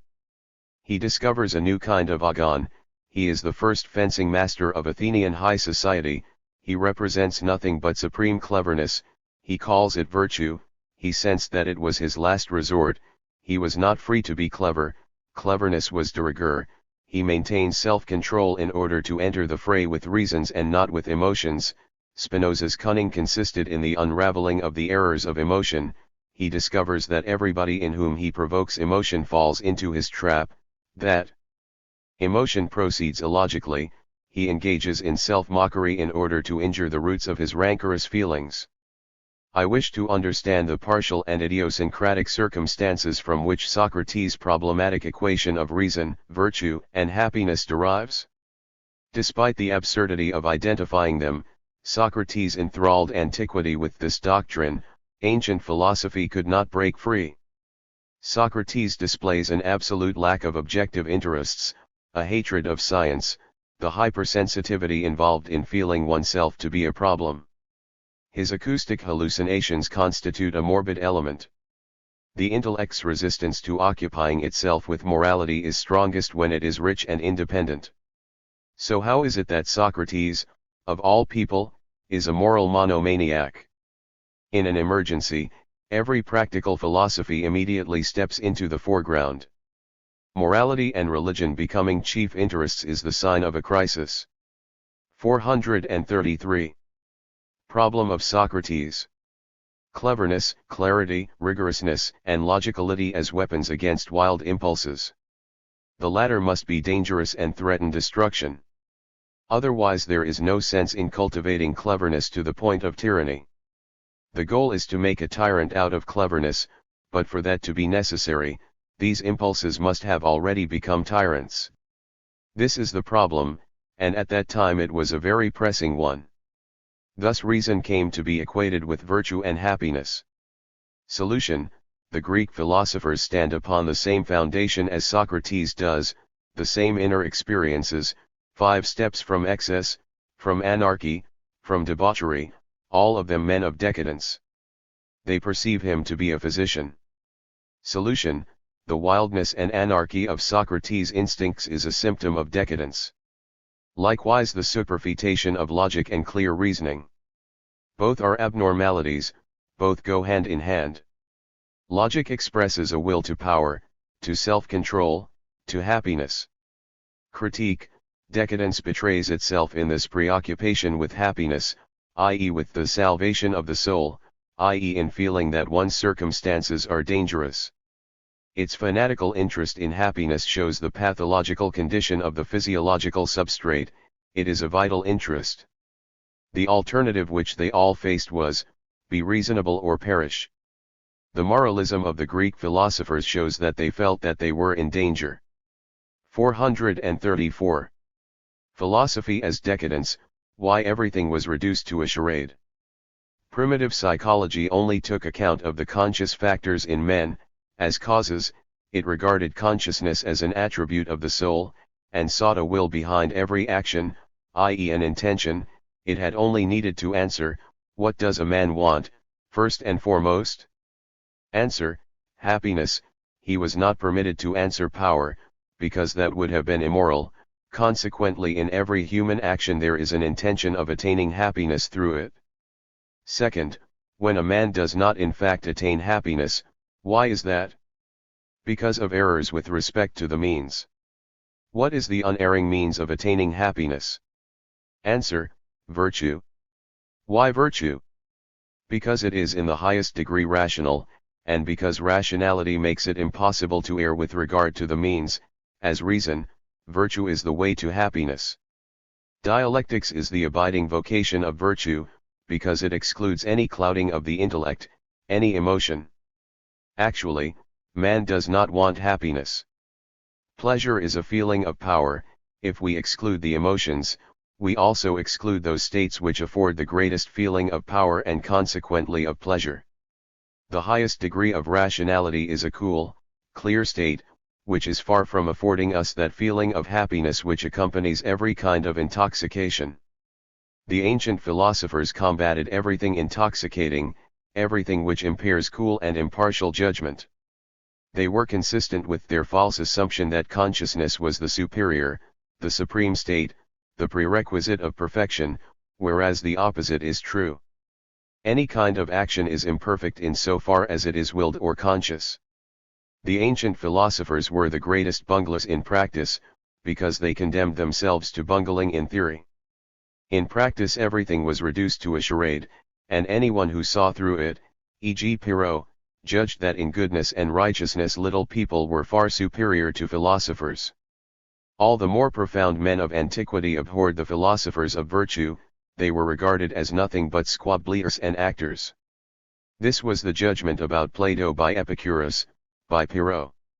The upshot is that in practical life, in patience, goodness, and instinctive mutual encouragement, the little people are superior to them. This is something like the judgment Dostoevsky and Tolstoy made on behalf of his Mujiks 144. They are more philosophical in practice, they are more stout-hearted in dealing with the exigencies of life. 435. Philosophy as decadence, towards a critique of the philosophers. Philosophers and moralists deceive themselves in thinking that they escape from decadence by fighting against it. This is beyond their capacity, and however little they may acknowledge the fact, it subsequently becomes clear that they are among the most powerful promoters of decadence.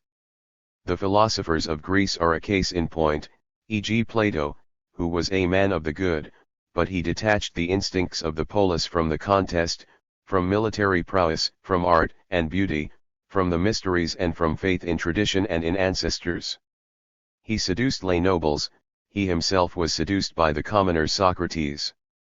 He rejected all the prerequisites of the noble Greek of the old school, he made dialectics an everyday practice, conspired with tyrants, influenced subsequent politics and provides an example of the most complete instinctual detachment from the old. He is profound and passionate in everything anti-Hellenic. One after the other, these great philosophers represent the typical forms of decadence, preoccupation with moral and religious considerations, anarchism, nihilism, cynicism, hedonism, and conservatism, delta iota phi omicron rho alpha 145 becoming obdurate. To ask the question of happiness, of virtue and of the salvation of the soul is an expression of physiological processes at cross purposes in these men, and is symptomatic of decline. Do their instincts lack all emphasis and direction? Why does no one deny the freedom of the will? They are all preoccupied with their salvation of the soul. What is the truth to them? 436. The extent to which dialectics and the faith in reason still rest upon moral prejudices. According to Plato, as the former inhabitants of an intelligible world of goodness, we are still in possession of a legacy from that time, and divine dialectics, which has its origin in that realm of goodness, leads us to everything good. Thus, it must lead us to what is prior, so to speak. Point 146. Similarly, Descartes, whose fundamental way of thinking was colored by Christian morality and theology, including a belief in a benevolent deity as the creator of all things, had the notion that the truthfulness of God guarantees for us the judgments of the senses. Without this religious sanction and guarantee of our senses and rationality, how would we be entitled to believe that anything exists? The idea that thought is the measure of reality, that what cannot be conceived, cannot be, is a rather inelegant non plus ultra of moralistic trustfulness, i.e. trust in an essential principle at the foundation of things which compels them to tell us the truth. It is an inherently foolish assertion which experience contradicts at every turn. We are utterly incapable of conceiving of things just as they are. 437. Philosophy as decadence, wise weariness. Pyrrho, the Buddhist, comparison with Epicurus. Pyrrho sought to live meekly among the meek, without pride, to live in the ordinary way, to honor and believe what all believe. He guarded against science and intellect, against everything that puffs one up. He lived modestly, with unutterable patience, light-heartedness, and mildness, in a state of pi theta epsilon iota alpha 147 or, better still, Pyrrho alpha tau eta. 148. A Buddhist for Greece, he grew up as a latecomer amid the tumult of the schools. He was weary, and thus in protest against the assiduousness of the dialectician and in doubt as to the importance of anything. He had seen Alexander, he had seen the Indian penitents. To such latecomers and sophisticates, everything meek, poor, idiotic even, proves seductive. It anesthetizes, it relaxes, as it did Pascal. On the other hand, in the midst of the crowd and mixing with everybody, such men feel a little warmth. They have need of warmth, these weary ones. Pyrrho sought to overcome opposition, to eliminate competition, to abandon any desire for distinction, to deny the Greek instincts. He lived with his sister, who was a midwife. He disguised wisdom so that it was no longer a source of distinction, he cloaked it in poverty and rags. He performed the most menial of tasks, such as going to market to sell suckling pigs. He exemplified the virtues of sweet-temperedness, clarity, and indifference, but no virtues which call for gestures. He sought to be everybody's equal, even in virtue, and thereby achieved the ultimate self-conquest, the ultimate indifference. Pyrrho, and Epicurus after him, were two forms of Greek decadence, related by their hatred of dialectics and all the histrionic virtues. At that time, these two taken together were what was meant by the word philosophy. They intentionally held in low esteem that which they loved, they chose common and even despised names for it, exemplifying a state in which one is neither sick nor healthy, neither alive nor dead. Epicurus was more naive, more idyllic, more grateful. Pyrrho was more traveled, more spent, more nihilistic. His life was a protest against the great doctrine identifying happiness, virtue, and knowledge, for he knew that the right way to live is not found through science. Wisdom does not make one wise. He who follows the right way to live does not seek happiness, he disregards his own happiness. The authentic philosophers of Greece are those who came before Socrates. With Socrates something changes. They are all noble personages who set themselves apart from people and custom, who are traveled, who are serious to the point of melancholy, whose gaze is steady, who are no strangers to statecraft and diplomacy. They anticipate all the great conceptions of things held by later thinkers, they themselves embodied these conceptions, they made systems out of themselves. Nothing gives us a loftier conception of the Greek intellect than this sudden proliferation of types, this accidental completeness in the array of great possibilities. I see only one original figure in those who came afterwards, a latecomer but necessarily the last. The nihilist Pyrrho. He was instinctively opposed to the influences which in the meantime had come into the ascendant, the Socratics, Plato. Pyrrho draws upon Democritus via Protagoras. The artist's optimism of Heraclitus. 438. The struggle against the old faith, as Epicurus undertook it, was, strictly speaking, a struggle against a pre-existing Christianity, the struggle against an ancient world which was already growing dark, already moralized, already soured by a sense of guilt, already elderly and infirm. It was not antiquity's moral corruption, but precisely its moralization which enabled Christianity to become its master. Moral fanaticism, in short, Plato, destroyed paganism by inverting its values and poisoning its innocence. We should finally come to understand that what was destroyed was superior to that which became its master. Christianity sprang from physiological corruption, and could only take root in rotten soil. 439. Science and philosophy, science as training or as instinct. I see a decline of the instincts in Greek philosophers, otherwise they could not have erred to such an extent as to regard the conscious state as the more valuable state. The intensity of consciousness is inversely proportional to the facility and rapidity of cerebral transmission. Among them the preconceived opinion about instinct reigned, which is always the sign of weakened instincts. As a matter of fact, if we wish to find life lived to perfection, we must seek it where it is least conscious, where i.e. its logic, its reasons, its means and ends, its utility least present themselves. We must return to the facts of bon sens, the facts of the bon homme and of little people of all sorts, to the integrity and wisdom which are stockpiled for generations by people who are never conscious of their principles, and who are even somewhat wary of principles. The demand for a virtue which reasons is unreasonable. A philosopher is compromised by such a demand. 440. When morality, and therefore acuteness, foresight, courage, and fairness, has been as it were stockpiled by repeated exercise over a number of generations, this accumulation of virtue radiates strength even in that sphere where integrity is most rare, the intellectual sphere.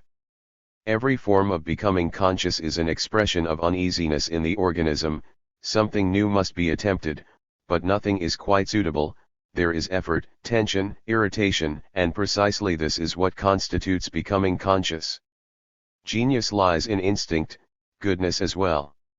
Our actions achieve perfection only in so far as they are performed instinctively. Even from the moral point of view, all thinking which takes place consciously is a mere attempt, usually in the service of immorality.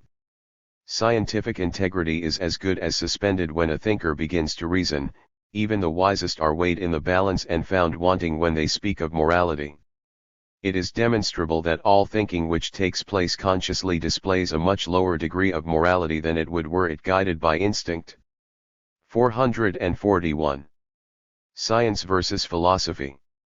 The struggle against Socrates, Plato, and all the Socratic schools proceeds from the instinctive sense that man is not bettered when he is told that virtuous conduct is demonstrably correct and requires reasons. Finally, there is the mesquin fact that it was the competitive instinct in all these natural-born dialecticians which compelled them to glorify their personal ability as the supreme quality and to represent everything else that is good as flowing from it. The anti-scientific spirit of this whole philosophy, it seeks justification. 442. The struggle of philosophers against science. This is extraordinary. From the very beginning, Greek philosophy struggled against science with epistemological or sceptical arguments as means, and to what end? Always for the sake of morality. Physicists and physicians were hated. Socrates, Aristippus, the Megarian school, the Cynics, Epicurus, and Pyrrho constituted a general onslaught upon knowledge in favor of morality. Dialectic was hated as well. One problem remained, in that they offered arguments which bordered on sophistry in order to rid themselves of science. On the other hand, the physicists were subjugated to such an extent that they incorporated into their foundations the schema of truth, of true being, e.g. the atom, the four elements, juxtaposition of a being, in order to explain plurality and change. One was taught contempt for any interest in objectivity, there was a return to practical interests, and to the personal utility of all knowledge. The struggle against science was directed against 1. Its pathos, objectivity. 2. Its means, i.e. against its utility. 3. Its results, as childish. It was the same struggle which would be taken up again later on behalf of the Church, in the name of piety. It inherited all the knowledge and ingenuity of antiquity for the struggle. Epistemology played the same role here as in Kant, as in the philosophers of India. One does not wish to be troubled by science, one wishes to retain the ability to go one's own way. What are they defending themselves against anyway? Against being bound, against being subject to law, against being constrained to agree. I believe this is what is called freedom. This is an expression of decadence. The instinct of solidarity is so degenerate that solidarity itself is perceived as tyranny. They want no authority over them, no solidarity with others, no falling in with the rank and file to adopt its infinitely slow pace. They hate the gradualness, the tempo, of science. They hate men of science for their patience, their stamina, their personal indifference. 443. Morality is fundamentally hostile to science. Certainly Socrates was, and this is because science regards as important things which have nothing to do with good and evil, thus the sense of good and evil loses its importance. Morality demands that we serve it with our whole heart and with all our might. To give stars or vegetation such serious attention is regarded as an extravagance that we can ill afford. That is why in Greece, once Socrates introduced the disease of moralizing into science, scientific rigor fell into a rapid decline. The sensibility of a Democritus, a Hippocrates, or a Thucydides was a height not to be reached twice. 444. The problem of the philosopher and of the man of science. The ascending type possesses a calm strength. He reacts with relative indifference. It is difficult to provoke a reaction from him at all. He possesses all the great emotions, and they all aid each other in a marvelous way. The influences of age include depressive habits, sedentary life à la Kant, overwork, insufficient nutrition of the brain and excessive reading. More essentially, one might ask whether it is not already perhaps a symptom of decadence when thinking tends towards such generalities. Objectivity may be regarded as the disintegration of the will, as the ability to remain so remote from things. This presupposes a great indifference with regard to the strong impulses, a kind of isolation from, exceptional attitude towards, and resistance to the normal impulses. Typical features include disengagement from one's homeland, movement away from it in ever-widening circles, a growing exoticism, the silencing of the old imperatives, the persistent question whither.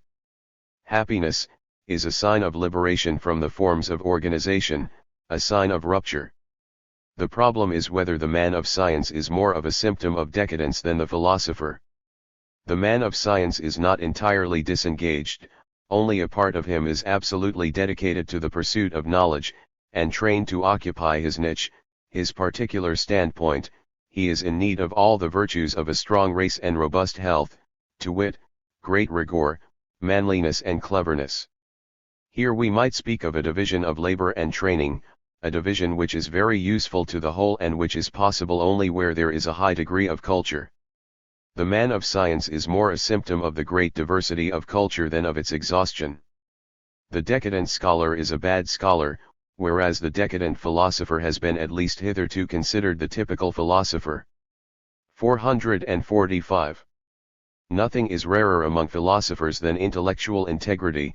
They may say the opposite, and may even believe it themselves, but their entire vocation presupposes that only certain truths are permissible. They know what they have to prove. One could almost say that their agreement on these truths is how they know that they are philosophers. There are, example, moral truths. But belief in morality does not constitute proof of morality. There are cases, and the philosopher is a case in point, where such a belief is simply immoral. 446. What about the philosopher is atavistic? That he teaches that his qualities are the indispensable and only means to the highest good, e.g. dialectic, as Plato taught, that he ranks every kind of man by ascending gradatim with his type as the highest one. Philosophers despise what is generally considered valuable, thereby creating an enormous disparity between the supreme spiritual values and the worldly ones. The philosopher insists that he knows what is true, what God is, what the goal should be and what the way to it is. In this respect, the typical philosopher is an absolute dogmatist, and if he finds skepticism to be necessary, it is in order to permit himself to speak dogmatically about his more important points. 447. When the philosopher is pitted against his rivals, e.g. science, he becomes a sceptic. He reserves to himself a form of knowledge which he denies to men of science. He allies himself with the priests so as not to arouse the suspicion of atheism and materialism. He considers an attack upon himself as an attack on morality, virtue, religion, and order. He knows how to discredit his opponents by accusing them of leading astray and undermining authority. He allies himself with those in power. When the philosopher is in conflict with other philosophers, he tries to force them into the role of anarchists, infidels, and subversives. In summa, to the extent that he fights just like a priest, like a member of a priesthood. 3. Truth and error of philosophers. 448. Philosophy is defined by Kant as the science of the limits of reason. 149. 449.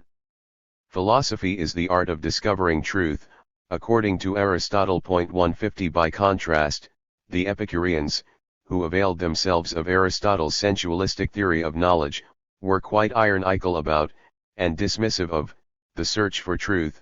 For them, philosophy was the art of living. 450. The three great pieces of naivete.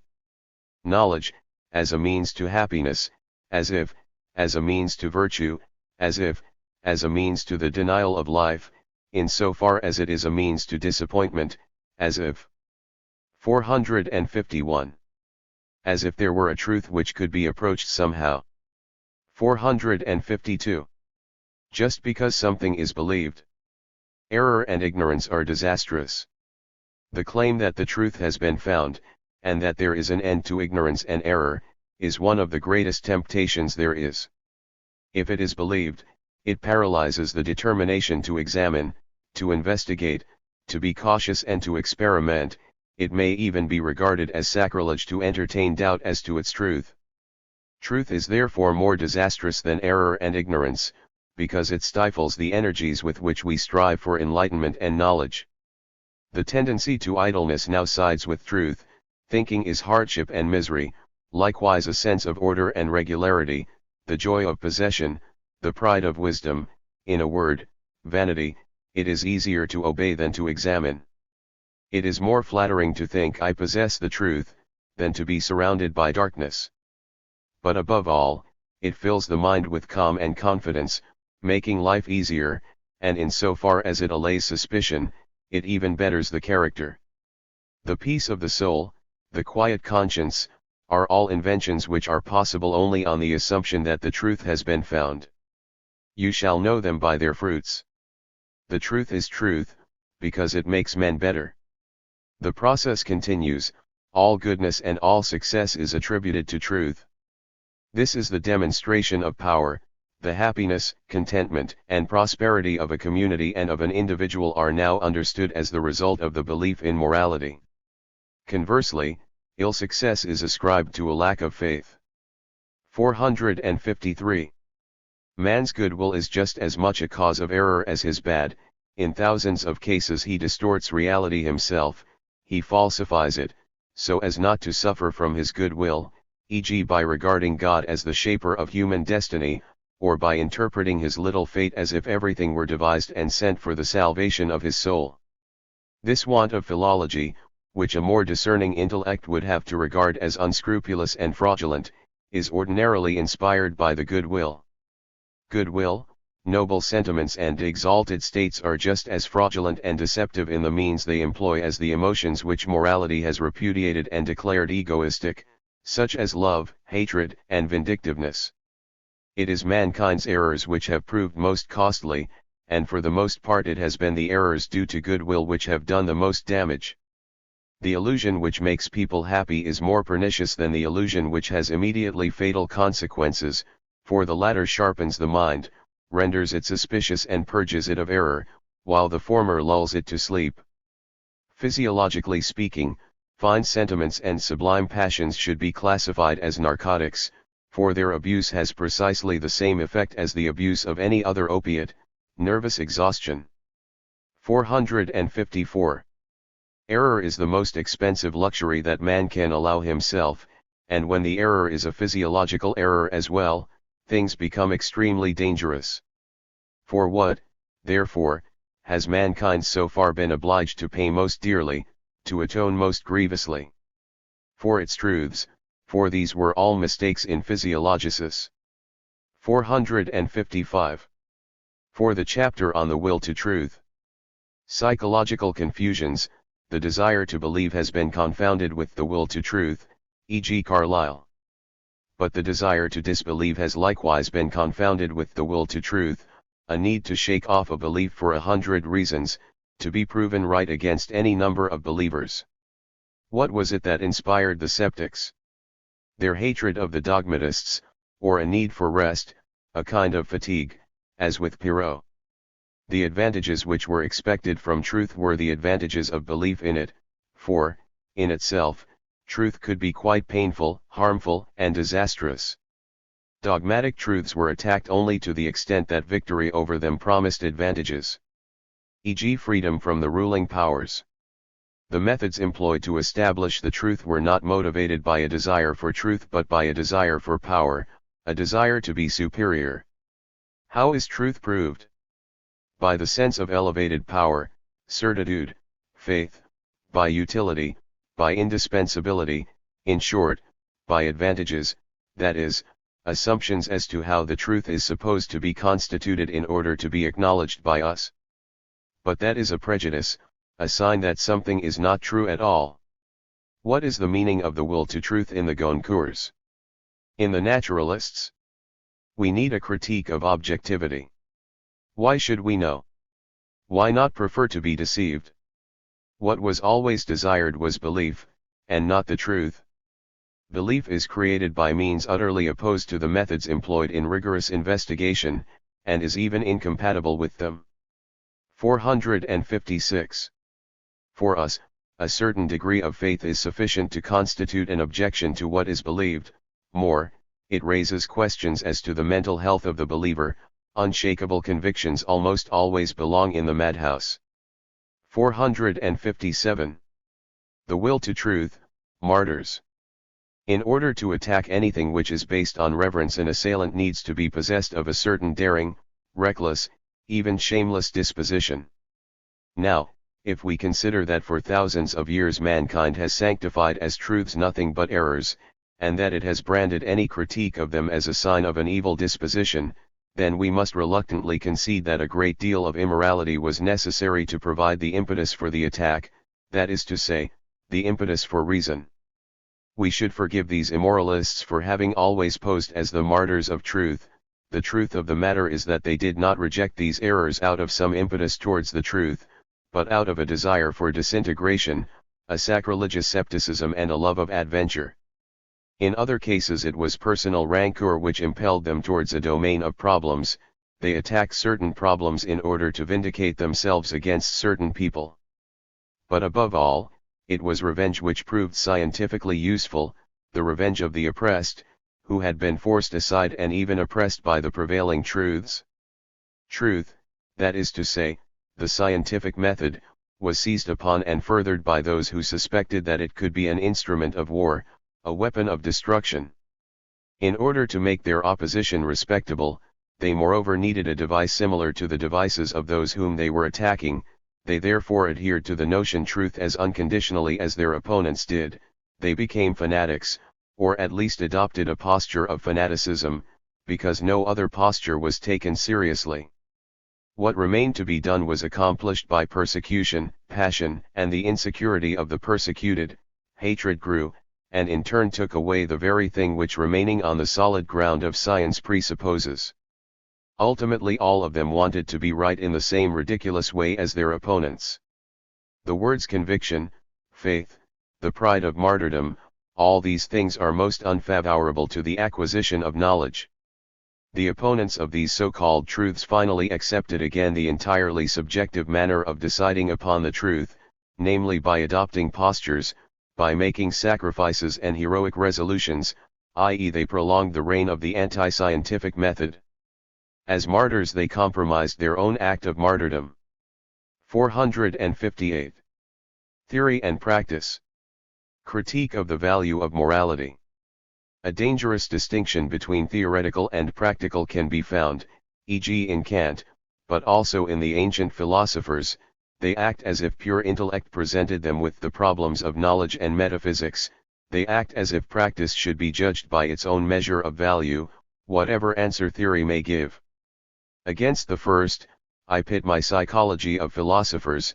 Their most detached calculations and intellectuality remain but the faintest impression of a physiological fact. Voluntariness is absolutely lacking in them, everything is instinct, everything is set in a certain direction from the outset. Against the second I wonder whether we know any method of acting well, other than always thinking well. The latter is an action, the former presupposes thought. Do we have a capacity to judge the value of a way of life any differently than we would judge the value of a theory through induction or comparison? The naive think that in judging a way of life we are better off, that here at least we know what goodness is, and the philosophers concur. We conclude that some sort of faith is present here, and nothing more. Even the ancient skeptics said, we must act, therefore a code of conduct is necessary. They thought that the urgency with which they were pressed for a decision was an argument for thinking something true. Their more consistent brothers the Buddhists said that one must not act, and then devised a code of conduct by which one detached oneself from action. To adapt oneself, to live as the common man lives, to think right and proper what he thinks proper, this is to submit to the gregarious instinct. We must carry our courage and severity so far as to find such submission disgraceful. We must not live by a double standard. We must not separate theory and practice. 459. We now know that nothing of what we formerly believed is true, that what was formerly denied us on the grounds that it was unholy, forbidden, contemptible and disastrous, today all these flowers bloom along the lovely paths of truth. None of the old morality concerns us any longer. Morality is not a notion still worthy of respect. We consider it obsolete. We are no longer green and naive enough to allow ourselves to be lied to in this way. Or, to put it more mildly, we are too virtuous for it. And if truth in the old sense was only truth because the old morality affirmed it, and was allowed to affirm it, then it follows that we no longer have any of the former truths left either. Morality is by no means our criterion of truth. Once we have demonstrated that an assertion is dependent upon morality or inspired by noble sentiments, we consider it refuted. 460. Science and Philosophy. Those who believe in and worship all these values do not wish to acknowledge their empirical and conditional character. All of the philosophers have believed in these values, and one form their worship took was the endeavor to make them into a priori truths.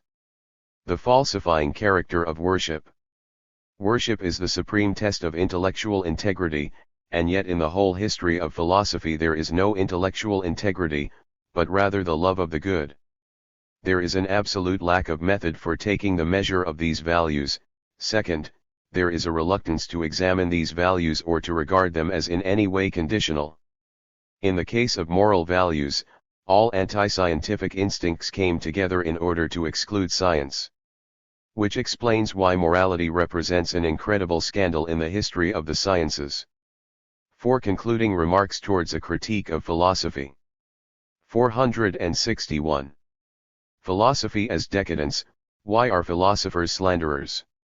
The malicious and blind hostility of philosophers towards the senses is absurd. The senses are not what deceive us. Consider the nose. 151. So far as I know, no philosopher has spoken with due reverence for what is for the time being the most delicate physical instrument there is.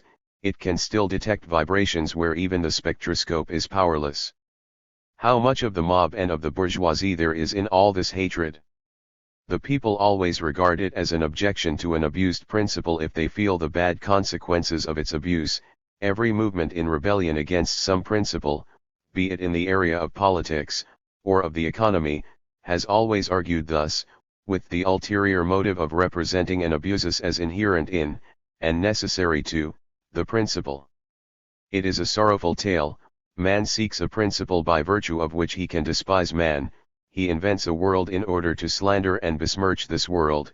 Every time he does this, he grasps at straws, at nothingness in fact, and construes this nothingness as God, as truth, and in any case as that which brings judgment and condemnation upon this existence. If we require proof of how deeply and thoroughly the truly barbarous needs of man seek satisfaction, even when he has been tamed and civilized, then we should look at the leitmotifs of the whole development of philosophy. This represents a sort of revenge on reality, an insidious process of destroying the values by which men live, a dissatisfied soul which experiences being tamed as torture, and takes pleasure in a pathological unraveling of all the ties by which it is bound. The history of philosophy is that of a secret rage against life's presuppositions, against life's sense of what is valuable, against being life's advocates and champions. Philosophers have never hesitated to affirm the existence of another world, provided that it was contrary to this world, and that it furnished them with a means of speaking ill of this world. Philosophy has hitherto been the great school for slander, and it has imposed upon us so much that even today our science, which offers itself as the advocate of life, has essentially accepted its slanderous position and treats this world as illusory, and this chain of causes as merely phenomenal. What is the actual source of this hatred? I fear that it is the perennial Circe of philosophers, morality, which plays them this trick of having always to be slanderers. They believed in moral truths, they found in them the supreme values. What alternative did they have, but to deny existence the more they understood it? For this existence is immoral. And this life rests upon immoral presuppositions, and all morality denies life. Let us do away with the world of truth, and to that end, we must first do away with the hitherto supreme value, morality. It is sufficient to demonstrate that morality itself is immoral, in the sense in which immorality has been condemned up to now. If we break the tyranny of the former values in this fashion, if we do away with the world of truth, a new order of values must follow of its own accord. NB. The world of illusion and the world of fabrication is the antithesis. The latter has hitherto been called the world of truth, the truth, God. This is what we have to abolish. 1. The logic of my conception. A. Morality is the supreme value, it is mistress of all the phases of philosophy, even of the sceptics. The result is that this world is no good, it is not the world of truth. B. What is it which here determines the supreme value? What, in fact, is morality? It is the instinct of decadence, it is the means whereby those who are exhausted and the disinherited avenge themselves. The historical proof of this lies in the fact that philosophers have always been decadents, in the service of nihilistic religions. See, it is the instinct of decadence which appears as the will to power. The proof of this lies in the absolute immorality of the means employed by morality throughout its entire history. 2. We have recognized in the whole movement only a special case of the will to power. 462. For the plan. In the place of moral values, nothing but naturalistic values. Naturalization of morality. In the place of sociology, a theory of forms of domination. In the place of epistemology, a perspectivist theory of the emotions, including a hierarchy of emotions. The emotions transfigured, their superior accuracy, their intellectuality. In the place of metaphysics and religion, the theory of eternal recurrence, as a means of cultivation and selection. Asterisk. In the place of society, the culture complex, as my preferred interest, as a whole, as it were, or with regard to its parts. Point 152. 463. Schopenhauer prepared the way for me, to the extent that I deepened pessimism, and by the invention of its perfect opposite first fully acquainted myself with the sentiment. As did the ideal artists, that new blood from the Napoleonic movement. As did the superior Europeans, harbingers of great politics. As did the study of the Greeks and their origins. In Birth of Tragedy I hinted at the relationship between suffering and art. The Germans and the spirit. 464. I have named those who have unwittingly worked and prepared the way for me. But where should I turn if I am to have any hope of finding my kind of philosophers themselves, or at least someone who shares my sense that such new philosophers are wanting?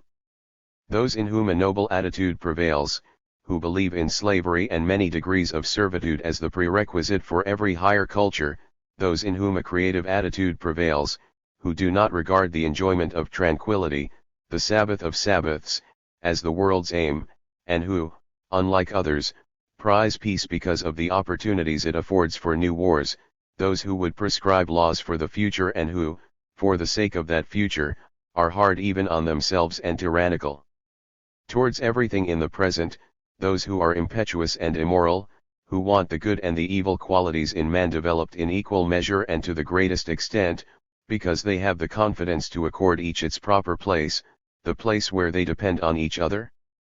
For a man who goes in search of such philosophers nowadays, what prospect is there that he will find what he seeks?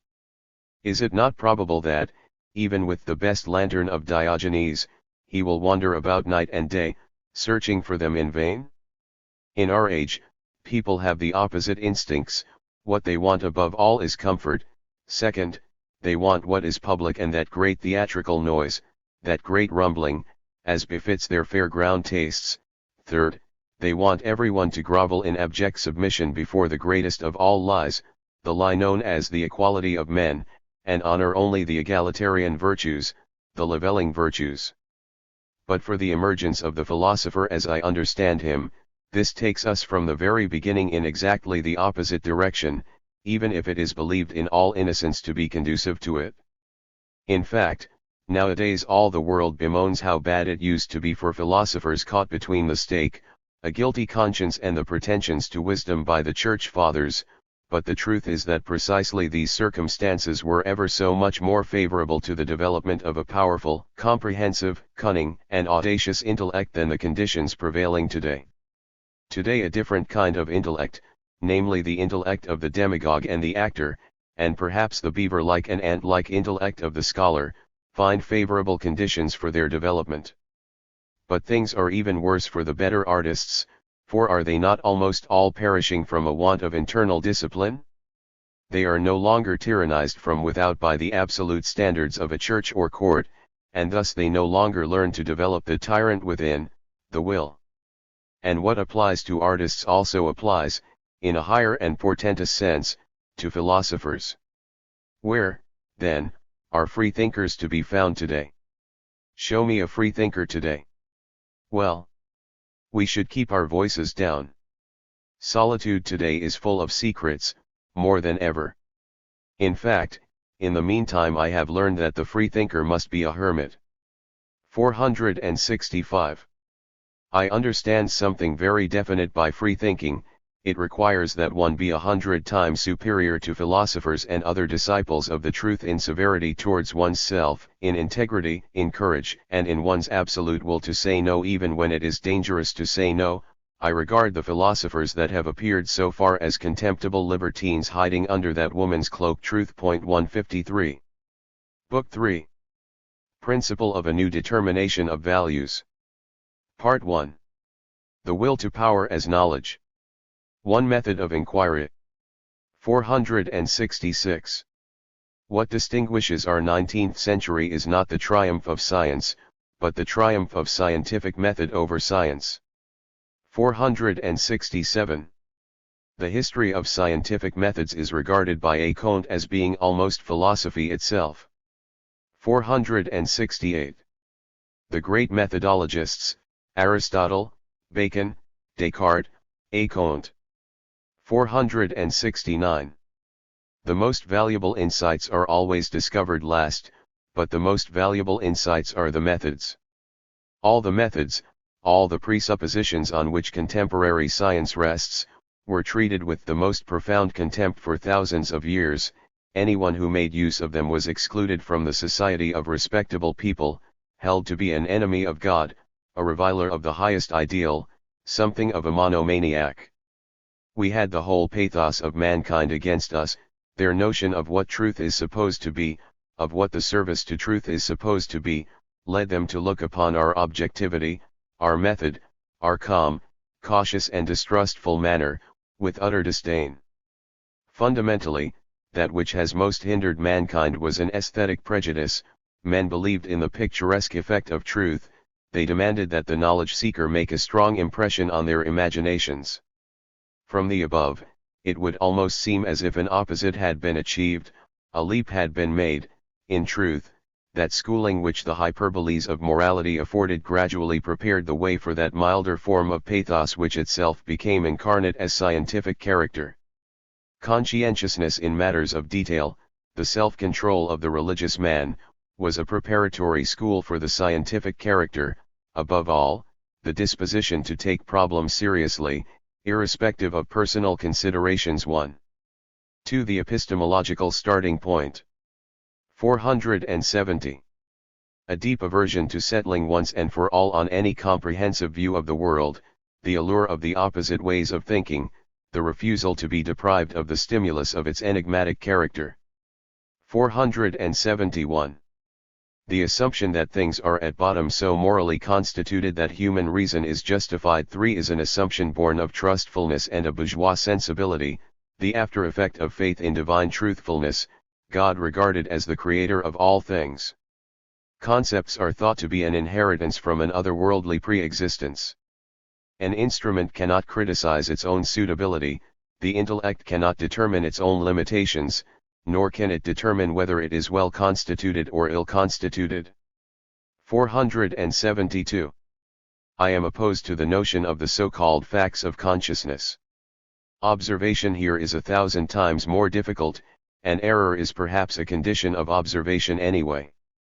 473. The intellect cannot criticize itself, precisely because it cannot be compared with different kinds of intellects, and because its ability to acquire knowledge would be manifested only in the face of true reality, i.e. in order to criticize the intellect, we should have to be superior beings who possessed absolute knowledge. This already presupposes that, apart from all perspectival kinds of observation and sensory and intellectual appropriation, there is something, and in itself, but the psychological derivation of the belief in things forbids our speaking of things in themselves. 474. That a kind of adequate relation obtains between subject and object, that the object is something which when seen from inside would be a subject is a well-intentioned invention which, I think, has had its day. The measure of that of which we are at all conscious is so entirely dependent upon broad considerations of utility for consciousness, that it is difficult to see how this oblique perspective of consciousness would permit us to assert anything with regard to subject and object which was in contact with reality. 475. Critique of modern philosophy, erroneous starting point, as if there were such things as facts of consciousness, and no phenomenalism in introspection. 476. Note well the extent to which consciousness, the idea, the intention, the feeling presented, and which alone is familiar to us, is quite superficial. Our inner world is also an appearance. 477.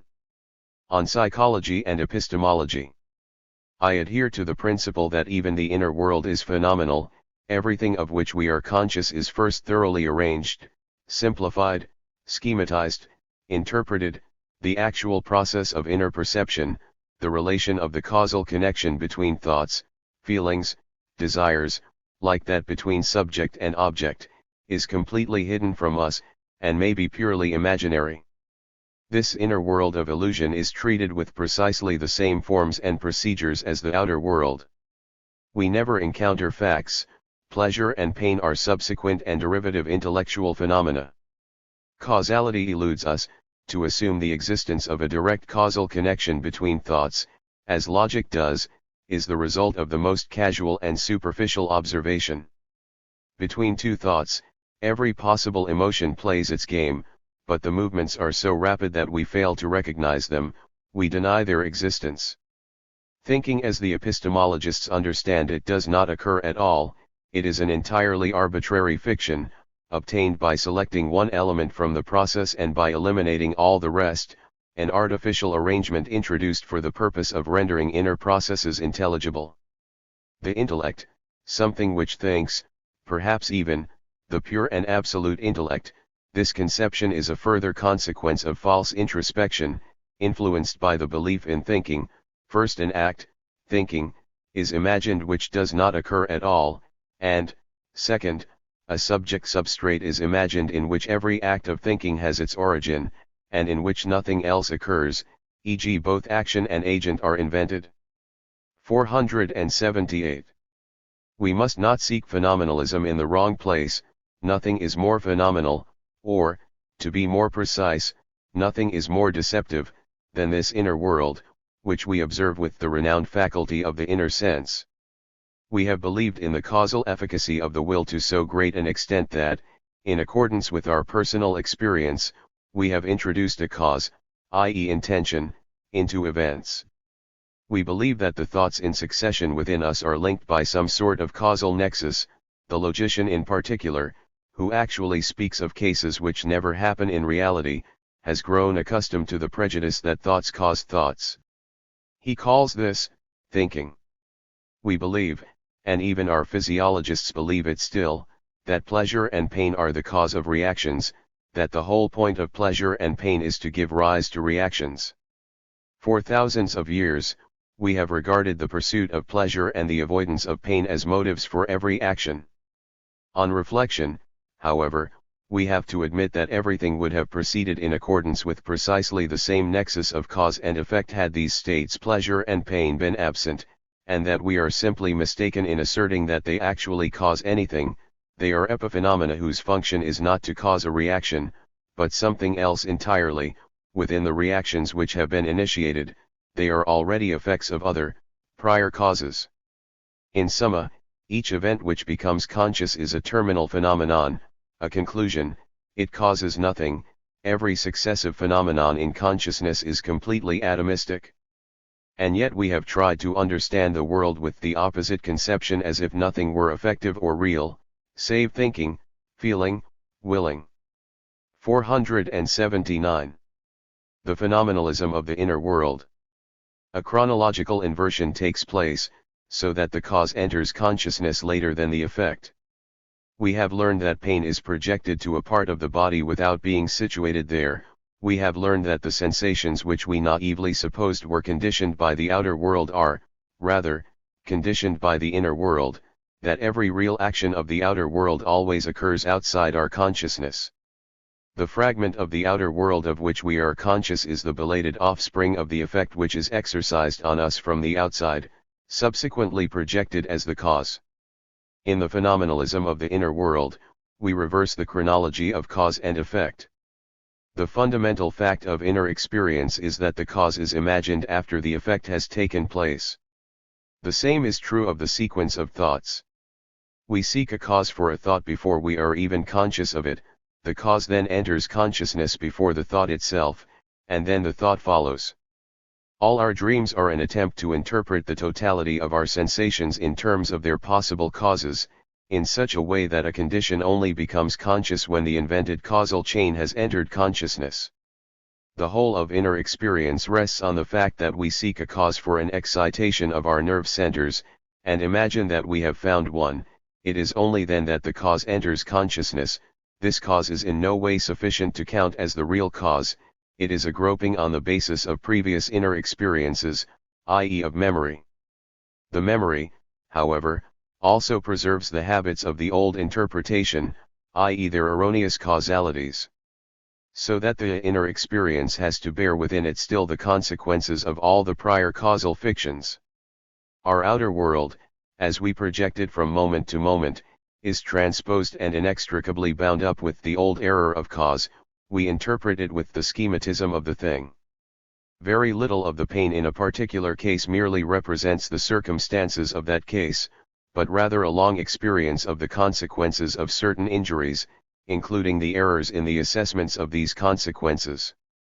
Inner experience enters consciousness only after it has found a language which the individual understands, i.e. a translation of a condition into conditions with which he is familiar. To understand simply and naively means, something new can be expressed in the language of something old and familiar. E.g., I feel poorly. Such a judgment presupposes a later development, a considerable degree of neutrality on the part of the observer. The naive man always says, such and such makes me feel poorly. The fact that he feels poorly only becomes clear to him when he sees a reason for feeling poorly. This is what I call a lack of philology, the ability to read a text as a text, without intermingling an interpretation, is the latest development of inner experience, and perhaps one which is barely possible. 480. Towards a merely empirical epistemology. There is neither intellect, nor reason, nor thought, nor consciousness, nor soul, nor will, nor truth. They are all useless fictions. It is not a matter of subject and object, but of a particular species of animal which thrives only by virtue of a certain relative accuracy, especially by virtue of the regularity of its perceptions, so that it can capitalize on its experience. Knowledge operates as an instrument of power. It is therefore obvious that it grows with each increase of power. The notion knowledge here, as with that of goodness or beauty, must be taken in a strictly and narrowly anthropocentric and biological sense. In order for a given species to preserve itself, to grow in power, it must capture in its conception of reality enough of what is uniform and predictable that a scheme of its behavior can be constructed on that basis. The utility of preservation, and not some abstract theoretical need to be undeceived, stands as the reason for the development of the sensory organs. They develop so that their mode of observation is sufficient to preserve us. In other words, the extent of the desire for knowledge depends upon the extent to which the will to power grows in the species. A species grasps so much of reality in order to master it, in order to take it into service. 3. The belief in the ego. The subject. 481. Against positivism, which goes no further than the phenomenon and says, there are only facts, I would say, no, facts are precisely what there are not, only interpretations. We can establish no fact in itself. Perhaps it is nonsense to desire such a thing. Everything is subjective, you may say, but that is already an interpretation. The subject is not something given, but an embellishment, an interpolation. Is it necessary to postulate the existence of an interpreter behind the interpretation? Even that would be a piece of fiction, a hypothesis. In so far as the word knowledge has any meaning at all, the world is knowable. It may however be interpreted differently. It has no meaning hidden behind it, but rather innumerable meanings which can be assigned to it. Hence perspectivism. It is our needs which interpret the world, our impulses with their sympathies and antipathies. Every impulse is an ambition of sorts, each has its own perspective which it would like to impose upon all of the other impulses as their standard. 482. We provide a word where our ignorance begins, where we can see no further, e.g. the word I, the word do, the word suffer. These are perhaps horizons of our knowledge, but they are not truths. 483. In thinking, the ego is presupposed, but previously we believed, as ordinary people do, that there was something immediately certain in I think, and that this I was the given cause of thinking, after the analogy on which we understood all other causal relationships. However familiar and indispensable this fiction may now be, that alone proves nothing against its fictitiousness. A belief can be a condition of life and still be false. 484. There is thinking, therefore there is something which thinks. That is all Descartes' argumentatio amounts to. This is tantamount to saying that our faith in the idea of substance should be regarded as an a priori truth, to say that if there is thought, then there must be something which thinks, is, however, simply an expression of a grammatical habit which requires an agent for an action. In short, Descartes was already making a logico-metaphysical assumption here, and not just discovering an axiom. Following his path does not lead to absolute certainty, but rather to the fact of a very strong faith. If we reduce the proposition to there is thinking, therefore there are thoughts, then we have a mere tautology, and precisely what was at issue, the reality of thought, is not even touched upon. To wit, in this form the appearance of thought cannot be denied. But what Descartes wanted was for thought to have reality not only apparently, but intrinsically. 485. The notion of substance is a consequence of the notion of subject, not vice versa. If we abandon the soul, the subject, then the presupposition for a substance is altogether absent. We get degrees of being, but we lose the being itself. Critique of reality. What leads us to believe in the idea that there can be more or less reality, in the idea that being admits of degrees? The degree to which we feel alive and powerful, the logic and coherence of what is experienced, provides us with the standard by which we judge the degree of being, of reality, of non-illusoriness. The subject. This terminology expresses our belief in a unity underlying all the various aspects of whatever gives us the greatest sense of reality. We understand this belief to be the effect of one cause, and we are so determined to adhere to this belief that, in order to preserve it, we imagine that there are such things as truth, reality, substantiality. We accept the fiction of the subject, as if many identical states in us were the effect of one substate, but it is we who created the identity of these states in the first place. The identifying and arranging of them is the fact, not their identity. This, rather, is to be denied. 486. We would have to know what being is, in order to decide whether this or that is real, e.g. the facts of consciousness, likewise what certainty is, what knowledge is and the like. Since we do not know this, a critique of the faculty of knowledge is pointless. How should an instrument be able to criticize itself, if the only means of criticism available to it is itself? It cannot even define itself. 487. Is it not inevitable for philosophy to bring to light the presuppositions on which reasoning rests, to wit, our belief in the ego as a substance, as the only thing whose reality serves as a model for our ascription of reality to everything else? The oldest realism comes to light at the moment when we recognize that the whole religious history of mankind is the history of the superstitious belief in souls. Here we reach a limit.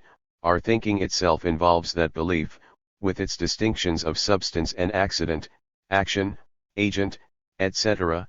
To abandon it means no longer being able to think. But however necessary a belief may be for the preservation of a creature, this has nothing to do with its truth, as may be seen, example from the fact that we must believe in time, space, and motion without feeling ourselves compelled to regard them as absolute.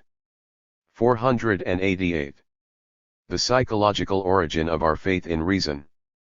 The ideas reality, being, are derived from our sense of being a subject.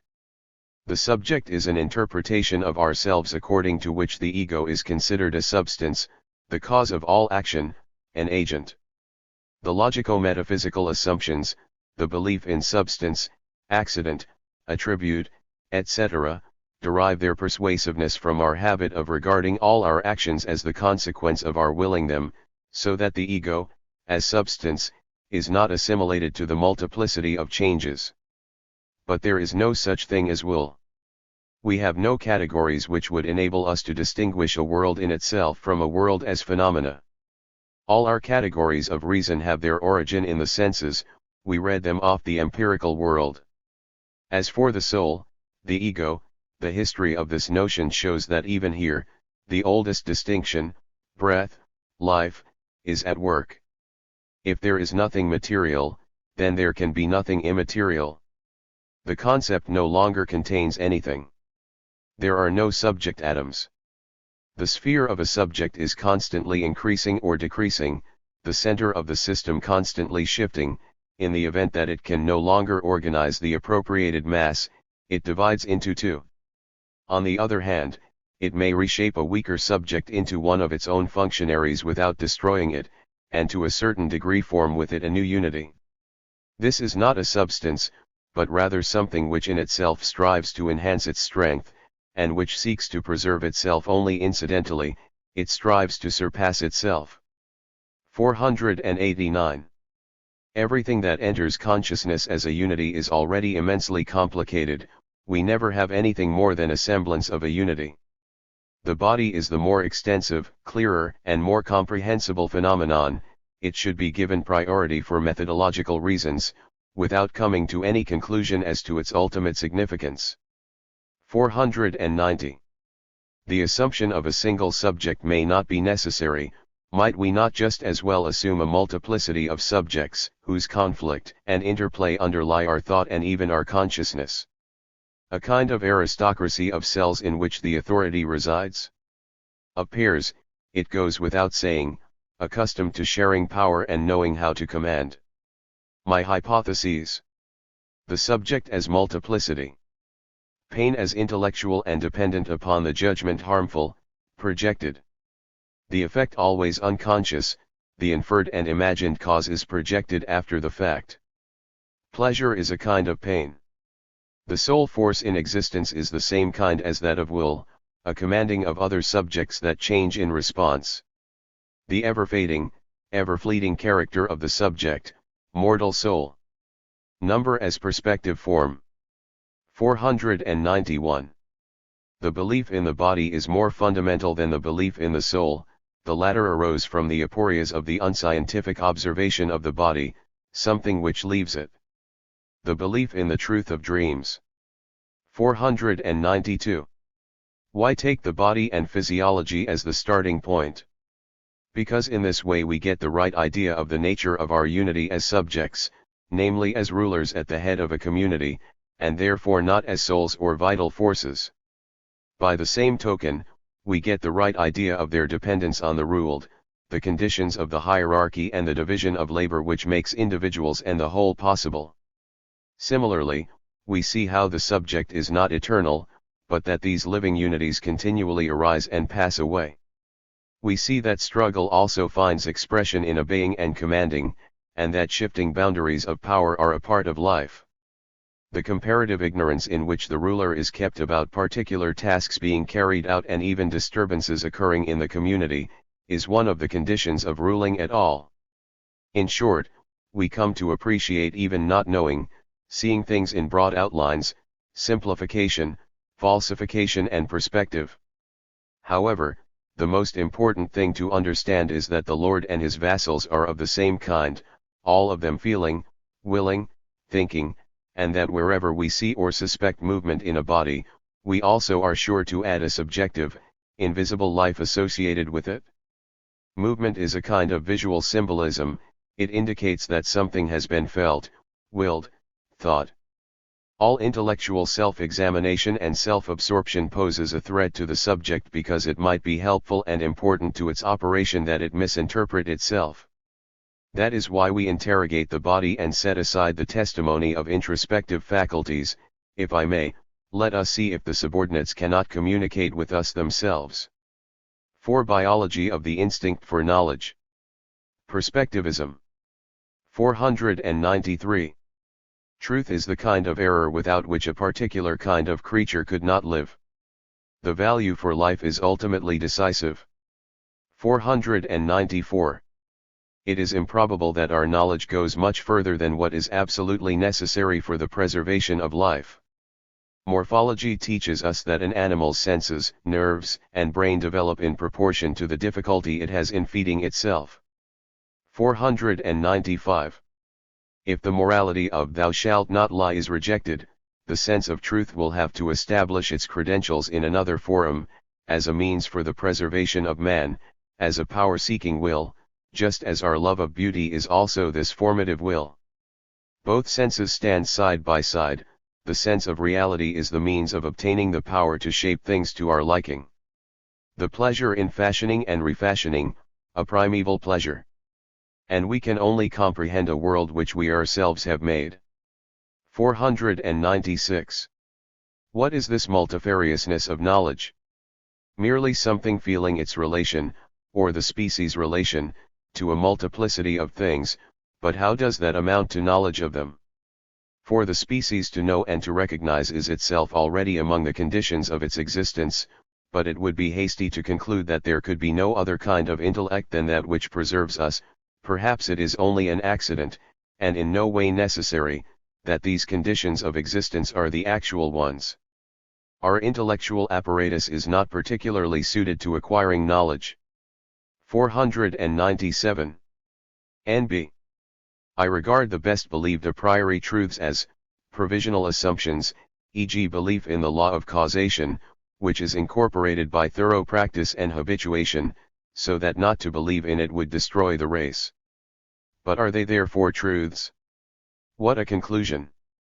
As if the truth were proved by the fact that man remains in existence.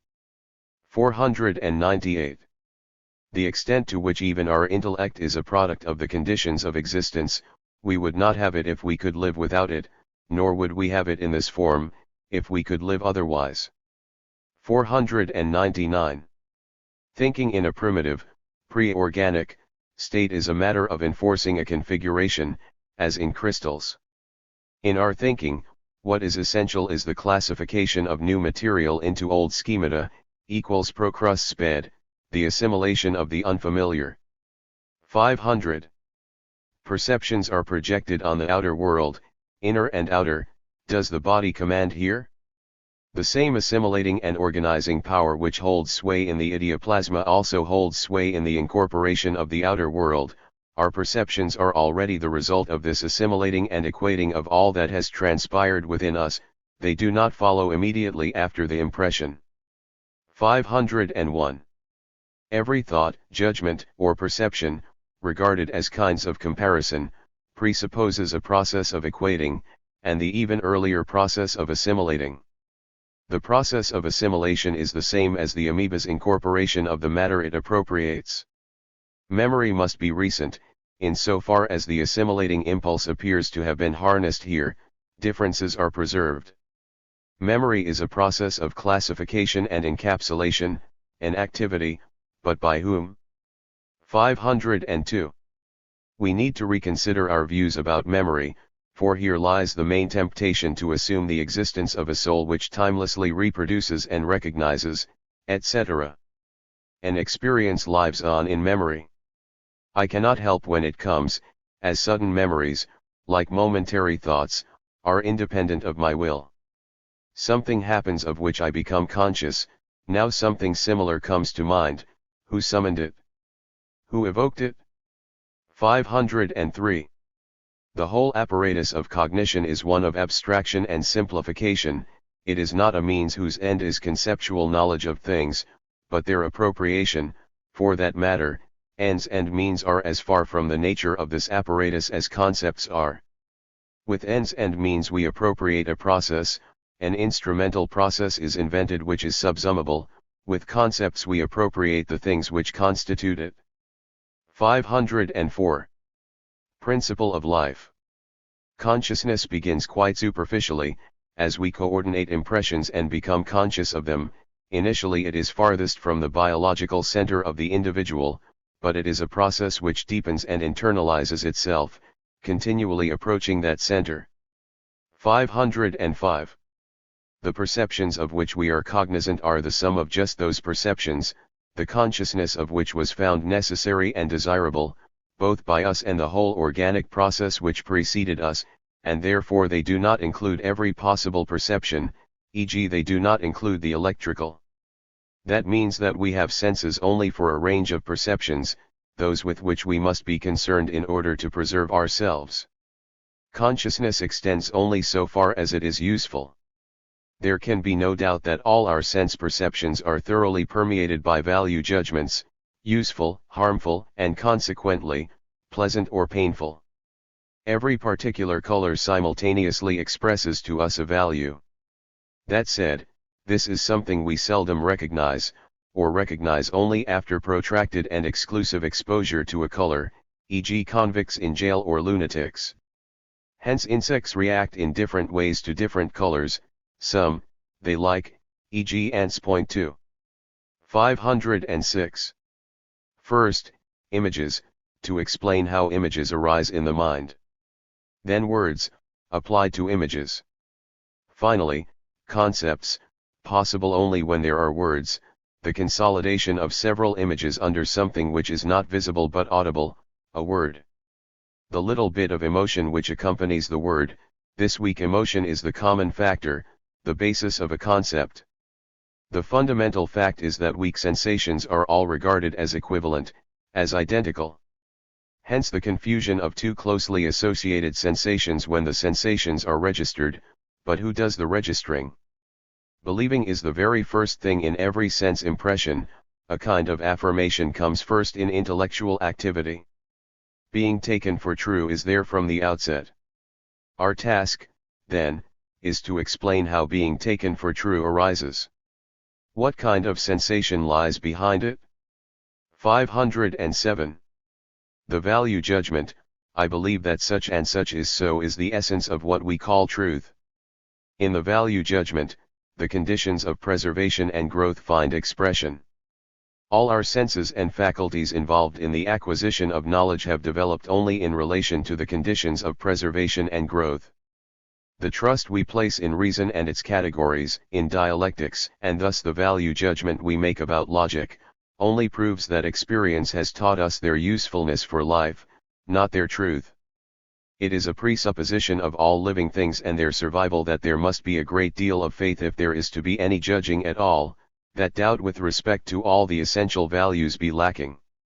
Therefore it is necessary to assume that something is true, not that it be true. The world of truth and the world of illusion, I trace this contrast back to value relations. We have projected our conditions of preservation as predicates of being in general. In light of the fact that we have to be stable in our beliefs in order to thrive, we have made it the case that the world of truth is not one of mutability and becoming, but one of being. 5. The origin of reason and logic. 508. The origin of logic out of an original chaos of ideas. Those ideas which were compatible with one another remained, the greatest number perished, and are perishing. 509. The soil of desires from which logic sprang, the gregarious instinct in the background, with the assumption of equivalent cases presupposing equivalent persons. For purposes of mutual understanding and establishing supremacy. 510. On the origin of logic. The fundamental inclination to equate things and to see them as equivalent is modified and held in check by considerations of benefit and harm, by considerations of success. It adjusts itself so that it can be satisfied to a lesser degree without at the same time denying life and endangering the organism. This process corresponds entirely with that external and mechanical process, of which it is symbol, by which protoplasm constantly assimilates what it appropriates, and arranges it according to its own forms and series. 511. Equivalence and similarity. 1. The more imprecise organ sees many apparent equivalencies. 2. The intellect wants things to be equivalent, i.e. to classify one sense impression with other, similar ones of a prior series, just as inorganic matter is assimilated. Towards an understanding of logic, the will to equivalence is the will to power, the belief that something is such and such, the essence of a judgment, is the consequence of a desire that things should be equivalent as much as possible. 512. Logic is subject to the following condition: suppose that there are identical cases. In fact, for there to be logical thought and inference, the fulfillment of this condition must be invented first. That is, the demand for logical truth can only take place after a fundamental falsification of all events has been effected. From which it follows that an instinct prevails here which is capable of employing two means: first, falsification, and second, the implementation of a point of view. In short, logic does not spring from a demand for truth. 513. The inventive force which devised the categories worked in the service of needs, namely the needs for security and ready intelligibility, by virtue of signs and sounds, by virtue of means of abbreviation, substance, subject, object, being, becoming, are not matters of metaphysical truth. It was the powerful who made the names of things into law, and, among the powerful, it was the greatest artists of abstraction who created the categories. 514. A moral code, a way of life tested by long experience and trial which has proved itself, at length comes to seem mandatory, authoritative. And as a result a whole group of related values and conditions enter into it, it becomes venerable, unassailable, holy, true.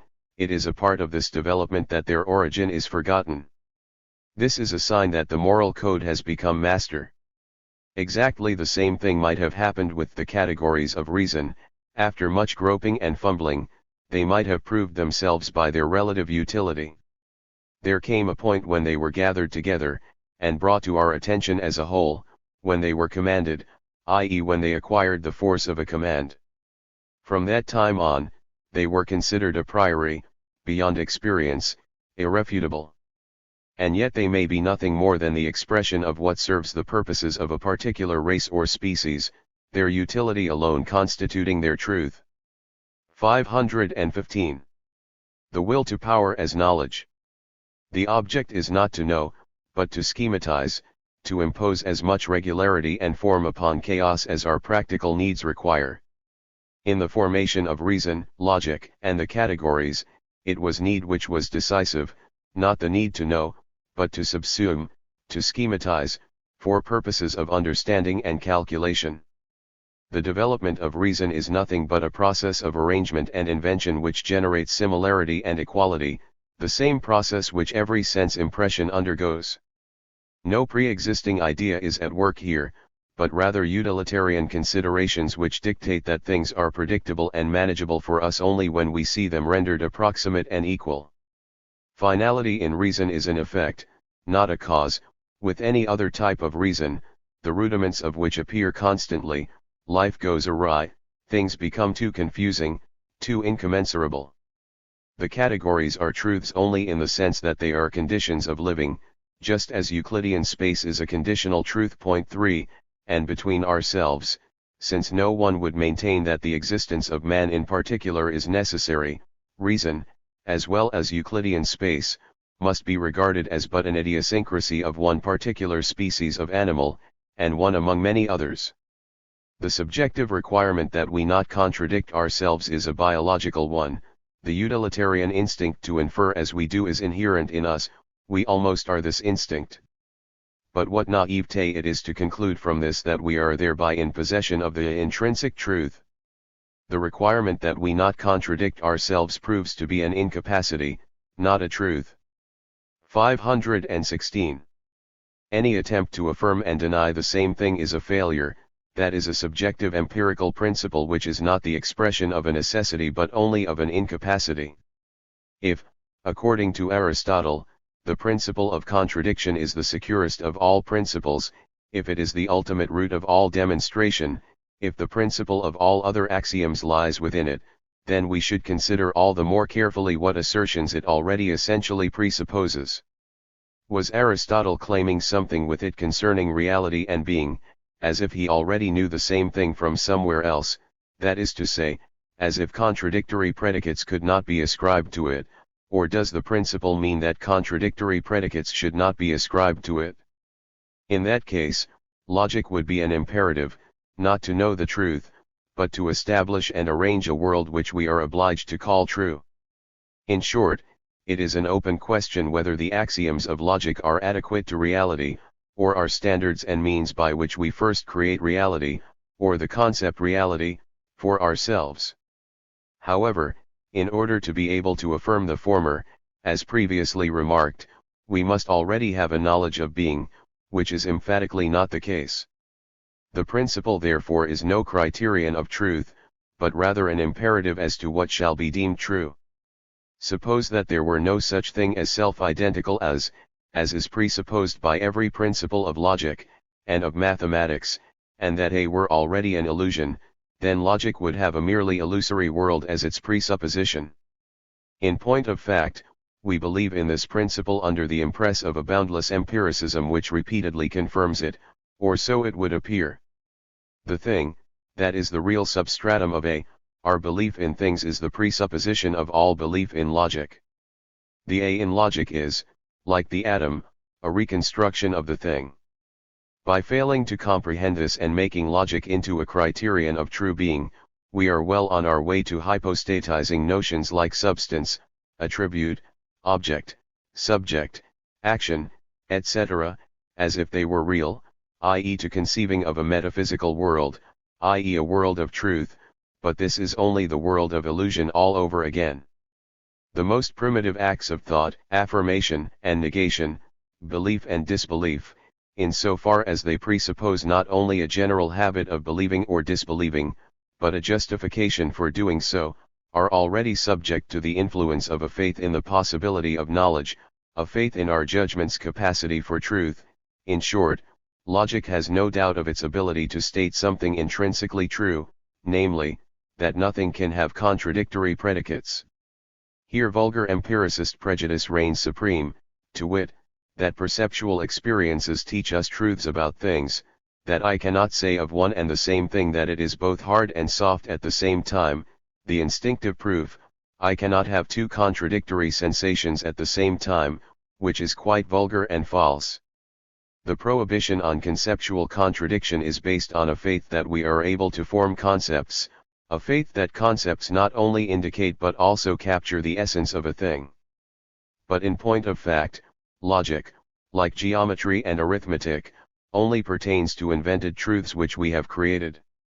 Logic is the attempt to comprehend the real world according to an ontological scheme we have postulated, or, to put it more accurately, to render the world expressible and calculable for. 517. To be able to think and to reason, it is necessary to assume that there are beings. Logic deals only with formulae for what remains the same. That is why this assumption has no probative value with regard to reality. Beings are part of our perspective. The ego as being, not affected by becoming and development. The invented world of subject, substance, reason, etc. is necessary. There is a power in us to order, simplify, falsify, and make artificial distinctions. Truth, the desire to be master over the multiplicity of sensations, to group phenomena into definite categories. In this way we proceed from the belief in an intrinsic nature of things, we accept the reality of the phenomena. The character of this transitory world is inexpressible, is false, is self-contradictory. Knowledge and becoming are mutually exclusive. Consequently, knowledge must be something else, it must be preceded by a desire to make the world knowable, something which is itself a kind of becoming must create the illusion of beings. 518.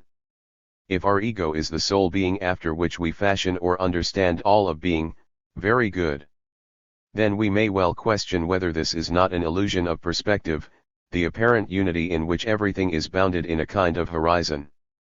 If we take the body for our guide, we find that it displays a tremendous internal diversity, it is a legitimate method to use the more accessible, richer phenomenon as a guide to understanding the poorer. Finally, if we suppose that all is becoming, then knowledge is only possible on the basis of a prior belief in being. 519. If there is only one being, the ego, and all other beings are made after its image, if ultimately the belief in the ego stands or falls with the belief in logic, i.e. with the metaphysical truth of the rational category, if, on the other hand, the ego is shown to be something transitory, then 520. Continuous transition forbids us to speak of individuals, etc., the number of beings is itself in flux. We would not speak of time, and would know nothing of motion, if we did not think that we can more or less see things at rest, in addition to things in motion, any more than we would speak of cause and effect. And without the erroneous conception of empty space we would never have arrived at the notion of space at all. The principle of identity has for its background the observation that there are identical things. But a world of becoming could not, strictly speaking, be understood, would not be known, only to the extent that the understanding and knowing intellect encounters a rough and ready-made world, built out of mere appearances but stable to the extent that this kind of sham has preserved life. Only to this extent is there anything like knowledge, i.e. the checking of the earlier and more recent errors against each other. 521.